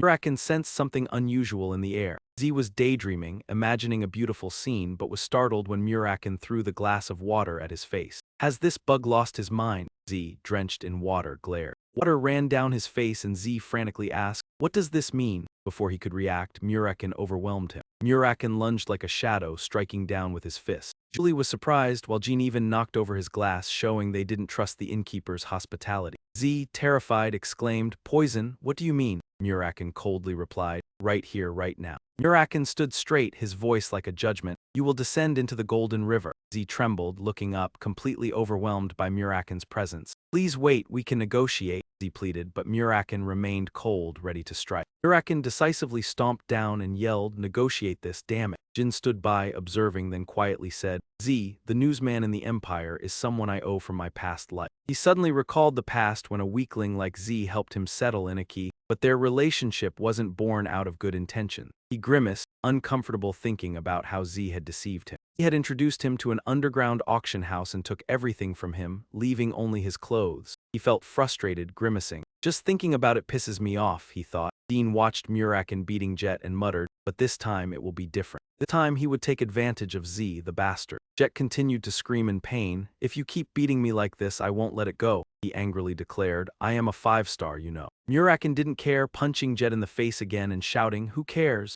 Jeff quickly spoke up, begging for mercy. "I was wrong, but it's not poison, it's a sleeping drug." Muraken wasn't in the mood to listen to his apologies. "It's the same thing." Jyn from outside thought that should be enough. He quickly spoke. Muraken stopped. "Let's see what he wants to say." Muraken angrily retorted, why should I listen to someone who tried to poison us?" He raised his hand, pleading, "Please save me, I will make up for my mistakes." Muraken shouted, "Shut up, don't open your mouth if you don't want to be beaten." Jyn calmly sat down and said, "I'll ask you a few simple questions." Jyn continued, "Hey, you bastard, if you lie, you'll die for sure. If you tell the truth, you'll live." He added coldly, "I'll judge your answers based on my feelings and intuition." He weakly replied, "Yes." Muraken remained angry but finally decided to spare Z. "Fine, do as you please," he spoke. Jyn began, "All right, what is your profession?" Z trembled, answering, "My name is Z, I am an innkeeper and an information broker." Z lowered his head and admitted, "I am also a scammer, I trade people." Muraken couldn't hold back his anger, exclaiming, "Heaven!" Z knelt, begging, "If you spare me, I will be useful to you." "I know many things in this city, you can trust me," Z begged. Jyn coldly responded, "It seems the reason you poisoned us is so you could sell us." Z reluctantly admitted, "Yes." "I'm sorry." Dean said nothing, slowly stepping forward, placing his foot on Z's hand. "Where?" he asked. Z stopped and looked up. What? Dean didn't say anything more, just coldly stomped his foot down. Z screamed in pain, the Tessing underground auction. Jyn, pressing his foot down firmly, coldly asked, details. Z shakily confessed. Tessing is a dark organization that runs slave auctions, forbidden poisons, high-grade items, and antiques. It has everything. Thought, finally, we've reached the underground auction. Dean softly spoke. All right, tonight you'll be left alone, but you know what to do next, right? Z quickly nodded. Of course, thank you. Muraken grumbled. Kid, you're going to waste medicine on someone like him? Julie interjected. Exactly, young master. If you spare him, he'll just deceive us again. Jyn replied, a dark organization and an underground auction. What's better than exploring those places? Jyn continued, dealing with his attitude can wait. Muraken skeptically replied, Jyn turned to leave. We also need a guide and a kin. Use him. He added, first, we need to find his sister. Upon hearing this, Muraken silently watched without saying anything more. After stepping out of the room, Jyn sighed, his voice full of fatigue. Pretending not to know when I know everything, it's really exhausting. But I'm not revealing that I'm a false reincarnation. I'll have to keep it up. While later, as night fell and darkness covered the city, the doctor stepped out, saying he should rest until the fog clears. Before leaving, he told Julie, if you need me, just call. Inside the room, Z stared at his bruised face in the mirror and said, in the end, it's someone from the Lutero Ghost Division. From a street dweller to a healer. He angrily muttered to himself, damn it, these crazy people beat me up and then heal me. He was suspicious, thinking, who are these people? A major martial arts clan or a special law enforcement force? Doesn't matter much. If I betray them, I'll be done for. Jyn suddenly stood up, then let's go. His words left Z stunned. Z was surprised. Jyn coldly said, we're going to the underground auction. A while later at the underground auction house, two gatekeepers saw their familiar figures and called out, hey. He led a large group of people, and when someone curiously asked what goods they were carrying, he cut them off and ordered the door open, emphasizing that they were guests. The heavy door of the underground auction slowly swung open. Everyone entered cautiously. The brilliant light from inside made Jyn careful. The scene was magnificent, dangerous, and all the guests wore mysterious masks. The masks completely hid their identities, and Muraken laughed as he looked at the mansion ahead, mocking the scene with the orchestra, far too luxurious compared to the places run by thugs. He suddenly handed out masks and explained that the leader Texan was not Santa as everyone assumed. Muraken frowned in annoyance, and Z emphasized that everyone should wear masks for security when entering the auction house. Jyn put on a mask and asked who the real leader was. Z quietly replied that it was a Lu Tran Hen, glancing around as he added that the place was decorated to his taste but actually to hide his lack of refinement, then fell silent. Jyn urged Z to continue. He lowered his head, speaking softly, explaining that a Lu was very unusual, capable of pacifying the filthy streets, and was a 7-star martial artist. He stepped closer to Jyn and whispered that rumors tied him to the Blackguard clan across the sea. Jyn immediately asked about the Blackguard, while Muraken sighed and said to ignore it, since they had no dealings with that lowly gang. Julie stepped forward, whispering that she also didn't recall anyone like that. Jyn remained silent but knew deep down that someone had once cast a vow preventing him from wielding his sword, and if tied to magical law, it was likely him. Vow caused Jyn constant headaches, the 9-star spell could not be undone, and he doubted any teasing sorcerer could cast such a high-level original spell. In 10 years at the Thunder Stage and 5 years in the Sword Garden, he had yet to find a solution. Jyn looked at the two of them, silently determined to find clues. He said their goal here was to investigate everything, especially Alu's identity. His voice was firm and investigative. In the dark tunnel, Muraken impatiently removed his mask and asked what the plan was, if it was to eliminate the thugs immediately. Julie whispered that the guards along the path seemed elite. Some looked like unregistered sorcerers. Jyn calmly reminded them not to raid amidst enemy troops. Jyn confidently replied that he had a plan, causing the two to nervously ask again. Jyn turned, speaking decisively for everyone to hear. After listening, Muraken let out a grunt and mumbled, wondering what went on in his head. Julie, surprised and slightly taken aback, asked who could carry out such a plan as a citizen of the Black Guard. Jyn decisively said not to worry, they could escape if any problem arose. Muraken and Julie merely hummed in acknowledgement. Near the end of the path, Z stopped politely, announcing they had arrived, chose a discreet spot, drew back the curtain and invited everyone in. He led them into a hidden room, the air gloomy but lit with sparkling lights. In Teasing's underground auction house, the announcer's voice rang out, declaring the next item would be presented. The announcer introduced enthusiastically that regardless of origin, the first item could be used freely. It was a slave. Pointed to the chain group dragged onto the stage, all in good health. Jyn repeatedly asked if they intended to sell themselves like that. He nervously begged for forgiveness. Jyn observed the slaves, noting at least there were no children. Muraken leaned in, asking Jyn what to do next. Jyn calmly said to wait. After a moment, he slowly added that occasionally useful items appeared at the auction, and if something valuable came up, they would try to purchase it. The action would begin. In Jin's mind, the plan was only forming, and if the intelligence was accurate, they could steal an item after the auction. The announcer excitedly declared that the auction was officially starting. Jyn said to just be patient and wait. A week passed, the auction remained lively. The announcer eagerly counted numbers, while Z whispered worriedly that if the Lord bought nothing, the teasing auction house would cause trouble. Z continued his anxious muttering. Jyn coldly replied that Z himself was bothering him. He turned pale, embarrassed, agreeing to do anything Jyn wished. Internally worried and self-blaming, he wanted to urge action before patience ran out. The announcer presented the next item, the first magical book of the day by Matthew Goniak, a former continental-dominating sorcerer, undecoded but undoubtedly filled with powerful spells. The announcer asked if anyone would bid higher. Upon hearing the introduction, Jyn frowned, quietly correcting the information. It was not Matthew Goniak but Matthew Moniak. All Moniak's magical books were controlled by the Zippo clan,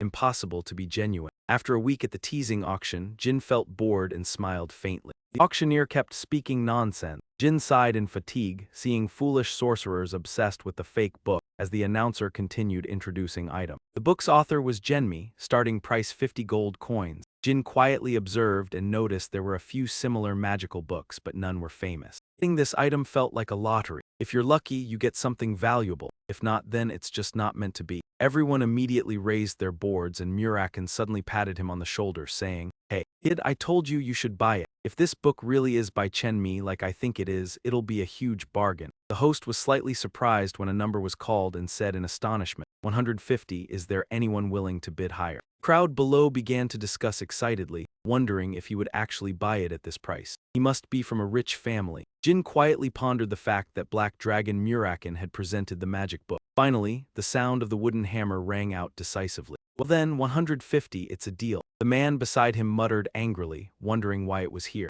Jyn glanced around, secretly curious about the magic book that the man was so interested in. The next item was presented, a magic book by Sujil High Esther. A voice suddenly rang out from the crowd. High Esther, who is he? First Chen Mi, now this book, all things that were previously unknown. While the crowd continued talking, Jyn raised his board. The host repeated excitedly, 200, 200, 200 for the first round. The people below froze in surprise. 200, who is this guy? Why does he always bid on such strange things? Muraken was also curious and asked, "Hey kid, what is this that you're bidding 200 for on the first round? Do you know this book?" Jyn straightforwardly replied, "I just thought it would be better to buy another magic book." But deep down, he was happy to have found it here. He recalled memories from his previous life. His master from that life, the High Esther family, was said to have fallen hundreds of years ago. Didn't expect there would still be traces of them here. In the end, this item went to Jyn. So, it's a deal, 200 gold for the High Esther book. He quietly thought that he would give it to her if he ever met her again. Finally, Jyn took off his mask and said, "All right, time to take action. Let's go." 2 books were brought before him. Muraken opened one of them and said happily, "We've got it. This is really the Genmi I was thinking of, but what else is included here?" A strange, complex ancient script. He glanced at it and thought, of course, only I and my master could decipher this script. Z stepped forward, his face bright with relief. "Thank goodness you finally bought something. If you hadn't bought anything today, it would have been a big problem." Suddenly, Jyn called out to Z and he replied in surprise, "What is it, my lord?" Jyn calmly spoke, "I will go meet Alu, the Spider King." His words caused Z to panic. "What? But my lord, that's not possible even if you are my patron." Jyn firmly patted his shoulder and said, "Then pass the message to Alu, tell him Veridin Zippo is coming to meet him." Z was frozen, his body lifeless. He quickly complied and reported to Alu, cursing inwardly, "Damn." His excited expression revealed that this man was not from the Vermont Special Forces, but rather a member of the pureblood Zippo family. He felt a surge of happiness. Good, now with the Zippo family's reputation, I can leave this place. He rushed to open the door and said, "Call Alu out here, Veridin Zippo is looking for him." The crowd in front of him startled him. Why were there so many? In front of Z stood a group of fierce-looking men, all of them glaring at him with intense hostility. A moment later, one person slowly walked towards Jyn. The person squinted and asked, "Are you Veridina?" Z followed behind the group, holding his swollen cheek. The large man in the group said, "Follow me, the boss wants to see you." But Jyn suddenly stepped forward and punched him square in the face. Jyn angrily lunged forward, attacking. The man before him raised his hand high, holding a fireball, and asked, "Are you Alu?" The black-clad man responded in fear. No, my lord. Boss Alu sent us to escort you three to him. He finished speaking just as Jyn threw the fireball, enveloping the space around them. Jyn angrily said, I already revealed my identity, and yet he only sent a message. Let me say it again. With a sharp gaze, he commanded, tell him to come here himself, crawling on all fours to my feet. A moment later, a powerful hand slammed onto the floor. Alu quickly bowed his head and shouted, oh. He knelt down and introduced himself. I am Alu, the manager of the auction room. He hurriedly apologized. I didn't recognize you, please forgive me. Zed, standing beside him, weakly thought, if anyone else had claimed to be Veridin, I would have laughed to death, but not him. His crafty gaze turned to Jyn. His actions were completely different. Just a moment ago, he had used the fireball spell, a 5-star mana skill. Zed's face was filled with excitement. At his age, to use a 5-star spell, only the Zippo family could do such a thing. A week ago at the auction tunnel, Jyn had said directly, I will pretend to be Veridin. Muraken was stunned and exclaimed, what? Julie worriedly said, young master, even if Alu is familiar with the Zippo family, he wouldn't be able to tell the real from the fake. Jyn sharply cut her off, we will strike first. When in fear, judgment is clouded. Julie remained worried, still uneasy. Oh, young master, the issue isn't whether you get exposed or not. Julie feared that if the family or clan leader found out later, trouble would arise. Back in the present, Jyn calmly said, get up. Alu immediately stood up straight. Yes. He pulled out the 2 books he had bought and asked, take a look at these, what do you think these books are? Alu bowed his head, his voice trembling. Magic books. I apologize for taking the ancient magic books without the Zippo family's permission. He ordered, these 2 magic books I hold here are highly valued by the Zippo family. He continued, his voice turning dangerous. How much money have you made from them? Alu immediately explained. My lord Veridin, I sincerely apologize, I'm just a warrior.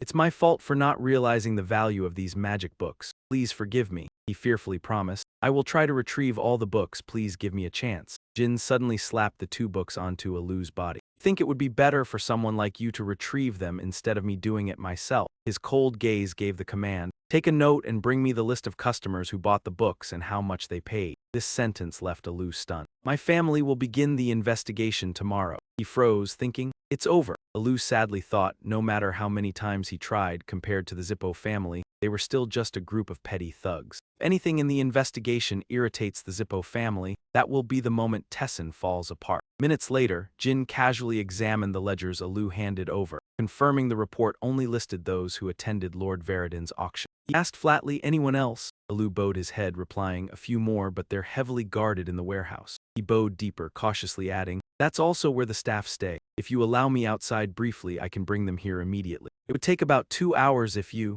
Suddenly, Jyn interrupted coldly. What the hell are you talking about? He enunciated each word like choking Alu. You're definitely going to destroy important documents. Jyn warned, don't think I'm sitting here unaware of your actions. Be careful with your work. Then he commanded bluntly, fine, if you want, go ahead and investigate the rest. His words made Alu tremble. He gently reminded him, don't forget you're still under my control. Alu gritted his teeth to hide his anger, then turned and left. Yes, I know, I'll return soon. He instructed his subordinates, while I'm gone, show him around the warehouse. The subordinates responded immediately, understood. Passing by, Alu whispered, don't take him out of the mansion until I return. The man nodded anxiously. Alu strode down the hallway, clenching his fists, thinking, that bastard, just wait. You think you can control everything? His eyes reddened with restrained rage. Damn it, I've spent a fortune on the Zippo family already. Now I must buy back those magical tomes. Inside the room, Alu Muraken ransacked everything. Take whatever you want, he said. Julie asked worriedly, are you sure this is okay? He replied nonchalantly, everything's fine.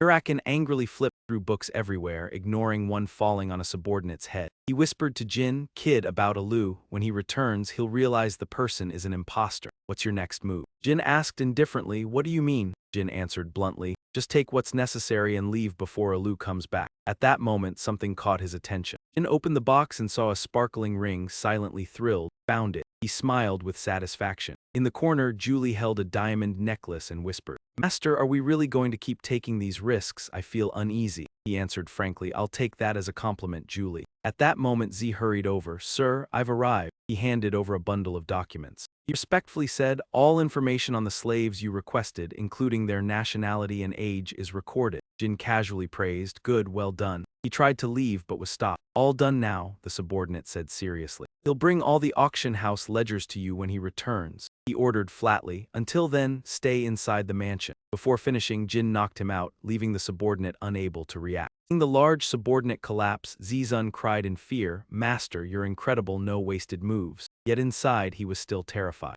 How did he knock out a loose subordinate like that? Jyn suddenly asked Z, "Do you have a family?" The young man naively replied, Yes, I have a younger brother." Jyn nodded and led the boy away, fleeing to the Burman kingdom, surprising Jeff. Jyn continued, ignoring Z's expression, "Give the introduction papers to the leaders there and warn them of the dangers in this auction house. If you want to survive, that's the only way." Z shivered but looked resolute. "No, I'll stay by your side until the very end." In his heart he screamed, "So rare, such a golden opportunity." He prayed to fight alongside Jyn for life, carefully considering every move. He wanted to seize this chance for success. Suddenly Jyn said, Sorry, I'm not Veridin Zippo." The words crushed Z's morale. 2 hours later, a subordinate reported to Alu while he stood in the previously ransacked room. "I investigated Veridin." Glaring at the knocked-out subordinate, he said that Veridin has long white hair, totally different from that imposter. Lu angrily said, while the subordinate nervously reported, "They took information on the slaves and other clients in the auction house. Before fleeing, they left a message. Testing must come to an end," he ordered. "Chase them." The subordinate was stunned. "What?" Suddenly, Alu furiously raised his hand and grabbed the man's face, venting his anger. The strike hurt and sent him flying, collapsing instantly.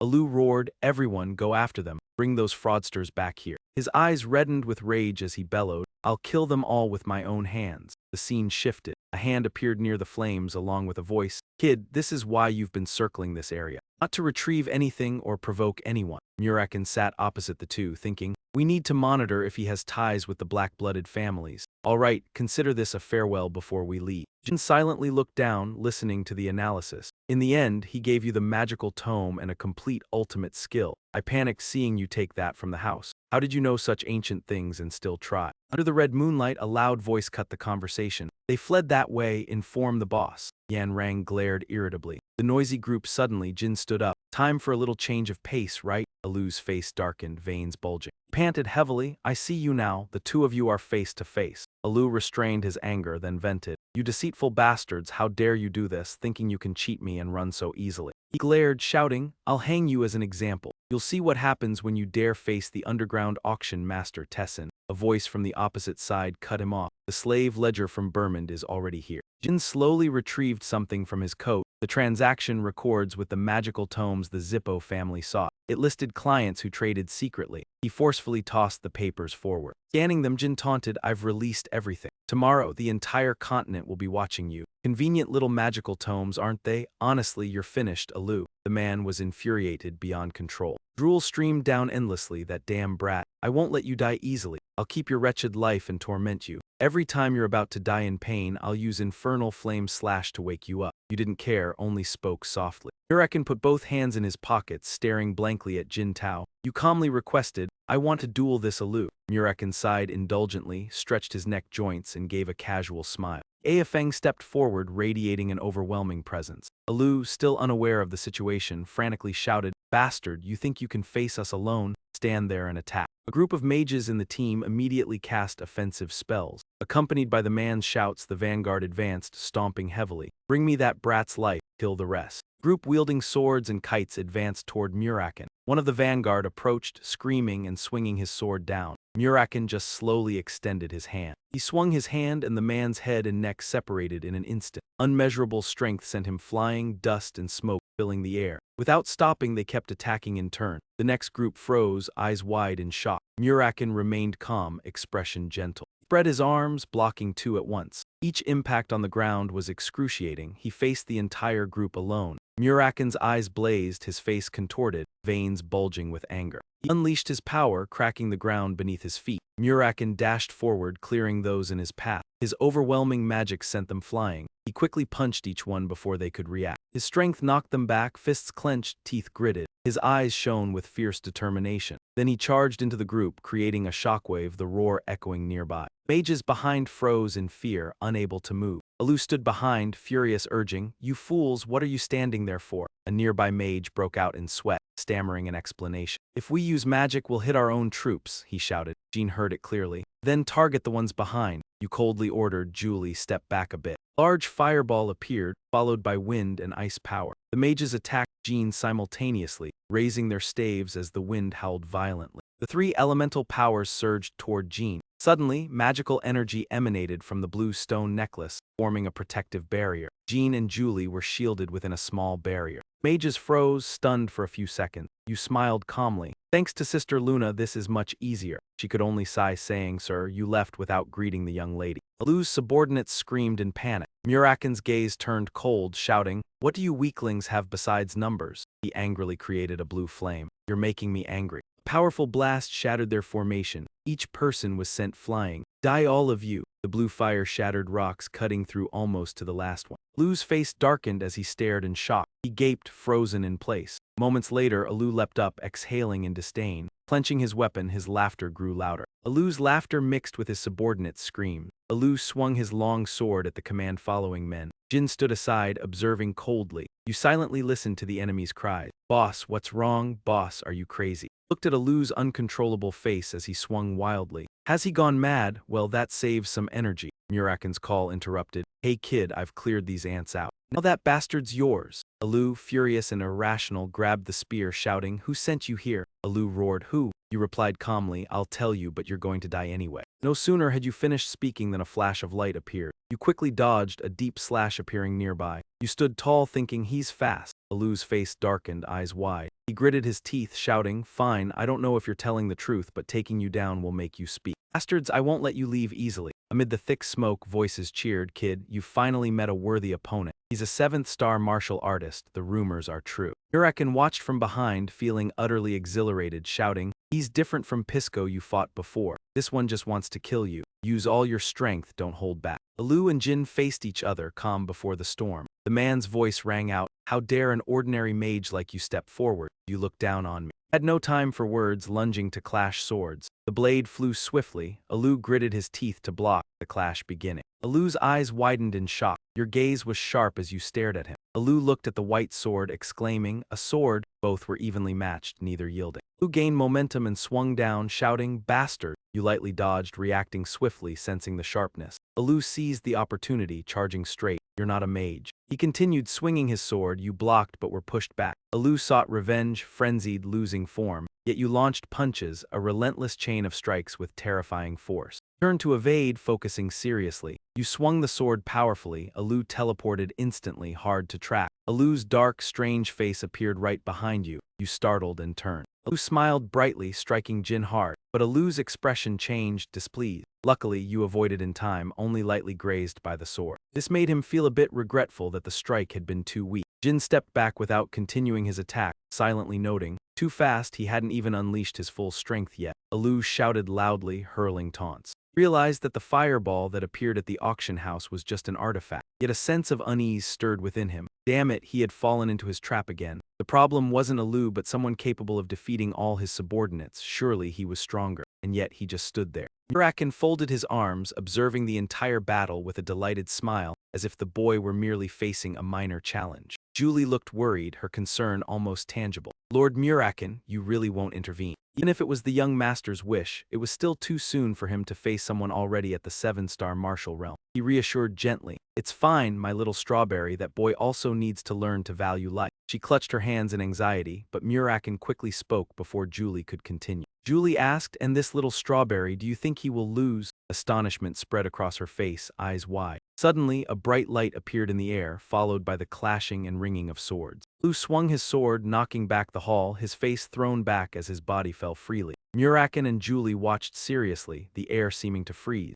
Alu smiled strangely, eagerly anticipating what would happen next. He gripped his sword tightly and charged forward with a roar. Your end has come. Suddenly, he smiled brightly, a mysterious grin. Earlier, when the demon swordsmen of the Black Clan fought, Alu had flinched as a blinding light struck him. With a 2-tier gap, Jyn fell back yet still summoned a fireball in his hand. With Muraken's resonant voice, it was nothing. He smiled brightly, built momentum, and launched his attack. Stunned, unable to defend, Jyn struck and the fireball enveloped Alu entirely, leaving almost no escape. The battlefield was shrouded in smoke. He quickly flew away to escape. Alu suffered serious injuries, shielding his face to open his eyes through the dust. He shouted too late, Isn't that an artifact, damn it? Are you a demon swordsman? Jyn revealed his power, sparks appearing around him. The ordinary sword had transformed, arcs of light swirling around it. Jyn coldly raised his sword high and struck down with force. The arcs intensified and thickened. Dark clouds gathered above, the lightning-like arcs striking continuously, echoing through the space. Terrifying sparks appeared just behind Alu. The sky fell silent, then a powerful strike hit him. Alu retaliated, slashing downward to block the blow. Cursed furiously, "You fool, if you just stand there you'll die instantly." Unbothered, the ring on Jyn's hand glowed, summoning armor. The space seemed disturbed by a chaotic force, a whirlwind appearing and pulling Alu's arm. He froze, sweat streaming down. In his overwhelming confusion, the giant with the blue divine flame revealed itself. When Alu saw clearly, he stammered, unable to speak. It gripped Jyn's sword tightly. Alu was so shocked he could not recover. His eyes wide, mouth agape, unbelieving. A horizontal slash came rushing. He couldn't dodge, blood spattered onto his shoulder. Alu, having been struck, had to block it with his leg. That figure could strike accurately even while standing still. He stared at the colossal armor, moving with his gaze focused on the wound. The expressionless face gradually revealed Jyn inside. He furrowed his brows and delivered a decisive strike. It slid past him, delivering a divine strike, completing the task neatly. He showed no expression, slowly sheathing his sword. Muraken, witnessing the whole scene from behind, could not help but marvel. Julie asked curiously, "Truly worthy, the Muta artifact?" Jyn explained slowly. The Muta artifact was crafted thousands of years ago for Burman, greatly prized by the first king and the Demon Keeper. In that period, a war broke out. A supreme sword capable of blocking all 7-star attacks somehow ended up in these market alleys. Jyn observed silently, deep in thought. The Muta artifact would be returned to King Burmund in 5 to 6 years. Meanwhile, the Academy and others were in chaos over the Iron Helmet, so he recalled the precise original discovery location. A considerable amount of blood had been shed. Lu collapsed right behind him. Jyn, looking at the panting face, asked, "Before you die, I want to ask one thing. I heard you colluded with the Black Clan, is that true?" Muraken, standing aside, said, "Kid, that question should have been asked sooner." Alu breathed heavily, voice strained. "All right, now I understand." Lying on the ground, nearing his end, he still mocked. "So you are Jyn Zankin." He said, "So you failed, but you are just the youngest, you cannot stop him." Jyn remained motionless. Muraken stepped forward. "What the hell is he talking about?" Hearing Jyn speak, he was even more puzzled. Lu continued, "Spider Legs, I don't think that's his real name. I need to investigate further. A 7-star martial artist leading a Black Clan must have ties with the Black Clan family." Muraken, though unnecessary, listened for information. Muraken said, "Kid, it's not surprising. It seems one of your ancestors ran a 9-star tavern." Jyn now had a clear target and purpose. "Indeed, but I need to know who he just mentioned. I must find that person." Jyn Soa analyzed, "Because later I will become the chief. You failed and cannot stop him. He knows who I am yet said that, so you failed must relate to the glaring incident. As for why he said I am just the youngest and cannot stop him, he reasoned he must know the siblings in the Black Clan family are vying for power. Sister Yona left home, so she is out. The twins Mew and An are too young, others not cunning enough to get involved. So only one remains, obsessed with rank and tense when talents emerge. A scheming gaze formed in his mind. That is the next heir of the Black Clan, Joshua.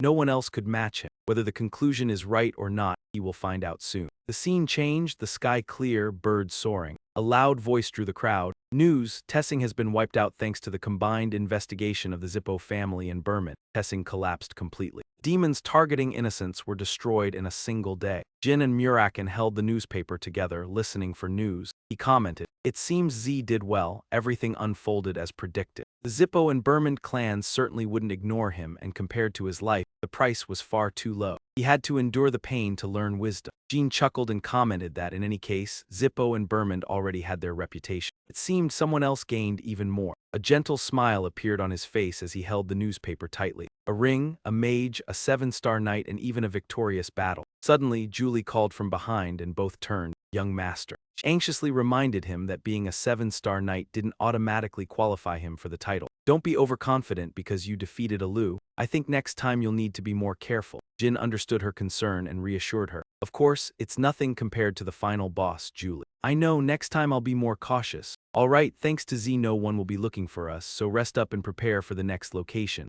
Muraka quickly asked, "Where's the next location?" Introduced a familiar yet unfamiliar name, Tikkun, an independent city. He looked puzzled. Only Julie knew the place. "If it's Tikkun, is it because of the 7-colored rainbow?" Jyn replied with a hint of praise. Exactly, Muraken still hit the blind spot, the 7-colored rainbow. She provided full information about the upcoming location. The major news center in Tikin, besides the centers of the Canaan, Zippo, and Burman people, was the most reliable place. He grasped the main idea and felt excited. You planning to exploit those villains like you did Jack? Jyn bowed his head, eyes closed, smiling. Sounds reasonable, doesn't it? It's just another method. They set sail, the ship moving with loud command. In his thoughts, the ship began its journey across the sea. Whenever using memories from before the regression with Julie and Muraken, a legitimate reason must be found, but it also had to relate to Bisco, Bubba, and Kinzilo. Alu's past also connected to the Dark Clans and the collapse of Kolin, the taboo magic. There was much to investigate, making the seven-colored Rainbow News Center in Tikin the most suitable place.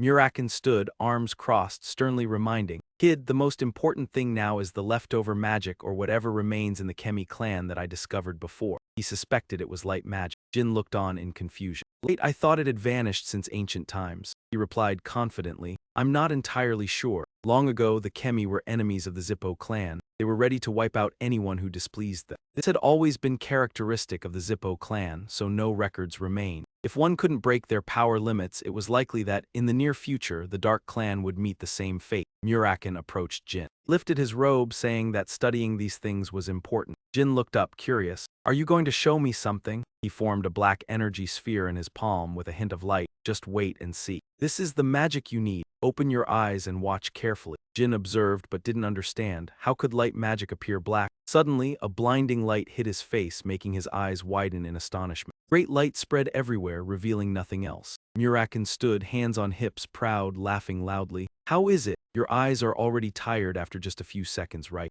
Jyn lowered his head, covering his eyes, unable to speak. "You," tears streamed as he tried to look. He confidently said, "I could probably use this for both defense and offense, right?" Indeed, it was a blinding bomb. "This is the pinnacle magic of the Kemi. Truly, it's incredibly powerful." Muraken pulled something else from his robe. Jyn curiously asked, "What are you taking out?" He presented a treasured book, explaining it was an encrypted system even Muraken struggled with. "I don't know what's inside, but it will definitely be useful." Jyn stayed silent, responding briefly, "Leave it there. One day I'll hand it to someone who can read the encoded script." At the harbor, a week passed. Julie looked at the scenery in awe. "In front of us is Tikin, the independent city." She admired the massive castle under the blue sky. "This place is really beautiful." "Young master," the city sat on a small northern island of the central continent, outside the rule of the Dark Clans or Zippo. The population was small, but it was a famous tourist spot, full of foreigners. Julie observed daily life, finding the city lively and understanding its character from its name. "Young master, shall we find a place to stay?"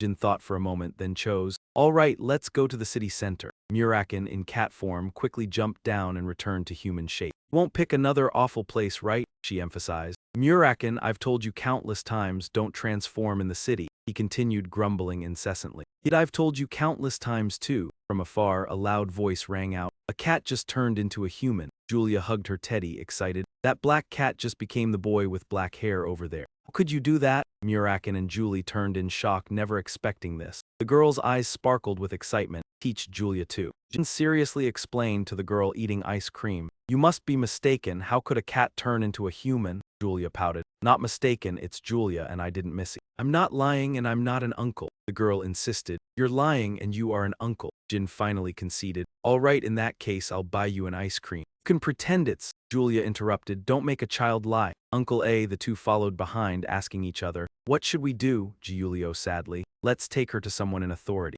"Thinking she's lost, but if rumors spread, wouldn't the Zippo clan find out?" Muraken calmly. "Don't worry, Strawberry, no one will believe the girl." She retorted, "If you had listened to the young master from the start, this wouldn't have happened." He was left speechless. "Oh." At this moment the girl noticed something, pointing ahead. "This is the news center. Julia doesn't like the army." Julie asked, "Why?" The girl lowered her head and replied, "I don't like them. They're always bothering my mother." She worried. "Not good. This place probably uses violence and exploits civilians." Jin Chen added, "Her mother could also tell us more." You walked up, catching the attention of the gatekeeper. When he saw the girl behind you, he suddenly recognized Julia. He quickly said, "Call the commander, young Mistress Julia is back." And asked, "Wait, do you know this girl?" He smiled cheerfully and replied, "Very well, she is the daughter of our commander." You repeated, "Commander, daughter." Suddenly, Julia called out loudly as if she had seen someone. The person inside slowly walked out. It was a tall, strong woman. Jinieo thought to himself, the commander of the district. I didn't expect her to hold such a position. Alicia suddenly smiled sharply, and then she and the girl opened their arms, running toward each other. Julia, mother, they hugged each other tightly, full of emotion. She didn't forget to scold her. Julia, I told you not to go far. The girl pouted, you won't play with me. Alicia quickly soothed her, I'm sorry, darling, I'll play with you more from now on. Julia eagerly asked again, really? You'll keep your word, right? Don't leave me just because you're busy like last time. The three people watching this scene felt nothing. Finally, Alicia remembered them. She explained, almost everyone living in this city knows Julia. Perhaps I've been too busy. I apologize for not introducing myself. I am Alicia Betcher, the commander of the Tikin outpost. You shook her hand. I'm Jyn, just a visitor new to Tikin. Alicia expressed her appreciation. Oh, a visitor? I should thank you somehow. Is there anything you need while you're here? Jyn smiled lightly and replied, if possible, could you recommend us a place to rest? Alicia thought for a moment, then suddenly Julia quietly called, Mom, Mom. The girl approached and whispered in her mother's ear. Afterward, Alicia took out a pen from her chest and turned to ask the gatekeeper, do you have paper? He quickly provided it. Alicia wrote something on the paper while the girl and the gatekeeper greeted each other. Hello, sir. Hello, young lady. She then handed the paper to you. This is a recommendation letter sealed by the commander of the forward outpost. With this, you'll be treated well anywhere in the city. Once again, thank you for finding my daughter. Jyn politely replied, it's nothing, we should be the ones thanking you. Well then, we'll be on our way. Alicia silently watched the three leave, and after making sure they were far enough, she turned back to ask, Julia, is it true that a cat turned into a human? The girl quickly answered, yes, but those people didn't seem to want to talk about it. She smiled happily, then let's pretend we don't know. Afterward, she gently stroked the girl's cheek. You did well, everyone has their secrets. However, Alicia silently wondered, transformation? That's something only dragons can do. In a small inn, the waitress was clearing the table while upstairs, Julie was rubbing her stomach in contentment. She couldn't help but praise, great service, I was only treated like this when I was in Hewfetter. Even Muraken nodded in agreement. The bed is soft too, it should have been like this in the tent as well. This is the power of a recommendation letter. Everything in Tikin seems to be going smoothly. I've been lucky ever since they arrived here. Suddenly, Julie excitedly said, I just remembered, can I have an ice cream like the one Julia had earlier? It's a Tikin specialty. Jyn sighed helplessly, oh, why are you asking me these questions? Go buy some. As soon as he finished speaking, she ran off, I'll be right back. You couldn't help but sigh, it's been a long time since we've had this, it feels like we're on vacation. He didn't comment further, just asked, hey kid, how do you plan to meet the seven-colored rainbow? It won't be easy to meet them. Jyn turned around and answered, first I have to find someone. The seven-colored rainbow was the best information center in Tikin, and at its heart, there was a man known as the Supreme Sword Casmia. He was a famous swordsman everyone knew and had even been invited to train the Kandin family in swordsmanship. This was all the information the family had on him. In about 10 years, he would publicly reveal his true identity as the King of Burman,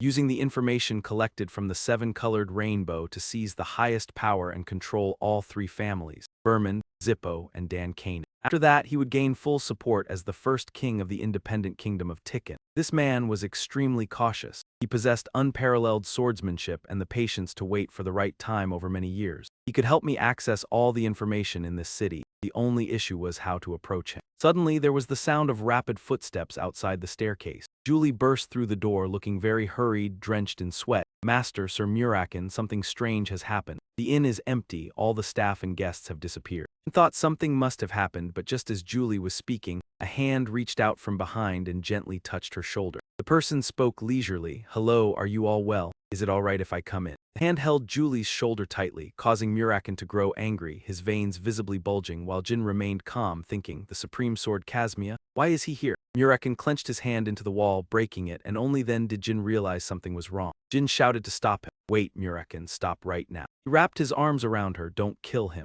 He had turned into a terrifying shadow, gritting his teeth and saying, you just asked if I was all right. Muraken leaned in close to Julie, his voice sounding like a sentence. No, do you think I'm all right? Muraken growled, what, that bastard? Why is the Supreme Sword Casmia here? We haven't caused any trouble, we just arrived in Tikin. But more importantly, it's not just him. 3, 4, and then many more people. Jyn thought to himself that the situation had become dangerous. He quickly said loudly, please calm down, Sir Muraken, this place is too cramped. If we fight here, Julie will also be caught up in it. Hearing this, Muraken seemed to relax a little. Muraken raised his hand and asked, do you know who I am? Casmia looked confused and replied, what? He shouted angrily, bastard, do you know who I am? What's with the greeting? Are you still doing all right? Muraken continued scolding, what's wrong with you? Didn't anyone teach you manners? Just because you're not carrying a sword and have some soldiers behind you, does that mean you can look down on others? Jyn sighed in relief, glad he stopped. Kazmia awkwardly said, no, it's not like that. Kazmia explained, actually that's not what I meant. But Muraken still snapped, what do you mean? You suddenly barge in here and cause trouble. Answer me, bastard, do you know who I am?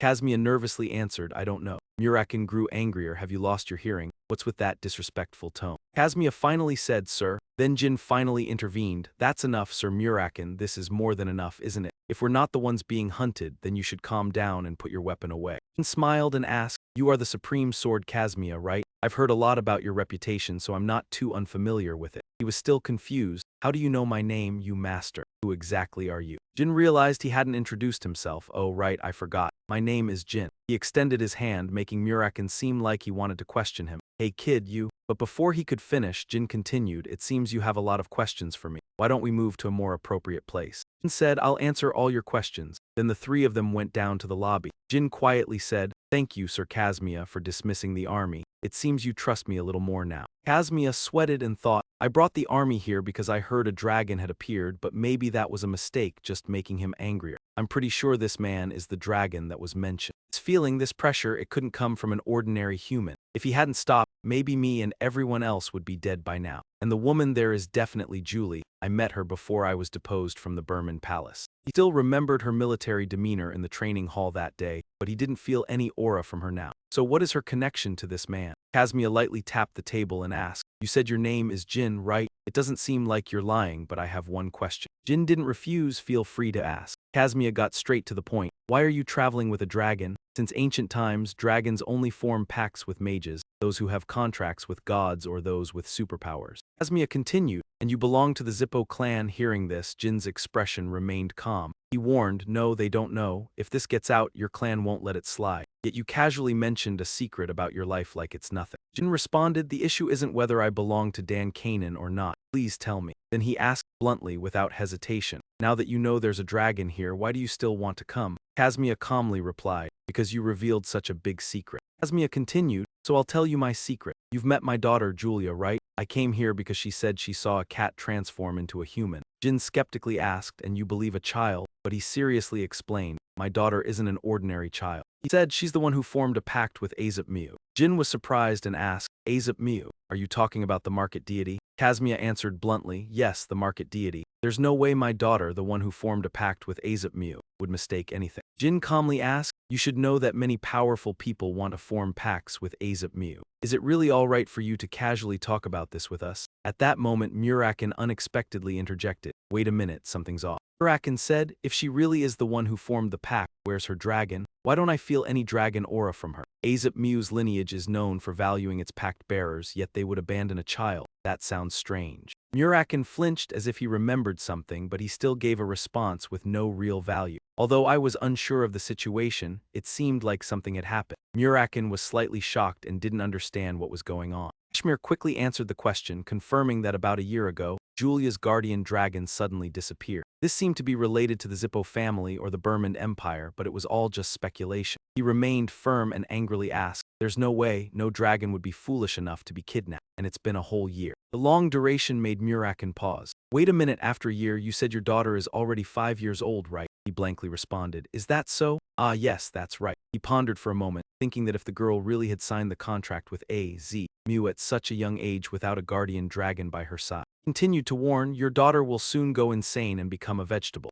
Muraken didn't believe it and asked, what? The other man didn't care about Muraken's feelings and emphasized, listen carefully, the one who makes the contract with Azep-Mu can see the future, but humans cannot. But seeing the future is a great burden on the mind of a dragon. The girl might be too young right now to distinguish between reality and illusion, so everything seems normal. But if she continues to observe the future without protection, as she does now, in about 1-2 years her eyes will lose control, leading to disability. This is a matter of cause and effect. Seeing the future means you must follow it. If you resist, you will face punishment from Azep-Mu. If you see someone's death, no one can intervene. Any contract holder who dares to defy the law of cause and effect will be destroyed. From the beginning, she has not lived in the same world as us. Looking at your face, I've said it right. Ordered, if that's the case, you need to go find a guardian dragon for her as soon as possible. There's no other way. Casmia suddenly stood up, abandoning his pride, and said to him, I love the all-powerful guardian dragon, even though the superior hadn't mentioned it. He continued confidently, I'm the head of the information center.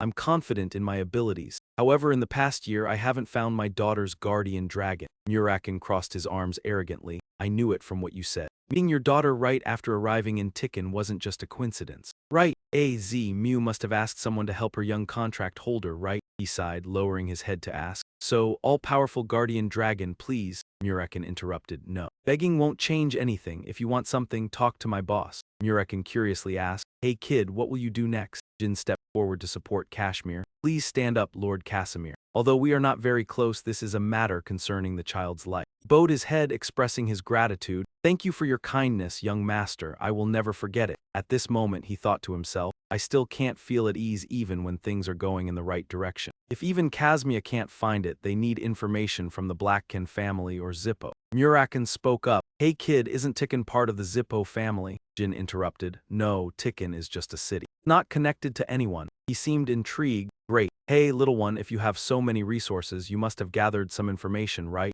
Casmia seemed a little surprised. He answered blankly, ah yes, right, we know which dragons live in which regions. Muraken was pleased. Good, bring me all the information about dragons in the Burmand Empire. He shouted, Muraken, don't hold back. Laughed, well, this method isn't too different from the old days. There's nothing that dragon doesn't know. On the side inside a wooden house, the voice rang out, Miss Quikin Tio, please take a look at this, she softly asked. Yeah, you've come? She happily ran over. It's news about Lord Jyn again, isn't it great, miss? Although they were the same age, she had already reached 5 stars that day. She only said, I'm also a talented contract holder. One day I will be like that too. Anya was surprised, really. Quicken replied, yes, unlike that child, the guardian is the black-haired man. Compared to you, the one who signed the contract with him, the time god is still. She was surprised. Miss Quicken Tio, go home now. Don't go out until I return. She was a bit surprised. What's going on? Miss showed her claws in anger. Not exactly, but something dark is coming this way. Muraken spread his large wings and carried Jyn flying in the sky. Suddenly he spoke, hey kid, it'll be soon. Once I show up, the dragons in B will come out on their own. Hide well, don't let yourself be caught. Jyn responded, all right. After confirming that Jyn had hidden, he stood firm in midair, his claws touching the water's surface. All right, let's begin. The waves beneath his feet constantly shifted with his movements. Jyn stood to the side, quietly observing. He recalled how Casmia had respectfully handed him the documents. Sir,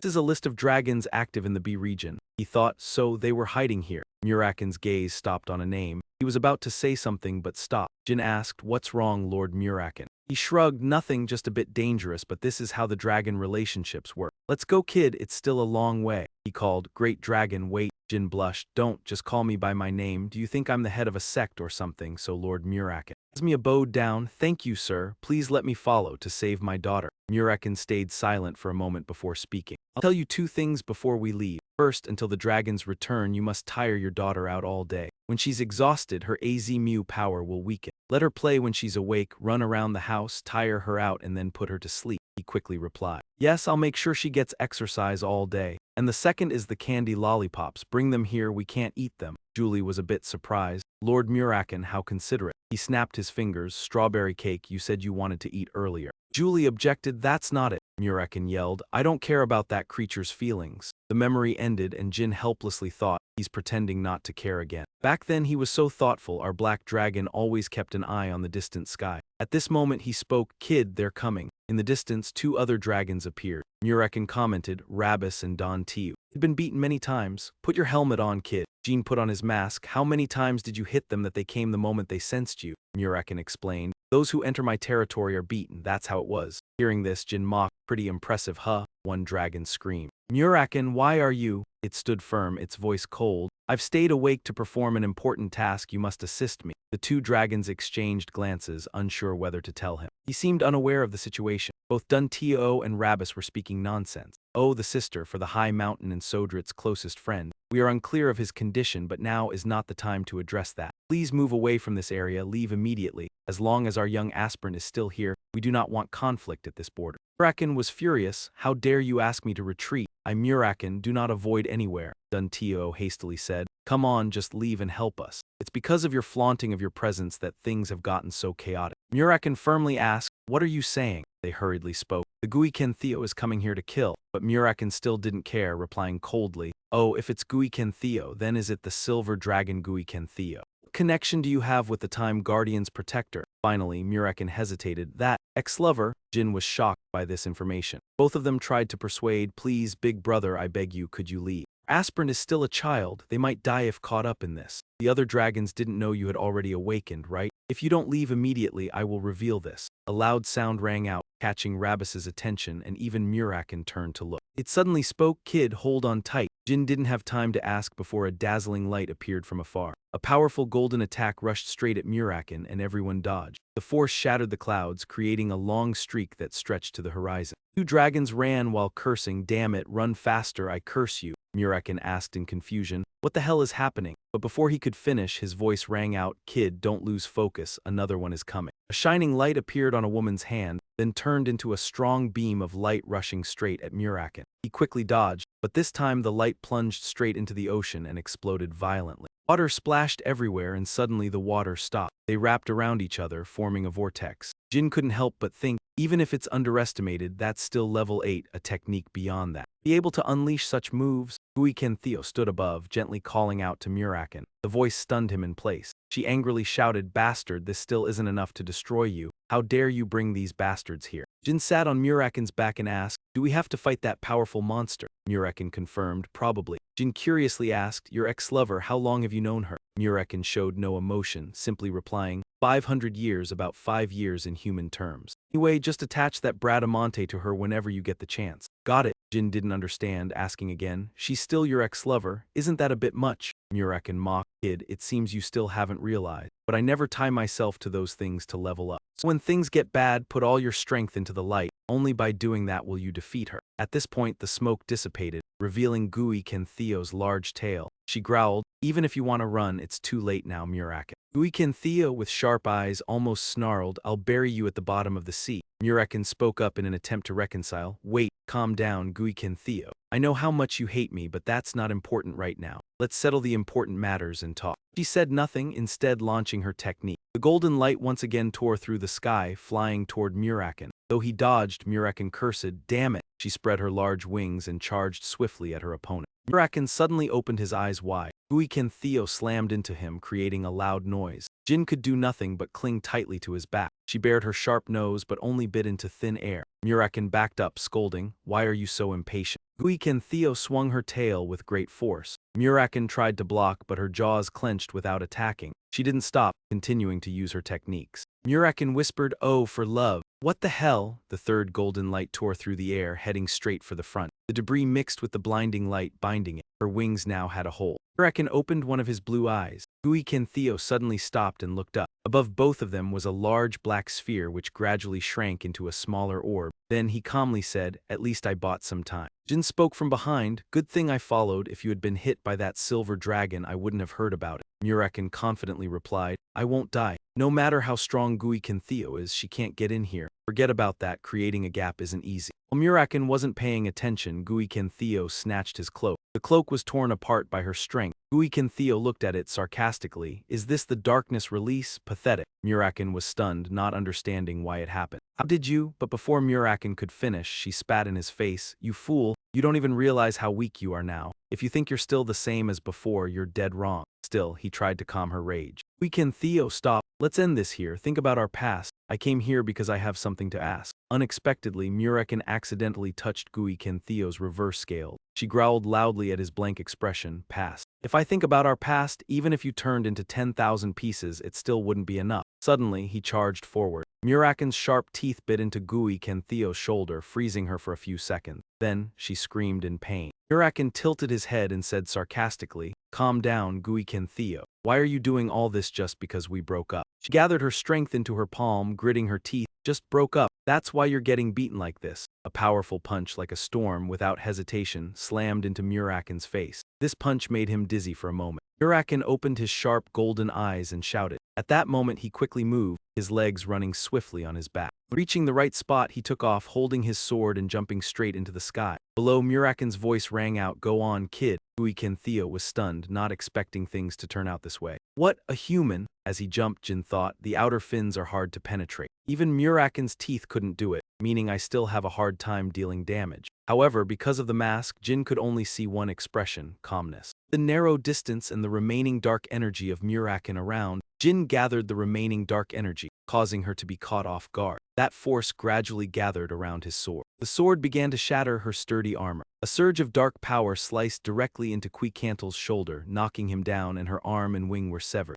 Muraken couldn't hold back, shouting, "Kid!" Then he rushed forward and quickly caught Jyn. Shockwave from that attack shattered the water's surface, causing further vibration. He sat exhausted, gasping on its back. Muraken looked at the tiny figure in his arms and praised, "You've used all your strength, kid. Still, you did well." He pondered something. "Could I become a destroyer of clans?" He continued. "All right, now pray that she's calmed down a bit." Jyn didn't understand and asked, "What do you mean, it's not over?" Muraken replied calmly, "Of course not, an ordinary dragon would be dead after such blows. Dragons like Queecantl are different. Time-controlling dragons don't die easily." He pondered, "Before we find the missing dragon, could we disappear as well?" The wheel of time kept turning. The clock hands rotated steadily without pause. Queecantl's wings and arm began regenerating from the severed parts, gradually reconnecting. When the golden light faded, she had fully recovered. Jyn wondered, is she reversing time? Muraken looked on and replied without much expression, "That's why power and magic are two different things. But don't worry too much, even a trick like this consumes immense energy. Still, to be safe, don't move an inch." Suddenly, flowing white hair appeared, followed by a beautiful girl hovering in midair.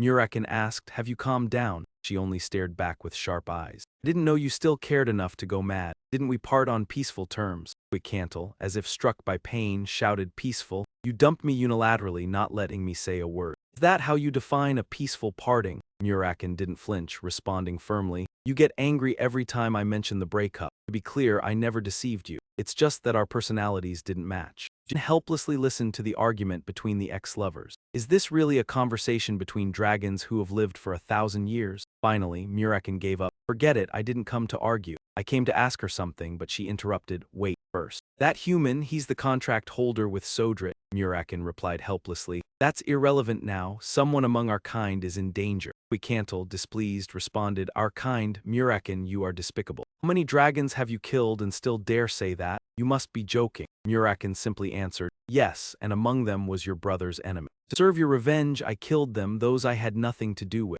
Muraken paused. "Forget it, it's my fault for asking you this. I should have asked another dragon." She was shocked by the truth and hurriedly called out, Wait a moment." Queecantl finally spoke calmly. "Actually, every time I see you, I feel moved. Ask me, I apologize for what I said. Recently, one of Azed Mill's guardian dragons went missing." Muraken, slightly surprised, asked, "Missing? Are you talking about Lachima?" "Yes, is there such a name?" she hurriedly replied. Jyn sighed, "Now we get to the main point." Queecantl, slightly puzzled, said, "Strange, that child was taken by Violetta not long ago, yet we hear this name. Violetta. Violetta the Wind Dragon, one of the Windelement dragons and also guardian of Vice Clan leader Zippo Andre." Muraken realized. "So this relates to the Zippo family again?" she pondered. "I'm sure they promised to teach Lachima dragon language magic. I think we should relocate. If I step back a bit, we might avoid traps and enter Burman. Let's go, I'll lead you to my home. Sorry for not introducing myself earlier, I'm the contract holder with Sodrit." Queecantl wasn't surprised. "I know you're Tema's descendant, right, and the youngest son of Jyn."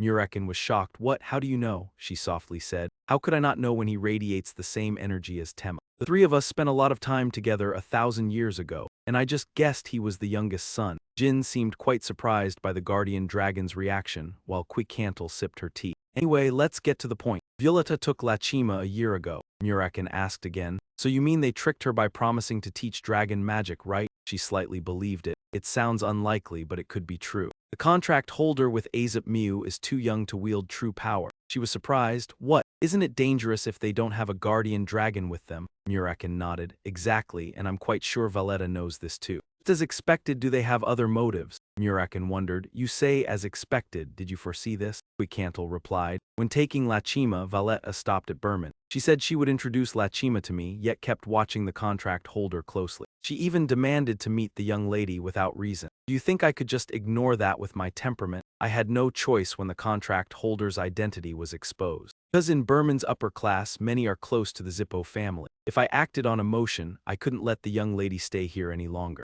Suddenly Jyn spoke. "Queecantl, you said your contract holder's identity was exposed, but Azep Mew's contract holder hasn't, right? It's suspicious that they knew and approached Lachima." Muraken agreed. "Indeed, this is strange. Could magic from the contract holder's identity have been created while I was sealed? Quicantle reiterated. Impossible, no one can know about a contract unless the holder personally manifests their power. Even if that magic exists, what do they gain from it? Jyn continued. They gain two things. First, they can minimize risk and eliminate contract holders outside their territory. And second, if they kill a contract holder, they have the chance to form a contract with a family deity. Jyn reflected. Actually, they don't just stop at one opportunity. I'm quite sure they have a method. In the previous life, the time god who formed a contract with me appeared officially before the stone statue 10 years from now. The contract holder was someone from the Zippo family. I'm certain of this. If they kill the contract holder, they can form a contract with a god. That's why Julia's guardian dragon was kidnapped. I don't recall hearing anything about Princess Tikkun in the previous life.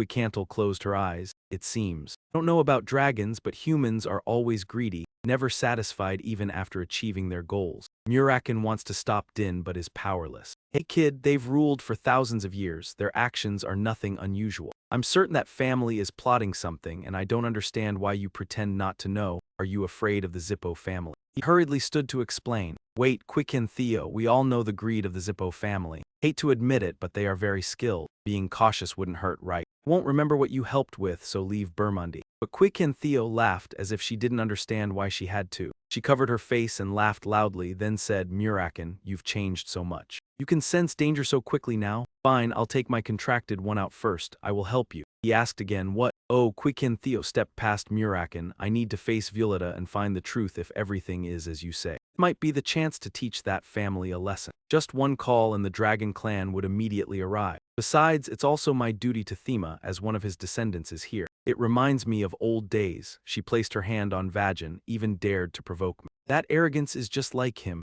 Muraken helplessly agreed. All right, I'll call Violetta. Suddenly, the door burst open. Miss Quicken Theo, you're back. Enya stopped, looked at those in front of her, then at her. Enya, I told you not to go outside. Actually, this is better. I'll introduce her to you. This is Enya, the one contracted with the time god. Meet her, Enya. This is my old friend and the contracted one he protects. Jyn Danson, hearing his name, nodded slightly. She froze on the spot, glasses cracking slightly. A scream rang out, scattering birds. Enya asked, oh my, is that really Jyn Danson? Oh my god, the young Master Jyn is right in front of me. She looked over and asked. Quicken Theo, helpless, sighed about that. I forgot to tell you. I have a fairy tale about you. Enya's eyes sparkled as she looked at him. Please let me have your autograph, young Master Din. Voice echoed amid the little girl's astonishment. Enya, what do you think about maintaining your dignity as a contracted one? Before Quicken Theo and Jyn, she was solemn. The named one hurriedly bowed. Sorry, before I only saw young Master Jyn in the news. So seeing him in person, I lost my composure for a few seconds. Though introduced a bit late, my name is Enya. I'm a summoner, also a special student of the academy. He smiled lightly and stood. Summoner, I heard she put a lot of effort into maintaining her contracted one's bloodline. That means this girl's talent is extraordinary.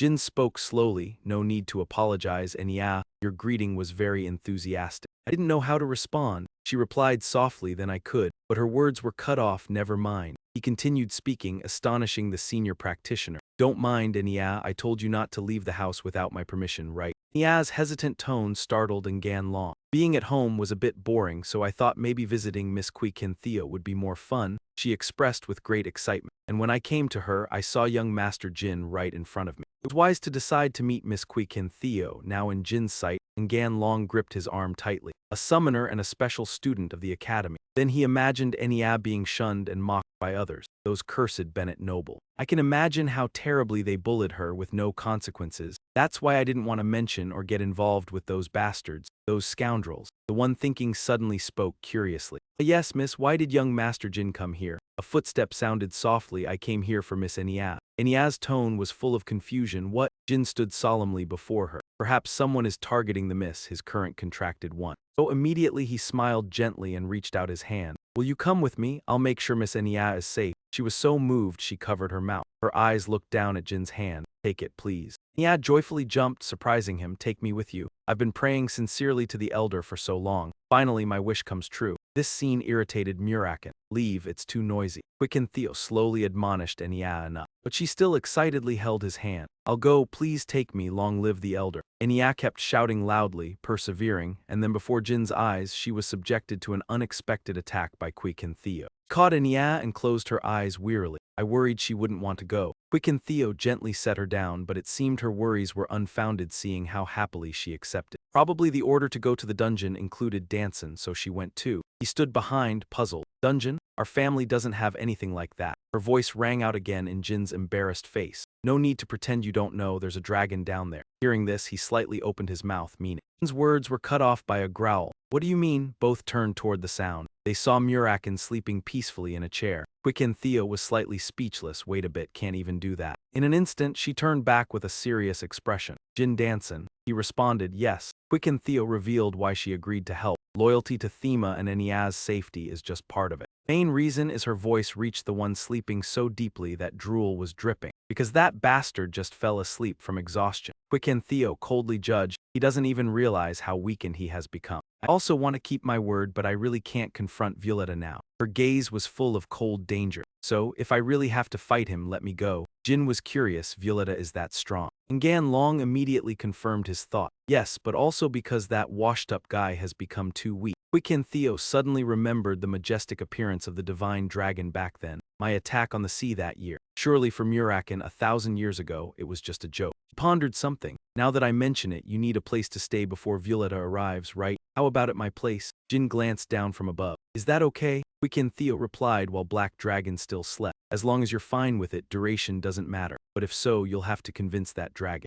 Surely he won't agree to stay at his ex-lover's house. Hearing this, he silently admired inside. And Gan Quicken Theo, a more considerate dragon than I thought. Finally, Jin decided, fine, we'll do as you say. Then she propped herself up. Then it won't be long. He was a bit surprised and wondered if there was something else going on. Quick silently watched Jin and thought that in about 10 seconds, Enya would wake up. When she did, he would need to be careful with his words to explain the situation to her. On hearing this, he became even more confused. What? Just earlier, she had struck him quite hard, and even an experienced martial artist wouldn't recover that quickly. At this moment, Enya was still unconscious on the ground, but she suddenly opened her eyes. A gloomy sound echoed, causing Jin to turn around and look. Jin Shao, she spoke again, you know, in this world. Quick slow voice continued, mentioning things beyond our comprehension. Before him stood Enya in a frenzied state, her eyes flashing dangerously. Jin Shao, the silver dragon, had decided to take action, and many others as well. The person sitting in the chair spoke up, signaling that some faction was targeting the signatory of Tikkun, and their next target would be the girl.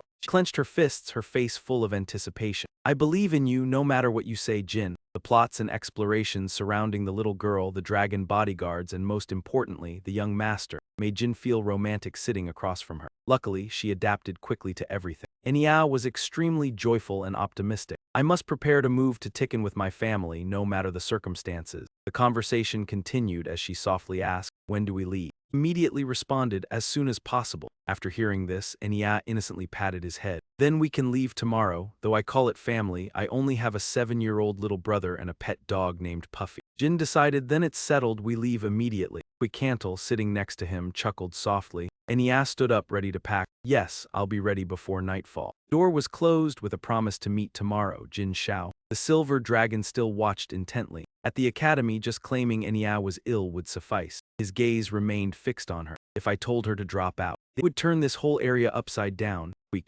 continued. Now, let's focus on that bastard Violetta. Suddenly, a sound startled both of them. Someone outside cautiously asked, is anyone home? I came to ask for some firewood. Hearing that, she sighed and stood up. He thought, firewood? There's plenty of forest around here. This person is really strange. But Jin stopped her. Wait, Miss Quick, do you think that guest really came here just to ask for firewood? This made Quick turn her head in confusion. Ordinary people don't have high security. Now he had disguised himself to hide his identity. The person outside seemed to be from the special forces of Burma. She was shocked. What? Why are they? While Jin was pondering, the man asking for firewood stood waiting outside. Surely, because of Miss Enya, they had been lying in wait for a long time. We're investigating which foreign tribe Miss Quick had brought in. The silver dragon hesitated and repeated, surveillance. Quick eyes suddenly turned cold and terrifying. They dared to follow me. She opened the door, surprising the firewood requester. There's someone inside. But his throat was quickly squeezed tight. Quick lifted the stranger into the air. Her eyes gleamed dangerously. Speak honestly.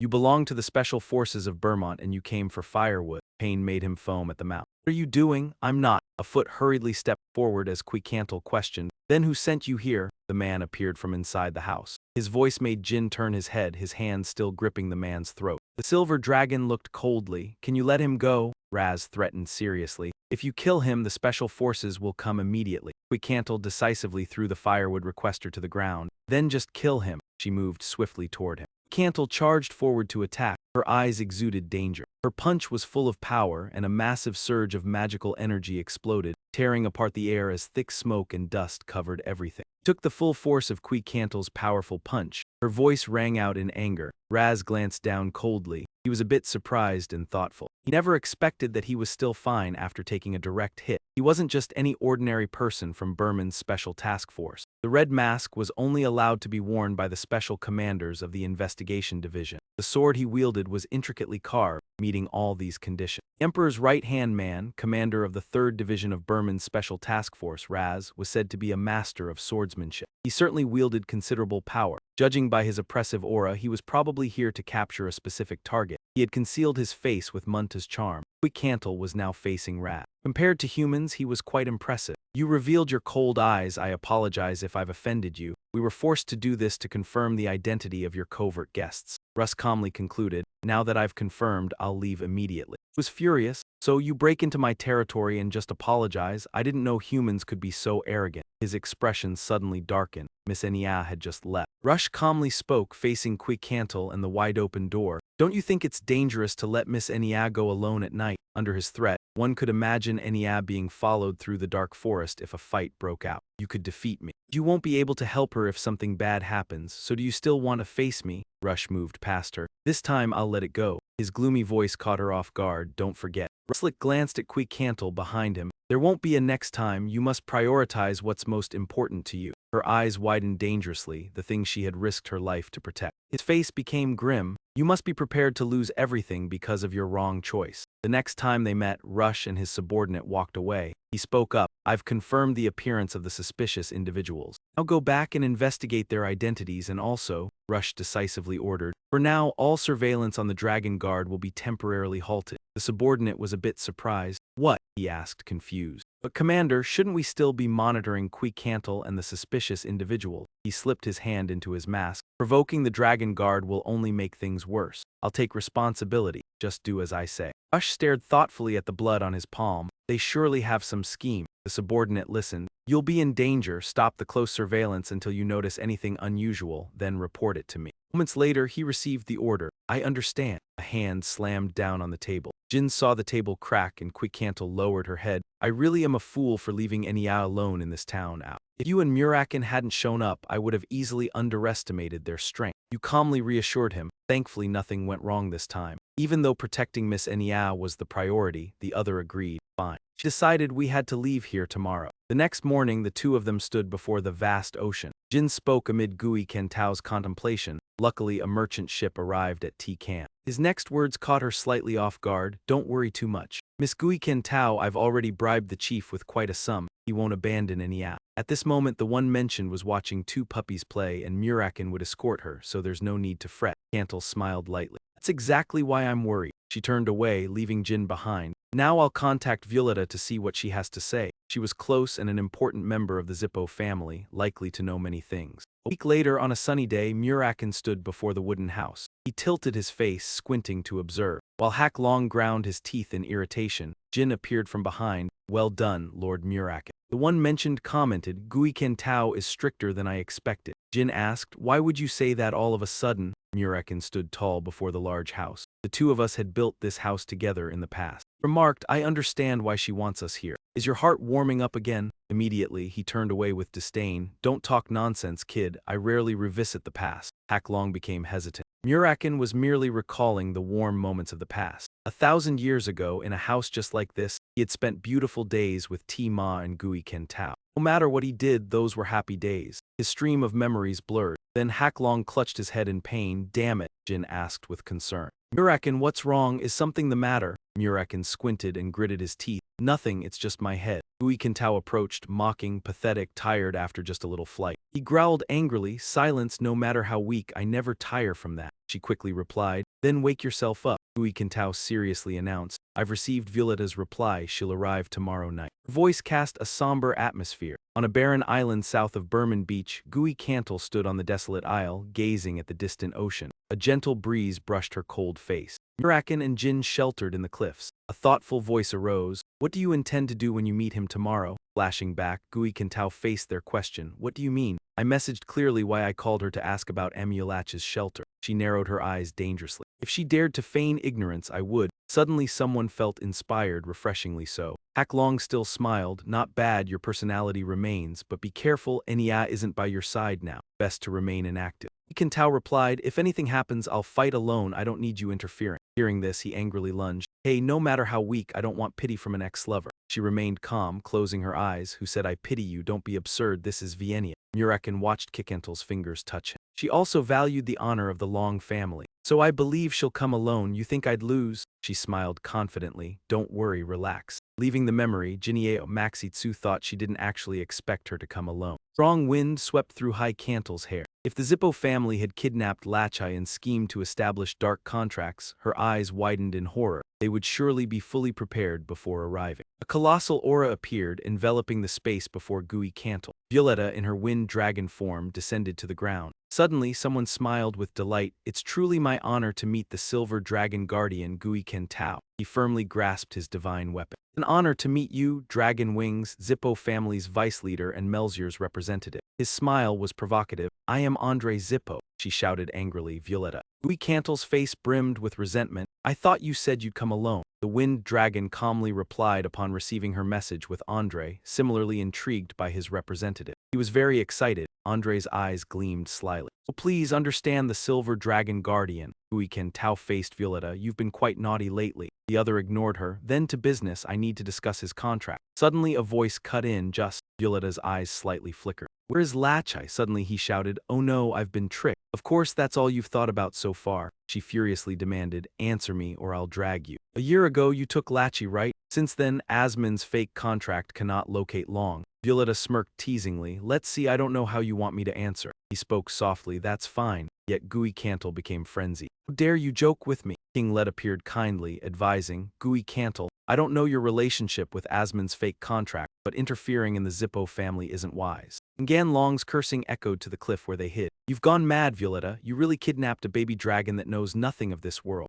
Muraken gritted his teeth in anger. Damn it. Jyn beside him observed. So hot. He lightly waved his claws. Oh no, this will be gone by tomorrow. Two terrifying whirlwinds surrounded the silver dragon. Violetta addressed her. Let me propose this, Gui Kentao. He decisively commanded. Give me the contract and I'd rather die for you. Gui Kentao's expression grew cold. Nonsense, she watched Violetta's figure, assessing. You're just a gecko. Fueled by anger, his whirlwind of power shattered the surrounding rocks. A flash of light appeared between two surges of overwhelming force. Gui Kentao transformed into the silver dragon, using her wings to repel Violetta's power. Then she spoke with fury. I have a proposal for you too. Return Lachai to me and I'll let you die peacefully. Andre was extremely excited. You dodged Violetta's attack quite easily. He raised his staff, unleashing its aura, finally able to fight at full strength. Light from the staff shot straight into the sky, forming a thin barrier. King carefully observed every development. Is this the mana of the 9-star mage? This is my first time seeing it since being resurrected. He recalled the hooded men, Andre Zippo. Then Jyn thought of that person's hateful expression. Even rejected by the Black House residents, he was still a wealthy Zippo family member. Magic sphere appeared before him. He had to see what level Andrin was at. Confidently, Andrin stretched out his hand, coiling energy into his palm, ready to strike. Yun Long prepared to fly away at the sight. Suddenly, Hai Cantel's eyes flickered as another surge of power rushed toward her. Yun Long looked at the wound on her abdomen in pain, wondering if she could even fly. A voice echoed as if the wind itself opposed her. Violetta tried to flap her wings hard to rise, but all the winds on the island belonged to him. Tio tilted his head to watch the man enveloped in the swirling gust, declaring, I am the king of Melgir, master of the wind. No one flies without my permission. You have never been my match. Violetta opened her mouth, swirling the wind power, yet she only sneered in contempt. That all you fools can do? Another voice rang out, not enough. Andrin erupted with lightning force in his palm. I will show you true power. He spread his arms, letting the staff float, and a storm of scrutiny and wrath began descending from above. Really think I only control the wind? Jia and Andrin unleashed their powers simultaneously. Dai Yun Long, two fierce energy streams merged and surged forward. Now Jyn panicked, shouting loudly. Muraken, however, calmly observed the one call. No, not yet. In its view was a power ready to strike Yun Long. Indeed, Quikin Tio was slightly arrogant. A golden ring suddenly appeared above his head, but those fools were also very conceited. Lifted her head high, enlarging the ring as if tearing the air itself. The scene tensed, chaotic from the power radiating from the light. He felt dizzy, barely able to believe it. Time in Jin's eyes was the halted power of those people, frozen completely. Suddenly, Quikin Tio shouted, releasing energy as she watched the magic before her explode. The scene terrified him. Time-controlling power can stop all magic. It's been ages since I last saw this. Suddenly, a dark tone echoed, making Andrin freeze. Today I will tear that mouth of yours apart, he panicked, turning to the wind dragon. Just one spell and you've done this, Violetta. Attack quickly, Andrin urged frantically. Move fast, Violetta. But his whole body had stiffened. My body cannot move due to the time-controlling power. At that moment, Quikin Tio boldly stomped, leaving an explosion behind, rushing swiftly toward the wind dragon. Yun Long easily grasped his tail, but then she was thrown aside. Damn it! Violetta's eyes widened in shock. Quikin Tio suddenly crashed down, shattering the ground. He lay helpless in the rubble and dust. Moments later, she rose from the debris. Violetta arched back in pain. Yun Long opened her mouth wide. Amid the fierce clash, Fong Long's neck was bitten by Quikantle. He screamed in agony. Andrin, terrified and panicked, ran forward. Violetta, her claws now sank deep into Fong Long's flesh. How dare you? Quikin Tio angrily pinned Violetta to the ground. Keep talking nonsense, you lowly creature,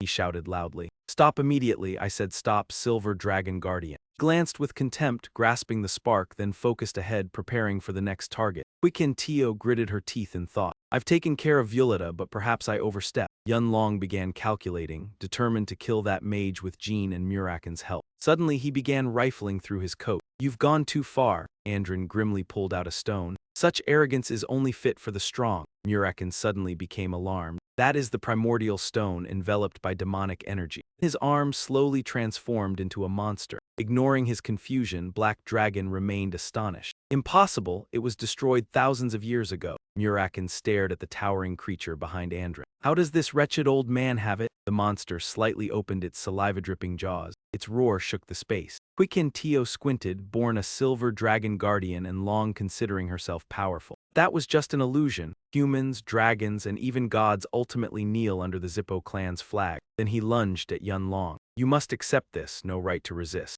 Her body endured the violent magic, causing Quikantle pain. The primordial stone, in times of great calamity, is a divine artifact ensuring the world does not collapse by the gods' hand, created from the power of the gods themselves. Yet ultimately, even they destroyed it themselves. Its power was so overwhelming it could both protect and destroy the world. At this moment, Black Dragon, mid-transformation, stepped from the cliff. Why is something destroyed now in the hands of that mage? Why, it roared. Quikin Tio, she growled, clutching her wound. Damn it, a mocking voice echoed. That is the power of the divine eye, Silver Dragon Guardian. Andrin still spoke arrogantly. The weak, fearful gaze was what one should display before a true power. He suddenly froze. A swift figure attacked, knocking Andrin down. Muraken, in divine dragon form, glared threateningly. Stay away from Quikin Tio. He was thoroughly delighted. A black dragon. While Andrin observed, a figure in a robe stepped forward. Only 2 black dragons remain in the world. Judging by appearance, you are Muraken of the Black Clan, so you've awakened after 1,000 years of sleep. The boy standing there must be your contractee. He removed his hat, revealing a calm face. So you are the youngest son recently away from your parents. Jyn of the Black Clan. Initially I intended to devour only my contractees. He excitedly looked down. Now the feast had unexpectedly grown rich. Andrin gleefully spoke as the monster advanced. Violetta, then for fairness, I'll also awaken a sleeping friend. Fong Long's eyes slowly opened at the whisper. He suddenly widened his eyes. A massive magical force shone onto Violetta. Fong Long stomped hard, breaking the ground. I shouldn't have held back my power from the start. Channeling terrifying energy, he slowly rose. Sorry, old friend. Violetta's eyes gleamed coldly. I really thought I was going to die. Meanwhile, Black Dragon cursed in irritation. The enemy, the other spoke. It's been a long time, Muraken. Rocks shattered. 2 divine dragons, wielding immense power, charged at each other. Muraken exhaled coldly. Shut your mouth, the mummified figure sneered. Weaker than before, yet your mouth remains venomous. Violetta opened her mouth, revealing a power-gathering orb. Return to eternal sleep, Muraken. Dense demonic energy enveloped Black Dragon. He unleashed his power, shattering the energy. Yet Violetta was surrounded by a force ahead. Another power orb hovered behind. A fist suddenly appeared, striking Fong Long precisely. With cold eyes, he caught the opponent's hand. Yes, if it's too easy, it wouldn't be fun. Violetta excitedly faced Black Dragon. So thrilling, Muraken, I might be remembered in history for killing a legend from the past. The other, unwilling to lose, provoked back. So fast, the mad dragon. At this moment that person unexpectedly advanced close behind. In that case we must act as well. At first I intended to persuade and let her go, but Andrin and the monster beside him both looked devious. Since she has seen my face, she cannot live. Suddenly his eyes widened in fear. Andrin stood still as he saw the figure moving nimbly. Ah, right, you're here too, Jyn. You calmly activated the power from your palm. He remained arrogant as the self-purifying golden light aimed at him. Another little brat doesn't change anything. A scream suddenly rang out, drawing the attention of the guards. Jin's sword path passed through his opponent's body. Andrin and Violetta suddenly moved, causing Muraken to stagger. Damn it. The loud crash forced you to turn back. No, kid, get away. The long tail of the wind dragon slammed into Jyn, and he could only grit his teeth and endure. Jyn landed on the ground, debris flying in all directions. The wreckage, you gasped for air, holding your sword in defense. Suddenly, Jyn looked up in astonishment. Andrin's monster and the force from him rushed toward Jyn. The massive forces were about to strike. Jin's hand tightened around the chain of beads, gritting his teeth in pain as the force erupted from his hand, causing the chain to break. The mask shattered into small pieces. A faint light flickered from within the darkness. Unexpectedly, a massive beam of light descended from above, illuminating the ground. The gleaming sword appeared through the hazy dust. You didn't even send a letter to your sister. In front of Jyn was a white screen and a proud figure, but she guessed you were in a dire situation that you couldn't handle alone. Luna calmly gripped the sword aura in her hand. Our little boy. Andrin looked at the scene in surprise.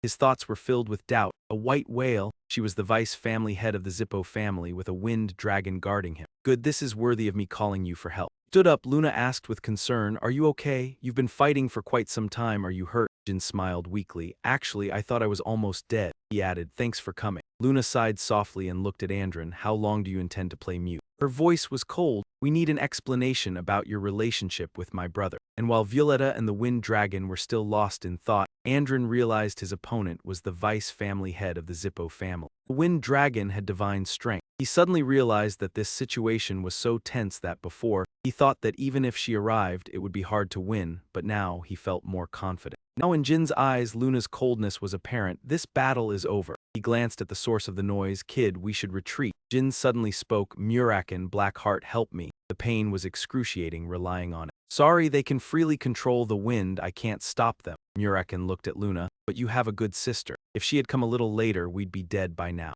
Muraken sighed softly. We're lucky to still be alive. Jyn remained silent, saying nothing. The flesh on his body had been stitched together by demonic energy. I didn't expect the white whale to appear here, but now he was certain of one thing. At the moment the evil, powerful monster attacked, Andrin yelled, the black whale has broken the oath with Zippo. Luna, your brother used magic. His voice echoed. The Zippo family won't let this slide. Luna just smiled. I understand, but don't worry. She swung her weapon forward. This won't reach your family. Andrin angrily shouted, you dare? The monster rushed toward Luna, behaving this way. Suddenly, the gleaming sword path cut through its mouth, reflecting the light from her sword aura. The monster was torn apart. He cast an evil glance at the shattered magical energy in the air. All the Zippo family members I've met are good at talking. Luna moved, flashing a provocative smile. Seems like the vice family head isn't an exception. A bright illusionary figure shot forward. Andrin struggled to block it. Violetta stood behind her, having to endure countless sword paths. Luna tilted her head, observing, you still maintain your true form. That long-winded dragon, I'm not bothered. But in that case, I have more places to cut. Violetta squinted from the pain. He gritted his teeth and transformed into a human form in the space filled with magical energy. He stood behind, yelling, Violetta. The man angrily replied, got it. The vortex of dark magical energy in the wind dragon's hand extended. Violetta tightly grasped the weapon he had just formed, emitting terrifying force. One hand dropped the weapon while the other gripped the weapon made of dark energy. The divine staff emitted a powerful force, sweeping the dust around. Violetta's neck was stained black with demonic energy. This power wasn't magic, but almost divine power. It was similar to the energy released from the cursed creatures. Luna's eyes filled with suspicion. What's the reason the wind dragon is struggling with me? Luna smiled. Seems like you need time to use this relic effectively. Luna looked at Andrin, who was holding the cursed stone. Hard to believe, the vice family head of Zippo and a wind dragon had to stake their lives on this. She continued, do you really think this can save your life? The dark energy vortex grew even fiercer. Luna easily avoided his spear. Violetta cursed angrily, bitch. She still held the weapon in her hand. What the hell do you know to jump like that? The power of both sides clashed directly. He prepared to throw the weapon while Luna readied her blade. The sword path collided with the magical energy, and the battle became fiercer as both attacked with all their might. Her sword swung swiftly in the air and struck Violetta. Violetta was surprised, his sight filled only with Luna's hair. She suddenly attacked, sending Violetta flying, his legs and head crashing to the ground. The wind dragon groaned in pain, clutching its chest in the thick dust. Violetta's eyes widened, gritting his teeth as he heard Luna's mocking tone. In the end, you're just this weak. Luna's sword touched the ground. Looks like you have nothing left for me to see. She slowly raised her weapon, so I'll finish this quickly. Violetta watched as Luna raised her sword, creating a blinding light. That beam shot straight up into the sky. Black Whale, third sword technique. Sharp light reflected on her dangerous face. The force of the energy pierced through the clouds. Suddenly, Luna widened her eyes and the light reflected on Andrin's face. The sword slashed down powerfully. She held her sword horizontally, pointing forward, like the rain of stars. In that chilling moment, an elder of the Black Whale once said, "The sword technique of our family is like a crusader, with relentless destructive power, competing, achieving enjoyment. The family's philosophy permeates the sword like a unified entity."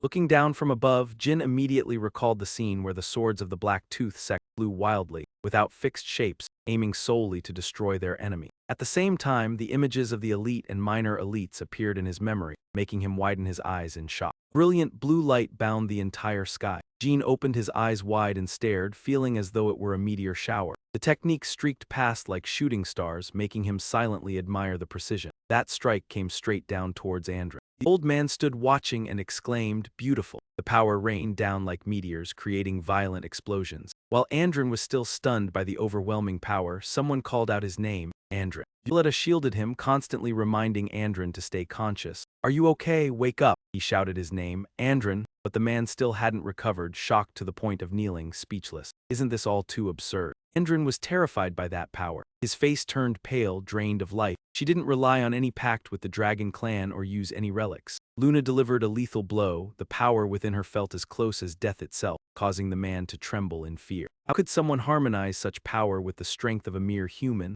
Violetta's voice finally brought Andrin back. "You just need to survive. As long as you're alive, we still have a chance to win." The meteor-like techniques continued to strike his body, but Violetta still tried to remind him, "We can change the situation with the magic stone." Enduring the pain, he reminded the old man, "Even if I die protecting you, you can just use the magic stone to bring me back, right?" Looking at the stone in his hand, Andrin finally understood. That's right, everything wasn't over. As long as the magic stone remained, he wouldn't die, still embodying the divine, while he was lost in thought. A powerful blow struck down. After the battle, something was emitting smoke. Luna stood watching, deep in thought. Her expression briefly saddened when she saw Violetta's dragon wing broken and scorched. Luna realized Andrin had escaped, feeling that her abilities were still insufficient. She reminded herself that she needed to train harder to reach her father's level of swordsmanship. Even so, she was somewhat satisfied. This was enough to teach the Zippo family a lesson. Luna looked at Jyn, full of spirit. The boy had been reinvigorated. She thought to herself, "If I still haven't reached my father's level of swordsmanship, then I must." Suddenly, a massive crystal appeared, growling, as though it had seen everything that had just happened. Luna looked up and sighed, not caring much. Her pride had been hurt to some extent, and if she continued to act like this in front of her brother,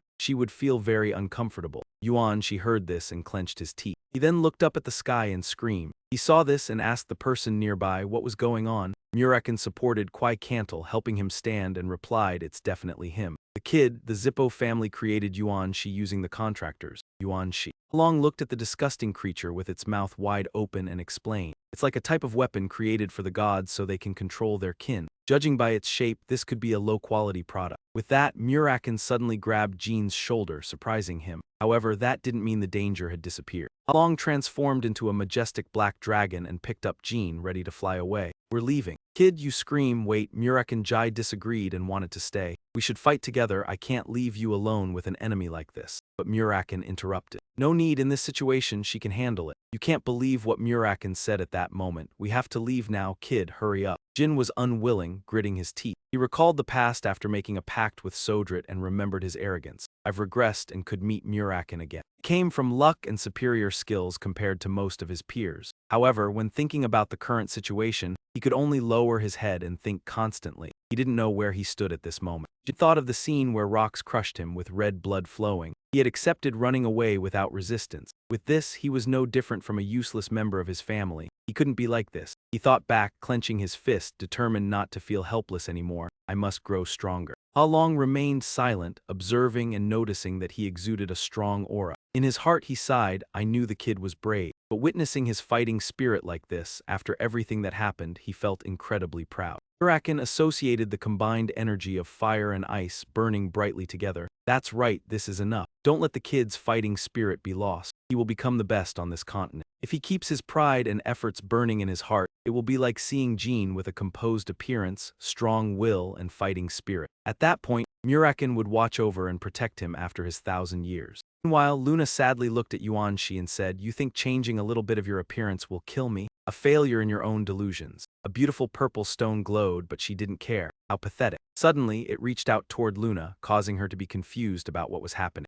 Yuanxi attacked, unleashing a purple light like a tornado that rushed straight toward her. The force flew quickly, creating dust around. In that smoke, a pair of feet could still be seen trying to stay steady. Luna blocked the attack and Yuanxi's loud voice echoed. Now 12 gods were having their powers absorbed into my body. Yuanxi opened his mouth, grinning wickedly, and Luna scolded him. So do you have anything to fight against me? You have nothing but your sword. Truly a pathetic child, quickly surrender. Here, even your father couldn't do anything to me. However, Luna wasn't afraid. She calmly responded to the swordsman. She raised her blood-red sword, just having this sword was enough. At this moment, Yuanxi realized something and her voice continued. If you, Luna said while holding her sword, fight me with that disgusting magic you've spent your life studying and immersing yourself in, then at least you'll witness half the strength I will show next. Stomped the ground with force, her eyes filled with disdain and pity. The sky turned red like hell. Luna began to run, her sword in hand, creating sparks. Dark magic was studied for a deep purpose. With this sword that had been honed through many battles, I will defeat you.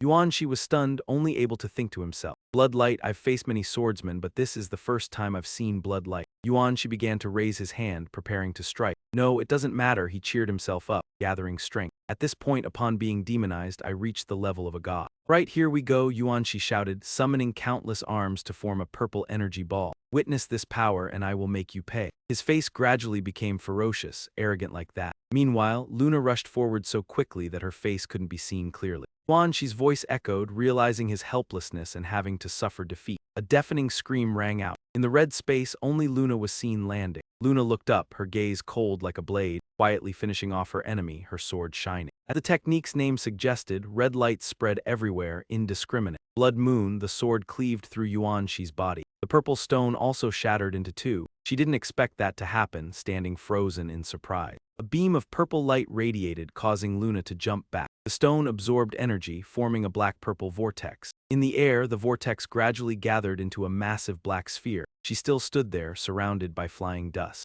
Luna's sword slammed into the ground. She regained her composure and immediately prepared to strike, thinking that she would be hit soon. Suddenly, a loud scream came and Luna held herself up. Sister, she looked up at the sound of the call. Muraken was carrying Jyn as he flew down. Jyn in Muraken's arms clung tightly. Luna was surprised. Jyn reached out and said, Take my hand, sister. She stared, not believing her eyes, the wind blowing her hair to cover one side of her face. Luna smiled faintly, feeling happy inside. Today. Then, she reached out toward him, as it seemed like the youngest had saved her again. The scene changed to another place. Amir gazed outside and inquired. Has the island completely disappeared? Rush replied. Yes, and there's a similar vortex nearby. A large amount of mana has been detected around that area. Although part of it is human, it's truly the power of the Silver Dragon and Wind Dragon. He was surprised and asked again, Wind Dragon? Rush lowered his head and explained, It could be Violetta from the Zippo family. Before this event occurred, there were reports that he had crossed the border. Rush lamented, putting his hand into his pocket to take something out, saying, He isn't sure, it seems the Wind Dragon is already dead. Amir heard this and glanced at him but said nothing. Raz showed him Violetta's dragon claw. Amir asked again, Then what about that mana? Have you identified who created it? He reported, It could be the contractors. He was not satisfied with the vague answer. Could it be? The soldiers who rowed the boat saw the energy circle like a leopard's eye. The contractors, along with the dragon's protector and a troubling source of energy. I think we need to do something about what they're creating. Amir asked, What about Andron? Rush hid behind his mask. We're still searching for him. He was angry, his fist clenched hard onto the table. Amir turned and warned, There have been too many oversights in the reports lately. Have you identified who the guest of Quikin Tio is? Rush had no more excuses. Hearing these words, he only ground his teeth and stared at Raz, thinking deeply. A moment later, Amir spoke up, saying that is useless. If you can't do it, then who else can? Make sure nothing is revealed in front of the media. If Enya is still not found tonight, We must issue a missing person report immediately. Rush turned and continued commanding the special forces, instructing them to mobilize more personnel to the Zippo area. Sure, everything goes smoothly. Although we still maintain good relations, I hope things will improve further. Amir glanced over, subtly reminding, Raz, you understand, right? I'm not an easy person to deal with, you must know that. Raz bowed his head, offering no objection and immediately following the orders. He would not disappoint the esteemed Emperor of Burman, Amir Burman. The scene changed to nighttime at another location, with the sound of a lively conversation. Oh, they're using Demon Stone. Bubba and Bisco were chatting. He pondered for a moment and said, yes, there was a major battle between Feng Long and Yin Long at the coastline of Burman territory. As a result, the entire island was destroyed, a tornado appeared, so I'm sure the Demon Stone was destroyed. The old man mumbled while chewing on a snack, wait, how dare they destroy my product? I told them to be careful since it wasn't finished yet. Bubba's voice echoed, unable to forgive their actions. Lord Bisco, go and deal with them immediately. Those foolish wizards don't understand the value of the Demon Stone. Bisco dodged the food that was flung at him, feeling anger rise inside. Those foolish Zippos have made everything chaotic. It's because of them that I had to delay killing this pig.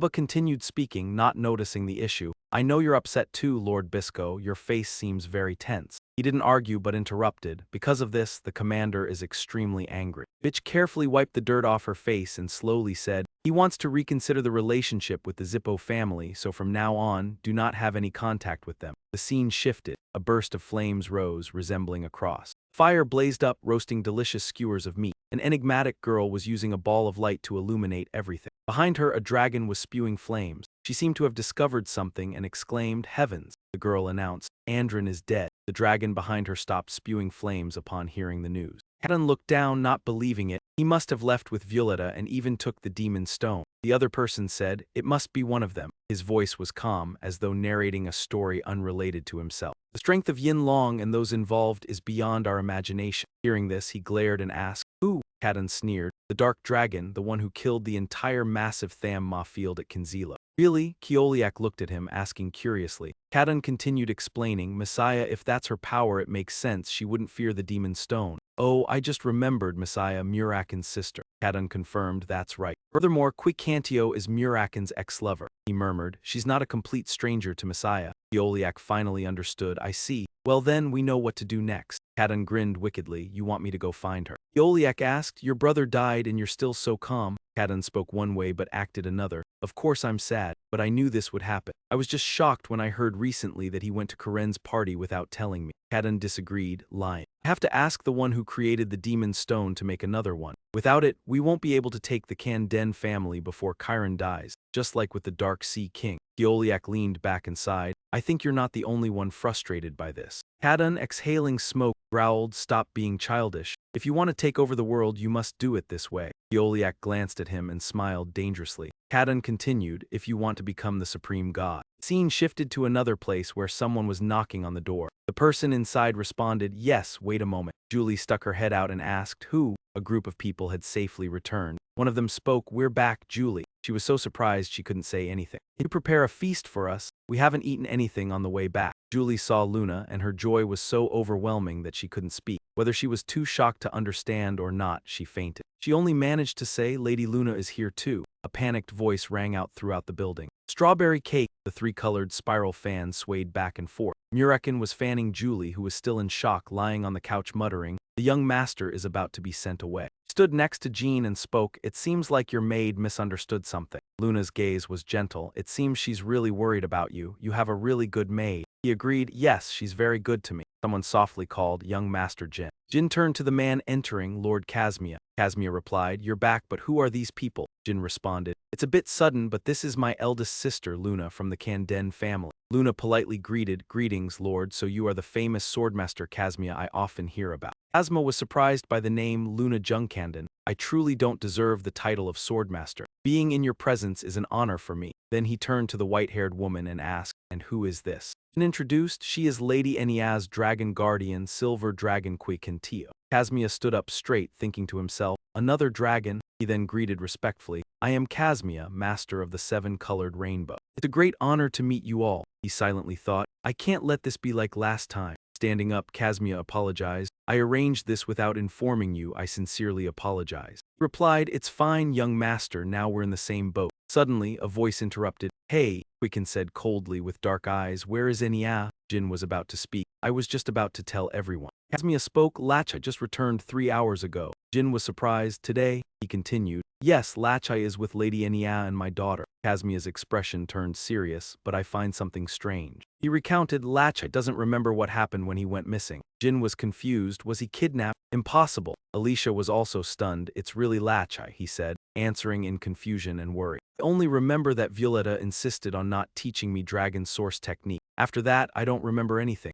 Kazmia thought. The boy is completely unharmed, so it can't be the Zippo family's doing. Maybe it wasn't a kidnapping, she denied. Impossible, those bastards admitted it to me. Muraken was extremely annoyed and spoke. They erased all traces. Jyn asked. Traces? Muraken explained. They erased all traces related to the evil demon stone and Lachai's memory. Muraken continued. The Zippos have always been like this. The scene shifted to another place, where a dragon was hissing, making strange sounds. When the plan goes awry, they will erase everything. You exchanged a look with him. Katmia, curious, learned that the demon stone, explained by Jyn, was an artifact they possessed and would be detailed later. While everyone was still debating, they didn't know Julie had regained consciousness and was listening to the conversation between Vice Chief Zippo and Feng Long, along with the stone that could absorb the signer of the divine. The young master had gone through many hardships, yet the discussion continued. What were they plotting with the demon stone? Surely there was a reason they had to replicate the original stone. Lord Black Dragon frowned, emphasizing that they wanted to become gods, absorb the powers of all deities, and eliminate any opposition. The goal was to become the sole god ruling the world. After a tense moment, he reassured everyone, for now, rest. I will use the 7-color rainbow to gather more information. Miss Guigan would accompany me. If needed, I can bring her to Miss Enya. Lady Silver Dragon immediately agreed.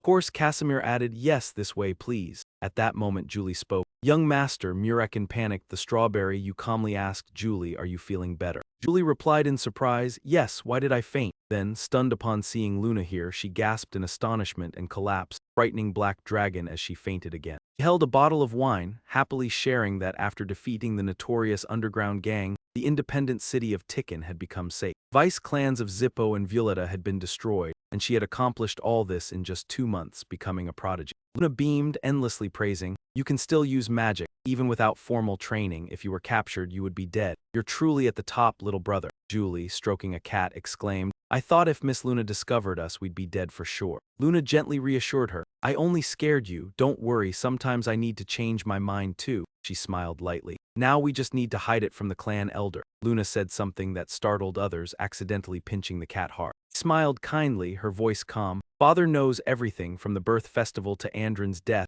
even about Lincoln joining us. Julie was visibly shocked. Jyn stepped forward to reassure her. Don't worry, Julie, I have a plan. His voice was steady. Tomorrow, the eldest sister and I will meet Father. Julie responded innocently. So you already have a plan, we're going to see Father. The other two realized this, eyes widening. Young master just said we're seeing who. Luna scolded, you must be out of your mind, don't think you can do whatever you want just because Father didn't say anything. What will you do after seeing him? He calmly explained. I'll warn him that the Zippo clan is plotting to attack the civilian clan. Luna looked at Jyn seriously. Do you understand the consequences if a prodigy returns home on their own? Are you really going to give up your prodigy test? His voice dropped. Father already knows everything that happened was because of me, so letting me speak to him myself might be better. Maybe I can negotiate. Julie was astonished while Luna lowered her voice. You've grown this much and never thought of that. She prepared to stand, ready to warn if he persisted. Luna's gaze was sharp, her voice slow but firm. Then he'll just kill you. Jyn remained cheerful. If that happens, I trust you can stop him. She furrowed her brows, somewhat surprised by his calmness. Luna stepped in front of him. They stood facing each other, silent. Her eyes were cold and furious, yet Jyn met them without fear. Luna clenched her teeth, annoyed. Suddenly, she mentioned Julie, startling him. Luna said coldly, if you dare threaten your own family, imagine what Julie will suffer. Fine, I'll go with you. When do you plan to leave? He smiled, somewhat proud. I'll use the first teleport gate tomorrow. She turned, closing her eyes, resigned. Fine, the sooner the better.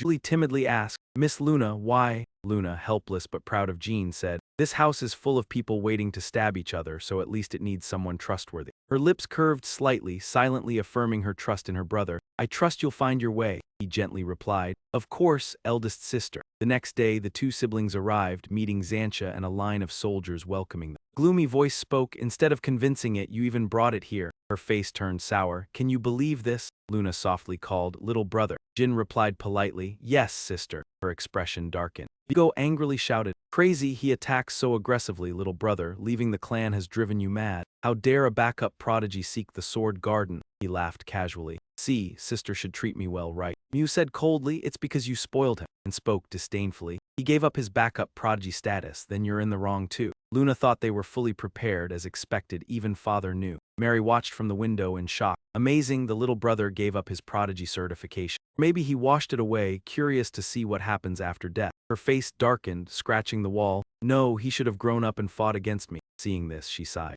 Ventia asked directly, sister, why did you bring him here? Luna explained. I didn't bring him, he came himself. She scolded her sister. Then you should have stopped him, he's not sane, which means you aren't either. The other, annoyed, fell silent. She quickly changed the subject. Anyway, where's father? Dansha asked in surprise. Father? Jyn stood by, observing all, puzzled by Luna, who always struggled before sister Dansha. Suddenly someone spoke. Oh, little brother, you came to find father, he calmly replied. Yes, just the two of us. Vigo approached from behind, shouting, looking for death, huh, you're just lucky. Think you're better than the Tanas just because you're skilled. She could only sigh helplessly. Then Dansha stepped aside, softly. Go ahead, father is in the study. Jyn was grateful. Thank you, sister. Suddenly, someone drew a sword. Lazensha gently placed it across her sister's neck. Gaze was sharp, blazing red. The first prodigy had to leave their weapon and wait. The clan head ordered the backup prodigy to go alone. Luna initially stared at the sword, stunned, then angrily clenched her teeth. Her eyes immediately turned dark and terrifying. What if I don't want to? As she finished speaking, the floor cracked around them.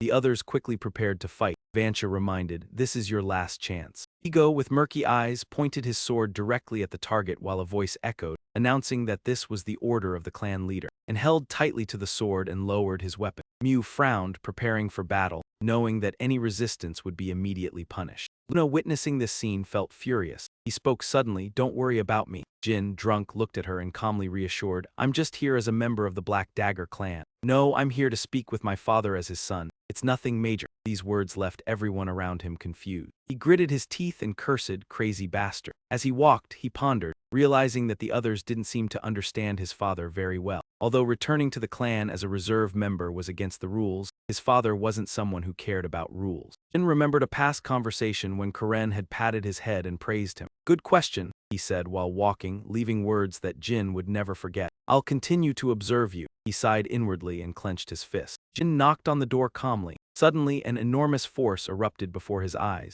The wind still blew through his hair as the young man stood frozen in shock. A stern voice sounded, it seems I overestimated you. I gave you 5 years. Inside, Chiron slowly asked, why are you here now? Jyn, deep in thought, realized he had heard that his father's sword aura could completely defeat his opponent. Looking at the strong figure from behind, he remembered his own thoughts. Using the sword created from aura, he was nearly achieving sword and man unity, softer than Jyn had imagined. At that moment, Karen interrupted Jyn, don't make me ask again. Jyn calmly responded, I need a reason to visit my father, but internally he told himself not to apologize. Jyn was confident but not arrogant, continuing, I came because I wanted to see my father. This surprised him greatly. He wants to see me. I've never heard a child say that. Though happy, Chiron maintained a cold facade. How foolish, did you learn such family love outside? Jyn quickly denied, not from outside. Chiron closed his eyes, listening, you always have loved me. Suddenly, a red aura appeared, startling him, and Jyn immediately stepped forward. He looked at the strong figure where the red aura continuously emanated, his voice filled with horror. This is murderous intent.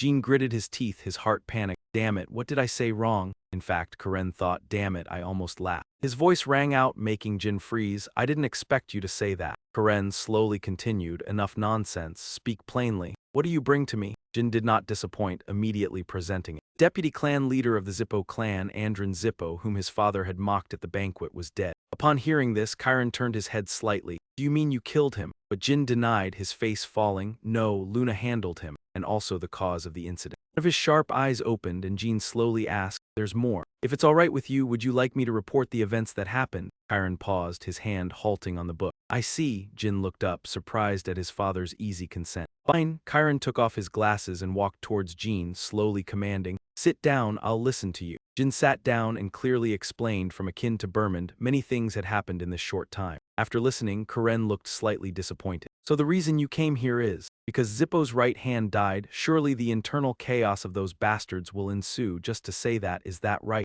Jyn responded slowly. Andrin probably wasn't really his right hand, then added, partly because of Luna's strength. Considering the only deputy clan leader with the ability to threaten the Black Dagger clan, he was worthy, of course. All of this is just my intuition. These words made Chiron think. Karen pondered. You're right, as you said, that bastard was just the deputy clan leader, but we can't conclude he was the second strongest over there. He implied that the one with political power after Kelly Hark was someone else. Though this matter wasn't something to reveal to you right now, Jyn gently replied, Father confirms your instinct is correct. You're very grateful. And Jyn hadn't yet spoken about the most important matter. He slowly revealed that the bastards had used a strange relic. Hearing this, Karen looked suspicious. A relic? Jyn answered, yes, and Andrin called it the demon god stone, while the radiant energy image of the relic appeared as Jyn continued. From what I understand, it's a replica of the original stone created by the gods long ago. At least that's what I heard. Chiron rubbed his hands thoughtfully. The original stone, huh? Then Chiron asked, did Muraken tell you about it? Jyn smirked. Knew it all along, he answered plainly. Didn't you know I knew? Of course I know you can use mana.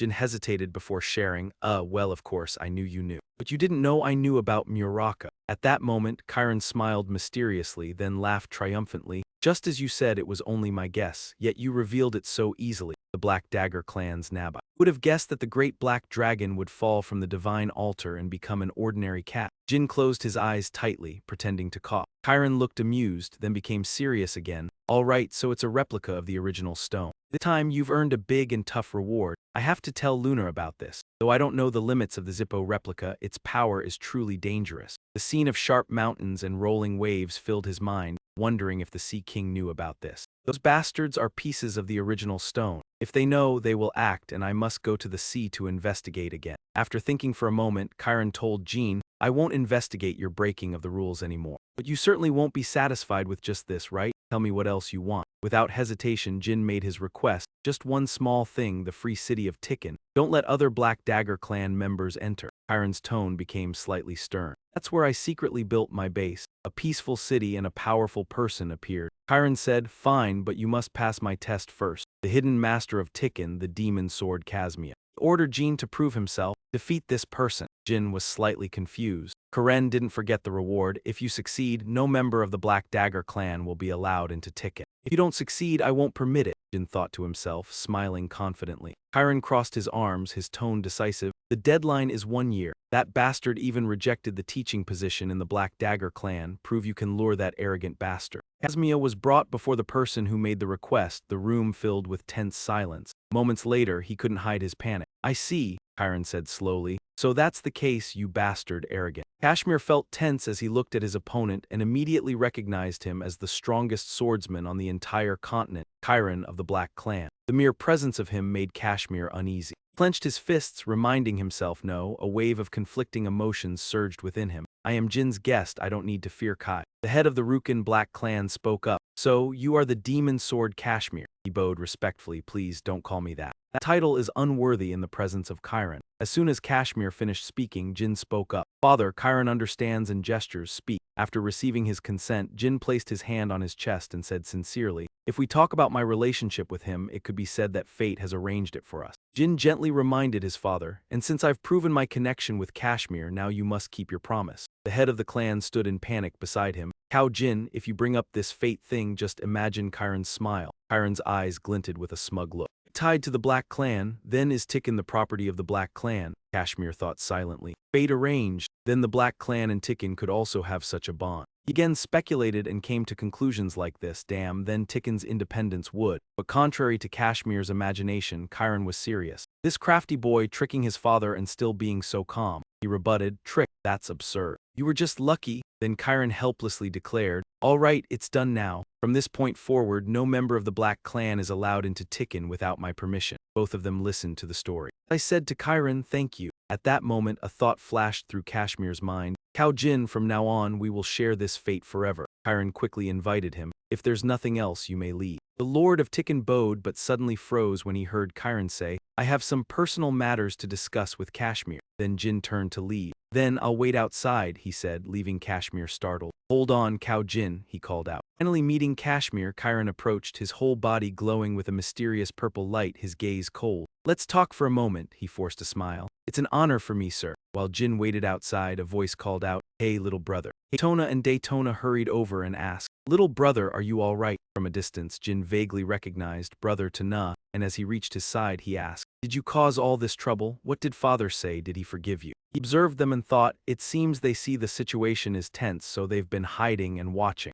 Moments later, Jyn asked in return, "Brothers, could you help me with something?" Both stood silently. "What's the matter?" they asked. Jyn explained, "It's nothing too serious. Those junior disciples of mine, you know them, please help them until I return." Daytona wanted to clarify further with Jyn. "Hate my faction? Never mind, let's not talk about that now, I'm fine." But as he walked away, he waved as if to say goodbye. "When did you guys start worrying about me? And what can I rely on you for?" He stood there observing Jin's attitude. Still the same after meeting with father, he's carefree as always. Daytona thought that guy is really a bit scary. Elsewhere, Vigo glanced at something suspicious, then spotted Jyn arriving and froze. "Little brother," Jyn then turned to someone and hinted, "Sister, I think I just need to see father. He said he has a few things to ask about that day," he said, looking at Luna. This made her ponder deeply. Behind them, Miu angrily shouted, "Little brother, don't you see the situation now? Are you ignoring us?" Jyn honestly admitted, "I'm sorry, this matter is really serious. I can't explain it to you." It confused him. "What's this, that arrogant bastard daring to?"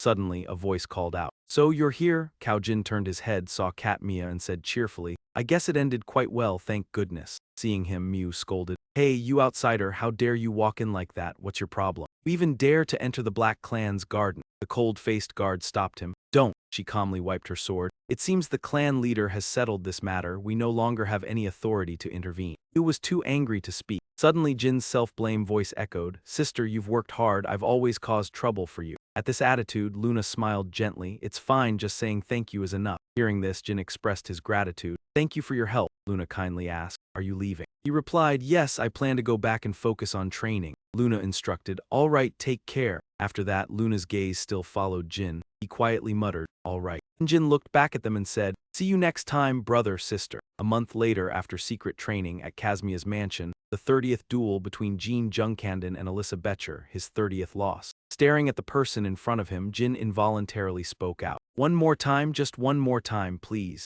And the 31st loss was approaching. In early August 1795, the Zippo family officially announced the deaths of Andrin and Violetta, but since they didn't reveal the cause of death, many rumors began to spread. Some said they were killed in an internal conflict. Others said they died fighting against the council. There were even rumors they were assassinated for offending the king of Burman. But the most credible rumor was that they died in battle against the Black Clan. People began to predict that a war between the Black Clan and Zippo was imminent. Discussions started on whether swords or magic would gain the upper hand. The answer would be found when the intermediary power turns to support one of the two sides. Charon stood with his arms crossed, turning his back to Hanser, who was reporting the situation. "Lord, today the Prince of Sukin Kingdom and 5 second-tier mercenary gangs sent gifts asking for our help." Upon hearing this, he turned his hand and ordered, "Return the gift and accept their request. Send a fine sword to Sukin Kingdom. That prince will surely inherit the throne." He respectfully obeyed. "Yes, I will send an 8-star knight." Ren frowned, trying to keep calm. "This is all the result of the brat's antics on one of Burman's islands. He's already taken control of this family, truly insolent." Suddenly he called out,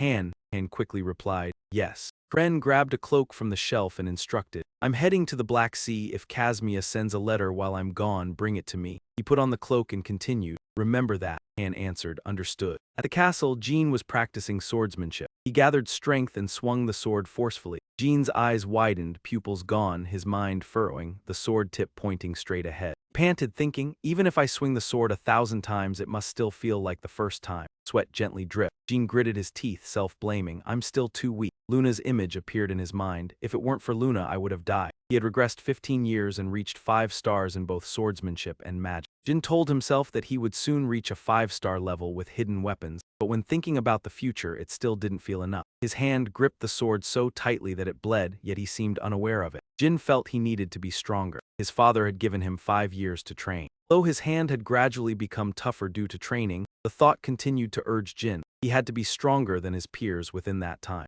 Mia didn't know when she had quietly stood behind Jin and advised him to stop. She reminded him that if he kept pushing himself like this every day, even with the innate strength of his family, Jin wouldn't be able to handle it. Enya noticed the wound on Jin's hand and panicked, calling his name. Jin turned around and gently instructed Enya and Kashmir to stop. Mia ran over, worried, flipping Jin's hand and saying that his hand was exhausted and the wound was bleeding heavily. Mia approached and said that he understood, but Jyn couldn't wait any longer. Mia looked directly at Jyn and warned him that while no one was his age, his opponents wouldn't be easily defeated. Mia advised Jyn that impatience was the most dangerous thing. It would lead him down the wrong path. And Yao worriedly treated the wound on Jin's hand, while Jyn remained silent. After a few seconds, Jyn finally spoke, feeling embarrassed, knowing that he couldn't avoid his impatience, even though he understood it. Mia encouraged him, saying there was nothing to be ashamed of. No one could train as much as Jyn in one day. He was remarkable. Everything went silent again, the blood stains still on the ground. Mia suggested changing the training method to help Jyn calm down. Jyn asked in surprise if this kind of training would help him calm down.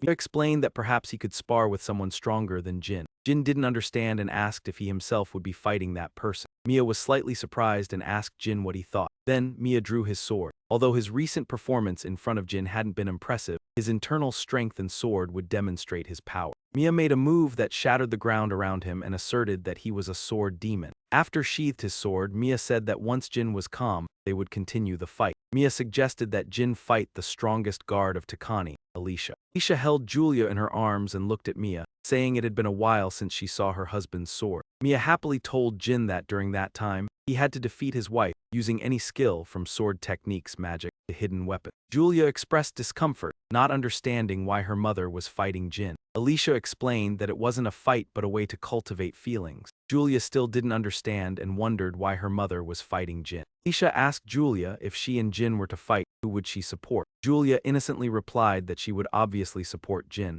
Alicia helplessly said that Julia had to stand by her mother. Jyn looked at them and thought that Alicia, aside from her physical strength, wasn't very strong. But suddenly, Julia screamed, saying that Jyn was weak and that her mother always told her to stand by the weaker one. Alicia laughed and explained that her daughter didn't know how to lie. Jyn understood and just smiled. Alicia then asked about Jin's schedule for the next 6 months. Jyn didn't believe the training plan, worried that it might inconvenience Alicia. Alicia smiled confidently, assuring him that everything would be finished quickly. Jyn focused on Alicia, wondering if she was a fighter. Alicia calmly wrapped a bandage around her hand and said that she was a former member of the Burman Special Forces, a place with no compromises. Alicia continued that even if Jyn lost, he shouldn't be discouraged and they would start right now. Alicia gestured for the fight to begin, and Jyn assumed his ready stance. Jyn thought about the reason for the 6-month training and told himself not to be overconfident. Suddenly, Alicia charged at Jyn and prepared to throw a powerful punch. Alicia didn't hold back. The punch caused the ground to tremble and the air to be filled with dust.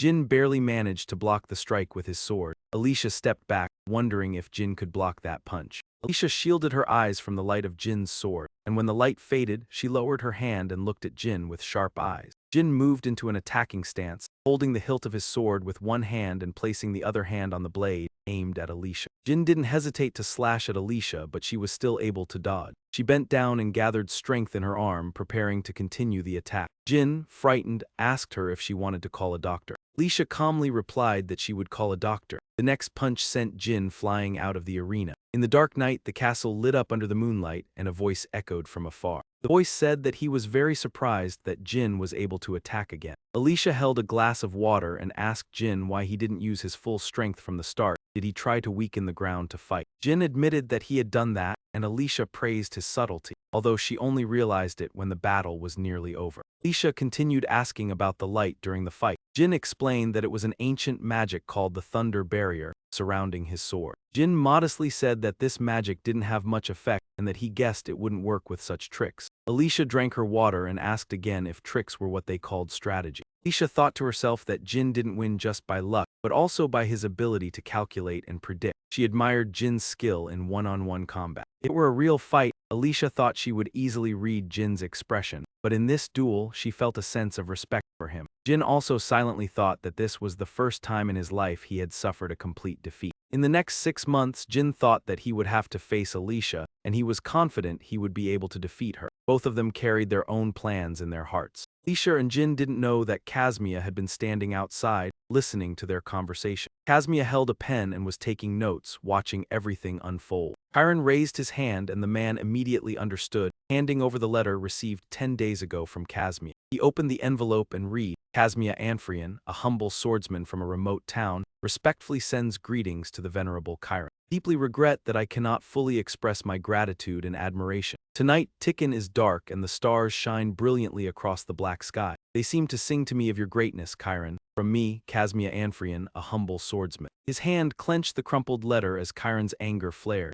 He ordered a report on the youngest son, noting his sensitivity. He said to have the report condensed. His eyes were sharp, waiting for news about the youngest, while Khan looked at Chiron. He still held the letter tightly, worried for Jyn. He wondered what the youngest was doing on the isolated island, knowing he had recently been defeated by Casmia's wife. Images of their duel appeared. The first match ended in 3 moves, the second in 5, the 7th in 10. They clashed fiercely, using every technique. The 12th match had 25 moves. Jyn lowered his stance to regain strength. In the 13th, he withstood 10 moves and the letter recounted the 14th duel. He hesitated as he read on. He had lost many times, but Chiron wondered if Chiron found the outcome interesting. Then Khan was horrified by shocking news from Chiron. Casmia's wife belonged to Berman's 2nd Special Operations Division. He slowly read each line. I believe that division is hardly an opponent. Only by luck could one prevail. Congratulations. Holding the letter, Chiron continued, not just that. He said that in the 14th duel, the youngest withstood 120 moves. Images of him filled Chiron's mind, upper body drenched in sweat, gripping his sword tightly, stance straight under the sun. Chiron's voice tinged with regret. He had broken his own limits. If he were the eldest, the family would be his without hesitation. Sadly, the opponent was unexpected. Patriarch, don't tell me about the heir. Chiron closed his eyes and nodded slightly. Chiron pondered. This was the first time Chiron mentioned the heir in a personal letter. Previously, he had observed many times but never mentioned anyone specific. Joshua held the position because Luna had withdrawn. The Patriarch had not recommended anyone. After a moment of thought, Chiron said, truly difficult, Patriarch, that person is hard to understand. Khan expressed his view. Although the youngest's progress was remarkable, just because he fits now doesn't mean it should be affirmed. Chiron asked, why do you say that? He answered frankly, that day was not cold though kind, he was soft-hearted. Chiron agreed, you are right, different from before. Khan continued solemnly, when necessary, one must be able to abandon family. Chiron was silent for a moment, then said, yes, that is the nature of the Black Hand. I understand, returned Khan. He raised his sword in salute. Yes, Patriarch. Yet he wondered, why did a letter sent 10 days ago arrive late? Khan replied wearily, sorry, I tried to be fast, but the monster numbers were overwhelming. It was delayed. Suddenly, a beam of light shot from Chiron's right hand, shaped like a sword. A powerful strike shattered surrounding rocks, sending dust flying. He swung his right hand across, letting the fragments fall, then said, I guess that's enough. Chiron reminded, next time arrive a day earlier. He stayed silent, smoke billowing, ground flattened. After a moment he replied, yes, Patriarch. The young man sat on the ground, sighing lightly. Ahead, Alicia held a water bag and turned around. Today was the 9th day. She praised, you did great, young Jyn. It's hard to believe I could be pushed back this far. Jyn brushed his chin, smiling, I have to work hard to complete this within 6 months. Alicia suggested, then let's have a meal upstairs. I heard Latch made ice cream. He stood up. I'm fine with this, I still have other things to do. She smiled shyly, did you also do that today? Jyn replied, of course. He gripped his sword, radiating aura, determination in his voice, I still have a long way to go. Then Jyn swung his sword from above, emitting a beam of light. His gaze was sharp. Alicia thought with doubt. I can feel it every time we duel, but the young master's progress is truly abnormal. She affirmed, perhaps due to his continuously increasing aura and magic, and the factor making it happen is power linking aura and magic, achieved by making a pact with a god. Incredible, no matter how strong that power is, it exists meaningfully only through his perseverance. Alicia thought, a hardworking genius at this level, 6 months can be ignored. She slung her bag over her shoulder and left the arena. As she walked, Alicia said to herself, I think he could defeat me tomorrow. The next day, fists clashed with swords. The masked opponent swung forcefully, creating sharp winds. The opponent focused on dodging, avoiding the blade. Her face showed determination. Jyn matched her, striking continuously. Alicia exclaimed that feint was too obvious. Neither yielded. She glanced back. At that moment, Jyn seized the chance, slashing hard at Alicia's shoulder. The surprise made her grit her teeth in pain. Blood spurted from the side he struck. Alicia's shoulder took the heavy blow, causing her to moan slightly. He panicked immediately, Miss Alicia, are you all right? Alicia quickly regained composure, replying calmly, I'm fine, just haven't been seriously injured like this in a long time. Jyn retracted his sword hurriedly, I'll call Miss Enya. Enya used magic, creating a healing light around her shoulder. He doubted the situation. Alicia's stab could have been avoided. At the same time, Alicia silently scolded herself for being too careless. Calling the previous moment, she had analyzed silently when her vision was obscured by dark energy. I assumed he moved the same as before, so I wasn't prepared. Alicia's punch had only hit the air. Jyn had stood right behind her. She groaned, clenching her fists, blaming herself. Since leaving the position, I've been too lenient, now hindering myself. She said sadly, it's not even the end of the session and I've already lost ground. Jyn flustered no, his low voice denying victory. I think we should treat this match as practice. I truly cannot accept this win. Alicia sighed helplessly, expecting him to say that. Even while being healed, she stopped and looked at Jyn with sincere eyes. I'm truly sorry for being careless and inattentive. This time I was extremely rude to you. Unexpected apology startled him. Even though it had happened, the wound on his shoulder was slowly healing, and Alicia wondered whether Jyn from 3 months ago would have lost like this simply out of carelessness. Gaze was both frank and teasing, as if she had recognized Jyn's strength. Alicia sensed he possessed a fierce ambition and innate talent to reach his goal, quietly assessing that his aura and mana would soon reach 6 stars. When that happens, I will truly be at a disadvantage. On December 1, 1795, snow blanketed the rooftops. On the street where people were clearing snow, 2 men walked quietly side by side. Jyn asked the man beside him, Muraken, why did you buy so many cold items in this freezing weather? Muraken replied nonchalantly, cold treats are best enjoyed cold. In his hands were 3 boxes, all labeled with ice cream icons. Bandao said she wanted some too, he added without hesitation. Jyn teased, so you're planning to make Julie burst from overeating? Just then, a familiar voice called out, Jyn, you're needed. Julia's clear voice sounded softly. Casmia's expression stiffened upon hearing him speak. Can you spare a moment to discuss some work with me? Without waiting for Jyn's reply, Casmia began. Bisco Iveliano from the Iveliano family is weakening due to a lack of talent. There is only one person with potential to become the next head of the family, and that is you, he said, having already requested an investigation. Meanwhile, the mischievous little girl perched on Muraken's shoulders, whining, I want to go with Jinker too. Muraken scolded lightly, sit still, kid. Ahead, he walked alongside Jyn, lowering his voice. Before we go deeper, do you know the Kinzilo organization?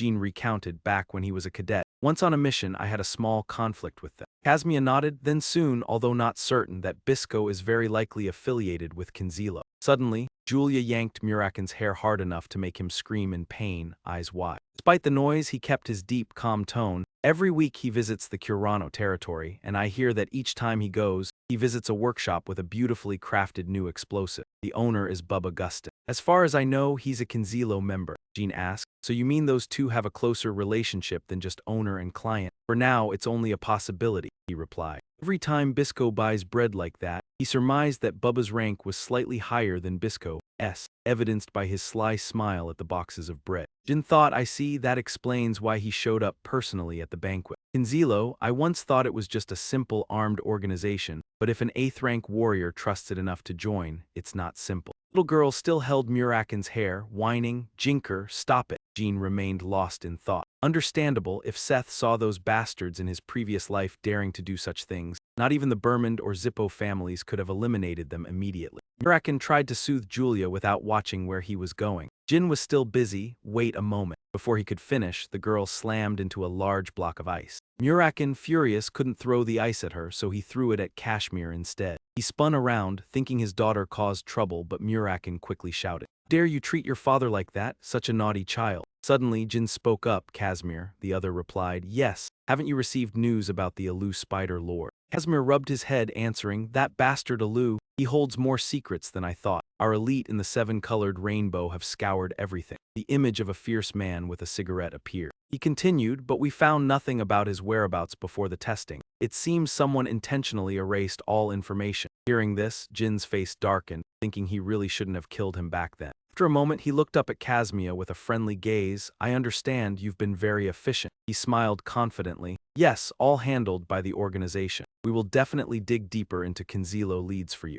If there's any news about Alu, I'll inform you immediately. Jyn smiled sincerely. Thank you so much, Kashmir. I feel like I'm forever indebted to you. Kashmir gently replied, it's really nothing. But if you feel grateful, please play with Julia a little for me. They turned to see Hack Long struggling with the girl. Muraken seems to be having a hard time, he sighed. All right, but probably not today. Also, the match is about to start. Do you want to come watch Caspia? He responded enthusiastically. Absolutely. I'm curious about Jin's record too. Jin looked at his hand, speaking suggestively. You'll see. Recently I discovered something, Jin said. At the arena, Alicia was bandaging her hands when she suddenly exclaimed, Huh, what is this? Katmia arrived at Jin's invitation, but upon seeing her husband, immediately declined. No, darling, why are you here? He looked slightly embarrassed. Huh, shouldn't I come? Did Jin invite you? Alicia explained hurriedly. It's not that you shouldn't come, I just don't want you to witness my defeat. Kasmia frowned. What, isn't that so? She tightened her sword. Jin, today might be the last time anyway. If possible, I hope you remember me as a worthy opponent. Alicia's tone softened. Long after, Jin drew his sword and asked coldly, a worthy opponent, how? His gaze was sharp, voice decisive. I will remember you as both a teacher and a good friend. He thought to himself, what is he even saying?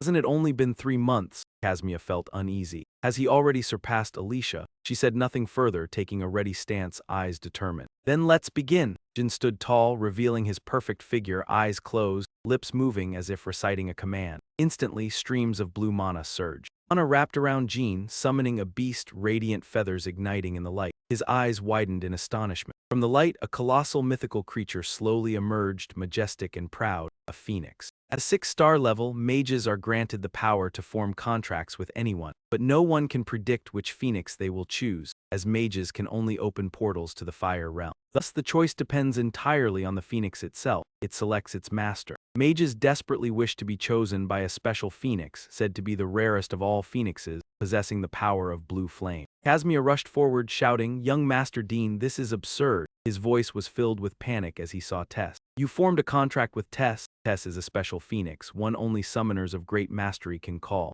Jin drew his sword, standing in front of Tess. Should begin, shouldn't we, Lady Alicia? Alicia clenched her fists, smoke rising. I'm here, young Master Jin. She dashed like the wind toward Jin and Tess. Tess crouched, preparing to strike Alicia. The blue flames erupted, causing Alicia to falter. She stepped back, gritting her teeth, thinking, a 5-star fire magic and it carries a strange power. As Zingy passed, Alicia's knees trembled and she collapsed. If I touch it, my body will gradually become heavy. Tess's pressure crushed Alicia, forcing her backward. It must be the pressure. The overwhelming force made her body sag, her gaze narrowing slightly. If I get hit by this attack, it will drain even more stamina. Alicia thought, I must finish this quickly. Resolute, she faced Jin, who still wore his hood and prepared to swing his sword. Looking at the mysterious mask before her, Alicia told herself, I can control Tess for another 3 minutes. Jin concentrated his strength, determined, I'll take her down in that time. The sword sliced through, leaving a deep wound on Alicia's arm, forcing her to endure the pain. Alicia froze, startled by the unexpected. Jin leaped, unleashing a fierce strike like a storm. She jumped just in time to evade it. Sweat dotted her forehead. She was shocked by the attack. A sword technique? No, it's magic-infused swordsmanship. Jin lowered his sword into a guard stance, thinking, even with her varied movements, they all share a pattern. Before him, the images of 3 massive figures with glowing red eyes appeared, and he concluded, she wants total dominance over her opponent. No matter the situation, she seeks dominance. Jin tightened his sword, shrouded in dark energy. She's surely trying to reclaim supremacy. Jin charged again, resolute. I'll exploit this to strike. His sword traced through Alicia, but she evaded, denying him any opening. Jin pressed on with consecutive slashes. Sword strikes were so fast they whipped the air into a howl. Alicia gritted her teeth. The relentless attacks drained her strength, forcing her backward. Suddenly, a fireball appeared in Jin's hand. Jin launched the fireball at Alicia, who was now on the floor. She froze at the unexpected attack. When she turned, a surge of blue power rushed toward her. Alicia's eyes filled with horror. Jin moved with unimaginable speed, 2 forces cornering Alicia. She grew increasingly anxious, thinking, should I dodge? Watching him approach, she reasoned, no, if I dodge, I'll have to keep defending against young Master Jima's attacks. A subtle, mysterious smile appeared on Alicia's lips. Then I can't do that. Her eyes transformed, letting out a roar as she unleashed her power. So you're trying to prove you're a magic swordsman. Jin did not retreat, swinging directly at the target, but Alicia's powerful hand intercepted the sword. She gripped it tightly, the atmosphere tense. Her eyes glowed red as she held the blade firmly. Alicia's voice deepened, it's over. She formed a sharp fist with her hand, I've got you. But before she struck, Jin vanished. She panicked, he's not here. Alicia couldn't believe it, I was sure of his weapon, but the sword in his hand is burning with blue flames. Before she could process, Jin appeared behind her. Alicia felt the immense pressure. Alicia let out a cold laugh, damn it. She swung to counterattack as if anticipating his move. You slipped behind me again. She struck Jin's head. He couldn't dodge but managed a counterstrike. Unexpectedly, Alicia spat blood. The mask on Jin's face shattered. She calmly said, "I have to admit this match is yours, young Master Jyn." Then she collapsed, lying motionless on the floor. At that moment, Jyn realized something was wrong. He urgently called Miss Enya. Alicia only trembled from her wound, unable to move. He immediately called, "Kazmia, please summon Miss Enya." In the mansion, a loud call echoed. "Hey, Kashmir, what is it? Repeat that." Muraken gaped, hand trembling as he pointed. "Yes, young Master Jyn truly defeated Alicia in a duel. You'll be surprised. Defeating Alicia from Berman's special division in just 3 months." Kazmia was still shocked, shouting, "No, that's not it. Jyn, you boy, what did you summon?" Kazmia hesitated. "Sorry, it's a phoenix." Everyone present fell to their knees in astonishment as she continued. "He summoned Tess." She widened her eyes, lips trembling. "No," Cantle shouted, "no." The scream echoed as if Jyn could hear it from afar. Alicia was filled with disappointment. "I overdid it, using even the aura shield to secure a win, only for that to make me lose. Who would have thought I could be defeated twice, taken by surprise from behind?" "When did you come up with this strategy?" Jyn sipped water and replied, "From the very first match." He ruffled his hair, half joking. "Doesn't that sound arrogant?" Alicia smiled faintly. "If it's young Master Jyn, then indeed it does." Jyn stepped closer, sincere. "Thank you for all you've done for me, Miss Alicia," she replied gently. "I've also been very happy. You can't imagine how proud I am of you." "Jyn, all right, young master, have you considered defeating someone from Berman's special division before turning 16? A loud voice cut through from above. "Kid." Jyn turned, Muraken. Before Muraken could finish, he barked, "Tess." His eyes blazed with anger. "Summon Tess immediately. Hurry." Tess, the blue phoenix with immense power, appeared. Everyone present bowed quickly. The trembling voice, he bowed and said, "I come to pay respects to the Lord of the Inferno." He dodged slightly. It had been a long time since they met. Tess's aura flared into the air, and suddenly its wings swung, striking Muraken's face, forcing him to beg for mercy. "Wait, hold on, what's happening? I have every right to speak freely." "No, I mean I am free. Sorry." Kazmia pressed her hand to her chest, feeling her heartbeat racing with indescribable excitement. "Does it feel so exhilarating?" She remained bent over, trembling, while Muraken kept asking to try again. "Sorry," he said, "and you should respond too. I still have to pass on the message. Please stop already," he shouted in desperation. "Kid, chase this thing away quickly." All right." The aura then gradually dissipated. Muraken rubbed his head, still in pain, complaining, "Why did you hit me all of a sudden?" "Really?" He suddenly lowered his voice to call Muraken. Weak as he was, Muraken responded immediately, naturally wanting to know why the great Muraken was subdued by a mere bluebird. It was Tess's true form. You could only see its real body in the fire realm. Jyn was surprised. "The fire realm is where the phoenixes live. I also know there are other realms beyond this one." "This is the first time I've heard the name Fire Realm," he nodded. "Of course. It's a term only used by the gods and their lineages. It's what we call it for convenience. Even the highest gods don't know its true name." He grew even more curious. If the gods do know, then it lies beyond their control. Muraken explained, his voice deepening. "Exactly. That's why the fire god Sinu cannot wield the fire of the fire realm. What I'm about to tell you is the most important part. In the past, some gods left the fire realm, including dragon clans like Cantle and Tade. Some began causing trouble, testing Tess's patience, and that was the day we witnessed Tess's true power. Tess, furious, incinerated 5 gods and 7 dragons on the spot. Jyn rubbed his hands together, eyes flickering with doubt. "What? Tess is that strong? Then how strong must someone be to fully unleash that power?" Muraken snorted coldly, voice firm. "Impossible. No matter how strong you are, you cannot fully release his power. Who you are doesn't matter. No one can unleash the full power of a being from another dimension. It's kind of balance, which is why guardian gods cannot do anything when entering this world. Tess also cannot use all his power here." But to be fair, he suddenly raised his voice, yelling directly at Jyn, "Someone like you should have been burned alive. How could you summon him and put that dangerous old man into action? Do you know how shocked we were? If he had gotten angry and burned everyone, no, if he had, he wouldn't have chosen anyone in the first place. He told me to tell you that. He likes you very much. Congratulations." The kid went silent, thinking the aura was greater than he expected. Sinu, the fire god, rules the world's flames. So naturally, before Sinu's chosen, Keoliak, along with the guardian dragon Kadon, any fire attacks are ineffective. However, thanks to the aura, when the Denkan Black clan and the Zippo clan fought, his blue flames became a tremendous support. On January 2, 1796, Karen sat silently, her eyes focused on the words of the letter. "Is it being checked again? Quite interesting, but I'm not interested in the phoenix. Besides, Jin's swordsmanship only goes so far." The letter clearly pointed out his power. His swordsmanship is progressing rapidly, reaching a concerning level. He folded the paper, his gaze thoughtful. Even though I allowed him to use magic and hidden weapons, he is still from a common family. Karen looked up and softly called Han, who immediately responded. Yes, your lordship, Karen slowly asked. I remember John has a grandson, right? Khan quickly answered. The grandson of the High Land family. I just received news about him. Hearing this, he breathed a sigh of relief. That's good, Khan continued. In flat tone, Khan reported the request for the upcoming tournament. A pirate had signed up under a false name, Dante Hiram. It seems like this tournament is a competition between pirates. Karen remembered a man with gold teeth. I also recall that 10 years ago, Mary was the winner in China. He nodded slightly and added more information.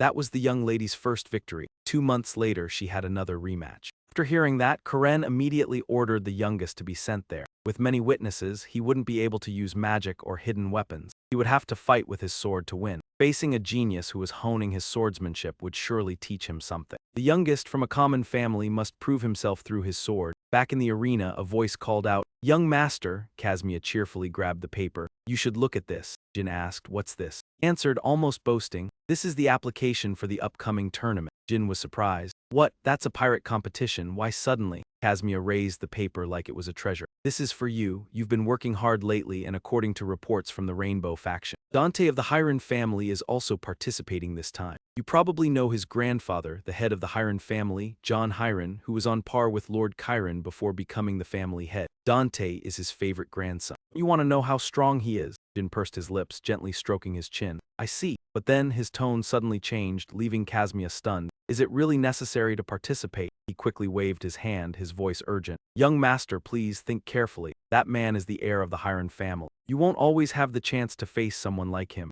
Jyn closed his eyes, calmly as if he had made a decision. Well, if Kazmir insists, then I don't have a choice. And I'll participate. He immediately smiled. Thank you, you've made the right decision, young master. However, Jyn suddenly remembered his meeting with Karen and realized something. I understand now, he thought, when father asked to speak privately with Kazmia. Did he ask him to secretly do this behind my back, to make me fight with the Hiran heir? Was he trying to make me prioritize swordsmanship? Kazmia seems to have his hands full too. He interrupted Jin's thoughts. It's good that you have to leave right away. The deadline for this is a bit tight. Jin's eyes widened. What? Kazmia quickly left, casually throwing the paper as if relieved, smiling. Well then, have a safe trip. And quickly grabbed his attention. Wait, Kazmia. The Balan Empire, a southern island. Among the pirates, Jyn walked quietly, silently assessing. This is my first time traveling alone here. This place is even more sickening than Mammoth. They're holding the tournament here. The current tournament, as they call it, allows killing opponents and there are no weapon restrictions. In fact, before the fight even starts, they can assassinate or poison their opponents.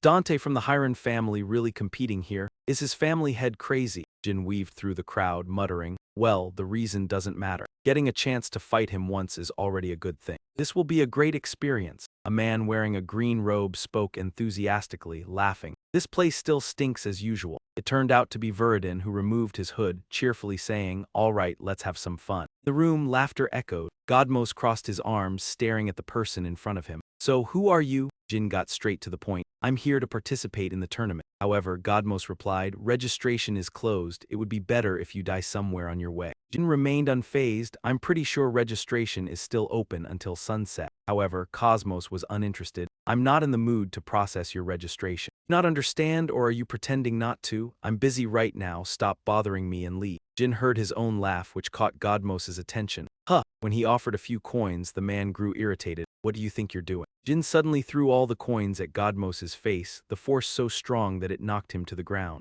Jyn reminded, is this enough? Sign me up. Taken aback by the sudden attack, Godmos was silent for a moment. Next moment he burst out laughing. This little brat has guts, I like it. Then Godmos agreed, all right, I'll sign you up. Your name is on board 13. Take this, the people inside will handle the rest. With romance and love, I welcome you. You've joined the tournament, you arrogant little brat. He was the master of the southern island, the pirate king Cosmos. Grimo took the information and read. Gray, board 13. He looks confident. Pick someone noteworthy, but if no one else is left, I don't care if he ends up as shark bait. He exclaimed, goodness, there are so many kids joining this year. After reading, Grimo turned to look at Jyn. There's still one more, not you, but some scum who dares to strike the media. It's a shame you two are on the same board. I'd love to see you two tear each other apart. Well, good luck. You might meet each other in the final. Grimo led Jyn to the location. This is where board 13 is gathered. I'll see you again if you survive. Suddenly, Jyn realized something was missing. Hey, what about my room? Grimo was blunt. How should I know? Jyn silently guessed. There's not enough room for all the participants. Each room had 2 or 3 people. Did they want the contestants to fight in these shabby rooms? This feels more like a survival game than a strength competition. While he was pondering, someone noticed him and asked, "Who are you?" Then a shout came. "Hey, don't you see there are already 3 people in here? Get out." Jyn cut in. "I'm going to count to 3. He released a cold aura. "When I get to 3, you better be out of my sight." Jyn began counting. 1. The burly man frowned in confusion. "What? Wait a minute." Jyn ignored the man who was still counting, causing him to glare angrily and curse. "This damn brat." When the final number was called, the man froze. Immediately, the area around Jyn erupted into chaos, drawing everyone's attention. Curiosity led people to move closer to see. Someone in the room screamed in fear, "Did you handle both of them like this?" Jyn lifted his golden sword and turned to ask, "Anyone else want to stay?" Nevertheless, a few people sneered and charged at Jyn, ready to face hell. Sharp sword slashes flew in all directions. The man Jyn was dealing with and the one who had his mouth covered were both on the verge of losing their lives. Jyn stood proudly after dispatching all his enemies. He sheathed his sword slowly, though there were no strict laws here. Compared to Mammoth, this place was insignificant, so Jyn didn't mind for now. The sound of footsteps approaching caught Jin's attention. He was leisurely reading a Remo book but complained, "This is a bit troublesome." Looking at Jin's accomplishments, the other person asked, "Are you going to take care of everything before the match starts?" Jyn closed the book as if nothing had happened. "Well, consider this a little appetizer before the main event today." The comment shocked Grimo, who thought Jyn was just a cocky brat. The captain was right, you really do have spirit. That's why the captain wanted you to join with some of the tougher ones. Groups 1 and 2 are about to start, you'll have to fight them. If you want, you can go watch them fight now. Follow me, I'll escort you. Grimo reminded, using swords in the spectator area is strictly forbidden. So just sit still, rookie, Jyn thought. He looked around, surprised by how many people were watching, not expecting anyone to recognize him, but he should still be a bit cautious. In stands, people were talking loudly. "Hey, did you hear? More than half of Group 13 got taken out, damn. I met one of them, who the hell did this?" "No, there's another story," someone else said, not noticing Jyn standing behind. "I heard there's a reserved spot for the Black Clan." The person next to him took the news and looked surprised. He still belonged to the Black Clan. "What's one of the Black Clan doing here?" The other person continued. "While drinking with the pirate officer Cosmos, I heard there's a young man standing out in the competition." "That can't be someone from the Black Clan, that would be weird." Jyn sat down next to them, but they didn't notice. It could be Daytona, Haytona, or Jyn from the Black Clan. If it was true, it would be a jackpot. Recently, rumors spread about a young person who reached the 5th star. Jyn silently judged, "So it's because of the Black Clan I won't comment, but they know the names of the 2 Tonas too. Right, it's time for those 2 to let the world know their names. If they participate, I'll track them down and make them stand guard." Fireworks exploded in the sky as the host's voice rang out. "Welcome, audience, to the arena. You must be getting bored, right? Let's welcome our pirate king, Cosmos." The crowd cheered. "Cosmos, Cosmos," he laughed loudly, excited. Everyone responded to the call, standing in full force. He didn't know how to express his gratitude. At that moment, the opening began, with each team having 14 members. There were now 13 teams and 182 backup martial artists. The main character stepping onto the glorious stage was someone who made it to the top 16 last year, the darling of the High Saw pirate crew. His name was called Mantis. His opponent was making his debut this year. Does his youthful appearance hide something? Let's welcome the teenage swordsman Bao Mit. The audience was stunned, even Jyn was surprised. Isn't he just a kid who's still training? This year's young crowd is really growing. Jyn silently judged, 13-0-14, letting a little kid join. He paused, thinking about Grimo's words. There was one more person besides him, a small guy who had knocked out the captain. The distance between the 2 contestants in the arena was clear. Cosmos announced. Mantis excitedly gripped his weapon, preparing to attack. On the other side, Dante also placed his hand on his sword. Cosmos slowly gave his permission. As soon as he shouted begin, Dante swung his sword. The audience gasped in surprise. Unexpectedly, Mantis slowly leaned down and a loud thud was heard. Finally, Mantis lay defeated on the ground. The crowd was confused. What just happened? Did anyone see that? Godmoth rubbed his head. Those damn pirates must have gone crazy. Jyn was truly shocked. He couldn't decapitate his opponent with sword energy in the blink of an eye, but Jyn had seen through it. He understood Dante High Lan was the one. Cosmos declared. The match was decided in an instant. Comics wins. Cheers erupted. Veridin jumped up to cheer. "That's right, this is the real start. Bao Mit, I'm betting everything on Bao Mit. Go Bao Mit." Jyn was surprised by this appearance. Veridin Zippo, what is he doing here? Still cheering. "Bao Mit, Bao Mit, Bao Mit." The people around joined in cheering. Veridin boldly said, "Go ahead, Bao Mit is the future, bring out the red book." The action made Jyn judge, He's going a bit overboard with this task. If caught, it would be troublesome. I'll quietly stay away. But Veridin's gaze was still fixed on him. He mockingly spoke, "Hey you, what are you doing?" The noise was so loud that Dante had to pay attention. He looked up and saw it was Veridin Zippo. The only time he met him was at the Zippo family banquet. Even in this remote place, Veridin greeted him warmly. Dante waved his hand subtly. "Nice to see you again, Bernardin." He smiled brightly, while Jyn wanted to cover his face so no one would recognize him. Dante made him feel like Hanoi in autumn. Godmoth eagerly interviewed, "Before we move on to the next match, let's hear from today's first winner. Hello Paul Mick, how do you feel?" He immediately became serious again and said that he was quite pleased after eliminating another nest of vipers helping the world. He hoped that in his next life, he wouldn't turn into some lowly pirate again, then went on to babble incessantly. "Honestly, piracy isn't suited for children, right? But aren't you worried that saying such things will upset a lot of pirates here? How interesting, kid. Do your best. All the pirates who just heard your words are welcoming you with open arms." Dante stayed silent, not responding. Cosmos eagerly tossed his hat into the air. "All right then, for the next match, let's invite the contestants to the arena." Meanwhile, in Jin's room, he was organizing the events that had happened today. Watched the later matches, but apart from Paul Mick, there's no one worth noticing. It's certain that Paul Mick is Dante High-Ran. He still looks very young. But with swordsmanship like that, the only explanation is that he's High-Ran. Jyn wondered if he could win. Using magic and dark energy might give him a chance, but if it's just with the sword, he wasn't so sure. But it's still too early to say. They announced there would be about 3 to 4 matches a day, so his first match should be in about 3 days. Therefore, until then, he would need to be even more determined. He'd have to get through the darkness of this prison. Someone's figure appeared in the dark dungeon, quietly walking alone here. It was Dante, looking extremely haggard. Someone was holding a blood-stained necklace from Numerous. Seeing Veridin fidgeting with it like a toy, Diane questioned, "I didn't give it to you to play with. It's an item that the clan leader will use when absolutely necessary. Please be more careful." Hearing this, he just smiled weakly. "I'm sorry, Elder. I feel more at ease holding it. Is that why you called me here?" At the mention of this, Diane sighed and revealed that there was an annual martial arts tournament held on an island to the north of the Belahil archipelago. Mentioning the familiar name made Veridin tense up. "Perhaps you've heard of the Cosmos Arena?" Yet, he still tried to deny it. "No, it's the first time I've heard of it." "Oh, a martial arts tournament organized by pirates, how could I know about it? However, I'm sure I don't know anything about it." But in his mind, Veridin was thinking, wondering where he disappeared to at this time every year. Diane cleared his throat and seriously mentioned that Dante Huron, who participated in last year's tournament and was the future clan leader of the Huron clan, would be attending this year. You should visit, have the chance to see for yourself the level of someone you'll surpass one day. Now Veridin felt very frustrated. "That's why I'm here after hearing that. And it's great that I can earn some money too." The thought only made him more annoyed. Why haven't there been any interesting matches these past 2 days? It's nice to see Dante's skills, but that's about it. This year's tournament is so boring. The 2 people behind him whispered. Didn't he seem to enjoy it?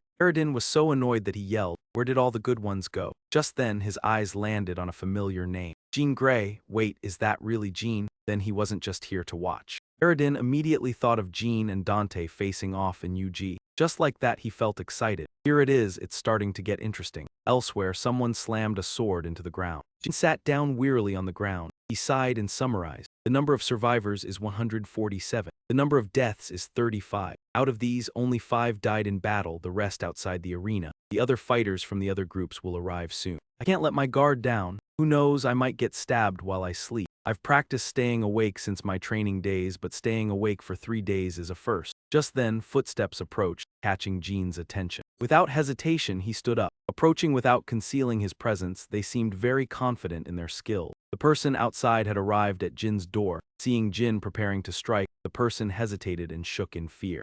Dante, in a pitiful state, spoke. "It's a bit rude to say this is our first meeting, but could we talk?" Meanwhile, Jyn was still stunned by the appearance. "Bow." "No, Dante High-Ran." And he urgently made a request. "Please let me sleep for a bit. If you agree, tomorrow I'll keep watch while you sleep." Jyn, confused, asked, "Hey, why so sudden? Where did you come from?" Dante honestly replied, "I've been observing you since yesterday and saw that you're a true martial artist." His voice trembled more, "So please let me sleep." Before he finished his sentence, Dante collapsed to the floor. Jyn was confused. He didn't have a chance to refuse. Doesn't High-Ran train to never sleep? Stared at Dante for a long time. After hesitating for a while, Jyn could smell the strong scent of blood. It seemed like he'd been troubled by many people. Suddenly, he drove the tip of his sword into the ground without saying a word. At that moment, some people were lurking outside the room, secretly watching. "Wait, I'll signal." But before they could act, they were met by Jin's sharp gaze. The leader, seeing this, was terrified, and with a swing of his hand, Jyn sent him flying. Then he coldly said, "Didn't you hear the rumors? Anyone who enters this room goes straight to hell." One of them spoke up, "Wait, I know, Jean Grey, you're the one who took care of the whole group of 13. Calm down and listen. We're not here for you.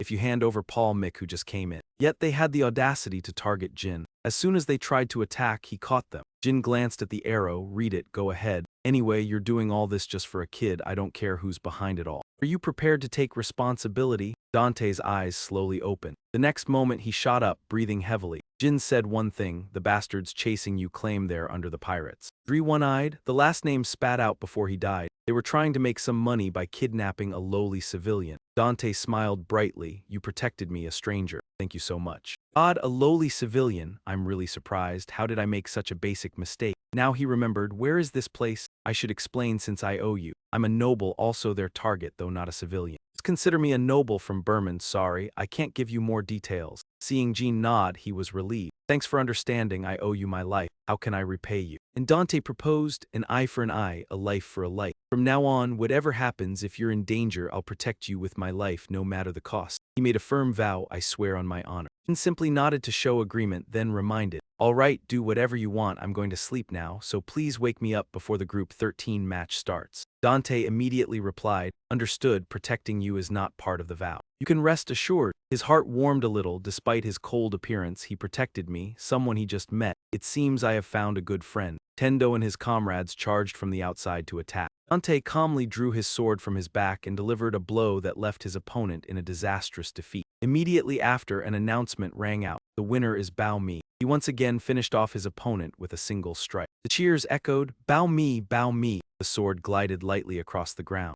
That was enough for the referee to declare the winner as Jean Grey, a young but powerful individual, whose voice rang out, "Jean, Jean." In the stands, people were discussing, "The name Jean Grey is no joke, he's really strong." Two men eagerly talked. "He might even be stronger than Paul Mick." They debated, "He's nothing compared to the legendary members of the Kanden family." Jyn quietly denied, "I'm not from the Kanden family, you know." The cheers echoed into the dungeon. "Jyn, Jyn, Jyn." The prisoners inside looked disappointed. "So the two finalists are those kids? Just because of those fools who are still wet behind the ears, this year's over." Suddenly, a voice spoke up. "Are you just going to sit here and take it?" One angry man proposed, "They look decent, but they're just two kids. Before the winning team's match starts, if we call in more people and turn on them." Grimo appeared to intervene. "Forget it, you can't beat them." He revealed, "Jean Grey's nickname is the God of Death. Understand why when you hear the reason behind that nickname." Grimo added, "They share a room. Do you really think turning on them would work?" Then Grimo left. "I'm stopping you because you're somewhat famous. If you die before the match even starts, it wouldn't be fun."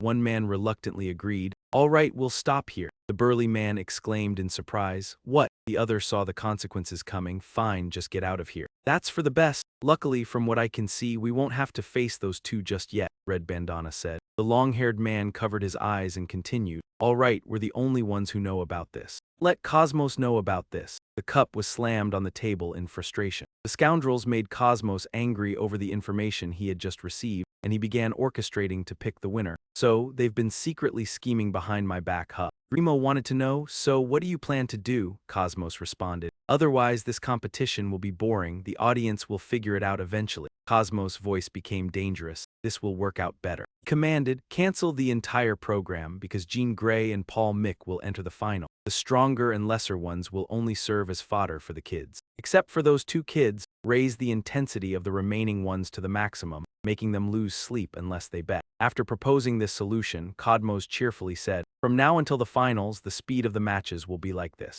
Continued his work, "Let's go make some money." In the arena, the cheers drowned out each other. Bao Mi, Jyn Veridin assessed. "One has been a supernova since the first match. The other is the god of death, reeking of blood and flesh since the first match." He asked those behind him, "Who do you think will win?" One person replied, "Bao Mi." The person next to him agreed, "I agree. I think Bao Mi's swordsmanship is more refined." He asked the young master, "You've bet on Bao Mi, right?" Veridin was confused. The young master replied, "I've bet on Jean Grey 100,000 gold." The other two were surprised. "What?" One man nervously said, "Young master, Jean Grey's odds are 3 times higher. Even if Jean Grey wins, will the pirates have enough money to pay me?" However, Veridin knew everything. "Well, Cosmos is a notorious pirate. He owns a few islands, and if he sells them, In the stands, Cosmos shouted loudly to begin the match. Sorry to keep you waiting. Ladies and gentlemen, I am the Pirate King, Cosmos. The audience shouted. Who cares? Hurry up and start the match. Bring Paul Mick out here. The opposing side refused to back down, attacking back. Jean Grey, the death god of Group 13, where is he? Cosmos thought to himself as he saw the chaos. Damn nobles, next year I'll double the entry fee. He cleared his throat. Enough with the long introductions, just call those two out. He raised his arm and read aloud. Bow. His supporters shouted in unison, me. The entire arena erupted. Bao Mi stepped out to loud cheers. Then Cosmos introduced the opponent. From Group 13, the unnamed young swordsman Jean Grey. Appearance wasn't as dramatic, only the familiar voice rang out. I believe in you, Jean Grey, I've bet everything on you. Veridin cheered, Jean Grey, go ahead. Jean, uninterested, said, what did my brother tell me to go forward for? Jean and Dante faced each other. Cosmos was ready to announce. Now, without keeping you waiting any longer, the match between Jyn begins. Jin's feet were firm, both held weapons. Unlike the previous matches, both Jyn and Dante were cautious of each other. Dante's gaze was sharp. Suddenly he threw off his cloak. This stunned Jyn. Dante charged, but Jyn blocked just in time. The two swords clashed with a fiery spark. Dante repositioned and aimed for Jin's leg but failed. He smiled. I knew this trick wouldn't work. Jin's face showed clear surprise. Dante prepared a powerful move.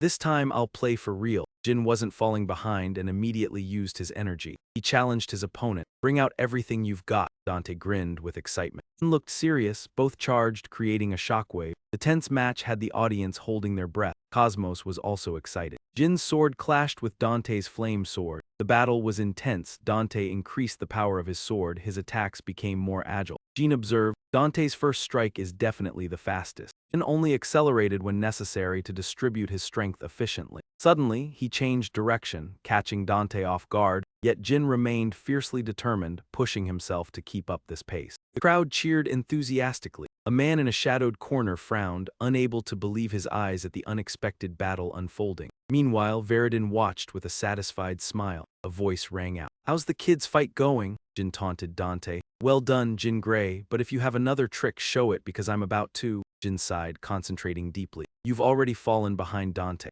Moved like the wind, though Jyn dodged, it was difficult. For a moment, Jyn sought an opening to strike. His sword began to extend gradually. Jyn slashed but only grazed Dante slightly. However, Jyn suffered a facial wound while Dante merely glanced at him. The fight continued, growing even more intense. Dante held the advantage, every movement agile and precise. The crowd roared, urging him on. He pressed his attacks while Veridin observed, clearly pleased. Dante recognized Jin's strength and praised him. Indeed, he wields destructive swordsmanship and possesses the physique to execute it. Yet Dante saw through his opponent, Jyn Zankanda. Dante continued attacking but realized he had made a mistake. Jin's sword unexpectedly swept across Dante's back, startling him and drawing a suspicious glance. Jin's expression stunned Dante. He leaped back to maintain distance. The audience was confused. Why is he retreating? Dante sensed something was off. Dante wondered what just happened. He remembered being attacked and expected a strike. Jyn patted his shoulder and said, Oh, it was you. I accidentally released my killing intent. Now I must take this seriously. Jyn removed his shirt, preparing for battle. Dante braced himself. Jyn announced, Time to unleash my power. He gripped his sword and charged. The force nearly toppled him, yet his blade pierced Dante again. Now Dante was on the defensive. Jin's attacks were powerful and relentless, forcing Dante to struggle to counter. Blood ran from Dante's mouth, but he remained unyielding. Dante realized he had been losing from the start. Unwilling to accept it, he vowed, No, I won't lose, I will keep fighting. Collided, both strength and wits clashing. Jyn suddenly warned, Don't play games, dare to hesitate before me. I am Jyn Zankinen, his voice serious. Do not disgrace this duel. Jyn realized his opponent's true name, Dante Hyran. Dante, initially stunned, then smiled lightly. All right, I've already revealed my ugly side. Dante asked, Jyn Zankinen, will you follow me further? Jyn only smiled faintly, continuing to maneuver his sword, countering with attacks. Dante felt his legs weaken. Both continued their clash without yielding. They retracted and took a step back. Suddenly, Dante surged forward, the clashing of swords ringing sharply. Their duel intensified, swords colliding without pause.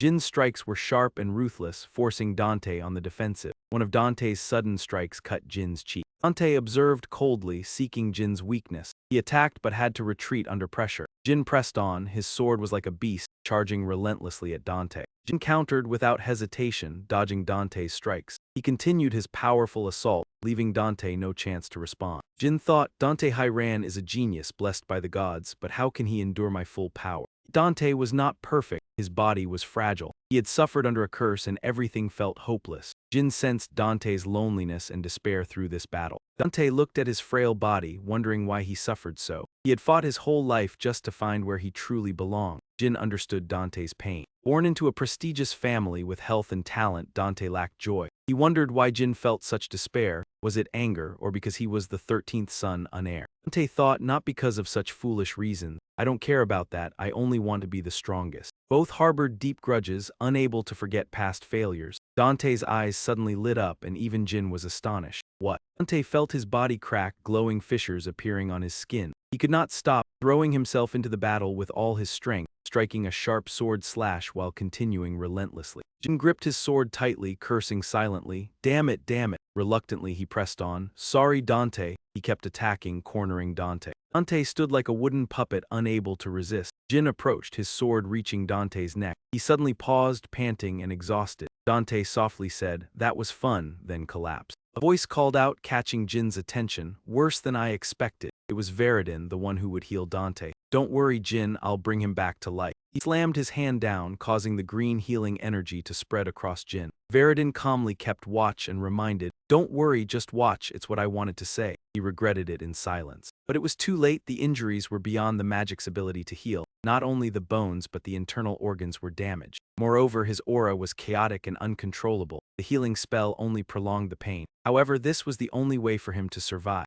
Veridin suddenly called out, "Hey Jyn, listen carefully." Took out the magical item hanging from his neck. The blood of Numerous, this is a secret between the three of us. The bodyguard quickly stepped forward, worried. Young master, it can't be used here. Veridin interrupted, shut up, come here and cover us with the cloak. The bodyguard decisively obeyed, the cloak flared, hiding his next move. The Zippo family crest appeared on the edge of the cloak. Godmoth was stunned upon seeing the Zippo symbol. Zippo, what is it, the Zippo family? He panicked. Why is someone from the Zippo family here? Are they here to kill Micah? Damn it, if we get caught we're dead. Godmoth shouted loudly. Everyone, close your eyes. They all obeyed his command. Veridin found it amusing. That guy sure knows how to adapt quickly. Jyn, standing behind, curiously looked at the item hanging from his neck. Veridin, he explained. This is a gift from my family. The blood of Numerous, do you know about it? Jyn, of course, had heard of it. Numerous, in front of the founder of the Vankella Holy Land, the god of hope who was killed in a tragic event. Numerous shed 8 tears and hundreds of drops of blood, tears that saved the dying and blood that healed all wounds and diseases.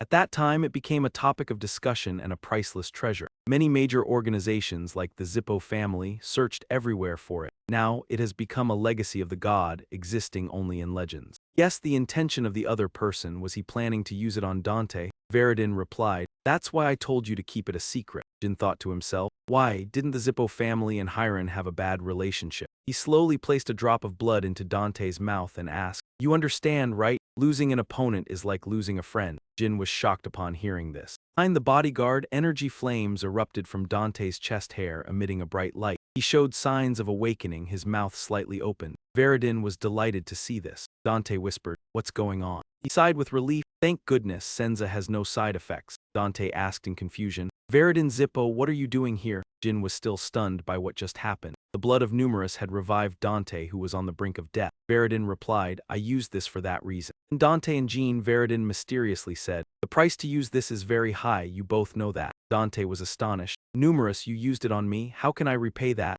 Jyn thought to himself, moreover, he's from the Zippo family. His terms are. Veridin casually demanded, first Jyn, you will buy me a meal after this is over, you're still staying here for a while, right? I won't take no for an answer. And when you meet me again, don't pretend like we're strangers. Got it, he sighed, thinking. Veridin, Zippo, I thought he was an idiot. He's an idiot, but a really cool one. Jyn agreed, I'll think about it. The night slowly descended and the soft light illuminated the corner. Laughter could be heard from the room as all three of them returned. You're amazing. When they mentioned that he would receive one of the winning prizes, Jyn wondered, how did you manage to get both? You're really something. When I was nearly dead here, did you think I could only pick one? Jyn replied. The level might not be suitable, but that's the limit. Veridin laughed along. That's right, you two were nearly dead. He pushed a gold coin pouch forward. Not that I need this, but I'll give this to you, Dante. 2 Rand doesn't lack money. Dante accepted but kept it as a memento. I'll keep it. Veridin, like a child, also demanded. Hey, me too, what should you give me? Jyn pushed a treasure map onto the table. Veridin curiously asked, is that a treasure map, the kind you only hear about in stories? Are you really going to give me something that valuable? He bluntly denied, no, this is yours. He raised the box and estimated, a similar box, thanks. He changed the subject, so Dante, let me ask you. Dante raised an eyebrow. Why that? Stop beating around the bush and get to the point. Why didn't you use the secret technique? I'm sure you could use it. Dante's answer made him pause. Aren't you the same? I don't know what other skills you're hiding. But saying that after not using your power doesn't compare to what the listener hears. Jyn had to admit he had a good intuition, but he pretended to be clueless. What? I don't know what you're talking about. Dante smiled. If you think it's unfair, you can fight me again, but you won't hide any skills anymore. Veridin interjected, it's the same. In the future, when we face each other as members of the family, I look forward to that day. That's also what I wanted to say. But honestly, wouldn't it be better if we sat down like friends? Jyn remained quiet, though conflicted. The future head of the Zippo family speaking so weakly, Veridin, embarrassed, retorted, I didn't say that. If things go badly, what I just said will be null and void. Anyway, bring more beer here. He called out to the others. What are you doing? Raising his glass, Jyn thought, even when we're sitting here, happily eating and toasting together, fate will eventually force us to face each other with blades drawn. As enemies, but also as friends. As friends, but also as enemies. The outcome of this relationship, I don't know how it will turn out. Veridin suddenly remembered something. By the way, have you heard about the person impersonating Veridin? Dante was shocked. Impersonating you on Zippo family grounds. I don't know who it is, but that person is causing trouble. Veridin continued. And this is the problem that's been bothering Lord Andrin recently. My family's image has been damaged. I'm not saying this is particularly aimed at you, Jyn, but the rumor is that the Black King clan is behind this. Jyn asked, so what do you plan to do with the impersonator? Veridin replied, my approach is simple, we will catch him at all costs, so I'm thinking we need a special level mage to investigate this. He advised, I don't think that's a good idea. If it were me, I would use this rumor to force him to reveal himself. But if you announce that the Zippo family is searching for the impersonator, you'll become a laughingstock. You're telling everyone that you're being played by him. You can catch the impersonator after he does that. Veridin considered this. Sounds reasonable. I'll tell them after I return to the family. Jyn stood up to bid farewell. So, shall we end it here? Dante was surprised. Is it over? He left a parting remark and prepared to leave. I'll attract attention if I stay here any longer. Unlike the two of you, I'm very busy.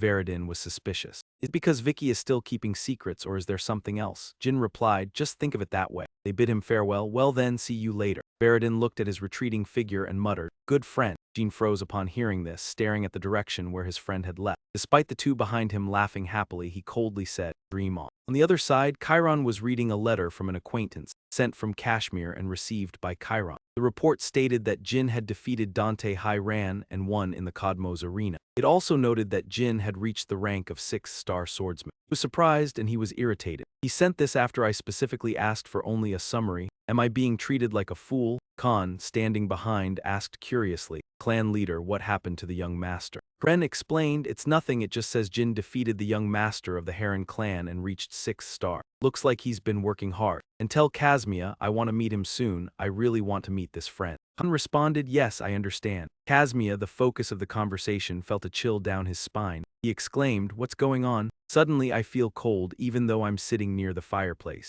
Jyn also felt surprised and cold. Are you sick? Kazmia asked. I don't know, should I add more firewood to the stove? Sorry, I interrupted you. Could you show me the map? You aren't hiding anything, are you? Here it's vague, but I wonder what it is hiding. This is the first time I've seen a map like this. He picked it up and studied it, but there was no way to extract information from it. Julia's eyes lit up as she asked, what's this? A treasure map? Julia also wanted to take a look, eagerly seeking treasure. Her gaze was filled with astonishment as she turned to ask, what's that, little one? Julia pointed to a spot on the map and said, there's something important here and also here. What's this? What do we need to be cautious about? Everyone saw that it was something very valuable. Julia suddenly became frightened and began to cry, exclaiming in distress. He saw the unusual expression on her face and called, Julia. She collapsed to the ground, clutching her head and screaming. No, no, someone hurried over, Muraken swiftly protecting Julia in his arms. She's losing control, we need to call the long guard and calm her down immediately. What are you doing? I'll Lachity right now, quickly, Kazmia said urgently. Yes, Lachity arrived and seeing her condition was startled. Julia,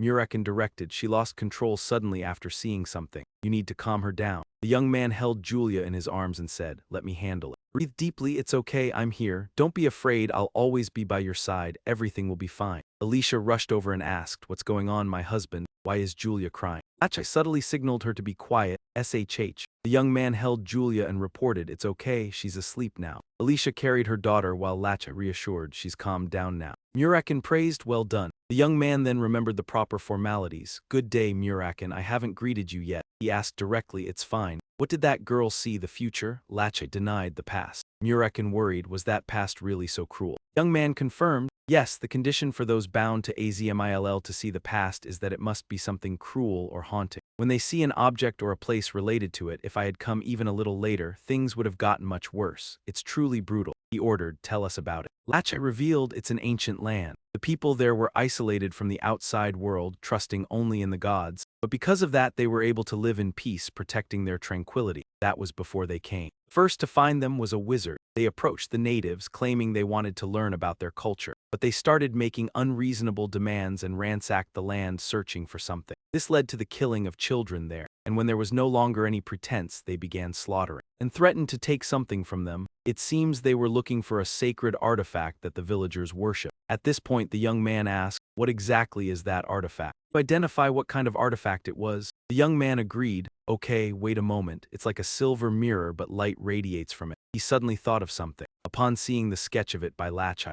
I'm sure it's the relic of the radiant spring, the magical spring relic. Before I reincarnated, it was the artifact discovered by the journalists who exposed the brutality of the Zippo clan. The Zippo clan had ransacked Cologne to find it and exploited the people there. I witnessed this during a mission when I was still a young cadet. That ancient land was Cologne, and the wizard was from the Zippo clan. So, does this map lead to where the radiant spring is hidden? In a desolate ruin, Muron took another swig of his drink. Said cheerfully, damn, I'd stick with them if I stayed here any longer. Now it's quiet, at least the wine here is excellent. On the other hand, in a quiet room, Lao Sa prepared himself. Finally, it's time. I must prepare to welcome the guests. Jyn was stunned upon hearing the information. The radiant spring, I can't believe the map I got from the bandits is the key to something so grand. Muraken frowned upon seeing the sorrowful expression on his face. What's with that look? What are you thinking? Jyn told himself, I can't let them know that I already know this. He tried to appear calm. No, everything is fine. All right. Jyn turned to the couple and called out, Master Kazmia. He was surprised. Ah, young Master Jyn, what about you? I'm sorry Julia has had a bad experience because of me. Kazmia didn't blame him. It's fine. It's something that those bound to the gods will have to go through one day. I expected this. Lachai assured Master Kazmia, please rest assured. I'll always be with Julia. I will protect her at all costs. He was very grateful. Thank you, Master Lachai. Now that we know this map is not ordinary, we must start taking action. First, I'll ask if anyone around here can decipher the ancient language on the map. Let the rainbow handle this. Jyn's mood lifted again. Then I'll leave it to everyone. However, he understood well. It's easy to say, but things will only get harder after the residents of Cologne were massacred by the Zippo clan hundreds of years ago. It almost wiped out the remaining survivors who were imprisoned in Cologne. Can we find the radiant spring of the Zippo clan? 2 weeks later, on February 17, 1796, on the street, a drunken man stumbled by. His steps were staggered, singing, spin around, world, my life. He felt everything spinning. Jyn stepped in front of him and asked, you don't look so well. We seem to have something in common. Why don't we chat a bit? Ben wondered, kid, who are you? You also have a bottle of wine. Does that matter? I'm just a wine lover. He deduced, then you must be a good person. Fine, let's do that. Van continued, wine and snacks, kid, are you an angel? Jyn modestly replied, my hobby is helping people. My sister at home would love that. By the way, your skin color is unusual, isn't it? I've heard that a lot. He revealed, my clan is like that. Jyn was suspicious. Clan? He raised the wine bottle and took a swig, then said, my hometown is far from here. Stop here, I'll cry if we keep talking about it. Are you continuing your investigation far from here? I have something that's also far away, but I don't know what to write on it. Would you recognize it? The map unfolds before him. The bottle slipped from his hand, shattering loudly. He sobered up, eyes alert on Jyn. He sensed someone approaching, and when he saw two more, his vigilance heightened. Who are you? Approach me because you knew I had rank. Who are you? The boy replied coldly. I follow the commander of Tikkun Garrison, Alicia. The black-haired man and the blue-haired boy over there are under Azmill's protection. Muraken was annoyed. Hey, why speak so bluntly, and you act so innocent? What am I supposed to do? I have to be honest. He warned seriously. You know that's not Ida, be careful. Jyn reassured, it's fine, nothing to worry about. Ben asked surprised, you're not from the Zippo family. Then how did you find me? The boy explained, we just happened to get this map. This blue-haired boy is under Azmill's protection. Thanks to Azmill's power, we saw the hidden hatred in the map. People like you have been exploited. Searched for anyone who knew about the map but found no one. By chance, we met you, someone living in Tikkun. Even if you ask how, it truly was a coincidence. Ban denied, that's clearly not a coincidence. In my opinion, you should meet my sister. He led Jyn's group home, stepping forward to say, welcome, I've been waiting for you, the famous ones of Tikkun. And bowed respectfully, miss, I brought them here without permission. She denied, no, you did well, Ban. Muraken sensed something weighted different. He quietly felt, should I call that holy power? Something that shouldn't be here, holy power radiates from that girl. Is it because of Cologne's noble bloodline, or because she was chosen by their faith, born in the temple of the Azure Sword and chosen by darkness? The last dragon of the Shadow Dragon clan and guardian of the child, favored by the great Azmil. Lao-Ra reminded, no need to be so surprised, it's just a little trick. You recognize it, this unusual aura, I've seen it before. So Jyn asked curiously, Lao-Ra, could you be a god? She remained calm, no, I'm just the intermediary. If I were a god, I wouldn't be scheming like this after losing my homeland. Muraken added, so you are the sacred body of an ancient god. She was perceptive, but was it true? Her presence would fade soon. Lao-Ra replied calmly, you're rubbing salt in my wound. He continued probing, anyway, it's the first time I've heard of an ancient Cologne god here. Which god do you represent? Lao-Ra said. Even if I told you, you wouldn't know.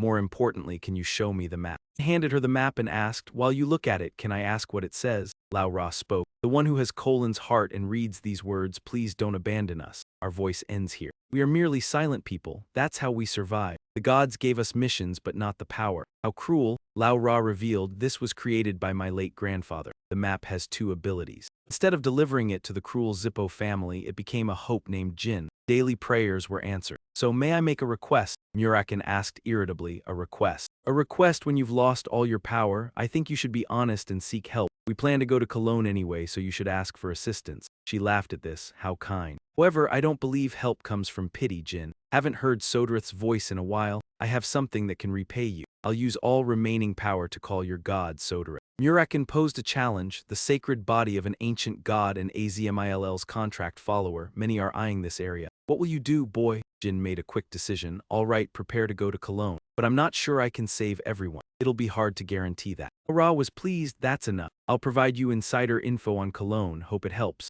Jyn politely replied, thank you. When they arrived, Cologne's historical site was closed and off limits. Casmia sighed, this is bad, maybe I should send scouts first. Muraken disagreed, even if you send subordinates, it won't change that this is a restricted area. Jyn thought silently, this used to be freely accessible before I returned. But seems that during my time as a cadet, changes occurred. Normally, horrors here would be discovered by journalists 11 years later, but in this situation, that might not happen. With no options, Casmia worried, young Master Jyn, what do? We can't enter if this is a magic test site as you said. Seeing both ignore her, they went in. He was shocked. Young Master Jyn, Lord Muraken, wait for me. Jyn voiced his suspicion. Isn't it strange there's only one sign in the restricted area? No guards, no magic traps. Would the Zippo family leave such a critical place unprotected? Casmia speculated maybe they already found the treasure here. Jyn thought. They probably gave up after hundreds of years of finding nothing. Muraken had his own idea. Maybe they just used this as a retreat. Trat felt something off.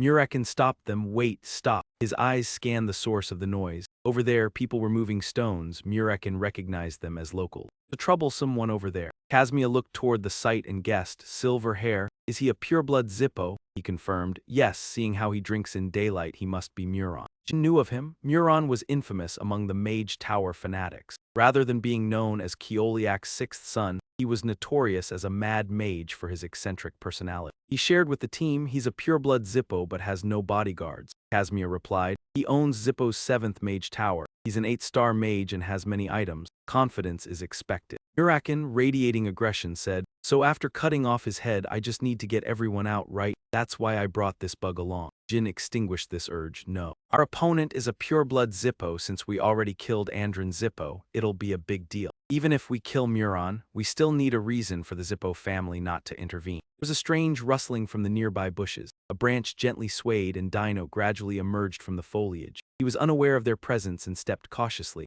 Jin's voice called from behind, who are you? I won't ask again. Dino stopped and hurriedly replied, Dino Jagrun, I'm a journalist. He flinched upon hearing the name. Dino Jagrun, the journalist who wrote the report on Colin in his past life. The report would be published 10 years later, so he investigated everything himself, Jyn commanded. Go back. Looking at Dino's appearance, he judged him to be around 20, frail in build. This young man had already started fighting the Zippo clan. Impressive. Jyn started a conversation. A journalist, huh? Are you here chasing a big story? What's the subject? At the same time, the other two appeared. He seemed hesitant, speaking up. Before that, may I ask where you are from? Don't worry, Tran, we're just passers-by, nothing complicated. Really, my friend comes from this land and asked me for a favor. But since you said you're a journalist, it seems our goals align. Dino was surprised. You all. Don't you worry about the locals, Muraken asked cautiously. Wait, kid, can we really tell him everything? Casmia intervened. Lord Muraken, revealing this will only help him understand this land better. Muraken doubted. For what purpose? She replied. Perhaps he came here for first-hand experience to learn about this place.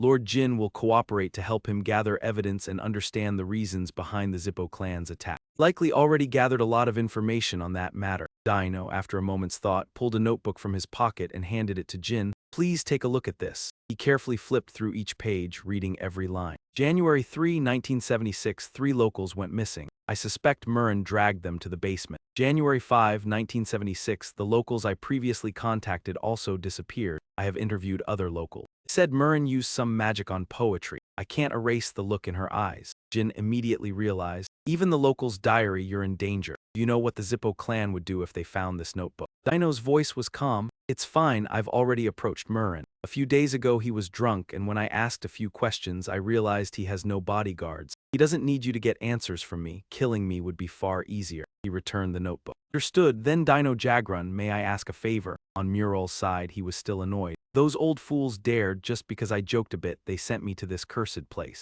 Damn old fools. Seeing the attendants nearby, Muraken angrily turned to them. You think so too, don't you, you insect? Dino suddenly appeared and asked, aren't you lonely drinking alone? Muraken agreed. Oh Dino, it's boring without a drinking buddy. He smiled, holding a bottle of wine as he stepped out from the bushes, waving warmly. I've waited for you for so long, I can't communicate with these people anymore. After speaking, Muraken paused, noticing the two behind Dino. You didn't come alone today, he admitted. Yes, they are travelers and storytellers. I brought them along thinking you might like them. Sorry, I brought them without asking first. He waved casually. It's fine, it's fine. Where did you meet them? Dino replied. I met them in the kingdom of Fee while gathering herbs. Everyone, introduce yourselves. Jyn spoke. It's an honor to meet you, Lord Muraken. He smiled meaningfully. In the past, Veridin had evaluated him. Muraken is disgusting. Losing Andrin was bad, but nothing compared to Muraken. Calling what he's done makes me nauseous. I wonder why the elders entrusted him with the magic tower. Dante asked in surprise. You mean your brother, he was that bad? He didn't bother explaining.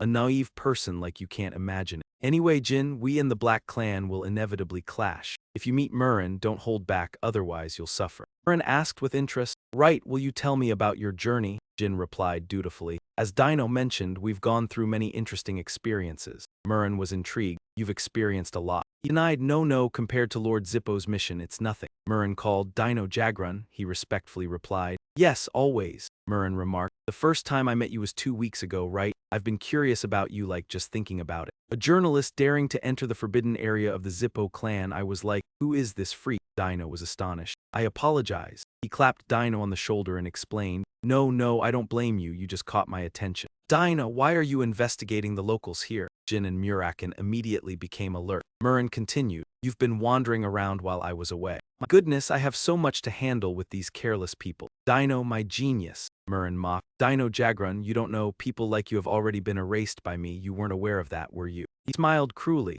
Muraken's demeanor turned insane, taunting. Oh, foolish insect, you leave a swarm here while I still allow it. What were you thinking? Aren't you afraid? I don't understand. That was foolish, but now I see why you're so bold. Dino stared at the blazing magical flames from him. Lord Muraken, Lord Dang. Yes, the Sword Arts Garden was behind him. Jyn and Muraken silently observed. Muraken grabbed Dino by the shoulder and lifted him just as Muraken's sword cut through, accompanied by powerful energy. The three dodged to the sides to avoid his fire attacks. 3 fire orbs circled Muraken's body. Jyn suspected. A shield. I can't tell what magic he used to create a shield this size. Even if he concealed the spell with fire, there's no way I wouldn't sense some magic. What has he done? Muraken warned. Kid, be careful. Even if he partially hides the magic, completely erasing the traces is impossible. Peering through the shield, he realized Muraken was hiding something. Muraken asked lightly, You're Jyn, right? I guess the escaping monk contacted someone from the Black Clan. Jyn was surprised. How do you know my face? Might not answer even if I ask, so I will force you to reveal it little by little, Muraken. He kept rambling without fear. Now that I think about it, Jyn, you were once a reserve prodigy. How could you sign a contract? Well, you probably won't answer even if I ask. I will make you vomit out the answer bit by bit with my own hands, Muraken.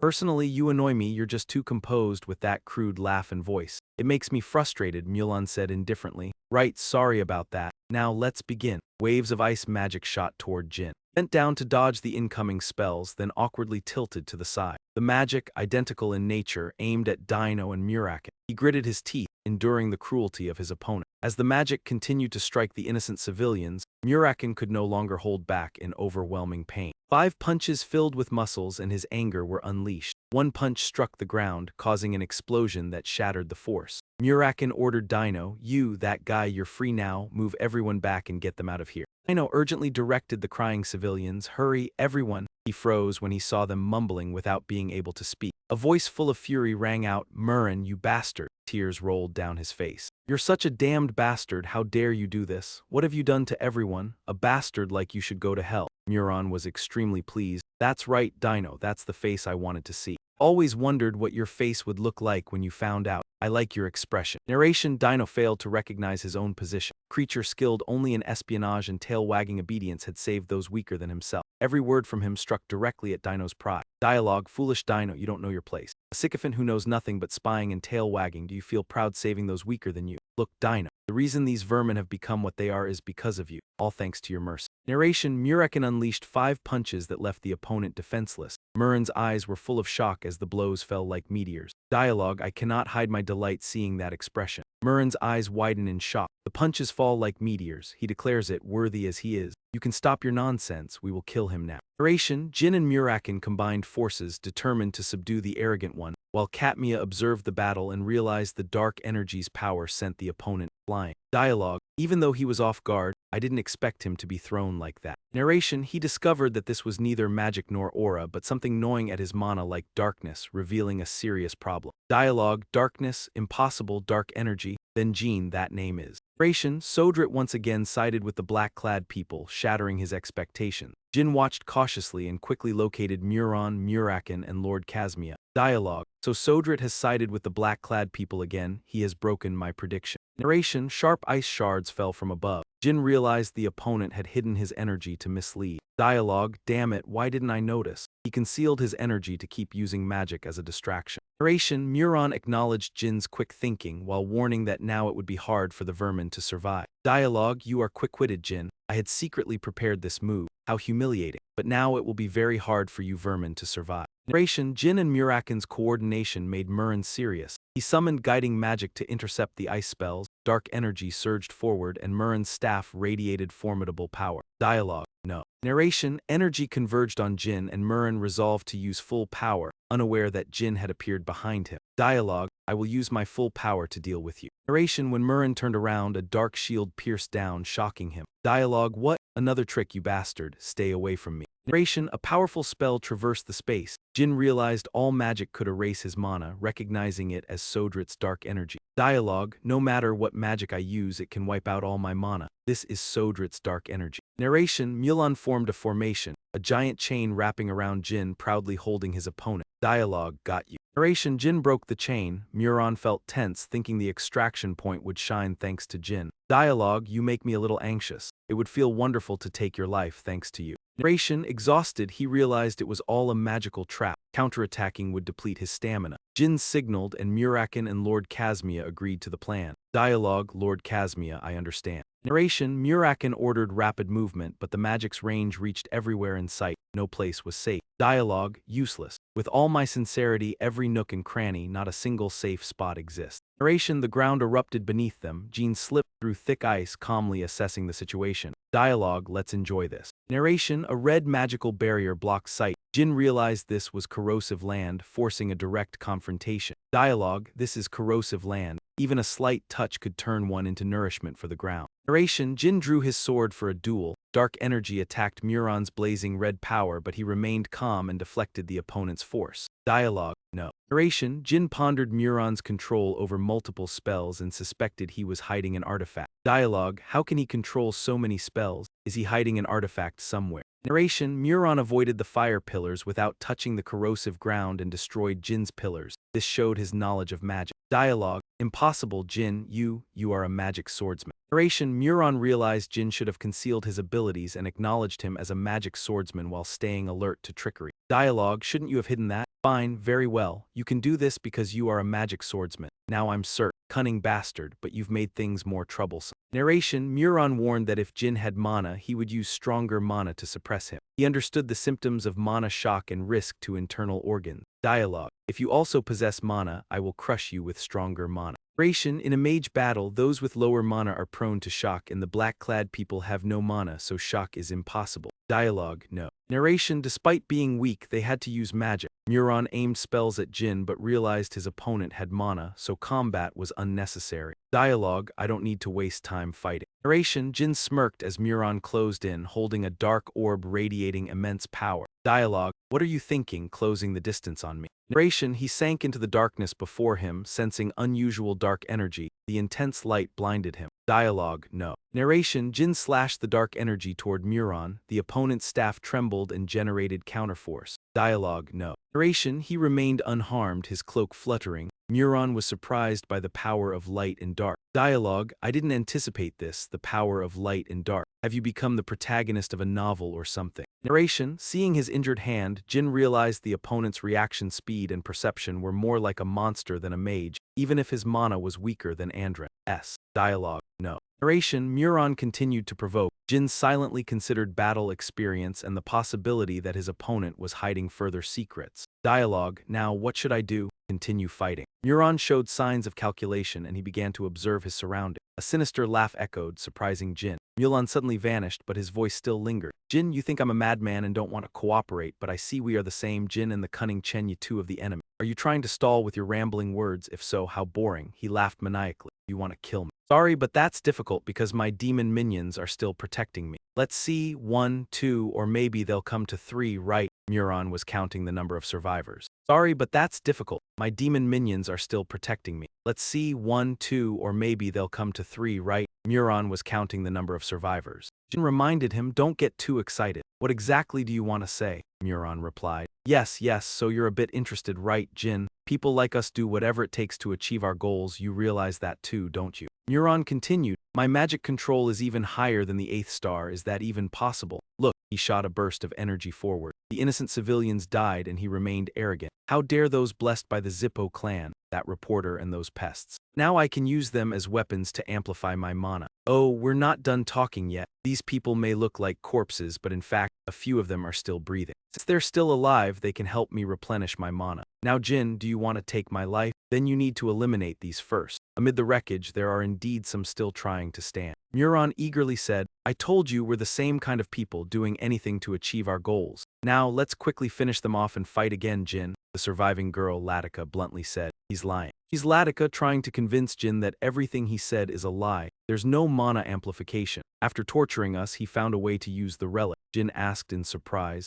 A relic? Don't tell me he found the light of truth, Muraken asked in shock. What are you doing? She cried. All of them have been oppressed to the bone, my unfortunate kin. Muraken couldn't feel that sorrow. He exclaimed, Shut up, you insect. Latika condemned, They are all dead. Muraken coldly replied, Shut up, you bitch. Bravely exposed, this mad killer has been playing with everyone's lives. He used us as guinea pigs, and when he got bored, he abandoned us. He just lied about controlling you. Please kill that madman. Muraken's crimes were exposed, leaving him speechless. You, the murderous aura emanated fiercely from his eyes. You little rat who doesn't know hell, die. Latika stared in shock as the poisonous gas surrounded her. She could feel the lethal light of her enemy reflecting on her body. The thick flame of fire surged up, engulfing Latika's body. Muraken shouted, Damn it, how dare you ruin my play? He should have been screaming in anguish while turning over the corpses. That was the highlight of tonight. I kept you alive because you were useful and yet died. Dino hid in the bushes and shouted, Master Jyn. Jyn was surprised. Dino, he urgently pleaded, you need to save her. She's Latika, the leader and the last pillar of the indigenous people here. Please save her. He looked at her as she sank into the flames.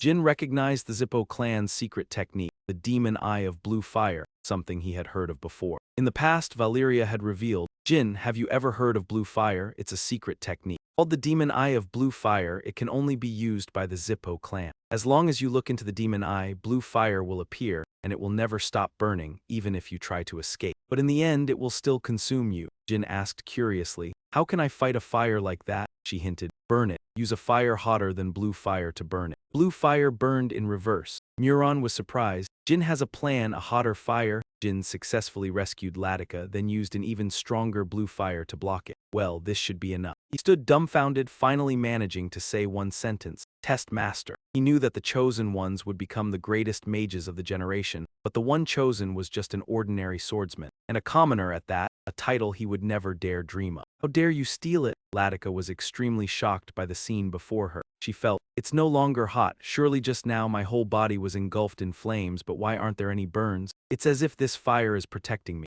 Jyn suddenly said, thank you if it weren't for you. I was tricked by that bastard, now you can rest, Latika advised. Now is not the time to relax. Muraken is using the real power of the relic, but in fact he doesn't own it. He only knows a few spell words he picked up while torturing us. The real relic is in a secret place that only we know. You came here on the orders of the distant nun, right? Once the battle is over, I will reveal the location of the sacred relic to you. So please, bring an end to our suffering. Jyn turned to confront his opponent. Your expression is quite interesting, Muraken. You must be shocked to see me chosen for the challenge. Magical traps and those cunning demon eyes, have you used all your tricks on me? The game is over now. It's time for hell to open its doors to you. He thought he had heard wrong. Hell, this arrogant bastard, I used to be the lover of the witch Helloram. Muraken angrily summoned dark magic. He declared, I was also the one who once had the honor of toasting with the Shadow Sea King. Black vortex as deep as a black hole appeared. Muraken arrogantly said, you call this hell? He intended to punish Jyn. Now you'll see what real hell is. The blue fire slowly merged together.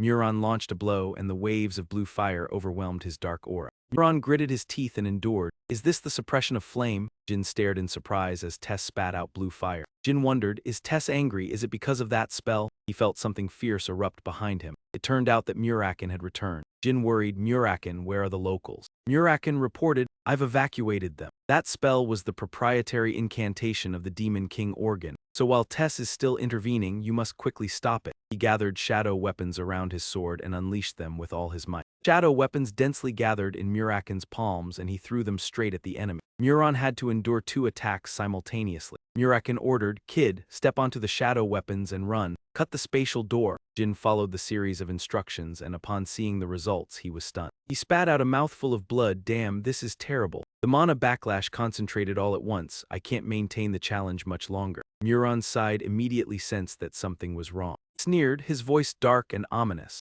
Muraken continued chanting the incantation, predicting that his glorious yet lonely life would end beneath the blade of Helloram, while simultaneously becoming the one worshipped by all before the gates of hell. Jyn Kam refused to back down, gripping his sword tightly. Muraken looked at his opponent in surprise. With a mere raise of the sword, a dark aura appeared. He realized the secret. No matter how many times the sword was swung, everything would remain the same. Channeling all his will into the sword, Jin's eyes gleamed sharply, while Muraken tensed himself to the maximum. He swung, lifting his sword with unyielding determination, the sword energy cutting through the gate, striking his opponent and landing safely on the ground. The dark aura continued to explode relentlessly. He could only stand and watch as he was attacked. A light appeared from deep within. A crack formed in the shield and shattered into pieces, leaving Muraken stunned, unable to utter a word. The light of blue flame shone on his face. Blue flame surged like a violent tide. When it passed, Muraken was completely burned. He howled, the staff's light extinguished. Jin's sword was still filled with dark energy as he lifted it. Remembering his recent actions, Jyn sensed something unusual in the dark energy. Was this a shard of the sword's core?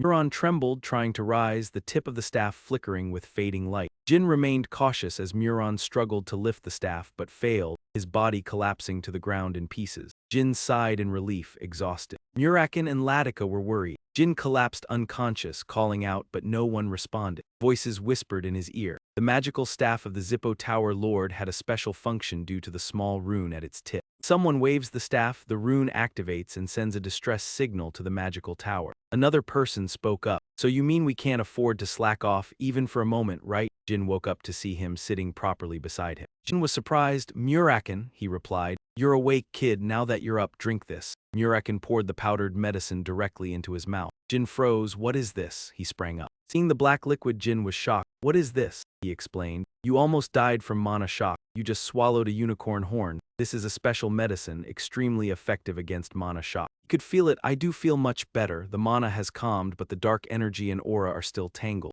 Casmia said, Young Master Jyn, you did very well. Jyn felt comforted. Sir Casmia, thank you. When did you prepare this? He hesitated. Not me, they did. Casmia explained that Dino was helping Latika. Jyn was curious. Dino, how did this happen? He said, I went drinking with Muraken and heard he kept the unicorn horn from home. After that, Latika went to find it. She spoke up, let me introduce myself properly. I am Latika Mamutika, temporarily taking the position of Saintess to oversee the serpent. Everything that happened here I will never forget, even if it costs me my life. Latika bowed gratefully to Jyn. Saintess, your foresight will request that everyone help us. Not help in the literal sense, but rather to restore the holy relic. Jyn was surprised. Restore? Is it broken? Muraken stopped him. Wait a moment. I'm a dragon over 3,000 years old and I've never heard of this holy relic. At first I thought it was a lie, but the power of that madman earlier was far stronger. You said it must be thanks to your holy relic. Latika hesitated. What is the name of the holy relic's master? Person's name is Clam, he interrupted. I've never heard of that name, Casmia advised. If it's true, find the holy relic and leave quickly. Although this place is remote, it is still Zippo territory, and no one knows when they will discover us. She remembered that to take the holy relic, the small issue needed to be dealt with and restored first. To restore it, sunlight is needed. Muraken lost his patience. Sunlight? What is that? It's midnight, Latika replied. Then we must wait until morning. After that, a ritual with the tribe is required to gather everyone. He was anxious. Why is it so complicated? We need to hurry before Zippo's people find us. Suddenly, someone shouted, stop standing there, get to work. And pondered the connections, Zippo's house, the holy relic, and the light. Muron was no longer able to do anything. Tess had finished him off. Moreover, this is the most remote territory, abandoned by Zippo. There is no signal. He noticed the tower. Jyn confirmed this was the magic tower, and Muron was the master of the Zippo family's magic tower. Muraken asked irritably, so what, who doesn't know that? Casmia continued. Young Master Jyn, how can that be? Jyn picked up the staff. We don't have time, they are coming soon. The dark magic on the staff glowed. The deputy tower lord of Tower 7, seemed to be waiting for guests. Casmia guessed from the word Jun. Indeed, Muron was the master of the magic tower. Muraken didn't understand upon hearing this. Hey, explain clearly, how is the master of the magic tower related? He hesitated. I'm not sure, but in Zippo's family master strategist's team, there's a special trick to help restore weaker mages. Surprised, what is there more? What about the younger generation of that family? Casmia wasn't sure. The Zippo family is still developing, I don't know the truth. Jyn recalled Luna's words when he passed by, thanks to the teacher's words when he lost consciousness. He was now ready. He awkwardly said, each tower has at least 100 mages. Most mages are at the 7-star or 9-star level. Above all, they must protect the people. If they gather in numbers, it would indeed be dangerous. Latika remained silent, listening. Jyn asked, Sir Casmia, how long until they get here? He replied, Tower 7 is at the far edge of North Road. Even using the teleportation gate, it will take about 2 hours. Jyn thought, 2 hours, Sir Casmia, may I ask for a favor? He replied cautiously, Young Master, is that plan feasible? Just a little delay and everything, including you, will die. Moreover, that man is at the neutral side, he will definitely refuse.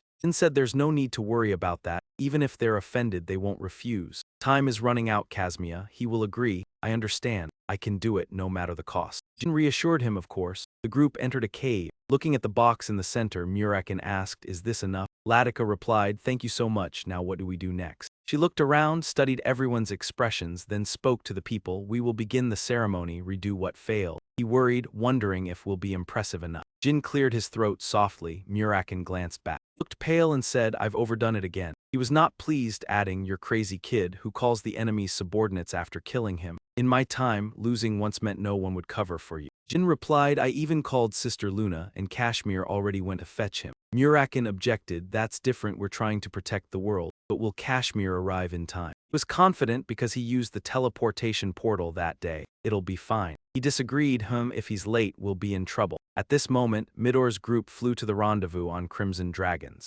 Crimson Dragon reported, Deputy, the Cologne ruins are in sight. Midor ordered, report what you see. The soldier replied, a ceremony is underway and 2 strangers are present, likely outsiders. No sign of anyone else yet. Where's the master? He was furious, nearly exploding. Chen advised, Deputy, stay calm, maybe they've taken him hostage. Midor said sternly, if anything happens to my brother, I'll make them all kneel and beg to die under my boots. Muraken looked up at the sky, calculating 6 dragons and about 30 mages. If something happens, I will revert to full form to fight. Anyway, Zippo's main force will arrive later. Kid, take care of yourself. He continued complaining, remembering how peaceful it used to be, and recalling an old grudge, T-Ma, you bastard. Wound you drove through my heart 1,000 years ago still pains me today. The crimson dragons landed on a clearing where a mysterious group gathered. Jyn looked at the dragons, curious. Muraken, do you recognize any of these dragons? He replied, I don't know, they're too young. They aren't fire dragons but crimson dragons, a lower-tier species, likely Kadon's subordinates. The leader spoke, I am the deputy master of the 7th magic tower of the Zippo clan, Midor. Where is the master, Muron? Jyn replied calmly, who knows, I haven't seen him. He tried to recall the name, not remembering hearing it before. Trembling, he fought to stay calm. I don't know why you're chasing my brother. He has a peculiar personality, easy to make enemies. Or are you just some hired dogs? He remained arrogant as ever. Why should I tell you? Engaidu suppressed his anger, clenched his fists, and commanded. I haven't asked you to remove your mask or drop your weapon. Answer the question. Is my brother alive? I ask as someone sharing his bloodline. Please, you have a family, you must understand, right? If you tell the truth, I won't harm your family. Please, please tell me. In the face of his rage, Dai gently said, how amusing, these beasts have caused so much pain. Yet now show brotherly affection. He said coldly, cut the nonsense. Midor's anger flared, shouting, how dare you, those vermin cannot be considered noble humans like the Zippo family. He fell silent, realizing something. Behind Jyn lay a charred corpse. Midor accepted the painful truth. All right, I understand, I was late. Your dogs cannot harm my brother, you used some trick, didn't you? He ordered his subordinates, all prepare to attack, don't shoot, capture them alive. Their 5 guns aimed upward, magical formations fired into the sky. Midor thought silently, killing them outright would be too easy, let them rot in pain. Each formation had its own color and property, wind, fire, and ice powers appearing. He resolved, they must beg at my feet to die, using their blood and cries to sacrifice for my brother. He noticed they were all 8-star. He remained vigilant, realizing this is bad. Just as the battle was about to start, a third force appeared. A cold voice said, I despise heat. Midor's formations froze solid, becoming blocks of ice and shattering. A giant dark whirlpool with freezing ice emerged where they stood. The sound of high heels echoed across the stone. Newcomer said, I came because I heard my daughter gave flowers to someone. Seems I'm late. She was Talaris Endoma, master of the 51st Ice Archery, capable of freezing 3 magic types. The air felt frozen, yet she was colder than the atmosphere itself. Midor, unaware of her background, panicked, asking, who is she? He was horrified to see such a powerful figure. The Ice Archery Master, Master Talaris. Jyn realized it seems Kashmir succeeded. Muraken excitedly said, I was wondering who the Ice Archery Master was. Impressive, kid. He said, only the chosen can control the frost toad. I didn't expect someone in this era could do it. She called her daughter, sweetheart, come inside, the ice shield will close. Ensuring her daughter's safety, Talaris turned to deal with the others. She shifted direction, a wall of ice rose, forming a sphere enclosing the space. Inside, Talaris observed the young man with interest. He was the one her daughter gave flowers to. He introduced himself, I'm Jyn. Talaris continued. I've heard a lot about you. How are you standing? You are injured externally and internally, but your internal injuries are worse. Jyn replied, it's nothing serious. She continued, at least you can speak. Let me ask, did you really kill my toy? Remember Enkaro something? That's his name, right? Jyn recalled it was a mission when he was a cadet. Seems the series isn't airtight. Talaris patted him on the shoulder. Don't worry, I'm not angry, I'll handle him anyway. But do you know any decent men? Introduce one to me. She looked at Muraken and Oppa beside him. He proudly said, keen observation. Talaris began flirting, then Oppa, why don't we have tea sometimes? She turned to her daughter, anyway series, take care of your boyfriend, I have some things to handle. She blushed, objecting, boyfriend? I said he's not. Talaris gently asked, then why did you give him flowers? She explained it was to keep others from approaching him before we fought. Series asked Jyn about recent events, noticing he seemed a little flustered. Jyn openly admitted that things had been a bit chaotic lately. She offered Jyn to rest his head on her lap and continued the conversation. Ceres mentioned Kasmia and the person who gave her the flowers, sensing the clear sacrifice from him. Jyn replied, you must be very busy. At that time, Kasmia had asked for help because the girl who gave her the flowers was in danger. Ceres shared that the Lord had even woken her mother up, showing strong teamwork. Jyn agreed, that's right, everyone is so kind, I don't deserve any of you, especially you. Reassured Jyn, emphasizing there was no need for thanks, just that she didn't want him to be hurt by others. Suddenly, Jyn coughed up a stream of black blood, causing Ceres to panic. Are you okay? She couldn't believe he was still fighting in that condition. Jyn muttered an apology and Ceres quickly grabbed a healing potion, cutting him off. Don't say anything. She wondered what could drive him to keep fighting like this. Alaris was surprised by her opponent's appearance, realizing the hair wasn't gray and he wasn't pureblood. Midor felt lucky he had warned his family before leaving. predicting it wouldn't be easy. Midor loudly declared he would stall for time until reinforcements arrived. I am Midor, Vice Tower Master of the Seven Laws Tower. I want to ask why you're interfering in the Zippo family matters when you dominate the Western Seas. Why don't you think you're the one intruding on my affairs? Laris responded arrogantly, then I'll spare you. Leave. Chen got angry. How dare you cause trouble on Zippo territory? She coldly commanded, be silent. Behind Talaris was a massive serpent, its oppressive aura making her opponent struggle. Failed, kneeling to the ground, leaving Midor stunned. The third elder quickly ordered his subordinates to open the barricade and fire at Talaris. She calmly waved her fan, spreading ice that froze everything, the surface of the ice shattering into pieces. Talaris casually asked, so what, do you want to continue? Midor was determined to fight to the end, thinking that even if they died, the world would forget them, not you and the Ice Palace. His staff aimed at Talaris. A massive explosion rang out and Midor said, the world will forget you and the Ice Palace, not us. He emphasized the power granted by the family head, saying that even Talaris couldn't escape it. But still, Talaris's voice was heard. Celiac gave you his strength, he must really like you.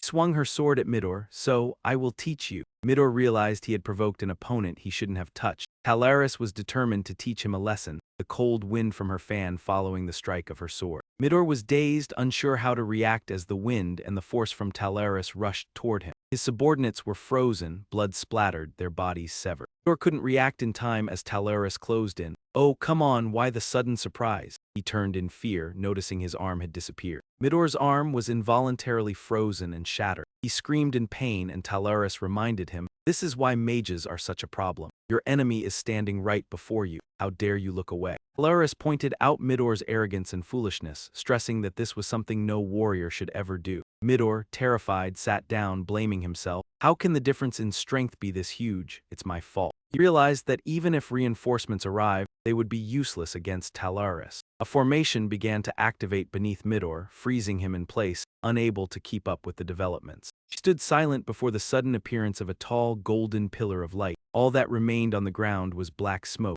Talaris was surprised. What is this? She couldn't hide her shock. Midor's group was teleported away, leaving him stunned. A group appeared and praised. Well done, from now on, leave it to us, the White Knight Society. She turned and called out, Mother, it's over. Her voice was frantic, guessing that the light was a searchlight from the bottom of the flying ship. The ship hovered in the quiet night sky. Muraken knew a bit about their background, recognizing the weapon used by the Zippo in war and the importance of the crazy man to the family. Jyn tried to speak despite his aching body. Jyn thought the Zippo would retaliate. He realized that the body was a huge problem, controlled by the strongest team within the Zippo family, known as the White Knight Society. Talaris wisely withdrew. Now I will leave here, I don't want to fight that here. Little black runt, I will move the locals to safety. Jyn refused, no, until the ritual is complete, I can't leave. Talaris was speechless at his stubbornness. Brat, a dark aura radiated from her, emphasizing, does it look like I'm asking you? Talaris said, I'm not here to listen to your complaints. Jyn tried to convince her. If they don't complete the ritual now, we won't be able to stop the next wave of invaders and the victims will keep increasing.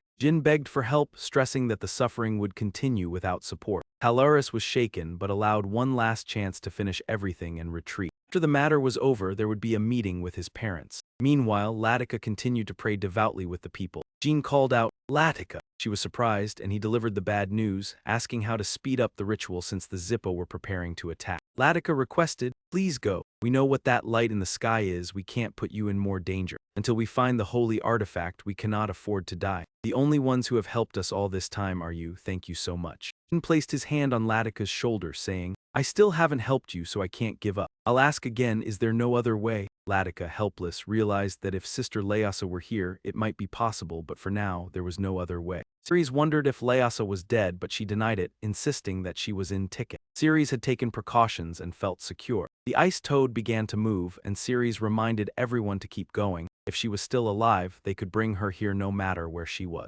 Talaris looked up at the sky, lamenting her daughter's situation using the model without permission. She realized she had to hold the children as promised, even though she didn't understand what he intended to do. Muraken lightly twisted his wrist and responded, shielding everyone from Zippo's strongest forces for an hour. He found it simple and not time-consuming. Blackheart casually replied that beyond exposing the dragon skin's identity, he could not unleash his full power. Talaris gripped her fan tightly, determined to join the fight. White Knight Society declared they were the White Knights of the Zippo family and would speak frankly. They had only one request, to leave, and if the Lord handed over the one who killed Muraken Karen and the others, they would not make a fuss. Halaris refused to compromise, insisting that cooperation must include delivering celiac. The White Knight Society decided they had no choice. Formations and firepower appeared simultaneously, his hands clasped together, linking their strength. He ordered a dispersal, sending streams of fire rushing forward. Muraken had to withstand the colossal flames, smashing his fists to break the opponent's fire with pure strength. The backlash made the ship shake. Halaris's sword radiated cold. She swung it, sending icy strikes toward the target, steadily approaching the ship with mounting force.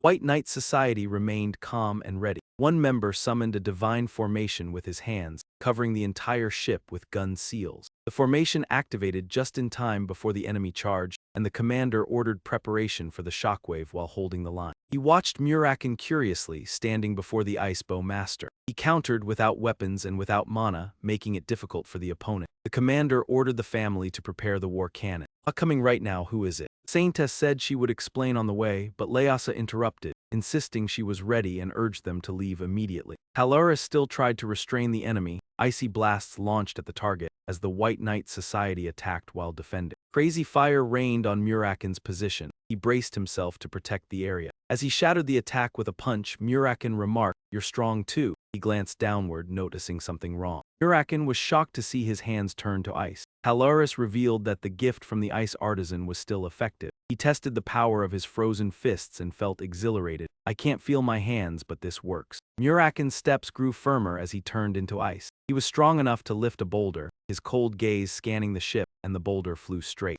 Muraken himself had thrown the boulder. Halaris thought it ridiculous. Langkandon had said the Zippo family wanted this land, so the war cannon couldn't be used. Both sides avoided casualties and their side would win. The White Knight commander understood the enemy's thoughts. He was frustrated but not allowed to fire while civilians performed rituals, and two men suddenly disappeared, halting the plot. Subordinates reported the family sent orders. The commander asked, "What is it?" The brief but powerful command "eliminate" left the commander stunned. Muraken sensed something was wrong. Muraken wondered what was happening. Suddenly there was silence. Halaris was astonished, fearing the worst, yet they continued firing explosive rounds, the golden light blazing downward. Light burst from the massive projectile. The commander announced, "Master of the bow, the Lord has given permission. You know what this means. This is the last chance. I will count to 3, send everything over and leave if you do not comply." The commander declared they would annihilate everything. He began the countdown. 1. She turned to sense movement behind her. At 2, Ceres appeared just in time.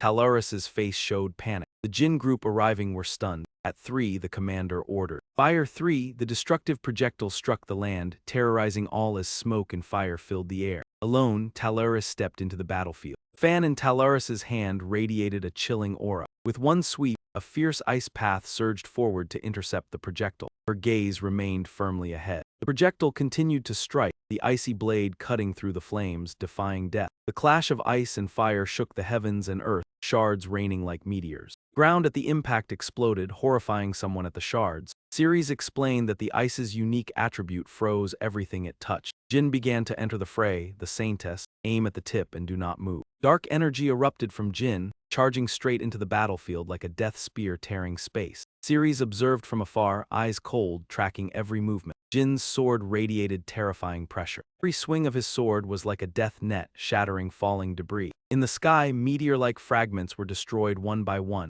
Jyn praised his teammates, their skills had improved. Ceres was surprised. "I didn't think you could keep up with that body." Jyn struggled not to fall. The situation was unfavorable. She did not think it would be easy to bring the Saintess to the ceremony. The ship could hardly believe it was standing against the matriarch. The Zippos had brought something immense. The commander could not believe how the Kazakh cannon's destruction could be stopped by mere mortal strength. He continued, "This is the final warning, Master of the Ice Bow. If you do not compromise, we will kill all your guests, effectively wiping out this place." Halaris mocked, "How ridiculous. It seems you lack the courage to even mention killing me." Her words made the commander fall silent. She was arrogant, trampling on the opponent's dignity. "I am the master of the Ice Bow set." Halaris Endoma, even if the entire proud Zippo family combined, they still couldn't kill me. "Know your place and leave quickly. You kids aren't even out of diapers." He had prepared 2 strategies. "That's true, killing you is impossible. But do you think you can protect everyone behind you while enduring the hail of bullets from the Great North Cannon?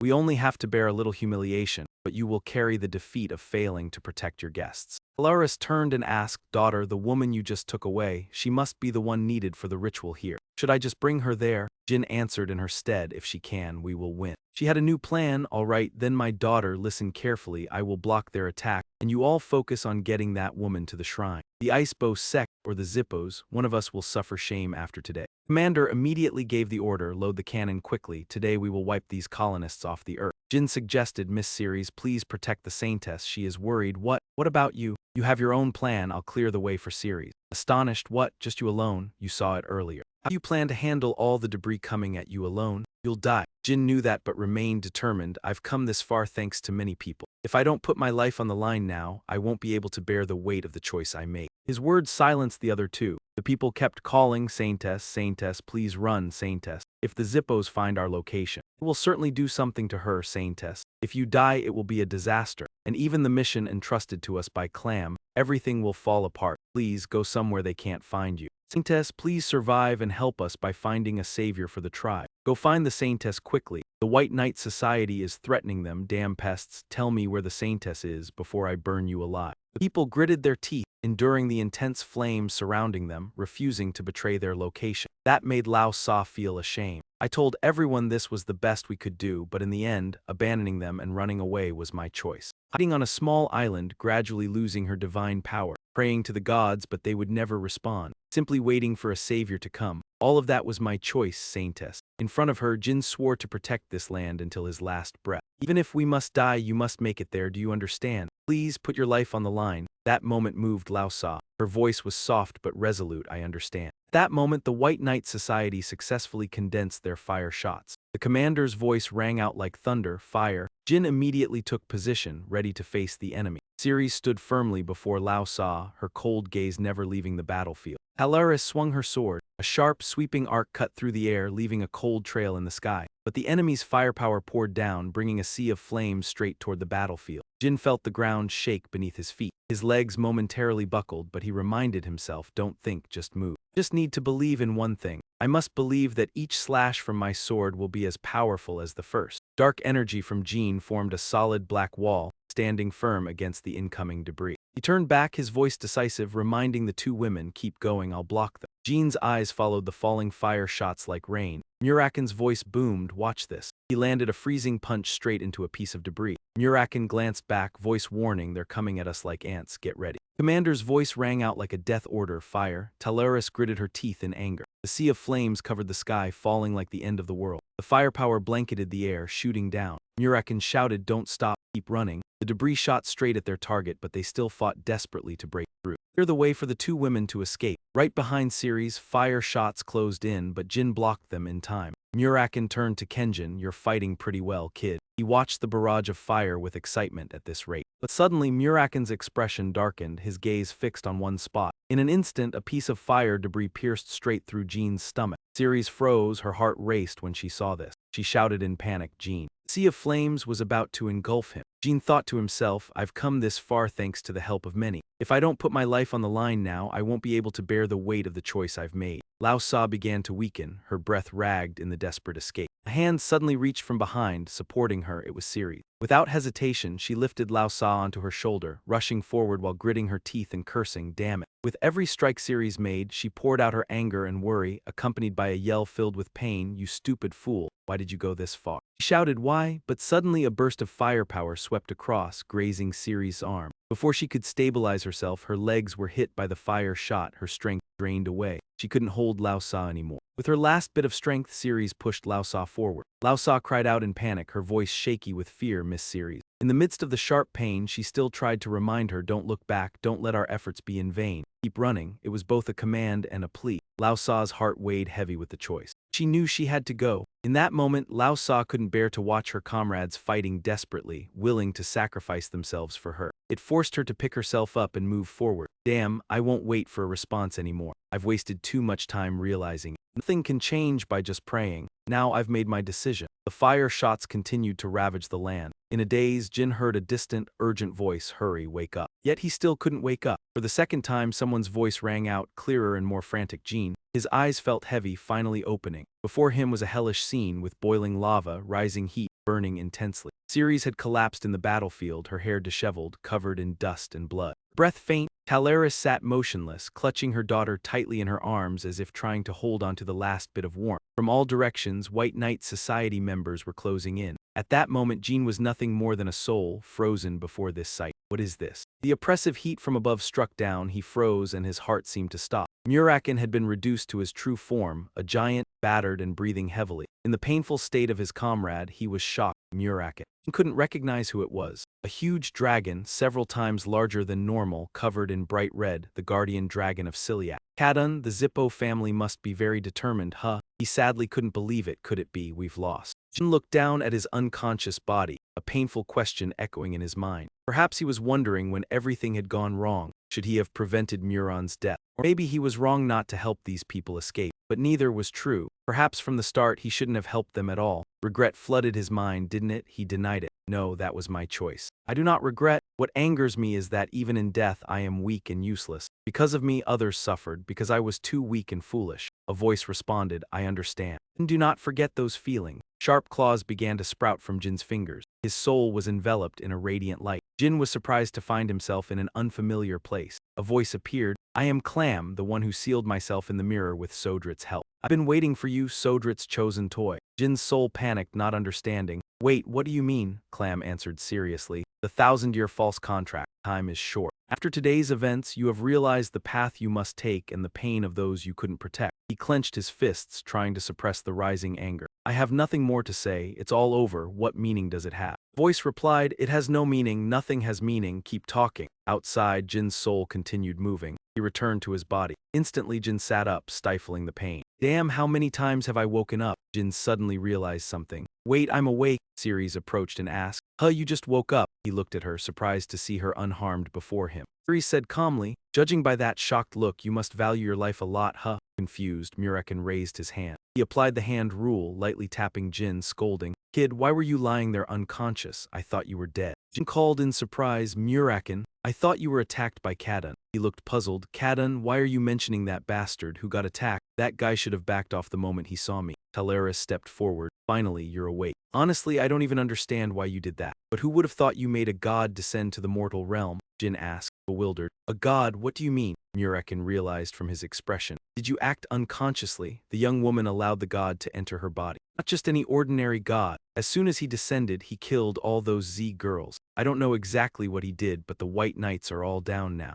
And that incredible magical power. I don't know who it is, but I don't think it's a weak god, Jyn said irritably, but I remember nothing. Clam, listening from afar, called out, Hey god, you're awake, start explaining about what you were planning. Jyn looked and realized it wasn't the young woman who rushed out. Admitted bluntly, correct, my name is Gam. Thanks to this child's sacrifice, I could descend. Jyn, the pain and death you endured today should be taken as a small lesson, along with what you desired to gain. Jyn frowned, thinking, so all of that was just an illusion, Muraken exclaimed. Now I see. Are you talking to my kid? Don't act all high and mighty. Answer the question, why did you do this? What do you want from him? Clam's hand emerged a mystical mirror. He said, I am waiting for the owner of this. Jyn was shocked seeing the mirror. Is that a mirror? Clam continued recounting the past. I am the originator and source of magical power, but could not withstand that power and almost destroyed the world. At that time, Sodrit helped me. He sealed me and my power into this mirror. Muraken, surprised. A god of magic, never heard of that. Clam gestured. Look here, Sodrit's seal. Looking into the dark mirror, he realized it was sealed with dark energy, but it had weakened greatly, so he needed someone to maintain the seal. This mirror holds infinite magic, and that is me. If this magic escapes, the world will be annihilated. To prevent that, I asked Sodrit to seal me, and the Kolin children have protected me for thousands of years. Muraken angrily asked, do you know what they endured to protect you? You should have let the powerful guard you. Clam had his reasons. Kolin was different back then, unbeatable. But after I was sealed, my blessing didn't reach them, so finally he spoke of Jyn. Because of this, now I can end everything. The 1,000-year false contract was mentioned. Sodrit referred to Ceres, exclaiming, false contract. Talaris looked at Jyn calculatingly. He still has a contract with Sodrit. The mirror in Clam's hand slowly moved, intending to give it to him. Take it, Jyn, the power to protect the world. You hold Sodrit's power. He caught the mirror in astonishment. Just holding it, the magic flows into me. But every time magic leaves the mirror, the seal weakens. Did Zippo's family risk this in the past? Jyn realized his mission. I guess I have to protect this seal instead of the Cologne family. He replied, that's a duty the Cologne family could not fulfill. I not only ask you to maintain Sodrit's seal, but it is a gift Sodrit left for you. thought he misheard. This seal is Sodrit's gift, Clam revealed. It's Sodrit's masterpiece, created with all his power at his peak, not just condensed aura. This can be considered a part of Sodrit. Jyn hesitated. Of course this will be useful, but the young woman spoke from afar. She will summon Sodrit for me. Jyn faltered at that name. Thought, it seems this child hastily promised this at the last moment. He never responds to summons, even if the black dragon is beside him. Then why can you? I will apologize on his behalf. Jyn refused. No need. She does not expect anything in return. I am very grateful to her. Clam questioned. Forgive him. But how did the child know? How did he know you live a second life? And how did you gain this second life? Clam stared at his hand, bathed in pale blue light. We are running out of time. I have passed everything on. I must go. Your decision ended the suffering of those children. Therefore, I am grateful to you, child of Sodrit. Our savior, now I will enter the mirror and bless your journey. With that, Clam completely disappeared before everyone. Talaris exclaimed, you only understand after experiencing it yourself. God showing gratitude to a human, rare indeed. Are you ready to go? They won't stay this way forever. We don't know when reinforcements will arrive. Jyn regained his composure and replied, all right, I will lead the way. Then leave this place? If you continue speaking to the god, I understand. He probably cannot respond because he will remain trapped in the mirror. Clam apologizes, I can only help everyone if I borrow your body. Your sacrifice saved everyone, not just yourself, but all the children. It must have been painful, right? You had to stop as well. I have imposed too great a burden on you. Lao Sa was moved and bowed to thank him for hearing our prayers. As he finally listened to me and saved us, please do not apologize. No one is at fault here. Clam breathed a sigh of relief at receiving her trust. I'm even more grateful to you for completing this mission. Lao Sa expressed her feelings. I only hope people remember more than just our suffering. You understand what I mean, right? My heart thinks of the name Jyn. This strong determination is connected to you, so I suggest creating a world without that pain. Out there, Latika recounts the story. They say it has been over 10,000 years. We have always been the losers, unable to develop, quickly becoming a weak nation and enslaved by Zippo. If the Zippo family obtained the mirror, our sacrifice would be in vain. Fortunately, the mirror belongs to him. Jyn does not deny their efforts. No, I am still here thanks to people like you. You understand the importance. If Zippo gets the mirror, the world will become a battlefield to eliminate mages. Therefore, Jyn decided to prepare a refuge for everyone at the Hewfester Union. She was stunned. Hewfester? Dinah worried. Jyn, the Black Citizens Shelter doesn't have official sponsorship, right? You don't need to do this for us. Give him a letter from Miss Luna, a black citizen. Just give this letter and they will help him. Dino remained anxious. Thank you, but Jyn interrupted. If you are truly grateful, speak against Zippo in multiple newspapers. He still hesitated. But Zippo will sit idle, they will surely cover up more. You suggested. Do you think you are the only one who hates Zippo? Dino Jacqueline, you are the spark. When people read your article, those harmed by Zippo will gather. You will become a good journalist, have confidence. Then, you went to where Talaris resides. Bowed sincerely, now I can ask properly. Thank you for your help, my head of Talaris. She replied comfortably, it's nothing. But I fear that because of me, the archers and Zippo have turned hostile. No, now Keoliak will have to be more cautious with the archers. He didn't expect an ancient god to descend. He probably thinks I have grown stronger. He felt relieved. Then that's fortunate, Talaris continued. I didn't help you just for fun, I also benefited. No need to thank me.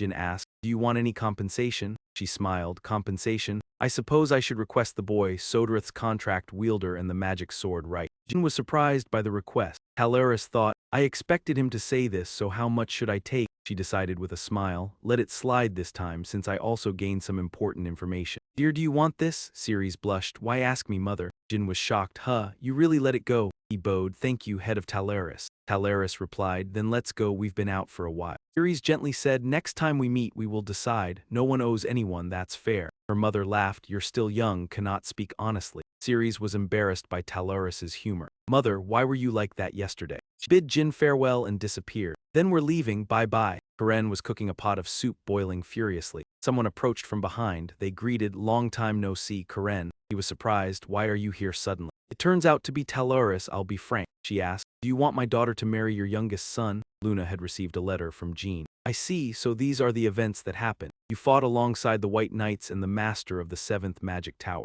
Ino reported, yes, it was a fierce battle, but after reaching Tikkun, that day was fully recovered before we left. She read the letter and continued, good, now to the main topic. Your name is Latika, right? What abilities do you have? Being singled out, she hesitated. Sorry for the letter. Luna was embarrassed. I cannot just assign them a place to live even if they are refugees. Oh, you ask the nanny to find them suitable work. Integrating with the local people will help them stabilize sooner, she said. Yes, miss, leave it to me. Luna arranged it smoothly and reported, instead of just receiving aid, I think this is better, all right. Thank you for giving us the opportunity. Notice the young journalist. Your name is Dino, right? He was startled. Yes. Luna began nurturing talent. If you need anything, tell me. I will support you as much as I can. In return, you must achieve the results the youngest demanded. He agreed without hesitation. Don't worry, I will not disappoint the expectations of that day. A month after the incident in Cologne, the whole world talked about the massacre of the indigenous people of Cologne, including how anonymous adventurers punished the Zippo family. The perpetrators of the massacre and opposing forces to the Zippo family, including the black citizen families, quickly spread rumors. Although the Zippo family claimed this was Muron's unauthorized action,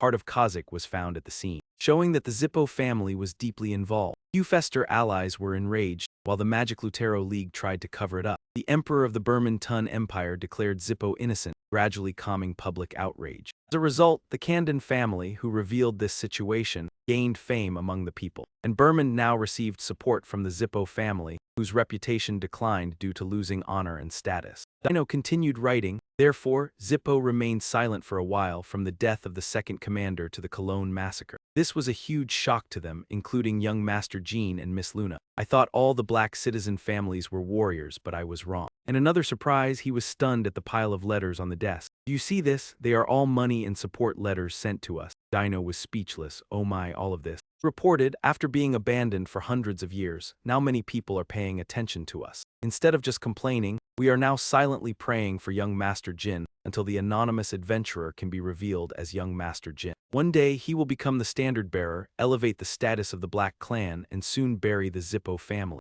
On Khan's side, he walked alone through the barren, rocky mountains. He told himself that this was the third time, hoping Lord Kashmir's writing skills had improved. Looking directly at the figure before him, he saw a massive block of ice and could not hide his astonishment. Oh my hand moves faster than my brain again. Why are you looking at me like that? Talaris's teasing voice rang out. Charon replied sternly, stop playing around and answer me. Talaris, are you disturbing others just over marriage? This was a new form of provocation technique. She gave a cold laugh and said she hadn't come here just to cling to him like before. Talaris's sharp gaze flicked to the side. Ice shot out instantly, and Kong tried to block the attack. She realized now. Oh my, you're from Chiron Ken, he corrected. It's Khan, Talaris remembered. Right, Khan, it's been a long time, hasn't it? Chiron said. Khan, you're here, don't mind her, give it to me. He complied. Yes, master. The letter was delivered directly to the master. The letter contained a report from Kazmia to Karen about the Cologne massacre carried out by Jyn himself, stating that Muron and Muraken were killed. He was surprised, so it says the boy beheaded Muron. Unadded from behind that not long ago, someone had stood up to help the Cologne citizens who had been massacred by the Zippo family. In the reports, an anonymous traveler had punished the Zippo family and rescued the people. During the rescue, the master of the 7th magic tower, Muraken, had died. Miss Z and her band of white knights also confirmed they were attacked. At the same time, the young master was nearby. Chiron knew her son well, Miss Z, but the youngest wasn't strong enough to do it. Was it you who acted? Talaris asked. She replied, don't look at me like that. I received a request from, I think his name was Kashmir. He felt confused, yes, but nothing was written about her in the last attempt. Kazmia, how dare that brat withhold information from me? Talaris asked in surprise. What are you planning to scold him? Karen really wanted that. He needed a warning. She advised, I don't think that's a good idea, instead praise him. Kazmia, he has clearly shown who he obeys. He's not loyal to you but to Jyn. He had no response. Finally, he had to accept. All right, I understand. I almost let the youngest suffer. I owe you one, Talaris. She seized the opportunity again. Fine. What are you going to do about the debt from your youngest son? Chiron bluntly shifted the topic to Jyn. Go see him and demand it. Talaris didn't want to waste more time here. The water's fine anyway. I've said what I needed to say. I'm leaving now. Think about what I said. Your youngest and my daughter get along well. Suddenly, Jyn felt a chill run down his body. He turned around to look behind him. What's going on? Julie asked. What's wrong, young master? Jyn replied, no, I'm just being used. Kazmi was in the same state. Are you the same? Young master, I often experience the same thing. She asked with concern. Since returning to Cologne, have we all been like this because of rapid growth? Thanks to the sure light, your magic power has increased. Maybe it's a side effect. He smiled. Could be. He thought to himself, I've gained a lot from the mishap. 6-star swordsmanship, 5-star pressure, 7-star magic power. Becoming a 7-star mage thanks to the brilliant light, but I can't progress further as it might weaken the seal. Another servant reported, "Young Master Kashmir, someone wants to see you, saying it's for gathering intelligence." He ordered, "Make an excuse and send him away." The servant hesitated. "I was about to do that, but he said he knows the location of one of the secret bases of the Seven Shades." Kashmir started paying more attention. "He works for the retired Seven Shades." The servant reported, "I checked the Seven Shades. This is the first time he's come to Tikan,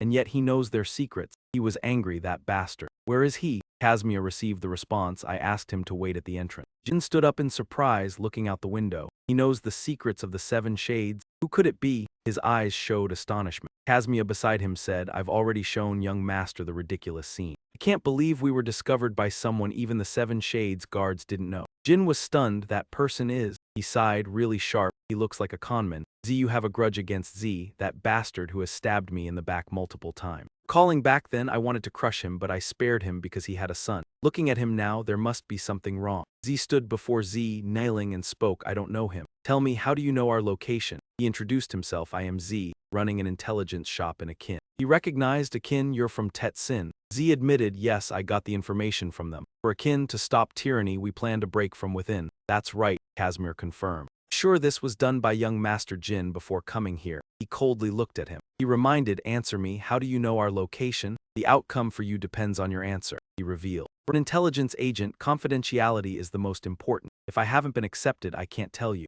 Mr. Kashmir, he was enraged. "How dare you pretend here? I won't let you go until you confess. Also, the one who arranged the Rainbow investigation." Z appeared sincere. "I know information about Alu, the spider-legged person." Jyn demanded, "I want to know." Kashmir stopped him. "No, young master, he will lie." Jack was surprised. "Young master, is Kashmir the commander of the Tikan outpost? Why is he afraid of that guy?" Jyn coldly greeted the acquaintance. "Long time no see." Z, what are you doing here without bringing me a gift?" He was terrified. You. Before anything, Jet had his eyes on him. "He's a conman." "Mr. Kashmir, this bastard is a conman. He's pretending to be Veridin Zippo. Don't trust him. Tikan will become Tet Sin #2. He heard too loudly. You're crazy. How dare you?" Kashmir's hand prepared to draw his sword. At that moment, Muraken returned and called out, "Hey Kashmir, why didn't I see you call Kem? I told you to buy it. Where is it?" Opposite, he looked terrified. About that, I'm still checking." Muraken noticed the slippers. What? Wait a second, you poisoned the juice, didn't you? Why are you here?" He was shocked. He went mad earlier. Why is he here? Wait, he just spoke against Kashmir and talked about Akin, that bastard's subordinate.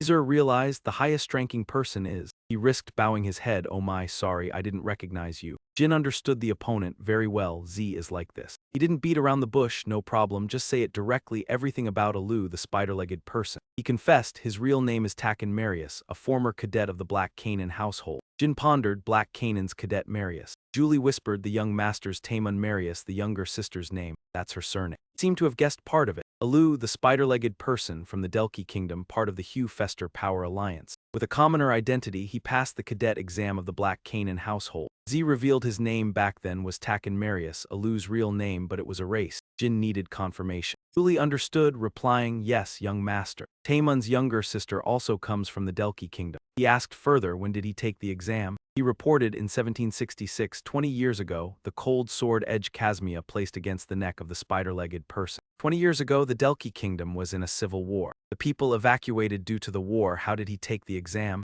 Was he lying? He denied. "No, Alu is real." Julie, if it's true, maybe the Black Canaan people helped him. He speculated those in the Black Canaan could only do it with the support of purebloods or Taemun's younger sister. The younger sister of the Black Canaan clan didn't just raise the children. Power increased with the status of their followers. 20 years ago was when Luna was recognized as the temporary family head of the Black Canaan. Back then, the younger sister would have great power. If there really is a relative, the previous generation despised me. He slowly concluded, maybe not. Taemun could act alone, so why? Jyn coldly asked, "Have you confirmed the information?" He swore, "I swear on my life. I went to Delki to confirm it." He ordered, "Fine, lead the way Z." He froze for a moment. Jyn reminded, "Now we're going to Delki." He decided to investigate Taemun Marius and Alu, the spider-legged person, to verify the conspiracy. In the Delki kingdom, part of the Hugh Fester Power Alliance. Heel of Gaber's boots stepped on the face of his subordinate, scolding, "You useless bastard. I told you, if you didn't meet the deadline this would happen. You're threatening me now. Don't do this, I'm doing this to raise my daughter. If you continue, I'll report you to the authorities." He arrogantly retorted, Report me, have you forgotten? I have the Black Can clan backing me." Suddenly, Varid appeared from nowhere and said, "Wait a minute. Isn't it a bit troublesome to continue like this, Gaber?" He froze and turned around to look. "You, how are you here? Wait, then that person must be nearby." A sudden pain struck Gaber, causing his vision to go dark. He collapsed and spat out blood. The person Gaber had once oppressed stood frozen, shocked as blood splattered right in front of him. Jyn was the one who had dealt with him, truly pitiful, helped by his mother but still living like a thug. The last survivor weakly begged, "Spare me." He trembled and kowtowed, crying and lamenting. "Give you all the money, please spare me, I won't say anything. My daughter is waiting for me at home, please." He seemed surprised and said, "Oh my, we're not like those bastards." "Sorry, but we don't need money." The other man froze. So what do you want me to do?" Varys answered with one sentence and immediately took the other's life. "Sorry, I don't hate you, you're just unlucky. By the way, I'll pin all the blame on that guy. Everything, all of it, is because of him." Back to Jyn's group, Casimir was reading a letter and revealed that the Marius family was quite well known in the Six Halls, but in the Delki kingdom, only a special organization used that surname, the Moon Sacrifice Orphanage. On the surface, it appeared to be just an ordinary orphan, but in reality, it was where the Delki royal family trained orphans to become assassins or spies. It was rumored that the children were allowed to become close to each other, only to be forced to kill one another. The last survivor would become an assassin. Later, the orphanage was shut down when the prince's faction won the civil war. The 10 children there were released to become free citizens. Except for Alu, who had died, the others still lived as Delki citizens. He handed Jyn a file. "This is their address," Jyn firmly said. "Then let's head to Delki right away." Looking at the file, Jyn believed this could be a clue about Ruk-An and the scoundrel who had cursed him. He swore, "I will catch you." Julie sent her regards. "Goodbye, Sir Jyn and Sir Z. Safe travels." Both passed through a teleportation gate to the Delki kingdom. Jack held the address and pointed the way. The nearest person was Gaber Marius, a thug in the Nentara district. "It will take quite some time to get there. Let's find a place to rest first." Jyn refused. "No, it's unnecessary. Go to the western region where 3 people live, then find a place to rest." Upon reaching the first location, he knocked hard on the door. No one answered, and Z called out, "Hello, is anyone home?" The door remained silent, causing him to become puzzled. "No one." On the second floor, 4 people quietly observed the situation. Jyn sensed something was off. He noticed a crime scene by the road with police present. The dead person was the one Varys had dealt with, and Gaber the person they were looking for. Jyn was stunned. Poison and wind magic. Committing crimes using magic in Hugh Fester Gan. Someone standing near Jyn couldn't hold back and cursed, "That damn Gaber. Just a few days ago I saw him flaunting his power." Jyn approached to ask about the situation. "Just said Gaber," he was surprised. Are you his friend?" Jyn denied it. "No, I was just surprised you recognized who he was when looking at that mangled body." The man responded, "I saw him drunk walking by here yesterday. Not long after, I heard a scream and this happened." The deceased was also in debt to Gaber, such a pity. Jyn speculated if poison was used, the original target was probably Gaber, and then they used magic to kill the witness as well. Strange, if they wanted to kill with poison, they should have waited until he was alone. Why were they in such a hurry? Wait, in a hurry. Those 2 words made Jyn pause. Suddenly being called out, Z was startled. What's going on?" Jyn asked. "Who's next?" He reported. "Weatherway Marius, about 2 hours' journey away." Jyn urged, "We need to get there within an hour," as he had a very bad feeling. When they arrived, Weatherway was dead. Jack was horrified by the scene. He stepped up to check. Another poisoning. He hasn't been dead long, his skin and posture haven't changed. It's a self-adjusting assassination poison. Jyn concluded it was the same person. Someone was trying to kill all the survivors of the moon sacrifice right now. "Hurry, we must hurry." But when they reached the 3rd location, they were still too late. Jyn stood frozen, staring at the bloodstains on the floor, then both rushed to the 4th location. Jin's steps halted. Both were shocked to see the bodies lying everywhere. Jyn carefully observed to find more clues and quickly realized this was the mark of wind magic level 8, infernal wind. The magic was becoming more intense. Z worriedly said, "There are only 2 of us left, sir. If this continues, it will be very hard to catch that person and will become suspects for being at the crime scene. Should we notify the guards?" Jyn replied, "No. If we report it, we will also be investigated. Then it will be too late." He sighed heavily, his face darkening. Even though he was only a trainee knight, how dared they look down on him on Blackkin clan's territory?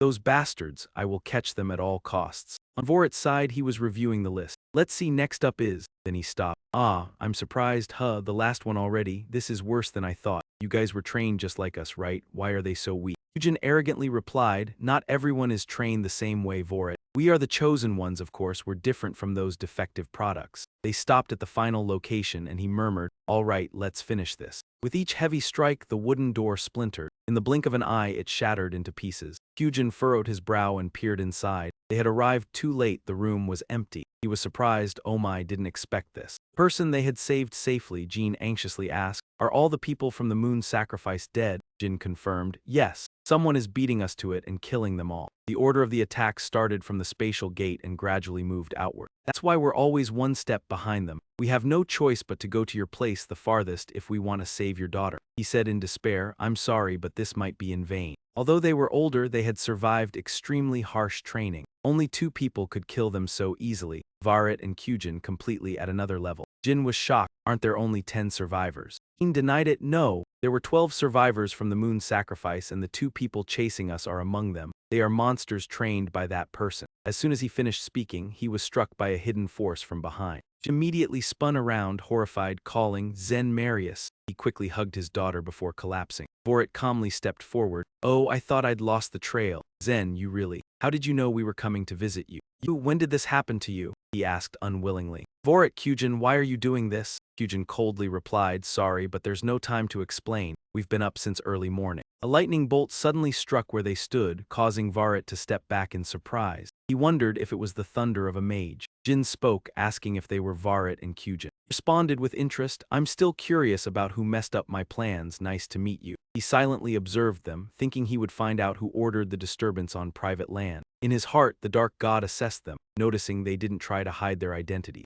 Looking over, the group seemed to have only about 3 people. The girl was at least an 8th-tier mage. Since she wasn't from the Zippo tribe, Veridin wondered who she was. He thought about the bodyguard, and then Jyn replied, "How would that fool know?" "I think the bodyguard knows," Veridin said. "All right, I'm starting." Jyn asked, "Should we turn Zen into minced meat first and then ask his bodyguard what happens after we cut off his arms and legs?" Jyn reminded, "Be careful, Veridin. I don't think he's a mere nobody." She appeared uninterested. "Careful, you're always careful." Veridin gathered power and said, "That's why no one is interested in you." With that, she launched a spell towards him. Jyn countered the surge of power with one hand. Veridin, furious, wondered, did he block it? "How? Am I that tired already?" He speculated on his opponent's action. She had used a 4th-tier wind sword spell and mentioned saving mana since dawn. The problem was that the man was using poison. He noticed the weapon in his hand, realizing that he was not only an assassin but also a swordsman. He concluded that his opponent was a swordsman who used poison and pointed out Jack. He ordered, "Get Zen and run." The man stammered, I know, wait, no, how can I do that? How can I leave you behind?" A sword fight erupted immediately, and Jyn realized from the start. He silently thought, this guy is at least 8th tier. Jyn guessed the opponent's history, a magic swordsman. "Hey bodyguard, your life seems more valuable than that guy's. Why don't you hand him over to me and run?" Jyn replied, "My life is more valuable, but I also have a responsibility. I'll keep the enemy busy while urging, go quick." He was still hesitant. Uncovered, "Stop lying to yourself, just run." Z grabbed him by the collar. "All right." He dragged both father and son away. "If we survive, we'll meet again," Veridin said. "Oh my, I can't watch this anymore, I'm about to cry." Veridin was determined to pursue. "You think you can run? Hold him back, Jyn. I'll kill them and come back right away." Jyn used a mirror to send an apology, "But before you go, shouldn't you accept the consequences first?" Veridin didn't know what the opponent had planned. Jyn switched to alert mode, a bright beam of light shackling both. Veridin stayed cautious, unable to see around him. His teammate also remained vigilant, and suddenly Jyn swung his sword at Jyn's body. Jyn's hand holding the sword lightly turned, and he didn't expect the opponent to resist. Jyn swung his sword towards the opposite side. Veridin screamed, "What's this? I can't see anything." "Jyn, where are you?" Her eyes were bloodshot, veins appearing. "Damn it, Jyn!" He covered the bleeding wound on his chest. Veridin was stunned, and anger surged with power. Veridin yelled, "You dare do this to Jyn? Damn bastard, I'll kill you." He lost control, but Jyn reminded, "Veridin, calm down, you're just recovering." It already exceeded their limits today. If not careful, they would suffer mana overload. Veridin obediently replied, "I understand." Jyn realized they wouldn't be easily defeated. In his hand was a small vial. The cap popped open, revealing a liquid-emitting gas. He covered his nose and asked, "What's that?" Jyn was shocked. "Is that disgusting aura poison?" He recalled someone who boosted resistance with poison, using poison to cure poison. Though it shortened their lifespan, they gained equivalent strength. Jyn looked at him differently, realizing this was a magic swordsman combining swordsmanship and magic. Veridin thought, "You're more troublesome than I thought. Now you're even using poison to enhance your sword." He had never seen such magic, though he wanted to ask more. He prioritized the mission and decided to give up on capturing him. With that, he immediately moved. The place where Jyn stood was empty, and Jyn was astonished. Jyn quickly closed the distance behind him, right as he turned his head. He used his sword to block the deadly attack, sliding back in shock. The blow was so strong that he was thrown backward. Kyujin's mark appeared on his hand and poisonous power shot towards him. Jyn struggled to avoid the strike, staying on guard. He felt danger closing in. The relentless attacks continued. His endurance amazed Kyujin. He silently thought, what the hell is this bastard? His swordsman rank was only 6th tier, but his speed was faster than usual. He was definitely far more skilled. Jyn smiled smugly. Looks like I need to deal with the mage first. He watched the flame of the blue fire erupt. Vorit was horrified. What's this blue fire? No way. The blue fire surged toward Ada, engulfing Varit's body. Kyujin worriedly called for Varit, but Jyn reminded, you're distracted. Truly, the man who loved you. Dark energy enveloped the surrounding space, making him uneasy. Kyujin's mind was in panic. It's so dark, what the hell is going on? The strong dark energy rushed forward, and Kyujin could only endure, blood splattering. Finally, he collapsed, unable to take it anymore. Kyujin was terrified by the strange energy. It wasn't magic or aura. He realized, you're a magic swordsman with the blue fire phoenix aiding you. I've met a formidable opponent. Curious, Jyn silently waited and the opponent spoke. Kyujin looked forward to it, wondering if the poison would work on him. The poison spread across his face and he coughed up blood. This is, damn it. Exhausted, he fell to the ground. Varit lay helpless on the ground, his clothes scorched by the blue fire.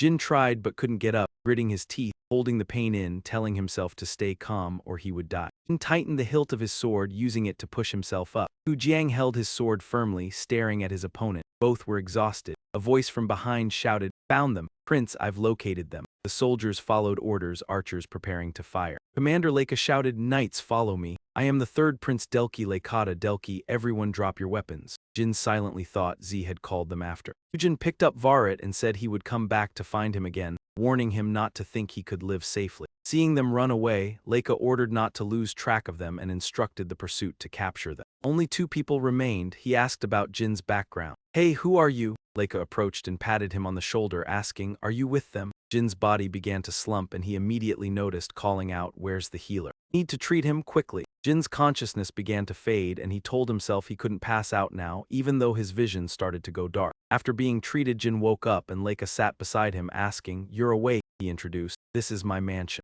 Since I couldn't confirm your identity, I brought you here. Jyn asked seriously, how long have I been out? Leica replied, 3 hours. Luckily, you didn't die. The poison in your body was so strong it could kill a swordsman. However, if you're from the Black King clan, it's a different matter. Leica observed Jyn and sighed in relief. Turns out he's Jyn, lucky I met him at the ball. Leica asked curiously, what happened to the other 2? Although they were seriously injured, they still escaped my knife. How could you injure a monster like him? Leica understood. Jyn was surely a 5-star swordsman back then, but now only a 6-star, so someone must have helped him for him to achieve that. Spoke, first I want to thank you. Leica casually said, it's nothing. Saving a person from the Black King clan in Hewfetter is a given, even though you're a backup Chi Yun. Jyn inquired about the situation. Have you informed the mayor about this? Leica answered plainly, if I had done that, you would be dead by now. The moment I brought you here, the authorities sent soldiers to ravage Delki. Jyn was shocked, saying, they are my teammates from Tikkun A. He felt guilty. I've caused you trouble. Leica denied, no, you haven't. I ask you for a favor? Jyn immediately agreed, please go ahead. Leica got straight to the point. When you become a Chi Yun, please send more guards to Delki. And I want to reclaim a portion of the Black King clan's gold mine shares. Jyn fell silent before speaking. It seems like you think my life is cheap. I'll send double the guards there and all those gold mine shares. Leica was surprised. So much? Is that even possible? Jyn reassured, don't worry about it. From now on, there will be nothing I can't do at Hugh Factor. Leica was stunned, thinking, what does he mean by that? Even as a Chi Yun, there's no way he holds that much power unless he wants to become the head of the clan. Jin's people came to visit. Master, everyone. Julie was flustered. They've just started causing trouble in Cologne and now you've got me worried. Muraken angrily scolded. You fought an 8-star sorcerer and a knight. You want to die. Jyn calmed them down, apologizing. Sorry everyone, I won't do it again. At this moment he realized, no wonder Prince Delki didn't inform the mayor. Forget about Kazmia, but even the young lady is involved. Fortunately, everything was fine and Kazmia reassured everyone, calm down. She sighed in relief, if you're fine, that's good. Z was emotional, oh my god, really you're back. Jyn saw his bruised face and asked, Z, what happened to you? Z pointed at Muraken. I told him everything, but he didn't believe me and even hit me. Cutting through the sugar cane, Jyn asked, do you know what happened to Zen Marius? No matter how many times we interrogated him, he kept saying he wouldn't speak until you arrived. Jyn responded, I understand, I'll go meet him. Zen had been waiting for Jyn for a long time. He sat down opposite him and said directly, I put my life in danger for you and your daughter, so I won't beat around the bush. Tell me who taught you both Kyujin and Varit. Zen gritted his teeth and made a difficult choice. He confessed everything. The first Chi Yun of the Black King clan, the caretaker of Luna Black Can, Taemun Marius, that person is our mother. At the same time, after hearing Kyujin's report, she was disappointed. I have nothing to say. You not only failed but also exposed your identities to a demon swordsman, both of you. You really want to die, huh? Taemun ordered. Get out of my sight. From today on, our relationship ends. Varit was stunned. Miss Taemun, what do you mean? Are you saying you will expel us? She confirmed. Yes, you made a huge mistake. Taemun's face was cold, ignoring Varit's pleas. No. Varit hugged the woman's feet and cried loudly. Miss Taemun, no, mother, please.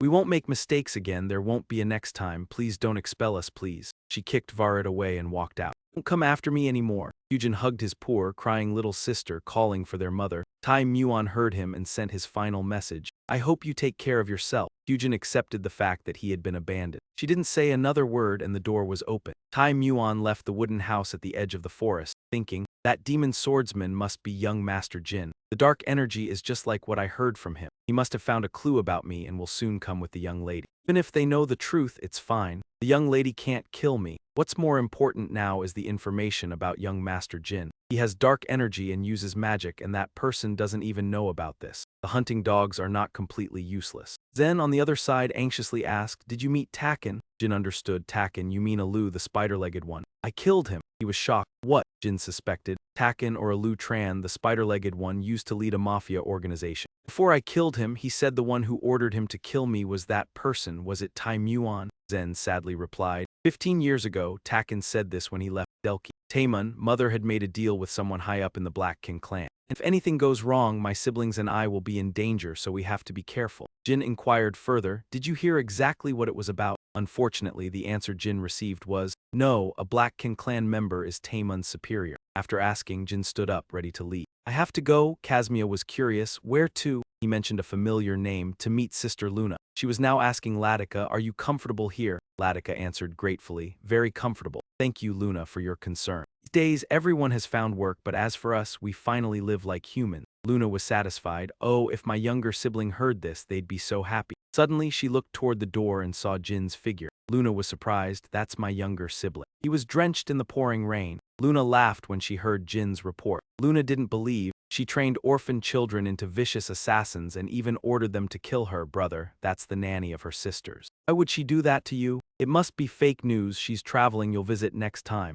Dai seriously interrupted. Sister, I'm sorry. Luna slammed her fist on the table, expressing her anger. She always scolds, not allowing apologies as if it were the truth. How could she act like this? Luna stopped, feeling Jean's sad gaze. Luna understood that Jean was serious when talking about this. Luna thought this could be someone's plot. Perhaps the blind man you saved, he lied. If she really is involved in this, there must be a reason. I shouldn't sit here any longer. I need to investigate this myself. Let's go, let's meet the wet nurse, a quiet place to wait for when my cousin arrives. She thought about Vorit and Kyujin. When their identities were exposed, that person would deal with them. It's fine, they are just mediocre lackeys, we just need to raise them. But how did the young master know this information? Did the sorcerer make a mistake? Taimon sensed movement outside and turned to look at the door. The door opened slowly. Taimon whispered, they are here. Luna coldly asked, I'll ask directly. Varus Marius, Kyujin Marius, do you know them? She was silent for a moment, then replied, yes, I know them, miss. Luna continued, why did you secretly raise assassins? Why are they causing trouble with Jyn?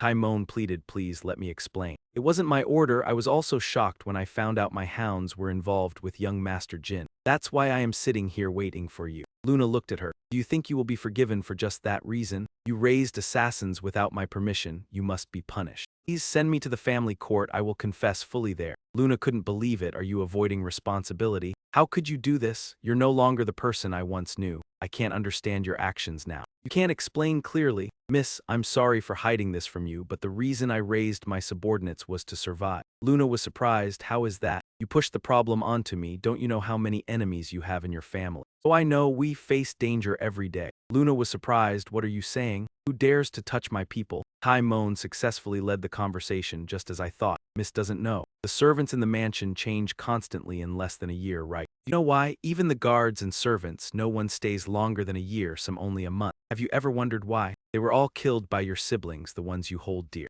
Luna kept her calm. Don't lie to me. If that's true, then why didn't you tell me? Taimon replied, I didn't speak because I know what kind of person you are. You yelled, this is ridiculous. Taimon persisted in manipulating her mindset. Even if I told you, Would you be able to deal with your own flesh and blood, miss? Or would you only punish them lightly? Isn't it true that you gave up the struggle for the family head position because you didn't want to harm your sibling? Luna thought to herself, wet nurse, I no longer want to fight for the position of family head. I want to continue. When you give up your duties, that's when your subordinates become prey. Timon recalled the past. 35 years ago, I first felt what true power was. In that poor orphanage, I was just a loyal dog to the aristocrats. But then the Black Cane family recognized my talent, and I became the wet nurse for that family. Finally, I got to live like a human. Timon held the child in her arms, speaking with sorrow. My fate was unfortunate, but the child, the firstborn of the Black Cane family. How fortunate. I don't feel envious, no, I am grateful for the power you have given me. Children born after that girl are your rivals. However, that was never a problem because the family head said Miss Luna had more talent than anyone else. She joyfully reported with a sword in hand, wet nurse, I've sparred with every member in the beginner class and I won.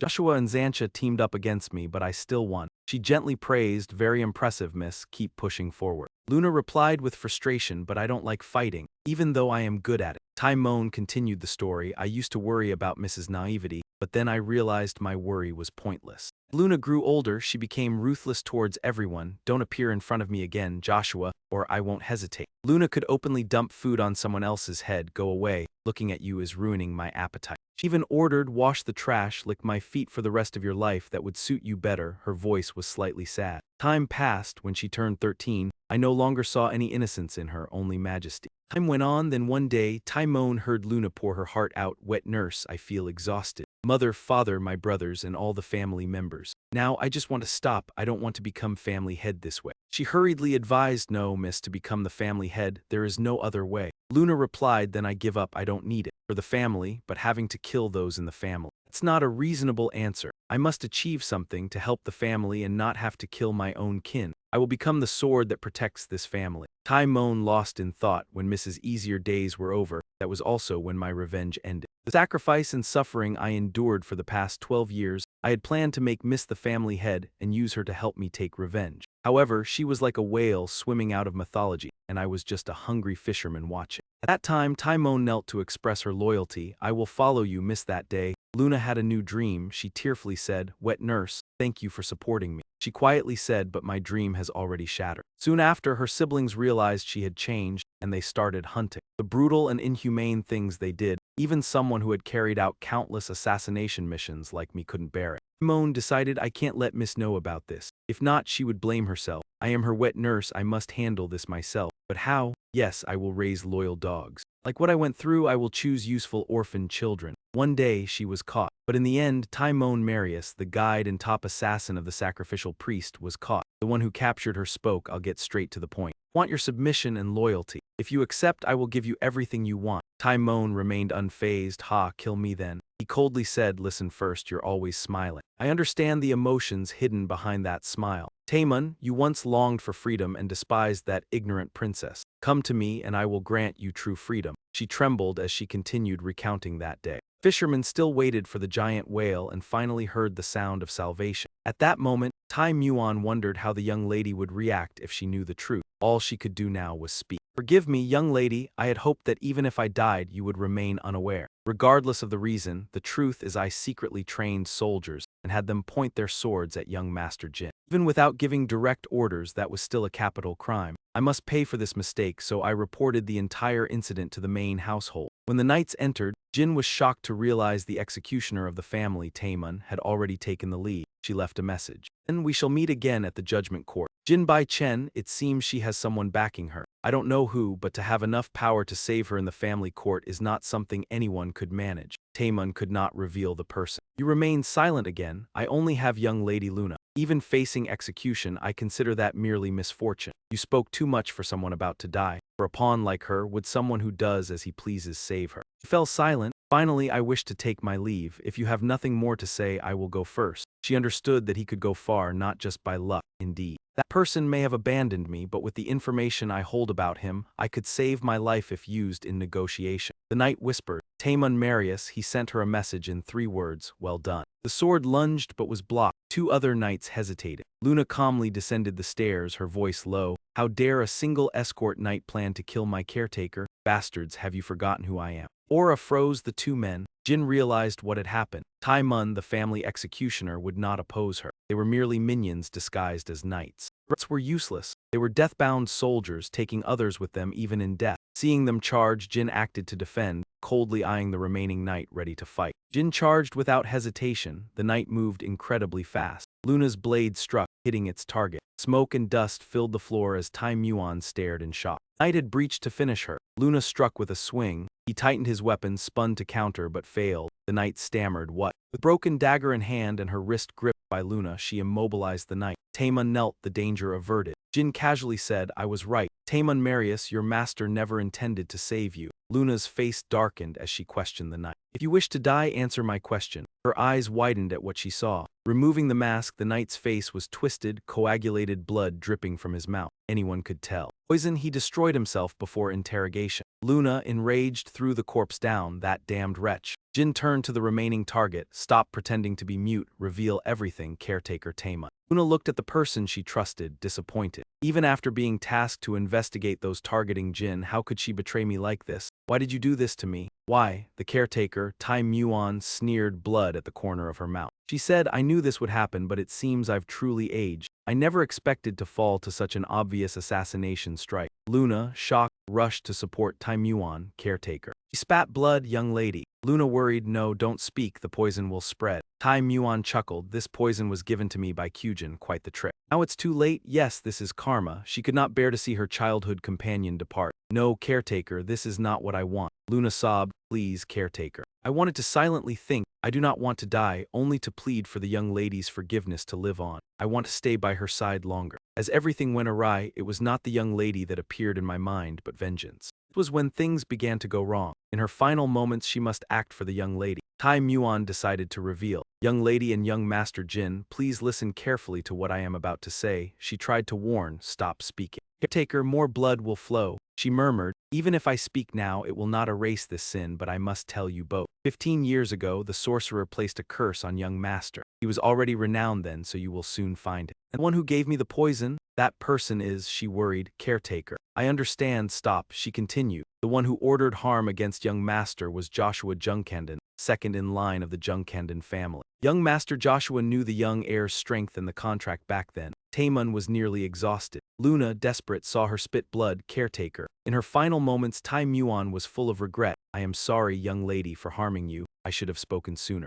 Even knowing that saying my deeds were for you is mere justification." She struggled to raise her hand. "Please." Memories flashed in the mind of the dying. Taemun recalled young Luna's innocence. Back when she held Luna, still in diapers, in her arms, cherishing the girl. Looking at her, Taemun gently pinched her plump cheek. Every image of Luna was etched in her mind. She pleaded, "Forget this lowly servant." Her fingers touched Luna's cheek, slowly sliding down. Luna grasped her hand as if holding onto life. Luna hugged Taemun, tears falling, calling her mother. In another mansion, someone snorted, extinguishing a cigarette in the ashtray. Joshua guessed Taemun Marius was dead. He thought it was just as well. Outside, subordinates reported, "Lord Joshua, Taemun's prey has arrived." Joshua ordered, "Bring them in." He asked the two in front, "Did Taemun send you away?" Vorit replied, "Yes." Joshua asked again, "Then why did you come to me?" "They want to join his army." "Lord Joshua, we will listen to anything you ask of us. Please, we beg of you, give our mother her heart back. Without her we have nothing. Please, please do not let her go." Vorit tried to hold her sister back, but she was too emotional. Vorit, "Stop. Please help us. We will do whatever you ask." Stood up abruptly, leaving her stunned. Kyujin and Vorit stepped back, moving closer to them. He reached up to touch Vorit's cheek and said indifferently, "It's frustrating, but I can't help you.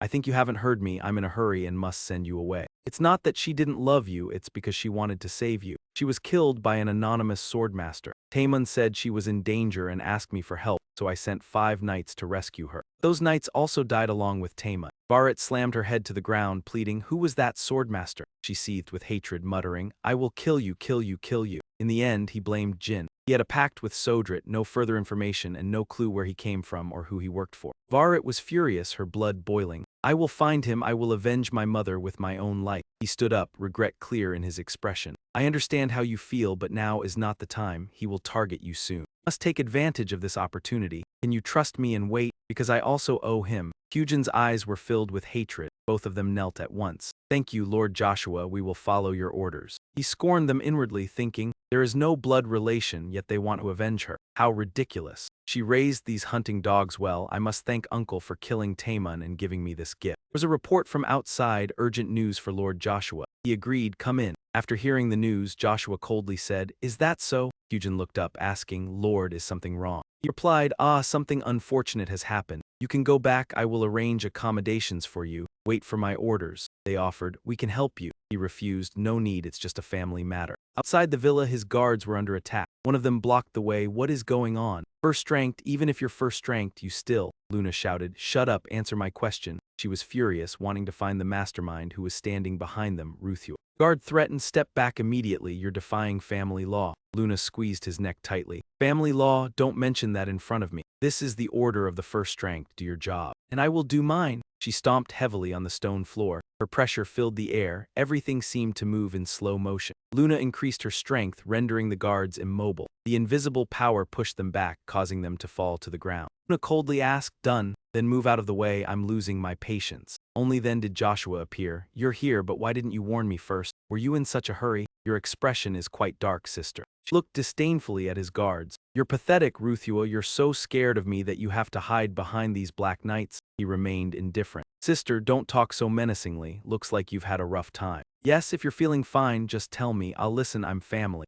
Ruthua was smug. Sister, your little brother is standing here wanting to die. Don't hesitate, draw your sword, the family will support me. She sighed, then sheathed her sword. Little brother, it's a pity I didn't come here to kill you. I came to warn you one last time. When that child returns, you won't be able to fight back. If you plan to run like today, then just run. Otherwise, you'll regret not dying today. He showed no fear. Sad, the strong sister I once knew can only talk like this now. Luna pitied him. How sad, just like when we were kids. Joshua silently watched his sister leave in the rain. He swore, stay distant, sister. I will leave you alone for now because of Zippo. But when everything is over and the Black Fang becomes mine, I'll finish you off first. Jyn asked with concern, are you all right, eldest sister? She reassured him, I'm fine, thank you, Jyn. It's because of you that I could suppress my emotion. Reminded me that if I lose my composure, Joshua will use that to control me. Luna understood. Yes, you're right. He keeps provoking while hiding behind the Black Knights. Jyn was surprised when he heard the name of the group. The Black Knight Order, the Black Knight Order. Among the many knights in the family, only the 10 most skilled were allowed to join the Black Knight Order. They only took orders from the head of the family and the matriarch. Now they stand with Joshua.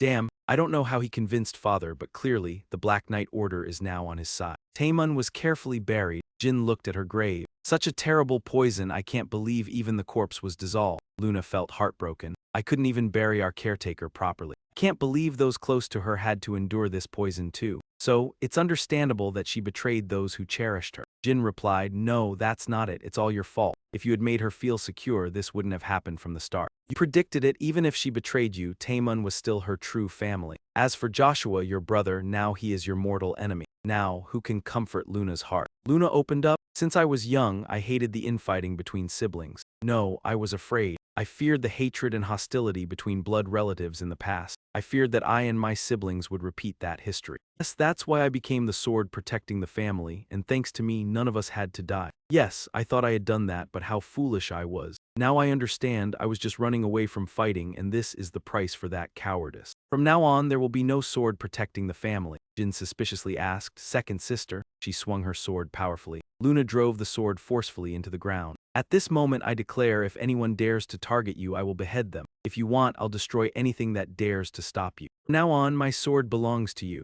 After saying that, Luna collapsed, lost in thought. She was deeply self-reproachful. It's all my fault. Taemun and Joshua, if I had been more self-controlled, this wouldn't have happened. That's why from now on, I will help Jyn with all my heart, even if I have to turn my back on all the other siblings. This is the price for my cowardice. He planted his sword beside hers, declaring, I will stand by you and I will block anyone who tries to harm you. And even if I have to kill our own siblings, I won't hesitate. Remember, no matter what you do or become, I will always support you. These words stunned Luna. She was touched. Jyn, my youngest, no matter what you want to do or become, I will always support you. Tears rolled down Luna's cheeks. Not sure if it's rain or tears. He embraced his sister, who had always pretended to be strong. The day I return as a first ranked, I will be the one to protect you, because we are family. She no longer felt alone. Yes, this arrogant youngest of mine is my family. She was determined to help him become the head of the Muraken family at any cost, and when she found out, she exploded. What? They invited a sorcerer to cast a curse on her? That bastard Joshua, even after all these years.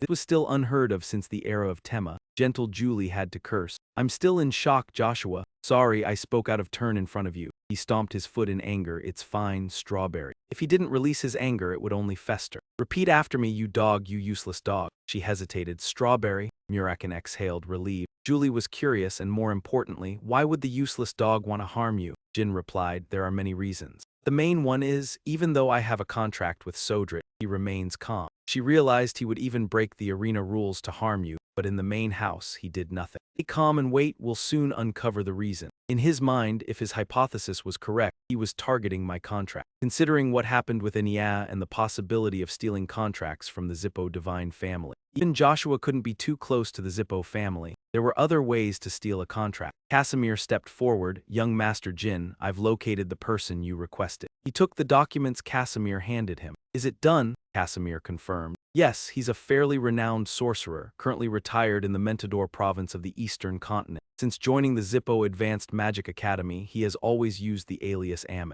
Heard that now he's researching a type of magic. Jyn asked the trio, Julie, Muraken, and Casimir, I have a request. For the next 3 months, don't try to find me, all right? At a crowded tavern. The man in the round hat concealing his identity was already present. The door opened, and a new person entered, drawing curious glances. A fully cloaked man, leaning on a cane, stepped in. Reaching the signing table, he spoke, Excuse me, are you Ammon? The old man flinched. You are, he introduced himself. I am an ambitious sorcerer called Hillwell, en route to enroll at the prestigious Mentador Magic Academy. I heard there's a noble sage here, so I came to pay my respects. Cadet muttered, an ambitious sorcerer. Unable to bear the scrutinizing gaze, he slammed the table. What are you staring at? Are you worms? Blue flames burst from Cadet's hands. Disappear before I reduce you to nothing. Once the intruders left, he slowly extinguished the flames and continued the conversation. All right, who are you? He replied. As I said, I am an ambitious sorcerer. When Cadet was annoyed and revealed his stance, this body had spent its life training with weapons. In this body existed the innate magic of the 7 stars. An ambitious sorcerer. Seems you underestimate me. Reveal your identity or I will make this body unable to use magic. He calmly responded, then allow me to reintroduce myself. He removed his hat. My name is Hewell High Esther, the last descendant of the High Esther family. The old man jumped up in shock. High Esther? What did you just say? You come from the High Esther family, the only one rivaling Zippo in magic. You lie, they were all massacred by Zippo. Hillwell produced a book. Please take a look. He explained, before he died, the mercenary leader who raised me revealed my origins and gave me this magic book. The author was Susie L. High Esther. The old man snatched it impatiently. Let me see. Hillwell held it back. I can show you, but you must not touch it. I swore no one may handle it. Then turn the pages yourself quickly. He placed the book on the table and flipped through it. The old man thought, this code, this magic book is truly from the High Esther family. I recognize it immediately. I must examine carefully. Cadet suddenly asked, Hey, have you decided where to stay tonight? Follow me and I will treat you properly. He led Hewell to a secret base sitting in the living room. Cadet introduced, this is the research site, heavily guarded. Now you will explain. How did you, a High Esther, survive until now? He slowly recounted. I was raised by a young mercenary gray owl under the guise of an orphaned blind child. Though I held a sword from a young age, I had no talent in this area. As for magic, I grasped it instantly, as if I had known from the beginning. After studying the family's history and the last legacy of the clan leader, he realized the High Esther magical records could even threaten Zippo. With it, the emergence of divine achievements could be explained. Hillwell continued, but since then, Zippo began hunting me, so I studied at the Magic Academy and hid my identity. Cadet responded, even 300 years ago, the Zippo family did not return to wreak havoc. A High Esther member bounty at least 10 million gold coins. Choose, live constantly hunted, or become my disciple and enter the history books. My real name is Kid Dathorn, known as Kid Dathorn Reversal. Hewell was astonished. Really? You are truly Kid Dathorn Reversal. The old man was surprised by his reaction. You know me. Before a mouthless infant like you was born, my name had already spread far and wide. Hewell admired. How could I not know? The story of Kid Dathorn. Becoming a 9-star without Zippo's family is legendary. I heard you even fought them and boldly taught Zippo soldiers a lesson. The old man cleared his throat. Yes, that's me, no need to embellish. If you become my disciple, I will pass on the reversal magic I name. Follow me, and you will imprint the reversal name in history. Now choose, will you become my disciple? Cadet recorded in his journal the rare magical family High Esther. Long ago, I accidentally discovered their trace and pursued it my entire life, as if enchanted. But when the trail was cut, I considered giving up everything. Duel or Esther appeared before me. With your magic book, I could advance reversal magic further. If I pass the perfected magic to Huel, no, my disciple, my legacy will endure. And if I transmit the perfected magic to Huel, indeed my disciple, my legacy and secret techniques will be preserved and carried on through future generations. Handed him a glowing blue orb. Huel examined the object carefully in his hands, and when he saw the connection, he excitedly said, "Great, I think we can move on to the advanced reflux system now." He felt very grateful. "Thank you, Master, it's all thanks to your guidance." He suddenly remembered, "By the way, Huel, could you show me the magic book of the two Esters again?" He refused. "No, I can't," Cadet asked in confusion. "Why not?" Huel explained, "As I said, it's because of my personal beliefs." He became angry. "You can keep your beliefs, but if I wanted to force that book from you, it would be easier than eating porridge. However, I always respect your beliefs, so hand it over." He looked at the person in front of him, resolutely refusing to change his mind.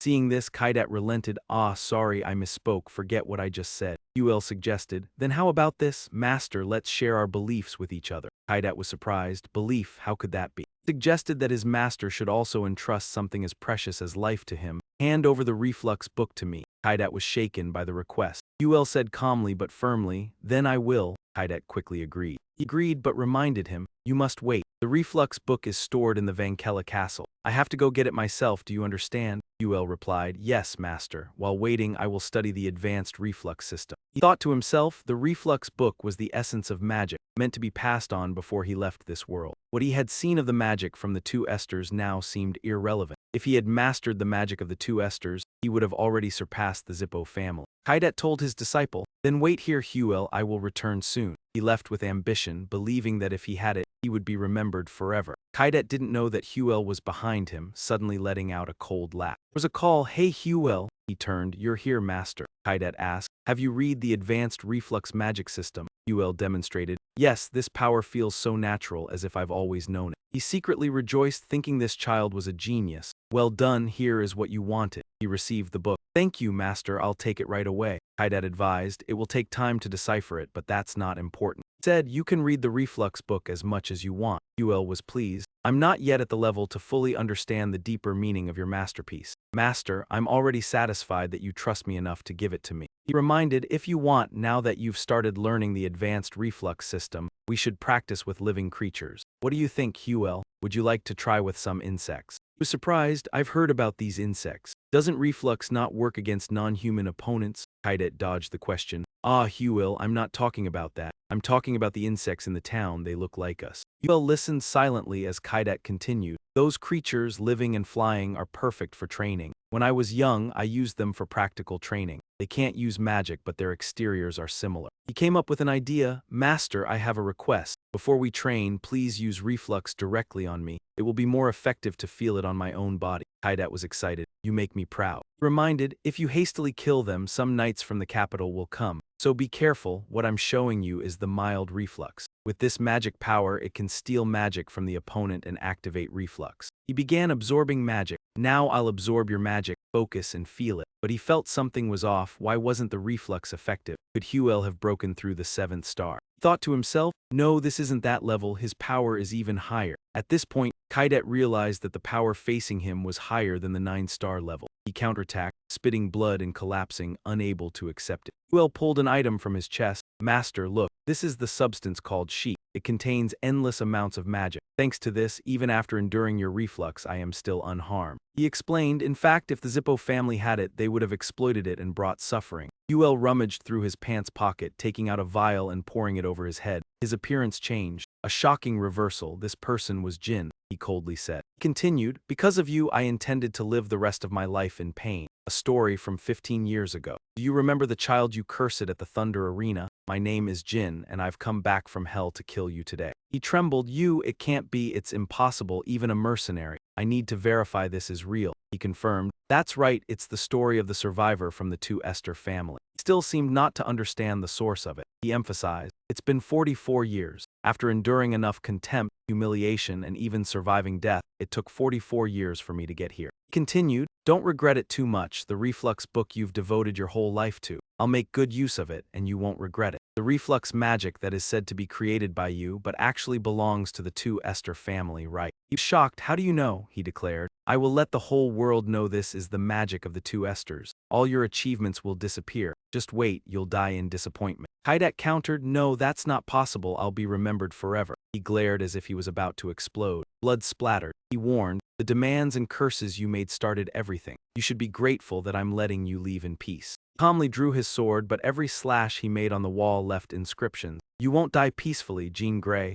Jyn was confident, you won't succeed. He left, just wait, this is when everything begins. In the palace of Jyn, on a windy day, Julie stretched her legs and Muraken slept on the ground, suddenly opening his eyes. Julie sighed, young master, you've been searching for that mage cadet for 3 months and haven't returned. She was surprised. Has it been that long? That kid is so cold. After becoming my disciple, he said he would wait for the opportunity to defeat me. Julie worried, but sometimes I think he's really cunning. I feel uneasy every day. I don't know if the young master can deal with him. He always makes me worry about things that shouldn't matter. Does he know how much I worry every time he does this? Muraken advised, don't worry, Strawberry. When the 7-colored rainbow investigates this, it's clear that Cadet trusts Jyn a lot, so Jyn will probably be able to outsmart him. Then there won't be any problem. That old man listens to Jyn without question, so don't worry, Strawberry. Jyn heard them encouraging each other from behind and added, it sounds like I've made that old man fall for me. Both of them turned in surprise to where the voice had come from. We're deeply moved, young master, little one. Yuli threw Muraken aside. You're back, you still look healthy, I'm so glad. You responded, I've returned, Julie and also Lord Muraken. Jyn handed them the book. This is the magic book I got from him. Help me translate it. Meanwhile, in the sword garden in the dining room, the group sat in silence, focused on their meal. Next to them was a letter, Jyn, the main suspect in Kidet's murder. Are you really? Why did you kill Kidet? And why are you hiding in anger? Unfortunately, the magical essence that is said to be stored in the eternal vault of the Holy Kingdom of Vankella, Jyn Grey. Daytona confirmed, I'm sure that's the true identity of our little brother. Daytona reminded him. They're here, he's still not keeping quiet, don't tell me that's really our little brother. The name Jyn Grey is common, Daytona whispered. Our little brother is also quite skilled, but Kidet is a 9-star wizard, there's no way that's him, so please. Yu angrily slammed the table. She yelled at her 2 younger brothers, you stupid little brothers. You've never met a 9-star wizard and you're talking nonsense. Who would believe that in just a few months you'll become the true destiny? And asked, what's wrong? Sister Mew, they talk nonsense but they're cute, she said. They're so cute I want to kill them.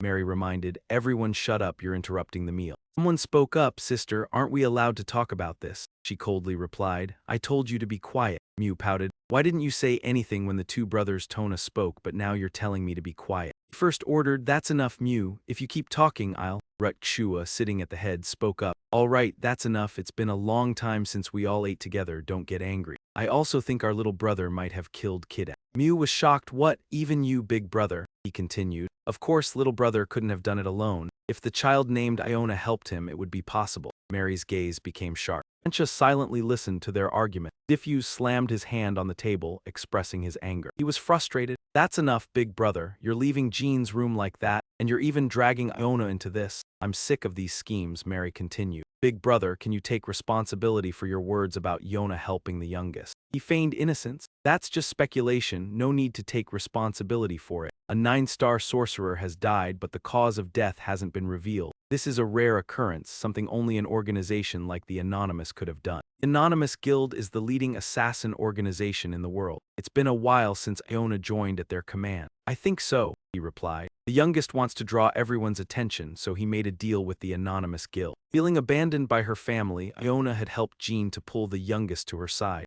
Mary didn't believe it. You've always wanted something bad to happen to Iona, but now you're openly saying it. Is she suddenly involved with the youngest? Mew shared the same opinion. I agree. If Iona really helped the youngest, then the tasks he did when he was still a cadet make sense now. And that bitch Iona is currently in the Anonymous Guild. But I'm curious, what does she think about her family? Before she could finish, Mary punched her, and was shocked and looked on. Mew was hit hard and slammed into the wall. She rushed over, clamping her mouth shut, her fist raised for the next blow. Diffuse intervened from behind, reminding her, don't go too far, Mary. The more you react like this, the more things will go exactly as Joshua wants, he said. Vankia calmly listened to Mary's swearing. Damn it, D-Force tried to convince her. Of course, the 7th fate, that's me, can't oppose the 2nd fate. Turn to face them. But everyone, remember this clearly, if we harm Iona, father won't just stand by and watch. And Cam continued to look at his cousins. The verse reminded him, sometimes you should speak more directly. Big brother, if you're afraid of Iona, just defeat her and make her your subordinate. Stop using threats to manipulate them like today. That's not how our black-hearted family operates. He challenged her. Then you should draw your sword and go first. He laughed in surprise, then asked in confusion, why should I do that? The dining room fell silent. The two younger Tona siblings kept quiet and silently sighed. Youngest, we miss you so much. Later that evening, Dante's group was discussing the matter. A 9-star sorcerer had been killed and the name Jean Grey was left at the scene. If it's Jean Grey, it must be him, Veridin replied. You think so too, right? Then we'll list this name. Can you spare some time for me? He suddenly asked. Time now, Dante denied. No, not right now. Tomorrow or later is fine. Let's meet Jean. Dante asked eagerly, do you have a plan? Veridin confidently answered, of course. Listen here, he continued, my plan is, he locked in the deal. Sounds like a good plan, right? Then let's start tomorrow. Conversation had been reported. Dante and Veridin had spoken in the banquet hall. It was reported that the relationship between the Zippo and Huron families wasn't great, but with this information, we've confirmed it. The Zippo family is involved in Kidet's death, and Veridin provided information to Dante. Maybe the Zippo family is more concerned about their allies and cutting ties with families that don't share their views. Kidet is an example. Rats instructed his subordinates. Whether this is true or not doesn't matter. This will be a good reason to stop the Zippo family's action. Let's leak the appropriate information to the press, he instructed. Understood, replied the subordinate. Raz grumbled, those damn Zippos are acting too hastily, not like they usually do. It's like someone is controlling them. I don't know who it is, but keeping up with them won't be easy. Over at Julia's side, she hugged him tightly, trying to stop him. No, don't go, Jean. Play with Julia, Casimir explained. Jean is very busy. Please understand, Miss Julia. Julia wiped away her tears, saying sadly, young master, I'm your servant. This is really upsetting. You haven't even had time to rest properly. Who would have guessed we have to leave right away? And the young master has to go to the anonymous guild's village, Samuel. Why would you go to such a dangerous place? Jean replied, I need to retrieve something. There's also someone I want to meet. She froze. Do you know someone living in Samuel? Julie suddenly remembered something. Iona's probably there, sitting alone on top of a mountain. I heard that after becoming a Fate 1 member, she left the family to train. But what the youngest has accomplished is truly incredible. I want to know just how strong she is. I wonder if she went to Samuel. Iona raised 2 fingers. She was excited. I want to play with her. Atmia hugged her daughter and said, young master, when you leave, I won't be here either. Jean asked, is something wrong? He hesitated. Well, I left something at Berman, he thought to himself. Father accepted him for that reason. Jean replied, all right, safe travels. Just then the door burst open and Muraken shouted, kid, I've finished what you asked for. Jean thanked him. You've worked hard. He waved him over. Come here, let me write on your back. Light filled the dark room. Muraken looked pleased as he saw the Lam Hoa inscription on Jean's back. Good, with this you can now use Kidat's magic. Jean shared his experience. It feels like I just got an awesome weapon in an instant, he revealed. When transferring it to you, I took a good look. There's a lot of useful magic. Even if a 7-star sorcerer guild attacks together, just one move will defeat them. Jean put on his shirt and replied, awesome, I'll try it right away. He proceeded to release dark energy. The dark energy orb condensed. Energy from all directions seemed to be sucked toward the center. Muraken was excited. It activated. Enya, who had been behind, was shocked. Jean was surprised to see the newcomer. Miss Enya, oh no, she got caught up in it too, he quickly asked. Are you all right, Miss Enya? She was emotional. It's true, I almost died. I'm fine, you can try again.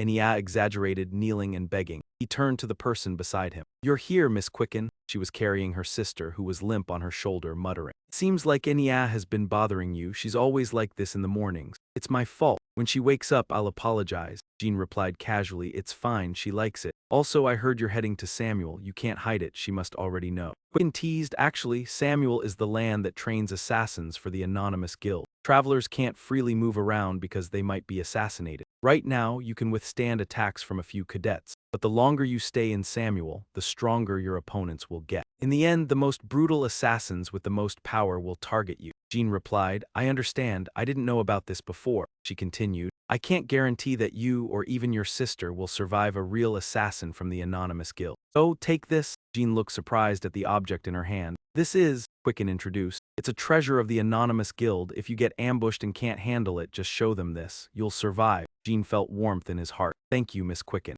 I don't know how to repay you, she smiled. There's something in it for me too. If you do well, my contract with you will be more relaxed. When you return, help Enya with her training. Jyn agreed, sure. After the exchange, Jyn reported, all right, I'm off. On September 4th, 1796, a carriage sped down the road. Inside the carriage, a person was dressed in a noble attire. The carriage stopped in front of Samuel Gate, located in the southern part of the assassin city, and the person inside stepped out. The guards blocked the way, announcing that without the nameless guild pass, entry was forbidden, but then the pass was presented. Gate guard Kanji asked, is that the pass? So what brings you here? He replied, I just want to gain experience. Kanji nodded, sure, you'll get plenty of blood-soaked experience. Now go in, you'll get your pass back when you leave. Jyn suddenly spoke up. Kanji asked directly, I have something to ask. He replied, what is it? And voiced his suspicion. Since travelers set foot here, do they have to follow the nameless guild's rules too? Kanji hesitated. At that moment, an assassin suddenly appeared and tried to kill Jyn. He leaned aside and dodged a deadly strike. While the attacker was stunned, Jyn countered with a punch. The assassin's body fell to the ground. He stepped on the man's face, saying, seems you already have murderous intent toward me. He commented, throughout the way here you've shown your killing intent but have none of the skill of an assassin. Change people. He turned to the gate guard. Were you planning to attack me too? Kanji replied, we learn assassination, not martial arts. Jyn pulled his hood over. I never fight anyone head-on. The gate slowly opened to welcome him. Observing closely, he noticed the nameless guild symbol was white, representing confidence in leaving no bloodstains even on white clothing. He silently watched everyone before him, but he felt no murderous intent from them. The place was more beautiful than he imagined, yet also intimidating. In a city this clean and quiet, anyone could be an assassin, and the cadets would grow stronger over time if they survived. Living in the towering, nameless building, everyone considered each other rivals, slaughtering daily to advance to the next level. The risk of assassination existed even in inns. He didn't want the hardship of clan-style competition, so he considered his next move. He entered the inn in the assassin city. Across the counter was the owner Tommy, frowning. Strange, do you want a room? Planning to fight the nameless cadets in Samuel where assassination is allowed. Confirmed, exactly, Tommy asked. Then why not come to the main hall? He replied, I have my reasons. I don't want uninvited guests at night, it's rude. He understood the man thought he wouldn't survive here. Tommy allowed him to stay. Go ahead, I won't take payment. The room's upstairs, don't worry, I won't attack you inside. Jyn remained alert, sitting on the bed to rest. Wondered if there were traps, at least he could rest comfortably and plan. Suddenly, a loud bang sounded and he immediately prepared to draw his sword. In the silence, the sound of clapping echoed. Jyn tensed, sensing nothing. Behind him, a faint figure appeared, hanging upside down. The figure thought, almost caught. Seeing a child wandering in the city, he decided to follow. Looking closer, he became extremely excited, recognizing it was indeed the youngest sibling. Jyn sat in the bushes, confused, questioning if he was mistaken, hearing clapping on the roof, or if sensitivity caused an illusion. Yona remained hanging upside down, thinking, the boy is very alert, which makes sense. This is Samuel, the nameless guild, so caution is needed. Suddenly, her eyes showed surprise. Yona jumped down beside Jyn. He quickly turned, sensing poison in the air. But the area was clear and Yona murmured, oh my, did this boy just sense my presence? Seems his inner eye is half awakened. So young yet at this level, truly proud as his sister. Yona continued, I cannot miss the chance to test him. I'll play a little. No, I need to train him properly. Young one, wait, your sister will play with you. No, help you become stronger. 4 days later, Tommy said, time to go. Jyn asked, do you need me to pay for the room? He replied, I already said no when you arrived. Curious, Jyn asked, then why suddenly ask me to leave? Tommy answered plainly, I've given up trying to assassinate you, admit defeat. Tommy continued, seeing you use the nameless pass, I thought you were a skilled young member of a renowned martial clan, but I didn't expect you to be this strong. I couldn't find a single flaw. I admit we are not on the same level. He truly was unusual, unlike anyone Tommy had seen before. Jyn maintained a neutral expression, recalling the past 4 days, gathering clues, remaining cautious due to unexplained presence, so Tommy couldn't find a flaw because Jyn did nothing else. Tommy slammed the table in anger, stood up, and exclaimed,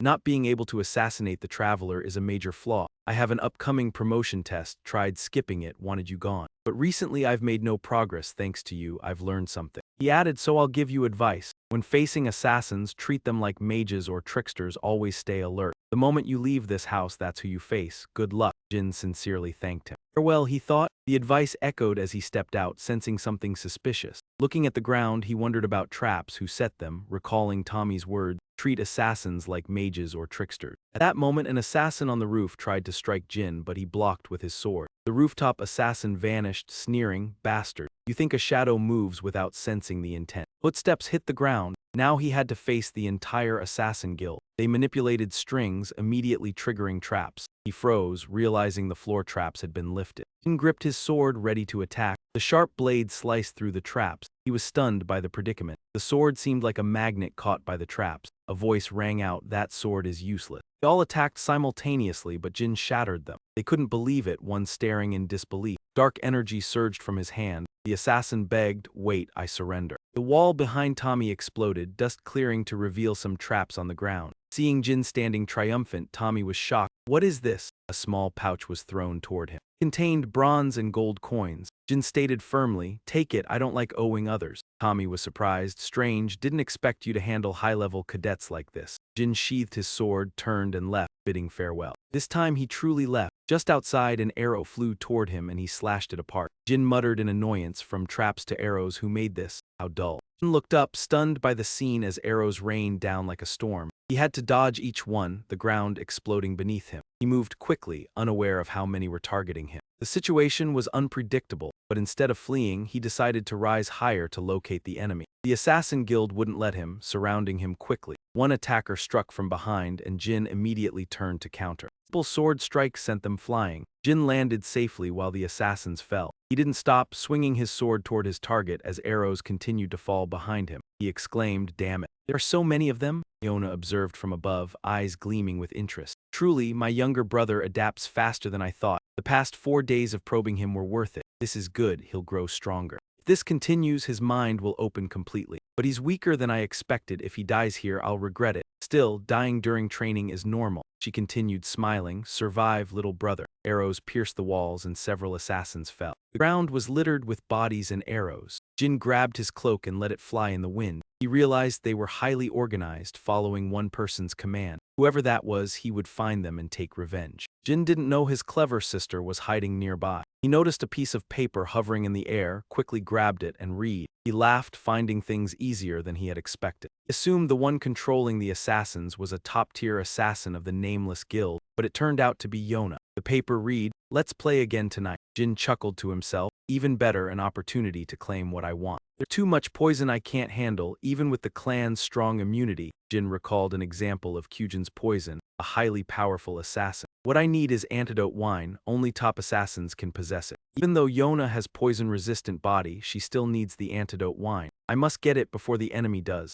That's crucial for the battles ahead." And tricked Yona into giving the antidote wine. Now it's my turn to take it back. But first I have to pass her challenge. After 2 days of playful challenges with Yona, a sudden flash struck as Jyn fought. A heavy iron chain slammed against his sword. Jyn swung his sword to the ground, grabbed the chain, eyes cold. He pulled hard, sending the assassin into a panic. He kept tugging, then slammed him into the ground. The assassin was flung, crashing violently into the wall. Jyn charged forward, the assassin terrified and drenched in sweat. He stomped, creating a powerful shockwave. The assassin was thrown across, hitting the wall hard. Jyn entered a room, finding it empty. He frowned and examined everything. Jyn stood in thought before speaking. "Hey, stop hiding, come out. You two aren't missing recruits of the Nameless Guild, are you? I've been chased for 2 days, so reveal yourselves now." 2 heads appeared, laughing. "Jyn, here we are." Jyn saw Veridin and Dante speechless. Angrily, he pointed at them. "What are you doing? Why are you here?" Veridin said, "Why so cold?" Dante added, "We had to use black funds to get the Nameless token." Jyn ignored it, continuing, "These words don't interest me." "Whatever, tell me why you came." Their words made Jyn frown. "To see you, of course. I remember the nights on the battlefield." Jyn reluctantly yielded. "Fine, assume that's it, so why are you here?"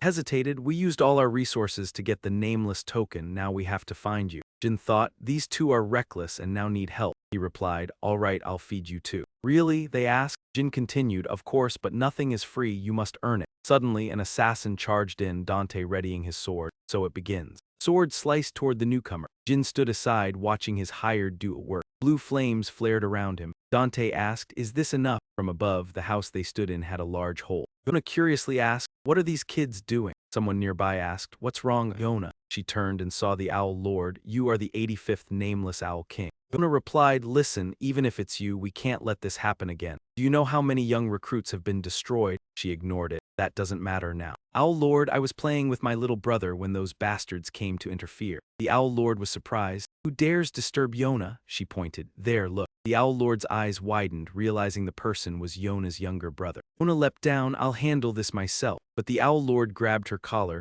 "Wait, if you go, they'll die." Yona replied coldly, "That's what I intend." "No," the Owl Lord protested. You don't understand, this is the first time your little brother came from the clan to find me, and these guys ruined everything. Yona frowned. Then why not? The Owl Lord suggested, if you want to kill them, play a game. Bet their lives in the game. From tonight, each time you send an assassin, if they die you win, if they live you lose. Yona asked, what if my little brother dies along with them? The Owl Lord replied, I don't want your little brother to die. I've been playing with him for 2 days, he's very kind. The Owl Lord struck Yona's weak spot. Then there's no other way, you must watch those three play together. Yona closed her eyes, deciding, fine, play the game, but Owl Lord, don't interfere. He revealed that she didn't need to worry about anything, but first, did she know how many houses were destroyed in Samuel yesterday? Yona looked confused. The owl angrily pointed out that all of this was because of her failure to send troops to her younger brother. He emphasized that she needed to write a self-criticism letter. The door slammed shut behind him, along with the hurried voice. I'm very busy. He sighed with relief. At least he had prevented Yona from going alone. Our nameless organization almost got into danger. If those three died, I'd die with them and their families. Then we should act immediately, the owl said. Veridin and Dante are still sound asleep. Jyn sat to the side and muttered that as soon as they heard that there would be no attack in the morning, they immediately went back to sleep. Dante, though still weak, had sharpened his swordsmanship. After learning the secret technique of the Heron family, it's certain Dante leveled up. However, as for Veridin, I don't know what he's thinking. That genius was so distant that I couldn't even reach him in my past life, yet now he comes to me without any clear reason. He even said he would buy food for me, but he might die here for real. How can I use and protect them at the same time? Sister Yona will definitely send stronger assassins. How should I prepare for this?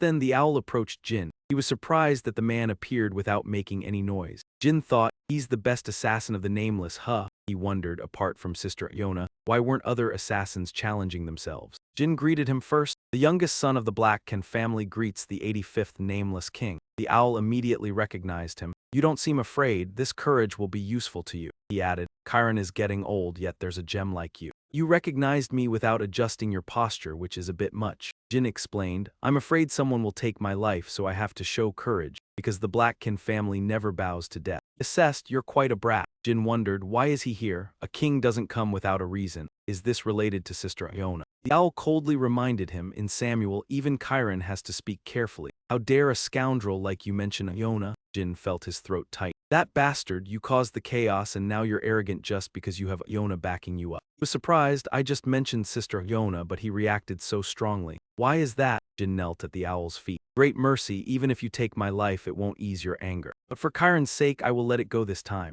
Jyn laughed coldly. The first time he mentions my father's name it's to justify himself. Later on, even if I make a mistake, at least he will spare my life once. Jyn slowly stood up and said, please forgive me. I was too shallow and spoke inappropriately. I am willing to accept any punishment. The owl ordered, starting tonight, real assassins with white masks will target you. I don't care if something happens to you, but those two must not die. Listen carefully and follow my instructions. Jyn doubted, instead of sending new recruits, why send real assassins to punish me? He explained, this is Yona's game and the target is the lives of those two. You can't understand, is he going to interfere with Sister Yona's game? Jyn wondered, why go through such trouble? Could it be that the nameless king can't stop Sister Yona? What significance does Sister Yona hold for the nameless king and for the entire nameless guild? The owl revealed, the assassins will attack 3 times. You must go together and find the center of the fortress. If you do that, at least you will survive for a day. Furthermore, in the morning 2 days later, you must do whatever it takes to get those 2 out of the fortress. Immediately understood, so you mean I should stay alone? Will my life be in danger? The owl laughed. Do you want a reward? Jyn requested, please give me the 10,000 poison wine. The owl sneered, you're crazy. Even if Chiron himself asked, it wouldn't be granted.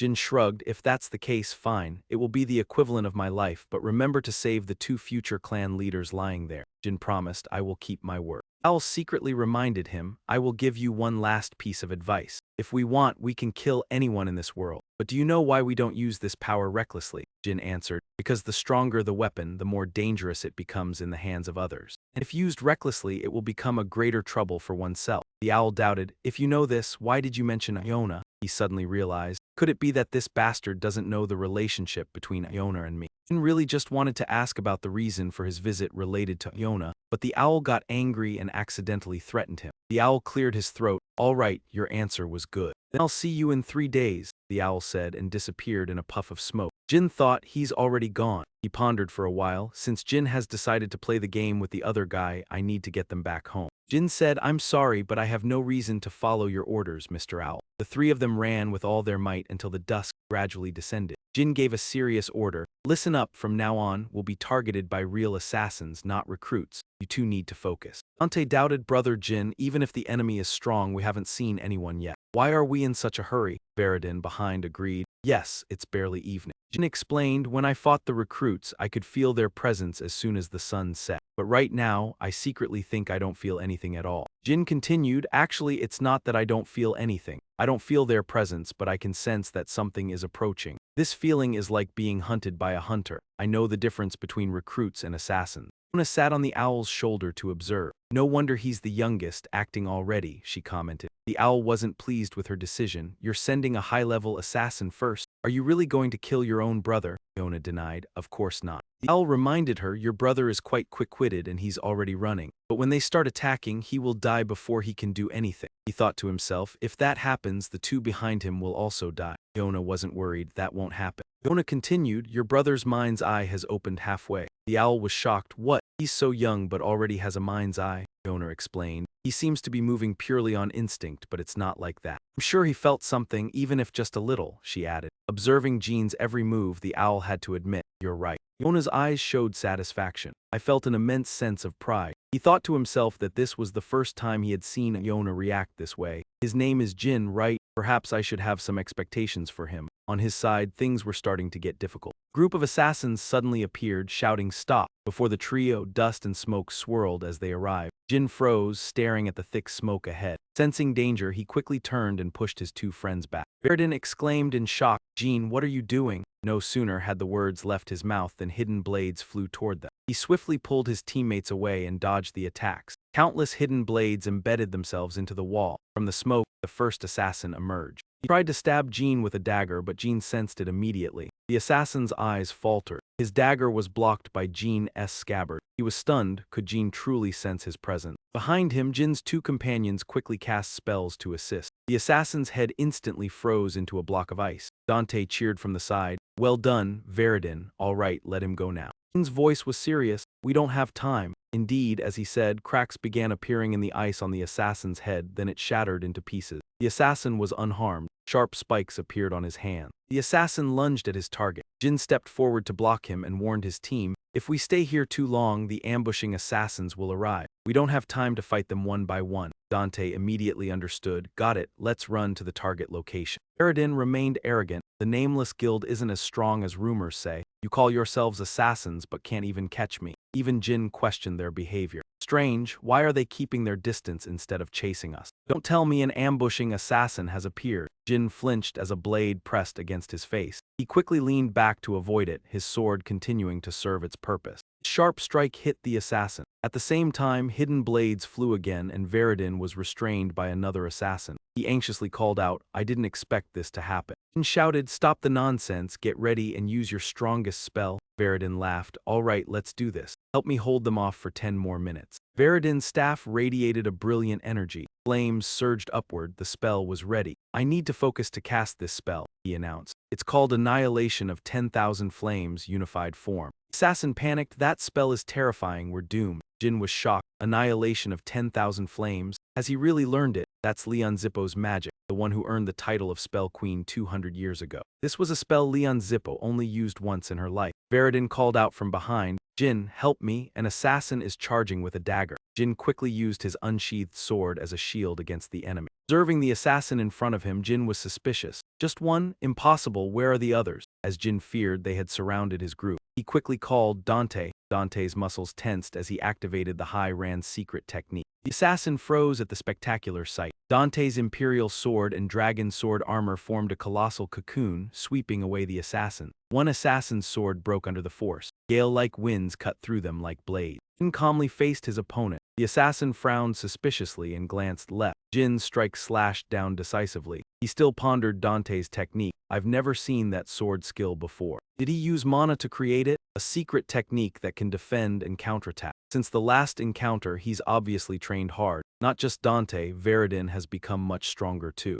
His age, can he really control that much mana? Could he be using a legendary technique? Veridin said regretfully, Jyn, sorry, I think I messed up. The spell you were maintaining has dissipated into smoke. Jyn sighed, I didn't expect things to turn out this way. The assassins had also made a decision. Dante was speechless seeing the floating embers. Jyn nearby reminded, run quickly, I'll hold off the assassins. You grab Veridin and escape. Veridin apologized, sorry Jyn. He coughed violently, it's been a while since I used it so I misjudged, I made a mistake. I can feel my mana is about to overload. Dante barked, shut up, don't spit blood everywhere. Jyn commanded, Dante, don't stop, keep running to the place I told you. Dante responded, understood. The assassin ordered, don't let them escape, catch them even if we die tonight. Then Yona will train us herself. Moonlight shone brightly tonight. Yona stared off, deep in thought. The owl asked, what is it? She hesitated. Sir Owl, I want to ask. He replied, what is it? Yona exposed the trick. Did you help them? Is that right? The owl was surprised. Strange, how did they find out? We should run to the safe zone, the Samuel City Center, where the special people and families of the nameless assassins reside. Dante arrived and exhaled, it's true, the assassins have stopped attacking us. Unless an invader or emergency occurs, the nameless assassins will honor the tradition and not use weapons there. Veridin asked curiously, Jyn, how did you know this? Is this a test? Jyn replied vaguely, something like that. Yona doubted, impossible. If no one told them, how would they know about it? The owl refused firmly, what are you talking about? That's impossible. Anyway, you've written your self-reflection for the sabotage.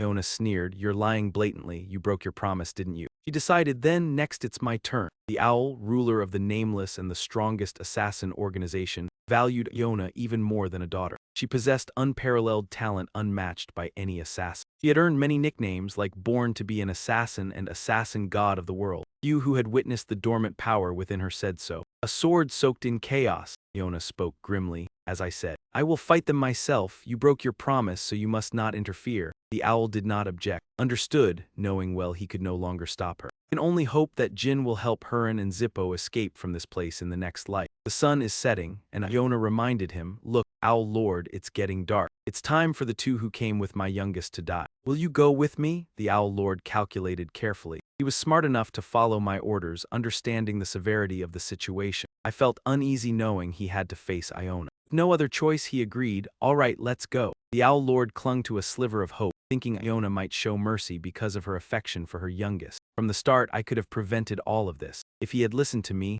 Lit glanced at the window of that room and was astonished. The Owl Lord's face reflected shock. The two young men inside the room were asleep, oblivious. He wondered why they were still sleeping. Iona grew excited. It's perfect that they're gathered like this. I can kill them easily. The Owl Lord stopped her. Wait, Iona, hold on. She erupted in rage. Those bastards, how dare they talk and laugh with my youngest right in front of me? I haven't even spoken to him yet. Will kill, she froze mid-sentence, eyes widening as she looked ahead and objected. Owl Lord, don't interfere anymore. Don't pretend you don't know. The light is hitting the window frame. What my youngest is holding in his hands is the claw of Silver Dragon. Jyn was inside the room. Yang Yinlong was curious. Why aren't they reacting to this? If things went as I predicted, the assassins should have responded by now. Even after so many encounters, he still felt puzzled. We stood in the same place, yet I felt nothing. Jyn spoke. You've arrived. Long time no see, Sister Yona, and it's an honor to meet you for the first time, 8th Nameless King. The Owl Lord was shocked, silently acknowledging Jin's cleverness. Complimented, indeed, you're perceptive to notice me. Looking at the two sleeping men, the Owl Lord guessed. So you knew we would come, you drugged your companions. Jyn confirmed. Yes, because it wouldn't be wise for them to know too much. He spoke aloud. Then I'll ask you directly, where did you get the claw of Silver Dragon? Be honest. A silver dragon I met during my travels gave it to me as a gift. The Owl Lord responded. I saw you raise it and wait like that. You know how to use it. If you let the nameless assassin see it, then no matter the situation, you could survive. Yona added. Exactly, because our principle is that there's no one in this world we cannot kill. The Owl Lord admitted helplessly. True, if you hand it to us, your life will be spared. Jyn asked, before giving it to you, I have a question. Wait, what is it? He reflected. I wonder why those chasing me are real assassins, not cadets. Is it because Sister Yona doesn't trust me since I come from a civilian black house? Denied it, no. The person beside Yona interrupted. Stop, let me explain to the Owl Lord. That bastard really can't be trusted. I already told him not to let Yona know I helped him. He spoke. Actually, Yona and I made a bet. I bet that your friend could survive while Yona would not. Thanks to you, I already won the bet. In his heart, he added the truth. I didn't tell you this for your benefit, the Owl Lord announced. From now on, no assassins will follow you. All nameless assassins, including Iona and me, will not harm the three of you. We will keep this promise for the next 10 years. As long as your family does not attack us, this decision will remain. Jyn was stunned. 10 years. I had eliminated a major variable, no longer needing to worry about the nameless organization assassinating me while fighting the other sibling. The Owl Lord continued. Also, since you now possess the claw of Silver Dragon, I will test it for you. He bowed solemnly. Thank you, sir. The Owl Lord patted Jin's shoulder. We'll discuss your reward later. For now, the two sisters have much to talk about. Since you arrived at Samuel, this is their first meeting. Speak as much as you like. Jyn felt awkward, unsure how to respond. Then Iona extended her hand. Hello there, my youngest. At the castle, in the meeting room, people had received information about the interim Black House succession. They acted friendly toward the next generation heads of the Zippo and Huron families. Even Joshua could not have predicted this. Indeed, more good news came. There must be some connection between Iona and Kai. If discovered, more evidence would surface. Assassin ranks targeting the interim succession increased. We don't know the exact reason, but it seemed like intensive training. The master warned that the interim heir must not die. Everyone pay close attention. The others echoed in unison. Understood. The assassin by the wall lingered, ash at his feet. Iona continued. So, youngest, I don't want to control you. Really, I just want to help you grow stronger. Jyn added. So you sent out a few enemies, huh? He explained. No, that's not it. Right, thinking back, who are they? He introduced. Veridin and Dante. Iona was surprised. I see. A civilian Black House member is close to someone from the Zippo and Huron families. You truly are one of a kind. Jyn asked further. Do you regret not killing those two? Iona replied. Maybe, but the claw of Silver Dragon is more important. From that, he concluded. So you'll report to the family that I am close to them. It surprised her. Why would I do that? If I said it, you could be hurt or even die. Jyn was curious. Isn't that your goal? Otherwise, you wouldn't have sent those assassins. I'll ask again, why did you do it? Iona worried. I just wanted to play with you. Jin's brows furrowed. So you see me as a toy? Iona's eyes widened in shock. No. Iona's extreme reaction shook him. Hey, sister, she cried uncontrollably. No, not like that. Jyn was confused. What's with this reaction? She really thinks she was playing with me. He couldn't believe it. She's crying, but why? Even Iona wasn't sure. I don't know. The tears just fell on their own. Jyn assessed her from experience. Aren't you the best assassin? You must have been trained to control your emotions. She denied it. I was. Learning that, at Nameless, when she first arrived, our mother said she was so skilled at killing that she didn't need that training. Jyn guessed. Before arriving at Nameless, she had already killed people. Thinking further, she was only 12 when sent here. Iona recounted. I was about 8 at Lei Wu Terrace. A cousin kept bothering me, so I killed him. After that, the tutor in charge of my lessons disappeared. Even at home and at Lei Wu Terrace, she had her siblings, but was forbidden to eat or live openly as a cadet. During that time, she thought killing her cousin was wrong and that she was being punished. Here, she was assigned the task of killing, something Jyn had only now fully understood. Her innate talent as an assassin was now revealed. Perhaps father had driven everyone around Iona away to prevent other children from dying. A cold laugh echoed in Jin's ears. Iona laughed and said that no matter where she was sent, she didn't mind, but she felt sad that she would never see her siblings again. Jyn was not surprised. As expected, his sister was far from ordinary. She seemed unbothered by killing, but that didn't mean she lacked emotion. Perhaps this was father's only choice to protect the other children. Iona anxiously asked if Jyn was angry with her, and Jyn reassured her that he was. He also asked if she ever felt that this was unfair. Iona didn't understand what he meant. Jyn explained that since childhood she had been treated like a killing tool. Iona was surprised, not knowing why, and Jyn confirmed it was true. She said she understood and believed he didn't kill in battle because she could sense it. She admitted she was born this way and could not change. Jyn asked if she had made a pact with the divine. Iona was shocked and said no. Jyn continued to ask what she possessed. Iona refused to reveal, saying they each had their own secrets. Jyn worried she might discover his hidden weapons, but Iona said she had sensed something fearful from him the first time they met. Iona explained that something inside her felt fear when looking at Jyn and wanted to kill him. However, she said it was a suppressed feeling because she liked Jyn very much. Iona hoped Jyn felt the same way. Jyn bluntly said there was no memory or sibling bond between them. Iona threatened that if he didn't like her, he would be killed. Jyn asked what would happen if Iona did that, as it would only drive them further apart. He even suggested she give him the antidote for all poisons as the only reason the siblings would meet her. Iona refused the antidote, saying that even if she gave it to Jyn, his answer wouldn't change. Angrily, she asked what Jyn wanted her to do. Jyn suggested they take a walk under the moonlight to build a bond. Iona was surprised and placed her hand on his when he made the suggestion. Jyn pondered how to treat his sister, someone both pitiful and irresponsible. He decided how he would deal with her. He walked under the bright moonlight through a quiet street. Jyn noted that there was no one around, and Iona explained that it was their time as siblings. Iona pointed into the distance and asked if Jyn wanted to see the place she liked. She said outsiders couldn't enter, but they were almost there, they just needed to climb up. Iona explained that this was her favorite spot, making Jyn dizzy from the height. She teased him, asking if he thought she would push him off. Iona joked that even if Jyn fell from the height, he wouldn't die. Together, they advanced toward the cliff, where blue roses fluttered in the wind. Jyn was amazed by the blue roses, and Iona explained that they were usually considered weeds, but when absorbing moonlight, they became beautiful and could survive without care. Iona gave Jyn a bouquet of blue roses, and Jyn realized it wasn't the first time he had received them. She said she hoped the flowers would make him happier. Jyn recalled that in his previous life, someone occasionally left him blue roses. He felt these flowers had a special meaning. Iona hoped the flowers would help Jyn open his heart. Jyn thought about their bond, wondering if she already felt a connection to him. Jyn praised the blue roses as beautiful, and Iona explained she only gave them to someone she liked. He asked if she was feeling well. Jyn encouraged Iona to share conversations she couldn't share with anyone else. She quietly said she had intended to kill Vuong anonymously since she was 14. Iona recounted that she had tried to kill Vuong 3 times but failed each time. Jyn admired her, and Iona said if she tried again now, she would succeed. Jyn asked about Iona's relationship with Ngan Long and whether they were close. Iona replied that she would kill that dragon and pull out all its claws. Jyn advised her to treat her friend well. Iona laughed, saying Jyn was the first person who wasn't afraid of her besides father and Mr. Owl. Jyn remarked that Iona was better suited to running a flower shop than being an assassin. Jyn suggested that if Iona opened a flower shop, he would visit often, but she couldn't kill any customers. Iona agreed that it was not a bad idea. Iona remembered she had a mission today and prepared to leave. Jyn waited for her to continue, and she said she would leave first.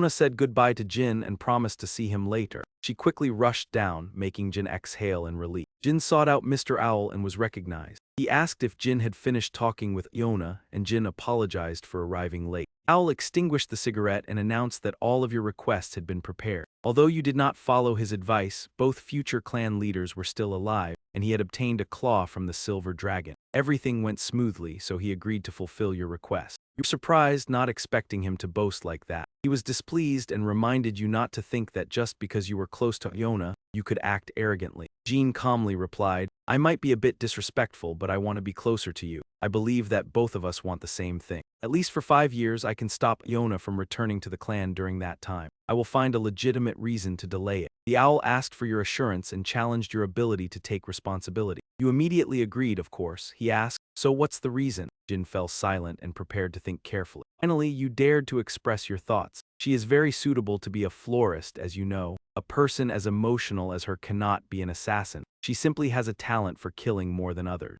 Instead of being exploited by the clan, I want her to be with people who understand and love her. After she stops being an assassin, I believe she will be a much better florist. I want her to be happy. The owl agreed. All right, you've disappointed me twice, but this time it seems you've thought it through. Surely you must have a plan this time. So what do you want? You proposed. Just this once, I want you to help me when needed as Jean Grey, not Jean of the Black Clan. I will also leave Samuel, bringing Dante and Veridin with me. From now on, we won't cause any more trouble for you. Agreed and told you to leave quickly out of sight. A week later, Khan and Kashmir arrived. He carefully observed the surroundings. This was the Shadow Sea. Although it was chaotic, the area was very clean. Has someone cleaned this area? Khan asked. We've arrived, everyone is here. Talaris was surprised. What is this? Why are married people here? Katmia thought to herself, I'm done for. Talaris silently wondered, Kashmir and the nameless king too. Now, talking about the children's marriage would be very awkward. The owl thought to himself that mentioning Jyn and Iona would be uncomfortable. Kashmir felt the same. Talaris must have come to talk about the proposal, but who was that other person? Ren broke the awkward silence by inviting everyone to sit down. Sorry for the humble reception after inviting you all here. Talaris, who came uninvited, was not a Swordmaster but the owl in him. Kashmir worriedly wondered, the owl of the nameless. Has something happened to Jyn? Wait, he just arrived in Samuel not long ago. How could something have happened so quickly? The owl spoke. It seems like you had an appointment before, didn't you? He replied. I called you here for a drink, but you must wait until these old friends leave. I hope you understand. Kashmir was stunned. Understand, I'm not bothered at all, Lord Karen. By the way, is the youngest still well? Lord, when I arrived here, young Master Jyn had already left for Mu. He went to train, preparing to deal with assassinations and poisoning. Talaris wondered, why does that kid only go to dangerous places? If he keeps going around like this, what will happen to my daughter if he loses his life? The owl sat by the fire and said, actually, I came to see you about something related to him, but it's not something to say in front of the Ice Palace Master and the Swordmaster. Karen casually requested, you can speak. The Ice Palace Master is one of the few people I consider close friends. The Swordmaster is also tight-lipped, so it won't be a problem. Agreed, all right then, Lord, so. After hearing the story, Charon laughed. The silver dragon's claw, that's interesting. It's understandable you didn't expect it. So what request did you fulfill for the youngest? The owl replied, he asked me to erase all records of his time in Samuel. Specifically, except for the inhabitants of the Minor Kingdom and the assassin trainees of the Nameless, he didn't want anyone to remember Jean Grey or Jean of the Black Clan. While everything seemed peaceful, a bloody battle had taken place in the past. Corpses lay scattered on the ground with the surviving men in a state of panic, unsure of where the enemy had attacked from. Don't panic, they're just assassins, the captain ordered. Next came a bloody killing spree. The enemy was surprised, asking, how dare you do this? Don't you fear the Black Clan's revenge? I don't know why you're doing this, but our clan leader of the Black Clan. Before he could finish, another man fell dead and the assassin finally stopped. The owl said, we killed all the guards chasing the temporary forecaster. It seems like the youngest noticed their presence and made the request. Ren immediately understood. Is he worried I'll make him take responsibility? He admitted. It's a bit embarrassing, but that's the situation. We didn't just kill 1 or 2 guards. Did that kid see the purge? Don't worry, even if you killed 100 people, it won't be a problem. The owl bowed in gratitude. Thank you for relieving my concerns. The owl thought to himself, does he take pride in himself? He continued, but Lord Karen, there's one more thing I need to say. He was suspicious. What's that? The owl took out a letter from his chest and said, please read this note. When leaving Samuel, the temporary forecaster left this letter. This issue really cannot be revealed to the Ice Palace Master or the Sword Master. Karen was silent. This is. Jyn sighed. He helplessly looked at his teammates who were still sound asleep. These two are really sleeping like the dead. I'm just here to grab my sword and meet the Nameless King. What if I used the wrong amount of medicine? Never mind, let them rest. He absent-mindedly reached into his pocket and pulled out a piece of paper and a small vial. Jyn was surprised. This is, could it be? It was Iona's letter. Hello Jyn, my little brother, this is the 10,000 poison wine. If you drink it and open your mind's eye, no one can kill you. Even I find it hard. When that day comes, I won't be able to give you this gift. So, see you later, take care, and happy birthday. He suddenly remembered, my birthday, right? I forgot while I was here. The only pen I used to write a letter, though it's a bit early, but I'll give her a gift. Sister, to the Nameless King, Iona already gave me the 10,000 poison wine. Please discuss it with my father. Since it has equal value, this is enough to request a delay for her return to the clan. Although this method isn't very honorable, this time I've kept my promise. I hope the Nameless King will keep his promise to me as well. After reading the letter, Karen asked, is this true? Owl replied, yes, Lord. If Iona really wants to escape, even I would find it hard to locate her. I even found that I was robbed, but beyond what's in the letter, he surprised me a few more times. But before he could finish, he burst into laughter. Karen gasped, unable to believe it. Such an innocent child could deceive you. Don't tell me you orchestrated this just to keep Iona here. The owl replied, I wish it were that simple. He warned that not only you but I am involved in this matter as well. We'll send an official invitation, so come visit the Sword Garden. We will discuss this further. Casimir, I also want to hear the news you bring. He began recounting, yes, this news concerns the death of Grand Mage Cadet, and I must inform you that this incident was caused by young Master Jyn. Both the owl and Talaris were stunned. Karen clenched the letter tightly and said, I understand. Now those uninvited should leave. I want a drink with the sword ghost. The owl silently stood and departed. Then the junior will go first. You may stay, right? I understand everything now. Refused flatly, no, you go too. Talaris still has opportunities, so seize them. I will spread rumors about the power your son wields. Both father and son shouted in unison to dismiss the guests. Enough nonsense, return quickly. On your side, Veridin and Dante were determined to accompany each other. Refusing, Jyn fumed, good heavens, don't you ever tire? You're not easy to defeat, finding you was difficult enough. After finding you, there's still torment to endure. If you have any conscience, stay a few more days with us. He agreed. Indeed, Jyn was helpless against this stubbornness. Whatever you want, you deliberately reference their identities. Hey, aren't you the heirs of your family? Is this the time to waste? Why are you lingering here? Veridin shouted, exactly because of that. When I become the head of the family, I'll be too busy to meet. My family and yours will still have disputes, that's it. You act as if to extinguish someone's hope. Why not focus on becoming the family head? You don't care about this kid. What's there to worry about? My position is secure. Whatever happens, I will become the head. As for Dante, he is personally supported by your grandfather, the head of the High Ran family, he confirmed. Exactly, Jyn is not as comfortable as they are, but unlike them, I am very busy. Veridin recalled, ah yes, didn't you kill Dathorn a few months ago? You pretend not to know. Who would know? I already said I wasn't the culprit. He protested upon hearing, why do you separate us so clearly? Jyn countered, have you ever considered being too curious? This left Veridin speechless. Hey, how long are you going to be so mean? Dante, silent until now, spoke, when you become the head, we won't meet often, right? Just like Veridin said, when we become the heads, we won't be able to meet. Especially you, Jyn. Veridin draped an arm over him and continued. Till then, let's just have fun. To become the head, you need a reputation. If you've said you didn't kill Dathorn, fine, but let's go together. We'll help build your reputation. Dante asked, or should we help others? Veridin agreed, listen, let's hunt notorious villains together. For instance, the Mommy's Kings or the deranged Jack Glow in western Vermont. Remnants of the Hackmom Magic Society or White Rock. The Destroyer Knights of Vankella, though that place is far, ah yes, and also the Cam Lake tribe, Jyn sighed. He raised a beer and took a sip, then asked, do you want the three of us to go on an adventure? Don't talk nonsense, he banged the table enthusiastically, great idea. Let's go on an adventure. The three of us are friends, after all, let's go together. Jyn pondered for a moment and sighed, truly ridiculous. When you woke up, your face was full of shock. Looking at the black cluster at the foot of the bed, Jyn was surprised, when did I sleep? Surely Veridin forced me to drink. Seeing the two of them mumble drunkenly, adventure, let's go adventuring, I don't want to go home. You relied on the person beside you. Please send them both to Vermont. Jyn remembered, then threw them through the teleportation gate. What happened? Why does my body feel so comfortable? A voice outside called, young Master Jyn, finally awake. Seeing the person rubbing her eyes, you were shocked, and he asked with concern, how do you feel? Did you absorb the full antidote? Jyn was puzzled. Antidote? A memory flashed of drinking the full antidote. He wondered, did I pass out after drinking the antidote? Enya confirmed, yes, I thought you were dead. After you passed out, your body darkened, then returned to normal. Even your face looked deeply asleep. The second person entering the room was Quikan. And asked curiously, how long was I unconscious? Quikan revealed, you've slept for 5 consecutive days. Normally, after drinking the antidote, you'd need at least a month to awaken, but thanks to your family's unique constitution, you woke up sooner.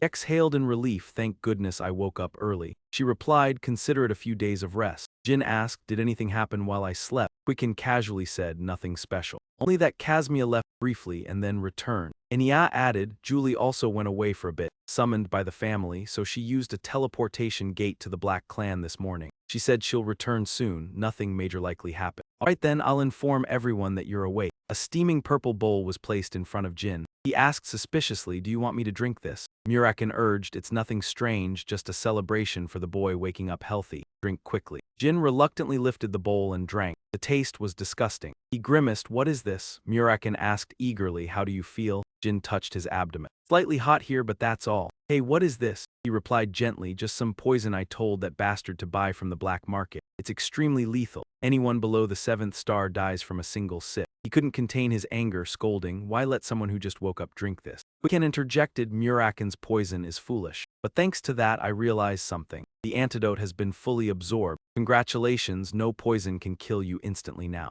Exactly, now it's time for you to keep your promise. I promised to help Enya train, right? She confirmed, yes, Enya is trying to practice, but I only provide theory, lacking real experience. There will come a time when she must defeat opponents, but for now Enya has too little experience. Jyn still worried, do we really need Enya to do this? Quikan was displeased, what are you saying? Everyone here is your companion. That means when you fight your siblings, we fight alongside you. Even then, do you still think Enya doesn't need to fight? Thought to himself, it sounded like she was scolding him, but perhaps she was also reminding Enya. Indeed, she was outside hearing Quikantle say that Enya needed to become stronger to be considered a proper companion. Jyn reassured her not to worry, saying he had already decided on the next destination. He intended to improve his counterflow magic by fighting a mage, so bringing Enya along would be fine. Enya's eyes lit up at the idea of going alone with young Master Jyn. He subtly reminded him that this was not a date, and he would not teach her how to behave with dignity, so she should not overdo it. Meanwhile, in the Sword Garden, discussions could be heard, and he caught wind of something interesting happening with Samuel.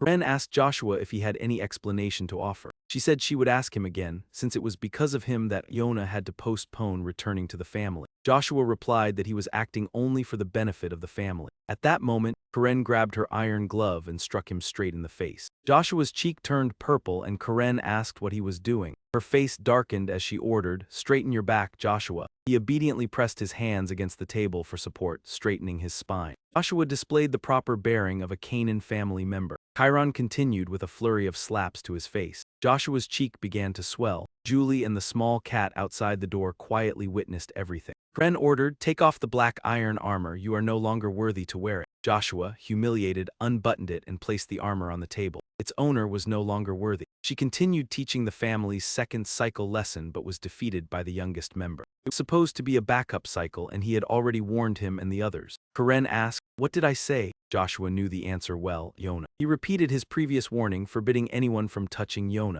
Despite knowing the consequences, he acted, and without mercy, punched Joshua in the stomach. The punch made Joshua buckle, and the man was surprised to find this encounter was actually about Joshua. The clan leader had punished him severely. This was the warning Chiron had sent, telling him that if this situation happened again with Yona, no matter if it was the eldest son or anyone else, all those involved would not escape. At the time, I understood clearly. I knew you had no intention of defying my orders, which is why the armor your mother and I gave you 17 years ago is still intact. Cowardice is your own action, remember my words. If one day I have to call upon you in the Shadow Sea, I will strip you of your chosen fate. Go ahead, take it easy, struggling to rise with his painful body. The knight helped him leave. Mary stood outside, watching this humiliating scene and couldn't help but laugh. Joshua was seething with anger at that moment. His face was full of rage, unable to conceal it. Karen called Julie and she responded, "Yes," he inquired about the situation. "Is my youngest doing well in that assassin village?" Julie answered, "Yes, just left the plot not long ago.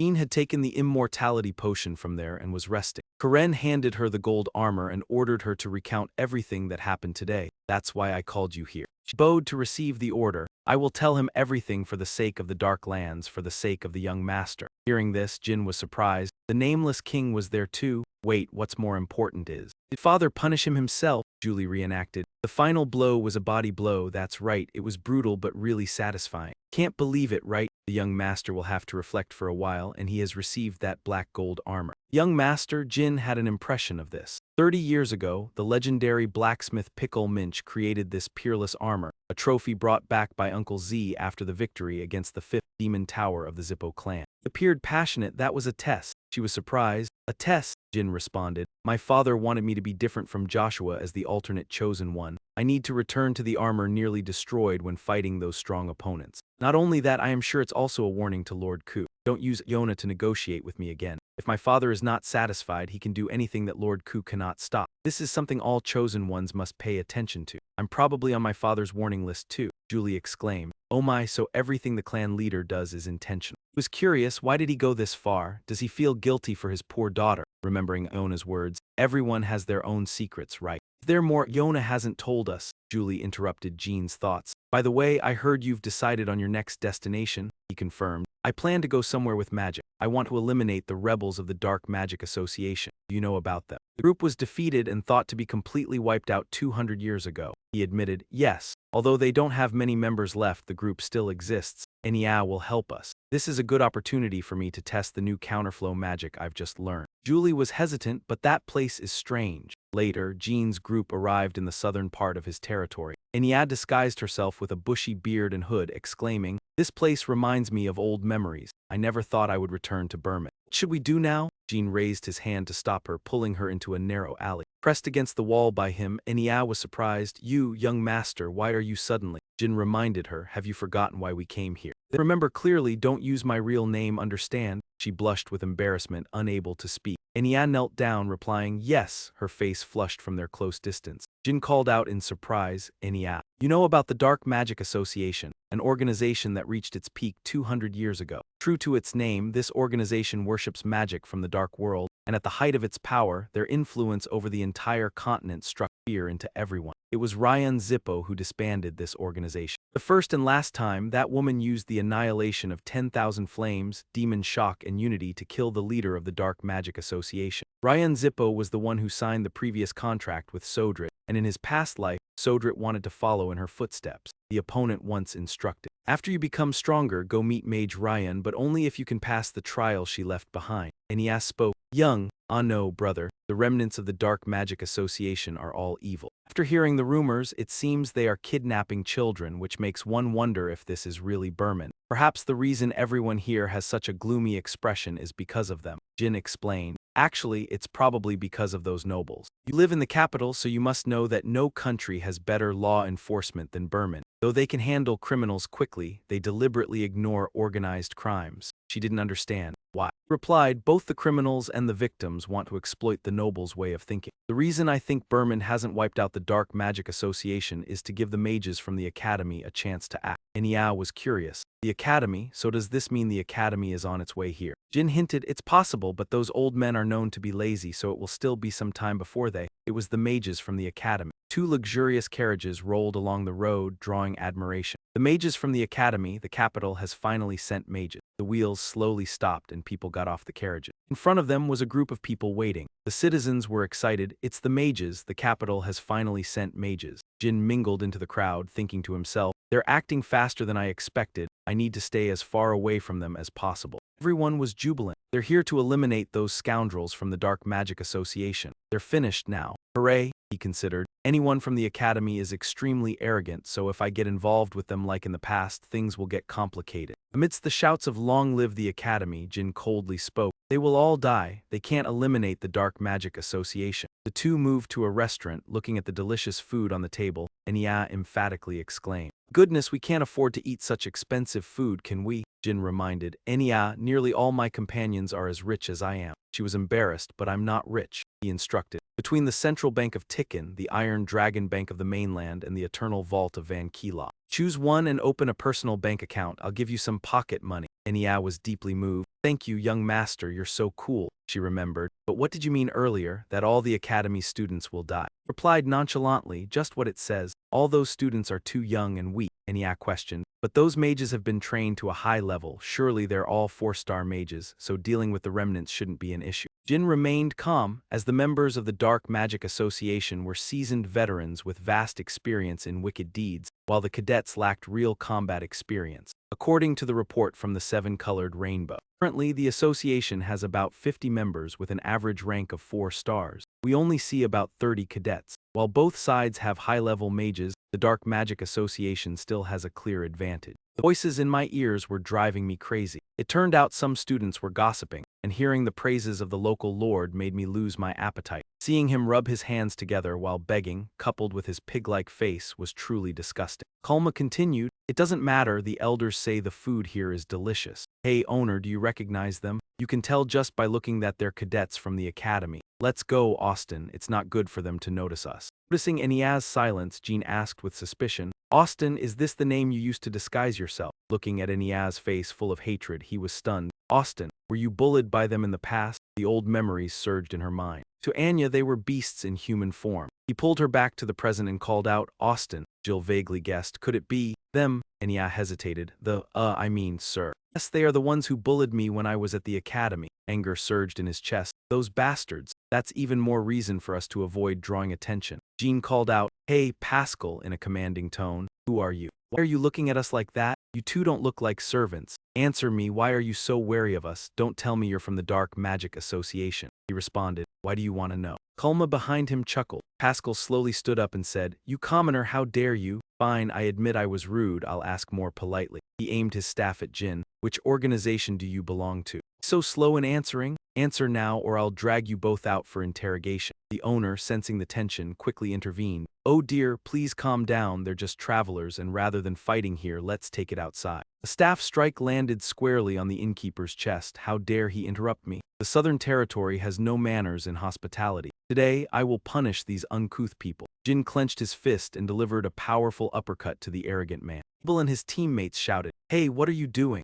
Jyn didn't reply, just turned away. He scolded, Don't ignore it, are you trying to run away? It turned out Jyn was closing the door. The two were at a loss. Jyn remained indifferent. Burman's Special Task Force. Team 1, Group 3, Cadets. The killing intent radiated from Jyn. He issued the command, Stay still. NEA vaguely asked, Special Task Force, what did Mr. Jyn just say? He responded in confusion. You, what nonsense are you talking? Special Task Force Team 1, Group 3. This madman, how dare he impersonate them? Lam Hu appeared in his hand as proof. Both of them were filled with fear when they saw it. Eber felt pain as Lam Hu struck her shoulder. Both of them groaned in pain, begging, "Help me." He was surprised. "You're reacting like this to just a little magic. It's just a sign of mana flow and you're overreacting. Useless bastards bullying Enya." Jyn commanded, "Get up. You keep overreacting, I'll drag you to the interrogation room. You not only disturb the civilians but also mess up the Special Task Force's mission. What will your family and academy think if this news reaches them?" Pascal panicked and begged. "Please give me a chance to correct my mistake. I'll do anything you want, just don't tell my family." He responded coldly. "Correct your mistake? Fine, I'm giving you a mission. We've been assigned to monitor and eliminate the Dark Magic Association. Due to some mishaps, I need your help to complete this mission. I'll disguise myself as a servant and observe the situation next to you." Lam Hu flared up in his hand as a threat. "Answer me now."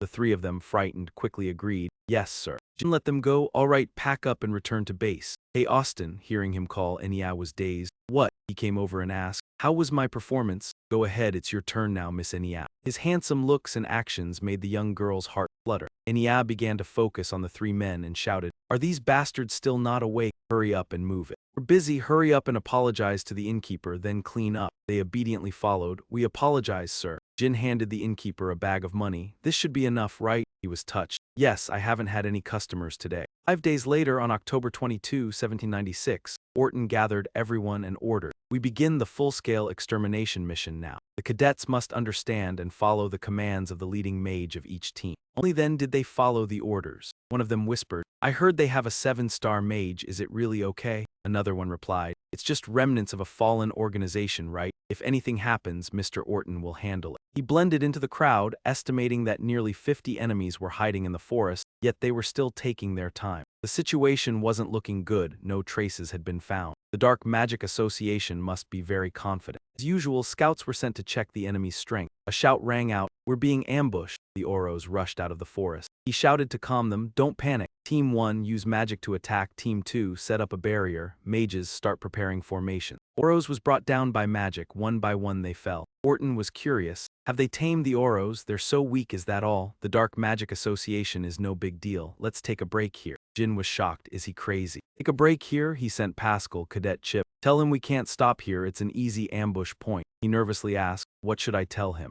Jyn whispered, "That Feng guy is suspicious." Pascal obediently agreed. Mr. Orton replied, "Stop talking nonsense. If you're worried, you can set up a shield and rest." He sighed. Even if he didn't agree that day, Jyn still felt uneasy. Clearly, the weak Oros only made them lower their guard, but he chose a wide, open area to rest. Even with a 7-star mage, it's impossible to keep everything under surveillance. Pascal asked curiously, "Do you think Mr. Orton is suspicious?" "Remind him to act his part. Don't be polite with the servants, I'll kill someone if I have to," Abel revealed. Thinking back, he saw Mr. Orton eating meat earlier today. He was confused. What's wrong with eating meat? He revealed that on that day they had been fasting. After walking a bit further, Orton led everyone to what was considered their main base, instructing all cadets to prepare to set up defensive barriers before advancing, then ordered them to continue. Captain Arch was instructed to wait here with teams 4 and 5, then join with the other teams to pursue. As the group entered the cave, they discussed why there were only about 50 of them, yet they had built such a large place. They wondered if they were building a fortress or hiding some kind of secret weapons. Whatever the purpose, Lord Orton would handle it. He was here for that reason. Suddenly, the rock wall beside them exploded. Cadets were shocked and reported, "An orc has burst through the wall, it's an ambush." "Sir, what should we do? Please guide us." Orton remained calm. "What are you all doing?" Behind him were countless orcs ready to turn the cadets into experimental subjects. The cadets realized they were trapped. Seeing Orton's terrifying smile, they panicked and shouted, running away. He ordered, "Catch them, kill them all." Enya reminded, "We should go too."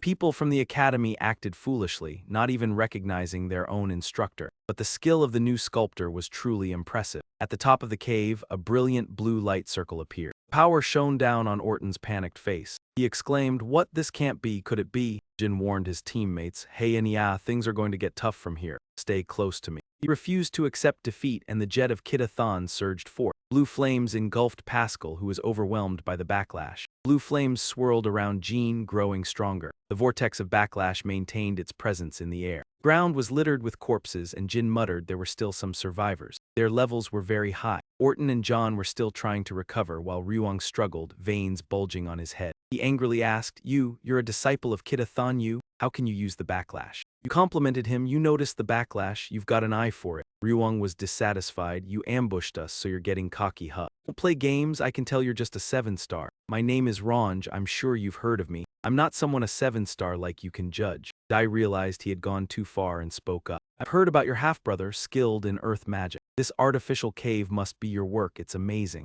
Surprise? You figured it out. There are 9 mages like me in the Dark Magic Association. Even if you manage to escape, my comrades will chase you for life. I'm generous, since you have talent, I'm giving you a chance. Join the Dark Magic Association. You snapped your fingers and summoned darkness, watching as he was stunned into silence. If you surrender to me now, you'll soon become an important figure in the association. Nearby, a dark orb emerged and Ron was left speechless. What? Enya assessed. He seems pretty strong, but if he's still shouting his head off in a life-or-death situation. He cried out in pain, combining other energies to amplify the backlash orb's power. The energy stream like a dark shadow was unbelievable. Not only a disciple of Kitaratone, but also an aura mage who has made a pact with Sodara. You reminded him, you're only a nominal 8-star mage. Behind them there was a noise. It turned out a few orcs were standing up. Jyn was shocked. Oh no, the OLCs are already. Be careful, Austin. It wasn't his turn to worry as she easily defeated it. Enya asked with concern, are you all right? You replied, I'm fine. She sighed in relief as the orcs moved, startling her. Jyn thought to himself, good thing she's handling this better than I expected. This might be her first time witnessing this, but she didn't panic and handled it well. Enya, eager, asked, what do we do now? You first listened to the sounds around them. The cave suddenly shook. Rocks above trembled intermittently. A massive claw from a beast stomped down onto the ground. Von Tet from the White Land tribe looked around, wondering, what is this? It's a complete mess here. Damn, even Jun has lost. This is madness. Enya, frightened, asked Jun, hey, that nameless human, did you do this? Jun thought, today, Enya will experience one surprise after another. He shouted loudly, although you're just a mage, your eyes are sharp. Shouldn't you be a bit scared? You casually replied, after hearing your name, I'll decide if I should be scared. From the White Land tribe, huh? Rock beside them fell. Gon Tep howled in excitement, unable to contain himself. Wonderful, you're nothing like the guy I killed at the cave entrance. I like you. My name is Gontep Hapula. If you've heard my name, you must fight me, but before that, I'll give you a chance to survive. You teased, if you're going to say something like that guy, just stop. He proposed, join Kinzilo. Jyn recognized Kinzilo. Gontep was conflicted. Isn't this the cave of the Dark Magic Association? How should I put this? The association is a branch of Kinzilo, only accepting knights. Mages are in the Dark Magic Association. You pondered, recalling that the White Land tribe members you met as cadets were also part of Kinzilo. You wondered if there was any connection between White Land and Kinzilo. He said, then I suggest you join the Dark Association under Kinzilo's banner. Killed Ron Tree, I'll let you hold a higher position. Senza Kinzilo, lacking members, you can let someone else hold a high position. If you want to overturn the world, even countless people won't be enough. You offered him a chance, but if he wanted to give you a high position, it could be negotiated. Enya was worried behind you, Master Jyn. You began to play Gon Tep, but what now? I can't work under someone weaker than me. He clenched his teeth in anger as he was insulted. His weapon was drawn, slashing a powerful force towards Jyn. You blocked it with your shield. Gon Tep said, I understand now, I won't go easy, Fapdu. He taunted, how long are you going to hide behind that shield? Show me your strength, Fapdu. Enya used her staff to maintain the spell, and the fiery energies were crushed by Gon Tep. He didn't falter and switched to another type of magic, green beams of light shooting out. He frowned, your ability is pathetic, just like your camouflage ability. I don't care about you, that girl, and I will kill you later, so don't interfere. Step out from behind that shield to prove yourself. Just after bragging, the blade struck their calves and blood splattered onto Gontep's face. Jin's sword gleamed sharply. He was shocked. It was a sword, not a staff. I understand now, it's a cursed sword. Cursed swords make everything more interesting. I won't kill you, but I want to bring you before the leader. Challenge me, don't be careless and charge, you wolf. It's been a while since I fought someone from the White Wolf tribe, so I want this battle to be fun. The confrontation was tense, with life-taking force clashing. The sword blade continuously struck. Your back was upright, lifting the sword with fiery power from the impact high into the air. Gontep gaped in shock. Jin's sword trembled slightly, his eyes filled with surprise. Gontep blocked with his staff, and the clash caused sparks of fire to fly. He realized then, so that's it, you're still hiding something. The aura from you is only 7th star, but the power and fighting spirit in your small body far exceed many. Among humans, some reach this level. You carry the bloodline of the Kanden family. Now at least tell me your name. That Kanden man, let this battle know our names. You didn't hesitate. From the White Wolf tribe, I am Jyn. Gontep nearly blurted out the name. Warrior Jyn, the hammer in his hand, rose high. Gontep declared that from now on, Gontep Haplop would fight for the honor of his family. Facing Jyn, you will be reborn as nourishment for Javier's soul. You will fight for honor, the hammer swinging down with full force. Though I've swung my sword thousands of times, cutting through everything as if it were both the first and last time, the space was drowned in a deep red. Gontep's hammer fell. Watching him kneel before him in defeat, Jyn spoke. If I spare your life, will you agree to tell me about Kinzilo? Gontep laughed. It seems you don't know the rules of the White Wolf tribe. A traitor has no honor, the rules of the White Wolf tribe, you replied frankly. Seems like the rules are more valuable than your life. Gontep was enraged upon hearing this. In the White Wolf tribe, there were no cowards. Why do you insult the warrior who has fought you? Jyn asked. Fine, from now on, if I meet someone from your tribe, I will act appropriately. I hope you understand my rude actions this time. I will remember you, Gontep Haplop, the blood falling onto his face. Gontep did the same. I will also remember you when I return to Javier Jyn. After saying that, his body was cut in half and fell. You sheathed your sword expressionless. Enya called, Brother, Jyn asked Austin, are you afraid? She admired. So amazing, I respect you so much. You shyly replied, it's not that big of a deal. Thought to yourself, I wonder how different the abilities of the White Wolf tribe are, but surely he's stronger than anyone I've met back when I was a young soldier. Even so, the battle just now wasn't too difficult. Jyn asked Han. Hey, this is the first time you've seen so many people die, right? Enya admitted. Yes, it's a bit dizzying, but I think this time I realized what kind of people my companions are, and what I need to do to not become a burden. You suggested, hey, if you're still hesitant, you don't have to fight. Pascal coughed in a signal. Please spare me, I won't harm the people anymore. Jyn was shocked, looking at his pitiful state. So you're still alive? Enya quickly approached, her voice cold. Pascal Chip, the hood on your head is pulled down, do you remember me? Enya asked. He remembered, how could you? Enya replied, if I wanted to kill you, I would have done it a long time ago, you know that, right? Remember this, Chip Pascal, the one who saved you was Jean Grey. And Enya, the future archmage, contracted with the god of time. Oh, and there's more. There's more, I don't just help scum like you, but also the valuable companions who have helped me in the past. Orton struggled underwater but was powerless against the ropes around him. Orton could not hide his astonishment. He tried to search his memory.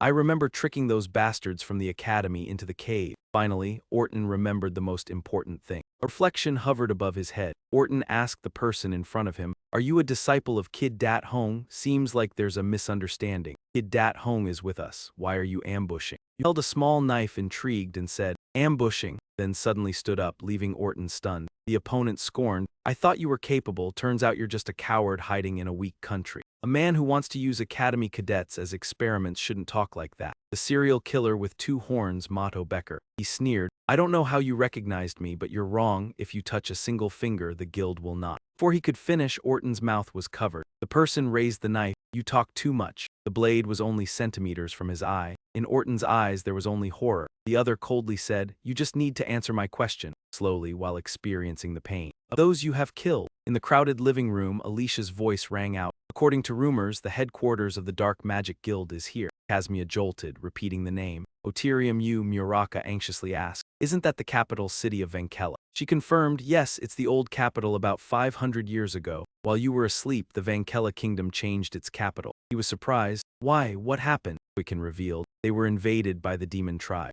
Since its founding, Vankella has kept the holy kingdom of demons through many generations. The invasion was to reclaim Guido's eyes. The Kanden family and Zippo sent knights and mages to support Vankella. Holy Kingdom War was also the only time the Kanden and Zippo families worked together, ending with Vancella's victory and the demon tribe being repelled. Unable to rebuild the devastated land, the mountains flattened, the sky torn asunder. After that, Vankella moved its capital. Oterium remained the home of the monster Jean Damsel. The Leon Zippo legacy that still needs to be found is there, the forbidden secretary of the Queen of Magic, the unification of all fires. Everything's complicated. How did they take control of that land? You asked further, when did they build their headquarters there? Alicia estimated. Perhaps 50 years ago. The Dark Magic Guild shouldn't be called remnants anymore. We have identified 3 9th-rank sorcerers within our ranks. Mrs. Lick Key listed their names. The Grand Elder of Burmond Academy, Ferdinand Hanser, the clan leader of the Lilista family, Suzanne Lilista, and the Grand Sorcerer Ndu, the nephew of Chuoda.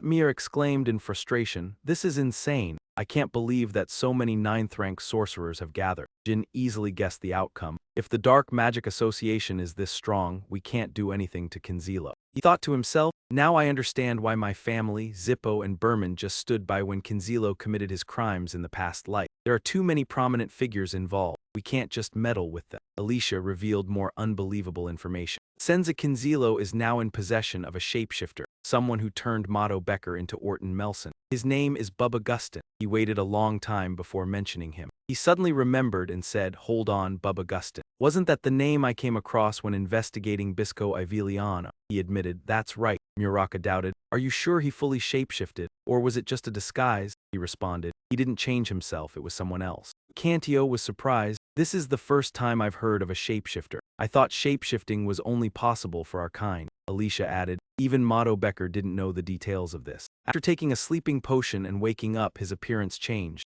Jyn said. When I was young, on the day I left the arena, for a time, extremist followers of Zippo turned into bodyguards and targeted me. I think we should meet Bubba Gustin ourselves. Casmia asked. Do you want to go alone? He replied. Don't worry, I'll bring someone with me. Please send the Rainbow Seven to investigate the connection between the White Land Tribe and Kinzilo. He said, understood. A week later, the High Rand family estate cleared the remnants of the Dark Magic Association. Not long before, the Academy had gone to the southern lands, resulting in nearly 20 junior soldiers' deaths. John Hiron, the head of the Hiron family, sat on his throne. Rush reported 2 6th-rank sorcerers and 1 7th-rank sorcerer are dead. John was surprised. Oh no, did their plan fail? He continued. Not only that, according to the testimonies of the surviving junior soldiers, mysterious figures disguised as bodyguards, Jean Grey and Austin Grey, claimed that they were the ones who defeated the Dark Magic Association. It seems like Jean Grey, the older one, used magic, while Otten Grey, the younger one, used a sword. John wondered, so why did they come to us? He signaled his subordinates. A wooden chest was brought in. When the lid opened, he was astonished. This is Dante, he exclaimed. Rush introduced, this appears to be a fragment of the White Land Tribe's weapon. If you look at the cross-section, you can tell this is a high-level swordsman's weapon.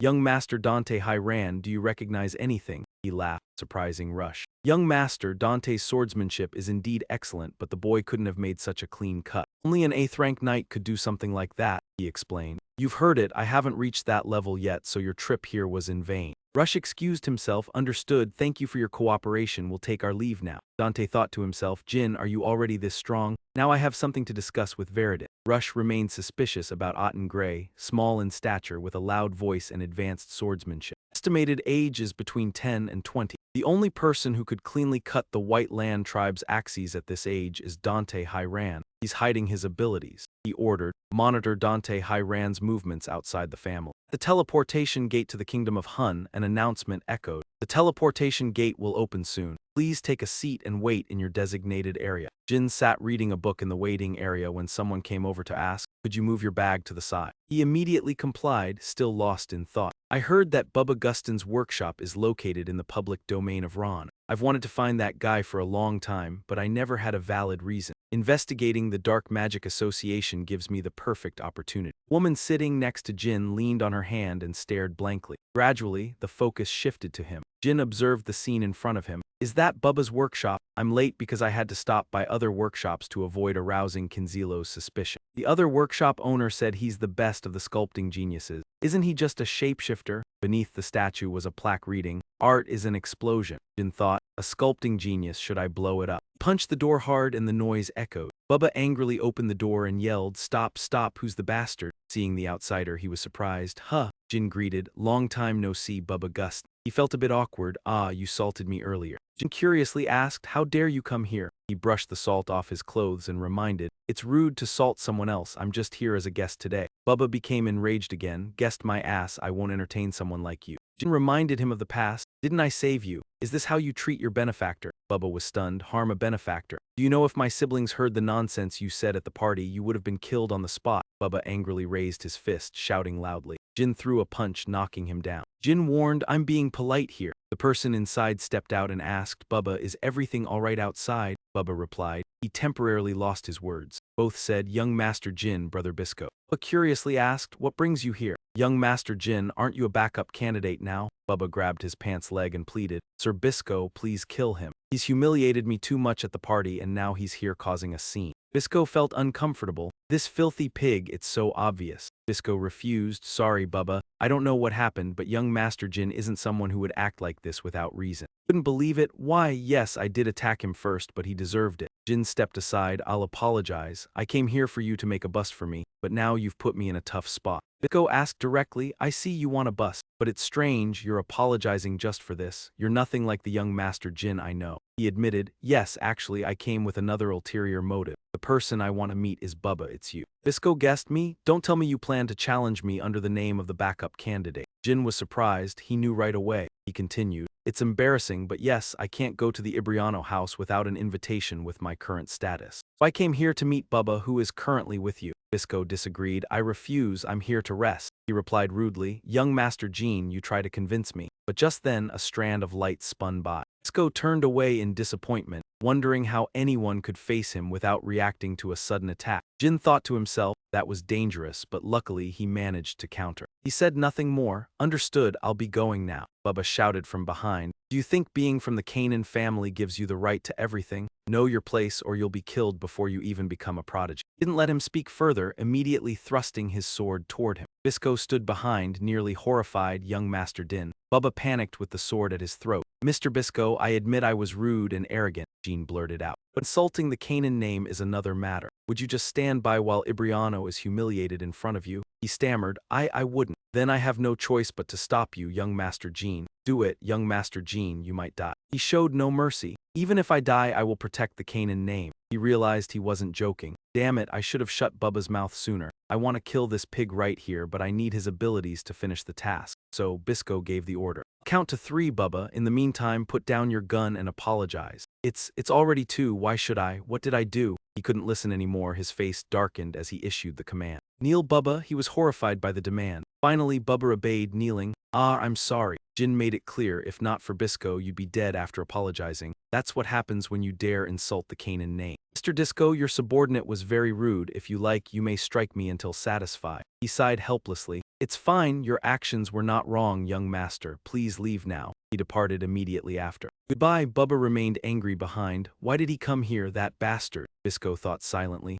Bubba, be quiet, go inside, there's much to discuss, he ordered. Inside the private room, Bisco reported that the leader had declared breaking the alliance with the Zippo family, so the rest of the civilization's gains from Zippo would be halved. From now on, gathering the remaining artifacts would be harder. Under the terms of the broken alliance, we will recover a portion of the products given to Zippo. Bubba lost his temper, shouting, the compass, we have to get the compass back. With it, we can find the living deity and use it as material. He promised. Understood, I get it. We will definitely retrieve it. Bisco noticed movement outside the window, hurriedly opened it and carefully observed the surroundings. Bubba was surprised by this action. What's wrong? Bisco replied. Nothing. He thought he must have imagined it, then announced the conversation was over. Jyn walked silently through the dark forest, each sword strike falling from above. Enemy chose this moment to ambush. He quickly blocked with his sword, not expecting Jyn to be so agile. He said, even if no one's in this forest, there's no need for chaos, right? Jyn guessed it was his sister in disguise. Sister Yona, she replied.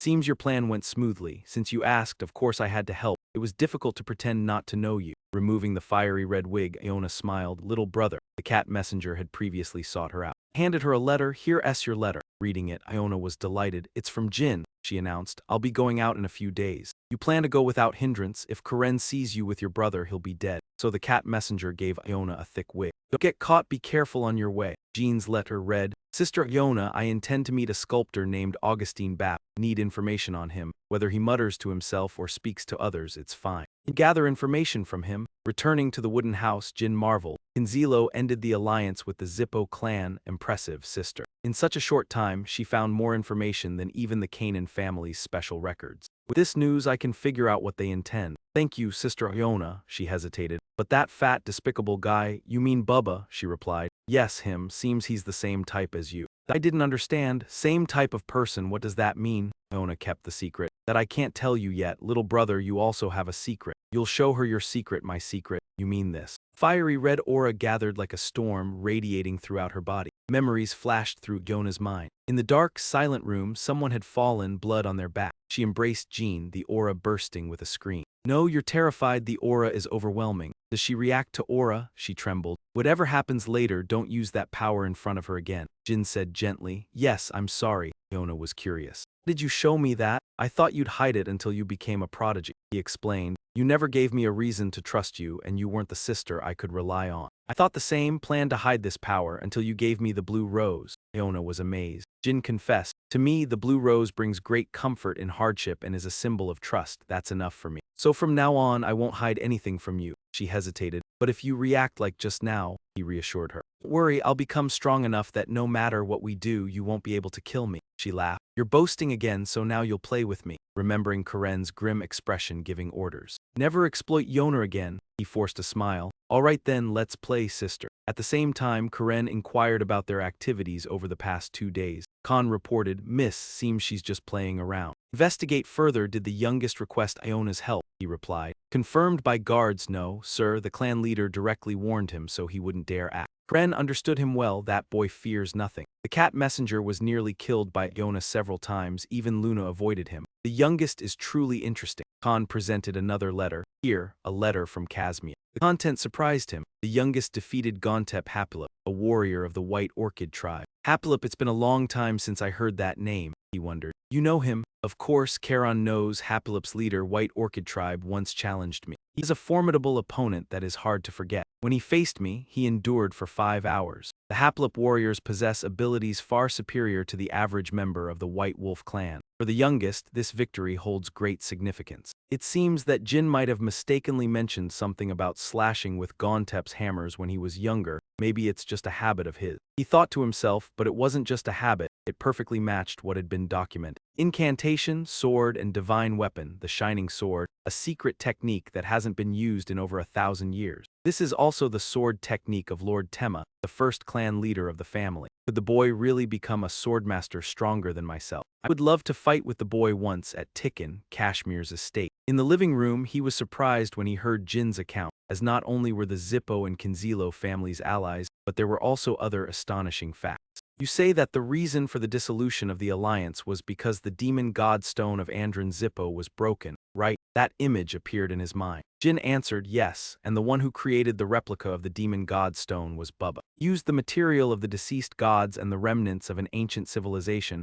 along with a special ability known as sculpture, to create dangerous relics or transform others. Alicia clarified, that is the essence of Kinzilo, you agree, yes. Muraken was still thinking. Were the relics of the dead gods like the blood or tears of Numerous? Now I understand. He said seriously, hey kid, there's actually one thing I haven't told you. I once went to Duke Kurano's territory to help your side's trainees. Jyn responded, indeed. Muraken continued, at that time, a giant graveyard creature had been hidden for 2,000 years, and I quietly dealt with it. Still don't understand why a graveyard giant appeared there, but now I think maybe it was Bubba's work. Quicken continued, it seems he is somehow related to the sculpture god. You were startled, the sculpture god. This is the first time I've heard of that name. Muraken revealed, this god has disappeared from the flow of history, and of course, no one knows. She added, yes, this is the god who contributed the most when the gods created the original stone. However, when the original stone was destroyed, he lost his divine status and became human. The golem he created to protect the tomb was the graveyard giant. Like the dragons, we have exterminated all the graveyard giants. Cat Mia, thanks to this information, now had the answer. You mean Bubba Gustin made a pact with that dead god? Quicken disagreed, it can't be like that, but if it's not the sculpture god, there's no way to explain what happened. Jyn added not only that, among the relics he created, there seems to be one that could point to the person who made a pact with a god. Muraken loudly responded, what are you talking about? Unless the pact reveals its power, no one can know about it. Alicia fearfully exclaimed. Tell me you're looking for Julia to confirm that, yes. It seems they call it the Laban, but fortunately the compass's function seems incomplete because they kidnapped the dragon protector Lacha, not Julia. Quicken then guessed, I understand now, they will certainly use the compass to find the pact maker first, then use the demon god stone to absorb them. You brought this news, and this is why we must get the compass. In June, the Zippo family will return the compass to Kinzilo. That period is our opportunity, we must get the compass. Cat Mia was stunned, asking, what do you want to do? Jyn looked at him seriously until the Zippo family returns the compass. We'll try to find as many fake pact makers as possible to investigate the matter. To be on the safe side, we should go somewhere safer. Cat Mia agreed, you're right, holding 3 fake packs is very dangerous, especially when there's a larger army at ticket. At that moment, Quikin Theo stood with his arms crossed and spoke up. He replied, we should leave here before the compass finds us. Yes, I will ask the bow guards to protect us. A moment later, Jyn set a time. Then we meet in March at the Thai estate, Bellotto. After that, we will infiltrate. The pirates land where they trade. Cat Mia was worried about Jin's safety, so where will you be during that time, Jyn? Muraken closed his eyes and smiled. The kid must take another pack. He asked, is there anywhere safer than the bow guards? Jyn opened his eyes, the corners of his mouth curling up, of course, the safest place in the world. Back to the time before the discussion, a few hours earlier, Muraken suddenly said to Jyn, kid, go to the royal family's land. Anyway, I was planning to take you there, so this is perfect timing. He unexpectedly asked the royal family's land. Julie lowered her head, looking at the cat on her lap and gently patting it. The royal family, isn't that the legendary tribe that defeated all the beastmen? Muraken joyfully replied, yes, that's right, little oil cake. She hesitated and then said, they have been declining for 5,000 years. Jyn listened with skepticism, a place that has declined for so long, how can I go to such a land? Does it even exist? Muraken then jumped off the table. It still exists somewhere in the Great Mika Desert, the territory of the beastmen. Except for you, when the Pact was reduced by 1,000 years, no one could go there, not even a god. Jyn stared intently, he explained, in the way I understand it. Muraken briefly explained, just understand that there is a pact between Sodrat and the royal family. It's a land born only for black-clad swordsmen, a place where anyone who wants to become a true swordsman must go. Go there. A figure appeared at a place surrounded by snowy mountains, the southern border of the Dome Kingdom. A place between the border of the Beastmen's territory and where I carried out my first mission as a trainee. To reach the Mika Desert, I must pass through this mountain. Jyn resolutely moved forward, silently thinking about seeking the help of the White Wolf tribe. Of course, if I risk climbing the mountain, I'll get into trouble. Although there's no bond between us, should I try asking for their help? They are kind, but their instinct to avoid scent hunters is only second to the catfolk. The dark wolf curiously asked, are you the one from earlier? Then slowly walked towards Jyn, poor you all, looking like wanderers. It handed a trembling roasted fish to him. Poor thing, eat this, a gift for you human. Hungry again, Jyn immediately denied. No, he smiled and held a large fish and a bag of money in his hands. I've come to return the fish from last time. The Silverfin Water Tribe still sees a gap in Din's way, then slowly closed the distance.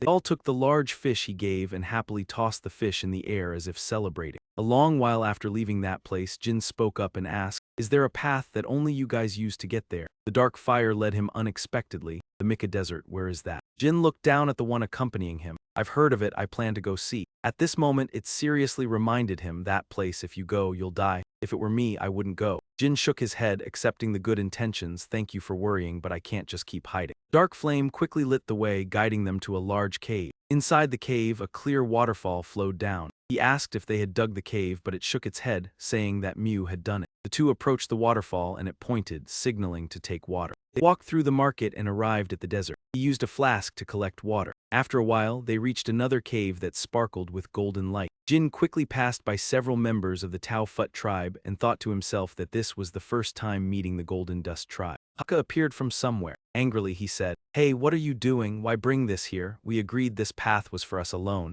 You're breaking the rules. Why make a promise to keep your word right? He pondered that. The dark flame stood in front of it, binding its arms and legs. Jyn quietly thought that the two of them were quite cute. It handed over a gold coin, saying, trust me, my friend, here, he gave it to you, take it. He will come, the Micha Desert. Haka's eyes sparkled when he saw the gold coin and he said, I trust him. Oh my, you should have said that sooner. He quickly ran toward the door, saying, I didn't realize there was a distinguished guest. I'll escort you. Haka said while bowing respectfully, I have a question. Does this door lead outside? The dark flame explained, yes, the door opens. You'll reach the general store. Outside is the market, Yuka Yuka. It waved its hand with a doubtful look, saying, the Golden Dust tribe will guide you, but they are dirty. Jyn thought to himself that they were trustworthy. It turned and waved its hand. I'll see you off just here. Goodbye. Jyn was moved. Thank you for everything. Before parting ways, Jyn asked its name. It replied, I am Dark Flame. Jyn smiled, about to introduce himself. Dark Flame of the Watertail tribe, I am. It interrupted, no need to say, I already know. Praised, truly a leader, impressive. It responded, don't worry, I keep secrets. Jyn performed a bow. All right, then next time we meet. And promised, as a member of the Black Cane people, I will repay you. Then he waved goodbye as his blue companion gradually disappeared. Taka stood on the table joyfully. Welcome, you've arrived at the Mikasau Desert. Then I can guide you.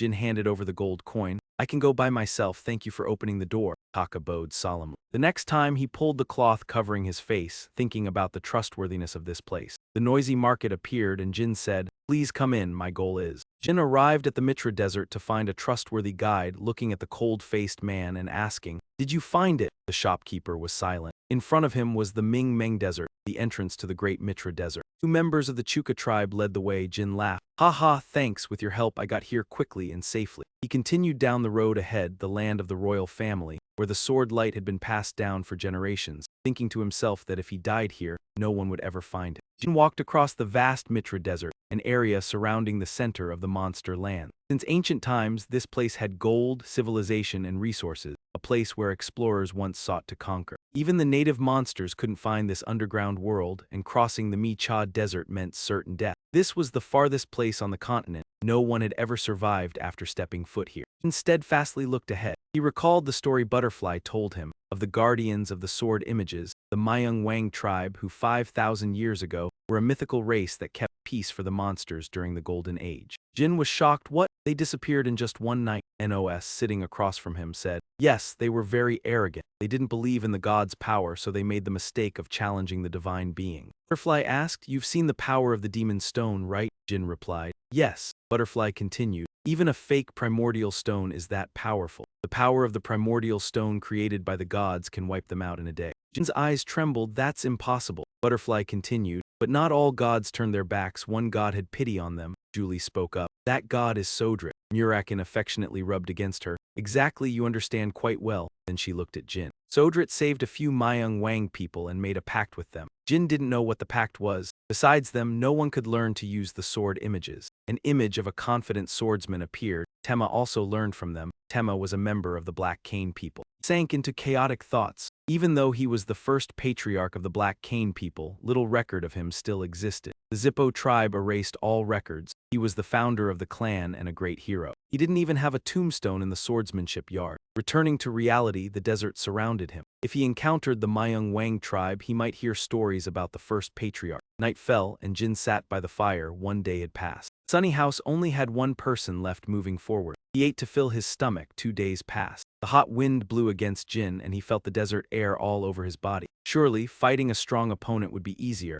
Walking through this desert alone required great courage. This place had only nature and him battling with himself. Time passed, and a month later, on December 1, 1796, he hadn't eaten or drunk for a while. Finally, he realized that death here was natural. Footprints vanished, there was no turning back. He had to endure. He had never felt such despair. A voice came from behind. "Finally, I've found you." He turned around, astonished. Two shadowy figures said, "You have no idea how much I wanted to meet you. Thanks to you, our time at the main hall was really boring." The sword representing the Black Cane family appeared. Daytona and the two Tonas sneered. "Long time no see, little brother." Jyn wondered, the Tona brothers, are we seeing hallucinations? Daytona quickly swung his sword, laughing wickedly. "All right, let us see your skill." The sword struck the ground and Jyn was shocked. That sword strike was heavy. Another sword came flying. Tona mocked. "Surprised, huh?" Jyn observed. His instincts told him that if he didn't dodge, he would be slashed. He smiled slyly. "We've been waiting for you to wear yourself out." Jyn realized, this isn't a normal illusion. He then said, "It's been a while since we've met, and it has to be like this." The two Tona brothers attacked. "That's why we're like this, little brother. It's been so long." The sword was about to hit Jyn. They were quick. He spun and blocked the strike. "Why aren't you happy?" Daytona laughed maliciously from behind. "I'm here to play." Jyn observed behind him, quickly blocking the strike, continuously fighting.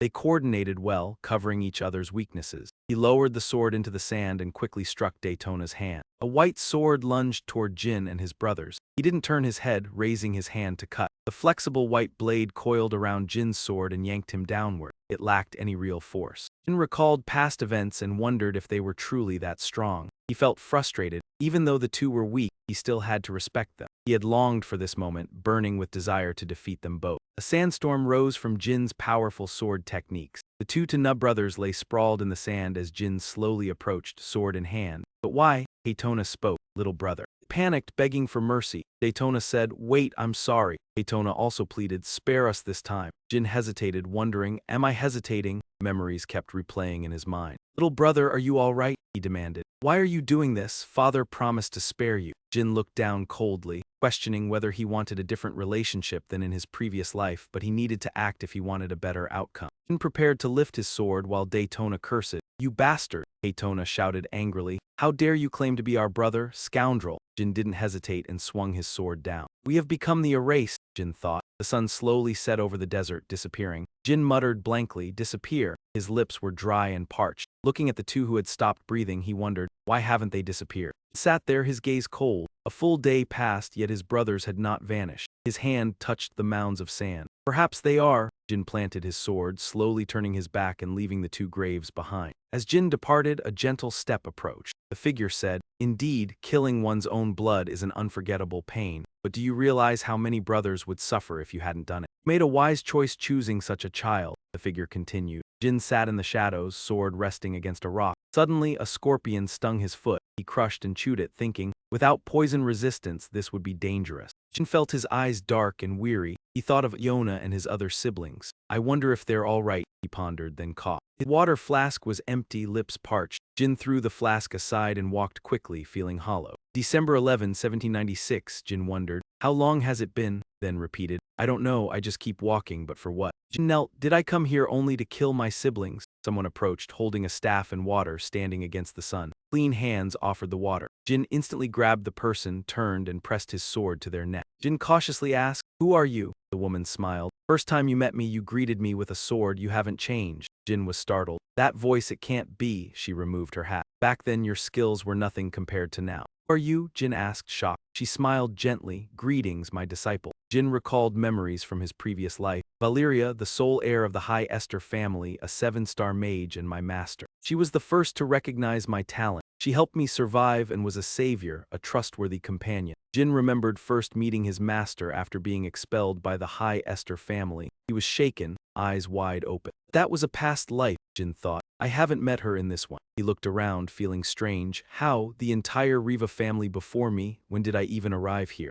Master, impossible. Jin closed his eyes. She looks like in the past life. She's 2 years younger than me. How is this possible? Jin couldn't hide his exhaustion. Valeria, no, master, I think I'm seeing a second illusion. He said, it seems so, then handed Jin the water. Drink. Jin shook his head. No, master, if I want a drink, I must fight you. She tossed the flask over. You intend to fight me in this state? My first strike could kill you. Jin was helpless. Why you? Is there no other way? He replied, you know best. You've grown stronger after rebirth. Your will stronger than mine, disciple. Drink and prepare to fight. Jin opened the flask, asking, what am I to you? She didn't hesitate. You are my only disciple. I hope you won't disappoint me. Jin clenched his hand. If that's true, you'd say so. Valeria's eyes showed sadness. If it was truly her, she would care for him even more, perhaps kiss his forehead. Jin drank. It feels like hearing myself say that, but it's uncomfortable. She said coldly, then don't ask. Defeat me and move forward. You may use anything, sword or dark energy. Jin refused. I don't need a sword. She smiled. You've become more arrogant. You will regret it. Jin bowed his head, muttering,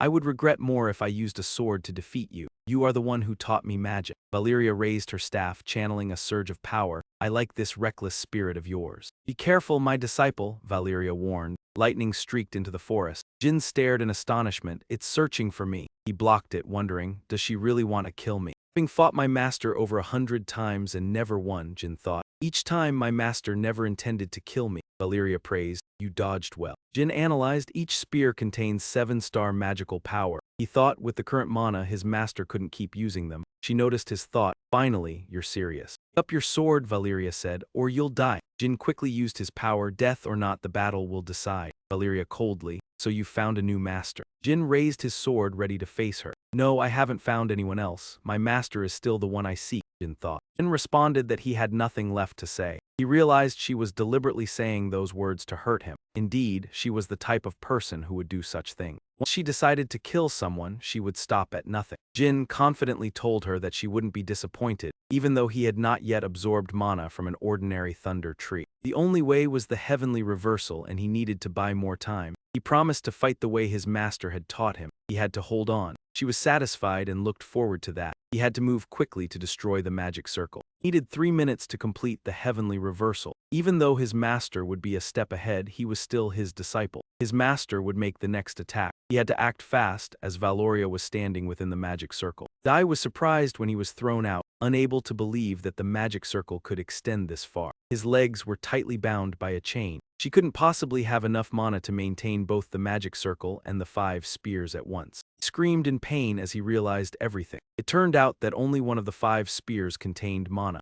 Valoria looked at the phoenix behind Jyn and happily told him that it was Tess. She reminded him, but with his current condition, she doubted how much longer he could hold out. He remained silent, thinking that with the remaining mana, he wouldn't last long, but he just needed a bit more. Tess rushed down and the magic chain tightly wrapped around him. Valoria smiled, the corners of her mouth curling up. He screamed and released his power, but gradually his strength faded. He thanked Tess and said she already knew. He said that mana reversal only happened to those who weren't skilled in controlling mana. She asked what he was hiding. He lowered his head, admitting there was nothing to hide, and said he had lost with nothing more he could do. He told her to think about it. Even right now, he was using a lot of mana. How could he endure the heavenly reversal and use as many kinds of magic as she could? Valoria agreed and said no one else could do that. She stopped him, asking him not to come any closer. He moved forward and said he had never lied to her. She stopped and warned him that if he took one more step, she would have to use all her strength to attack. Jyn continued to move toward Valoria, saying he wanted to see her one last time.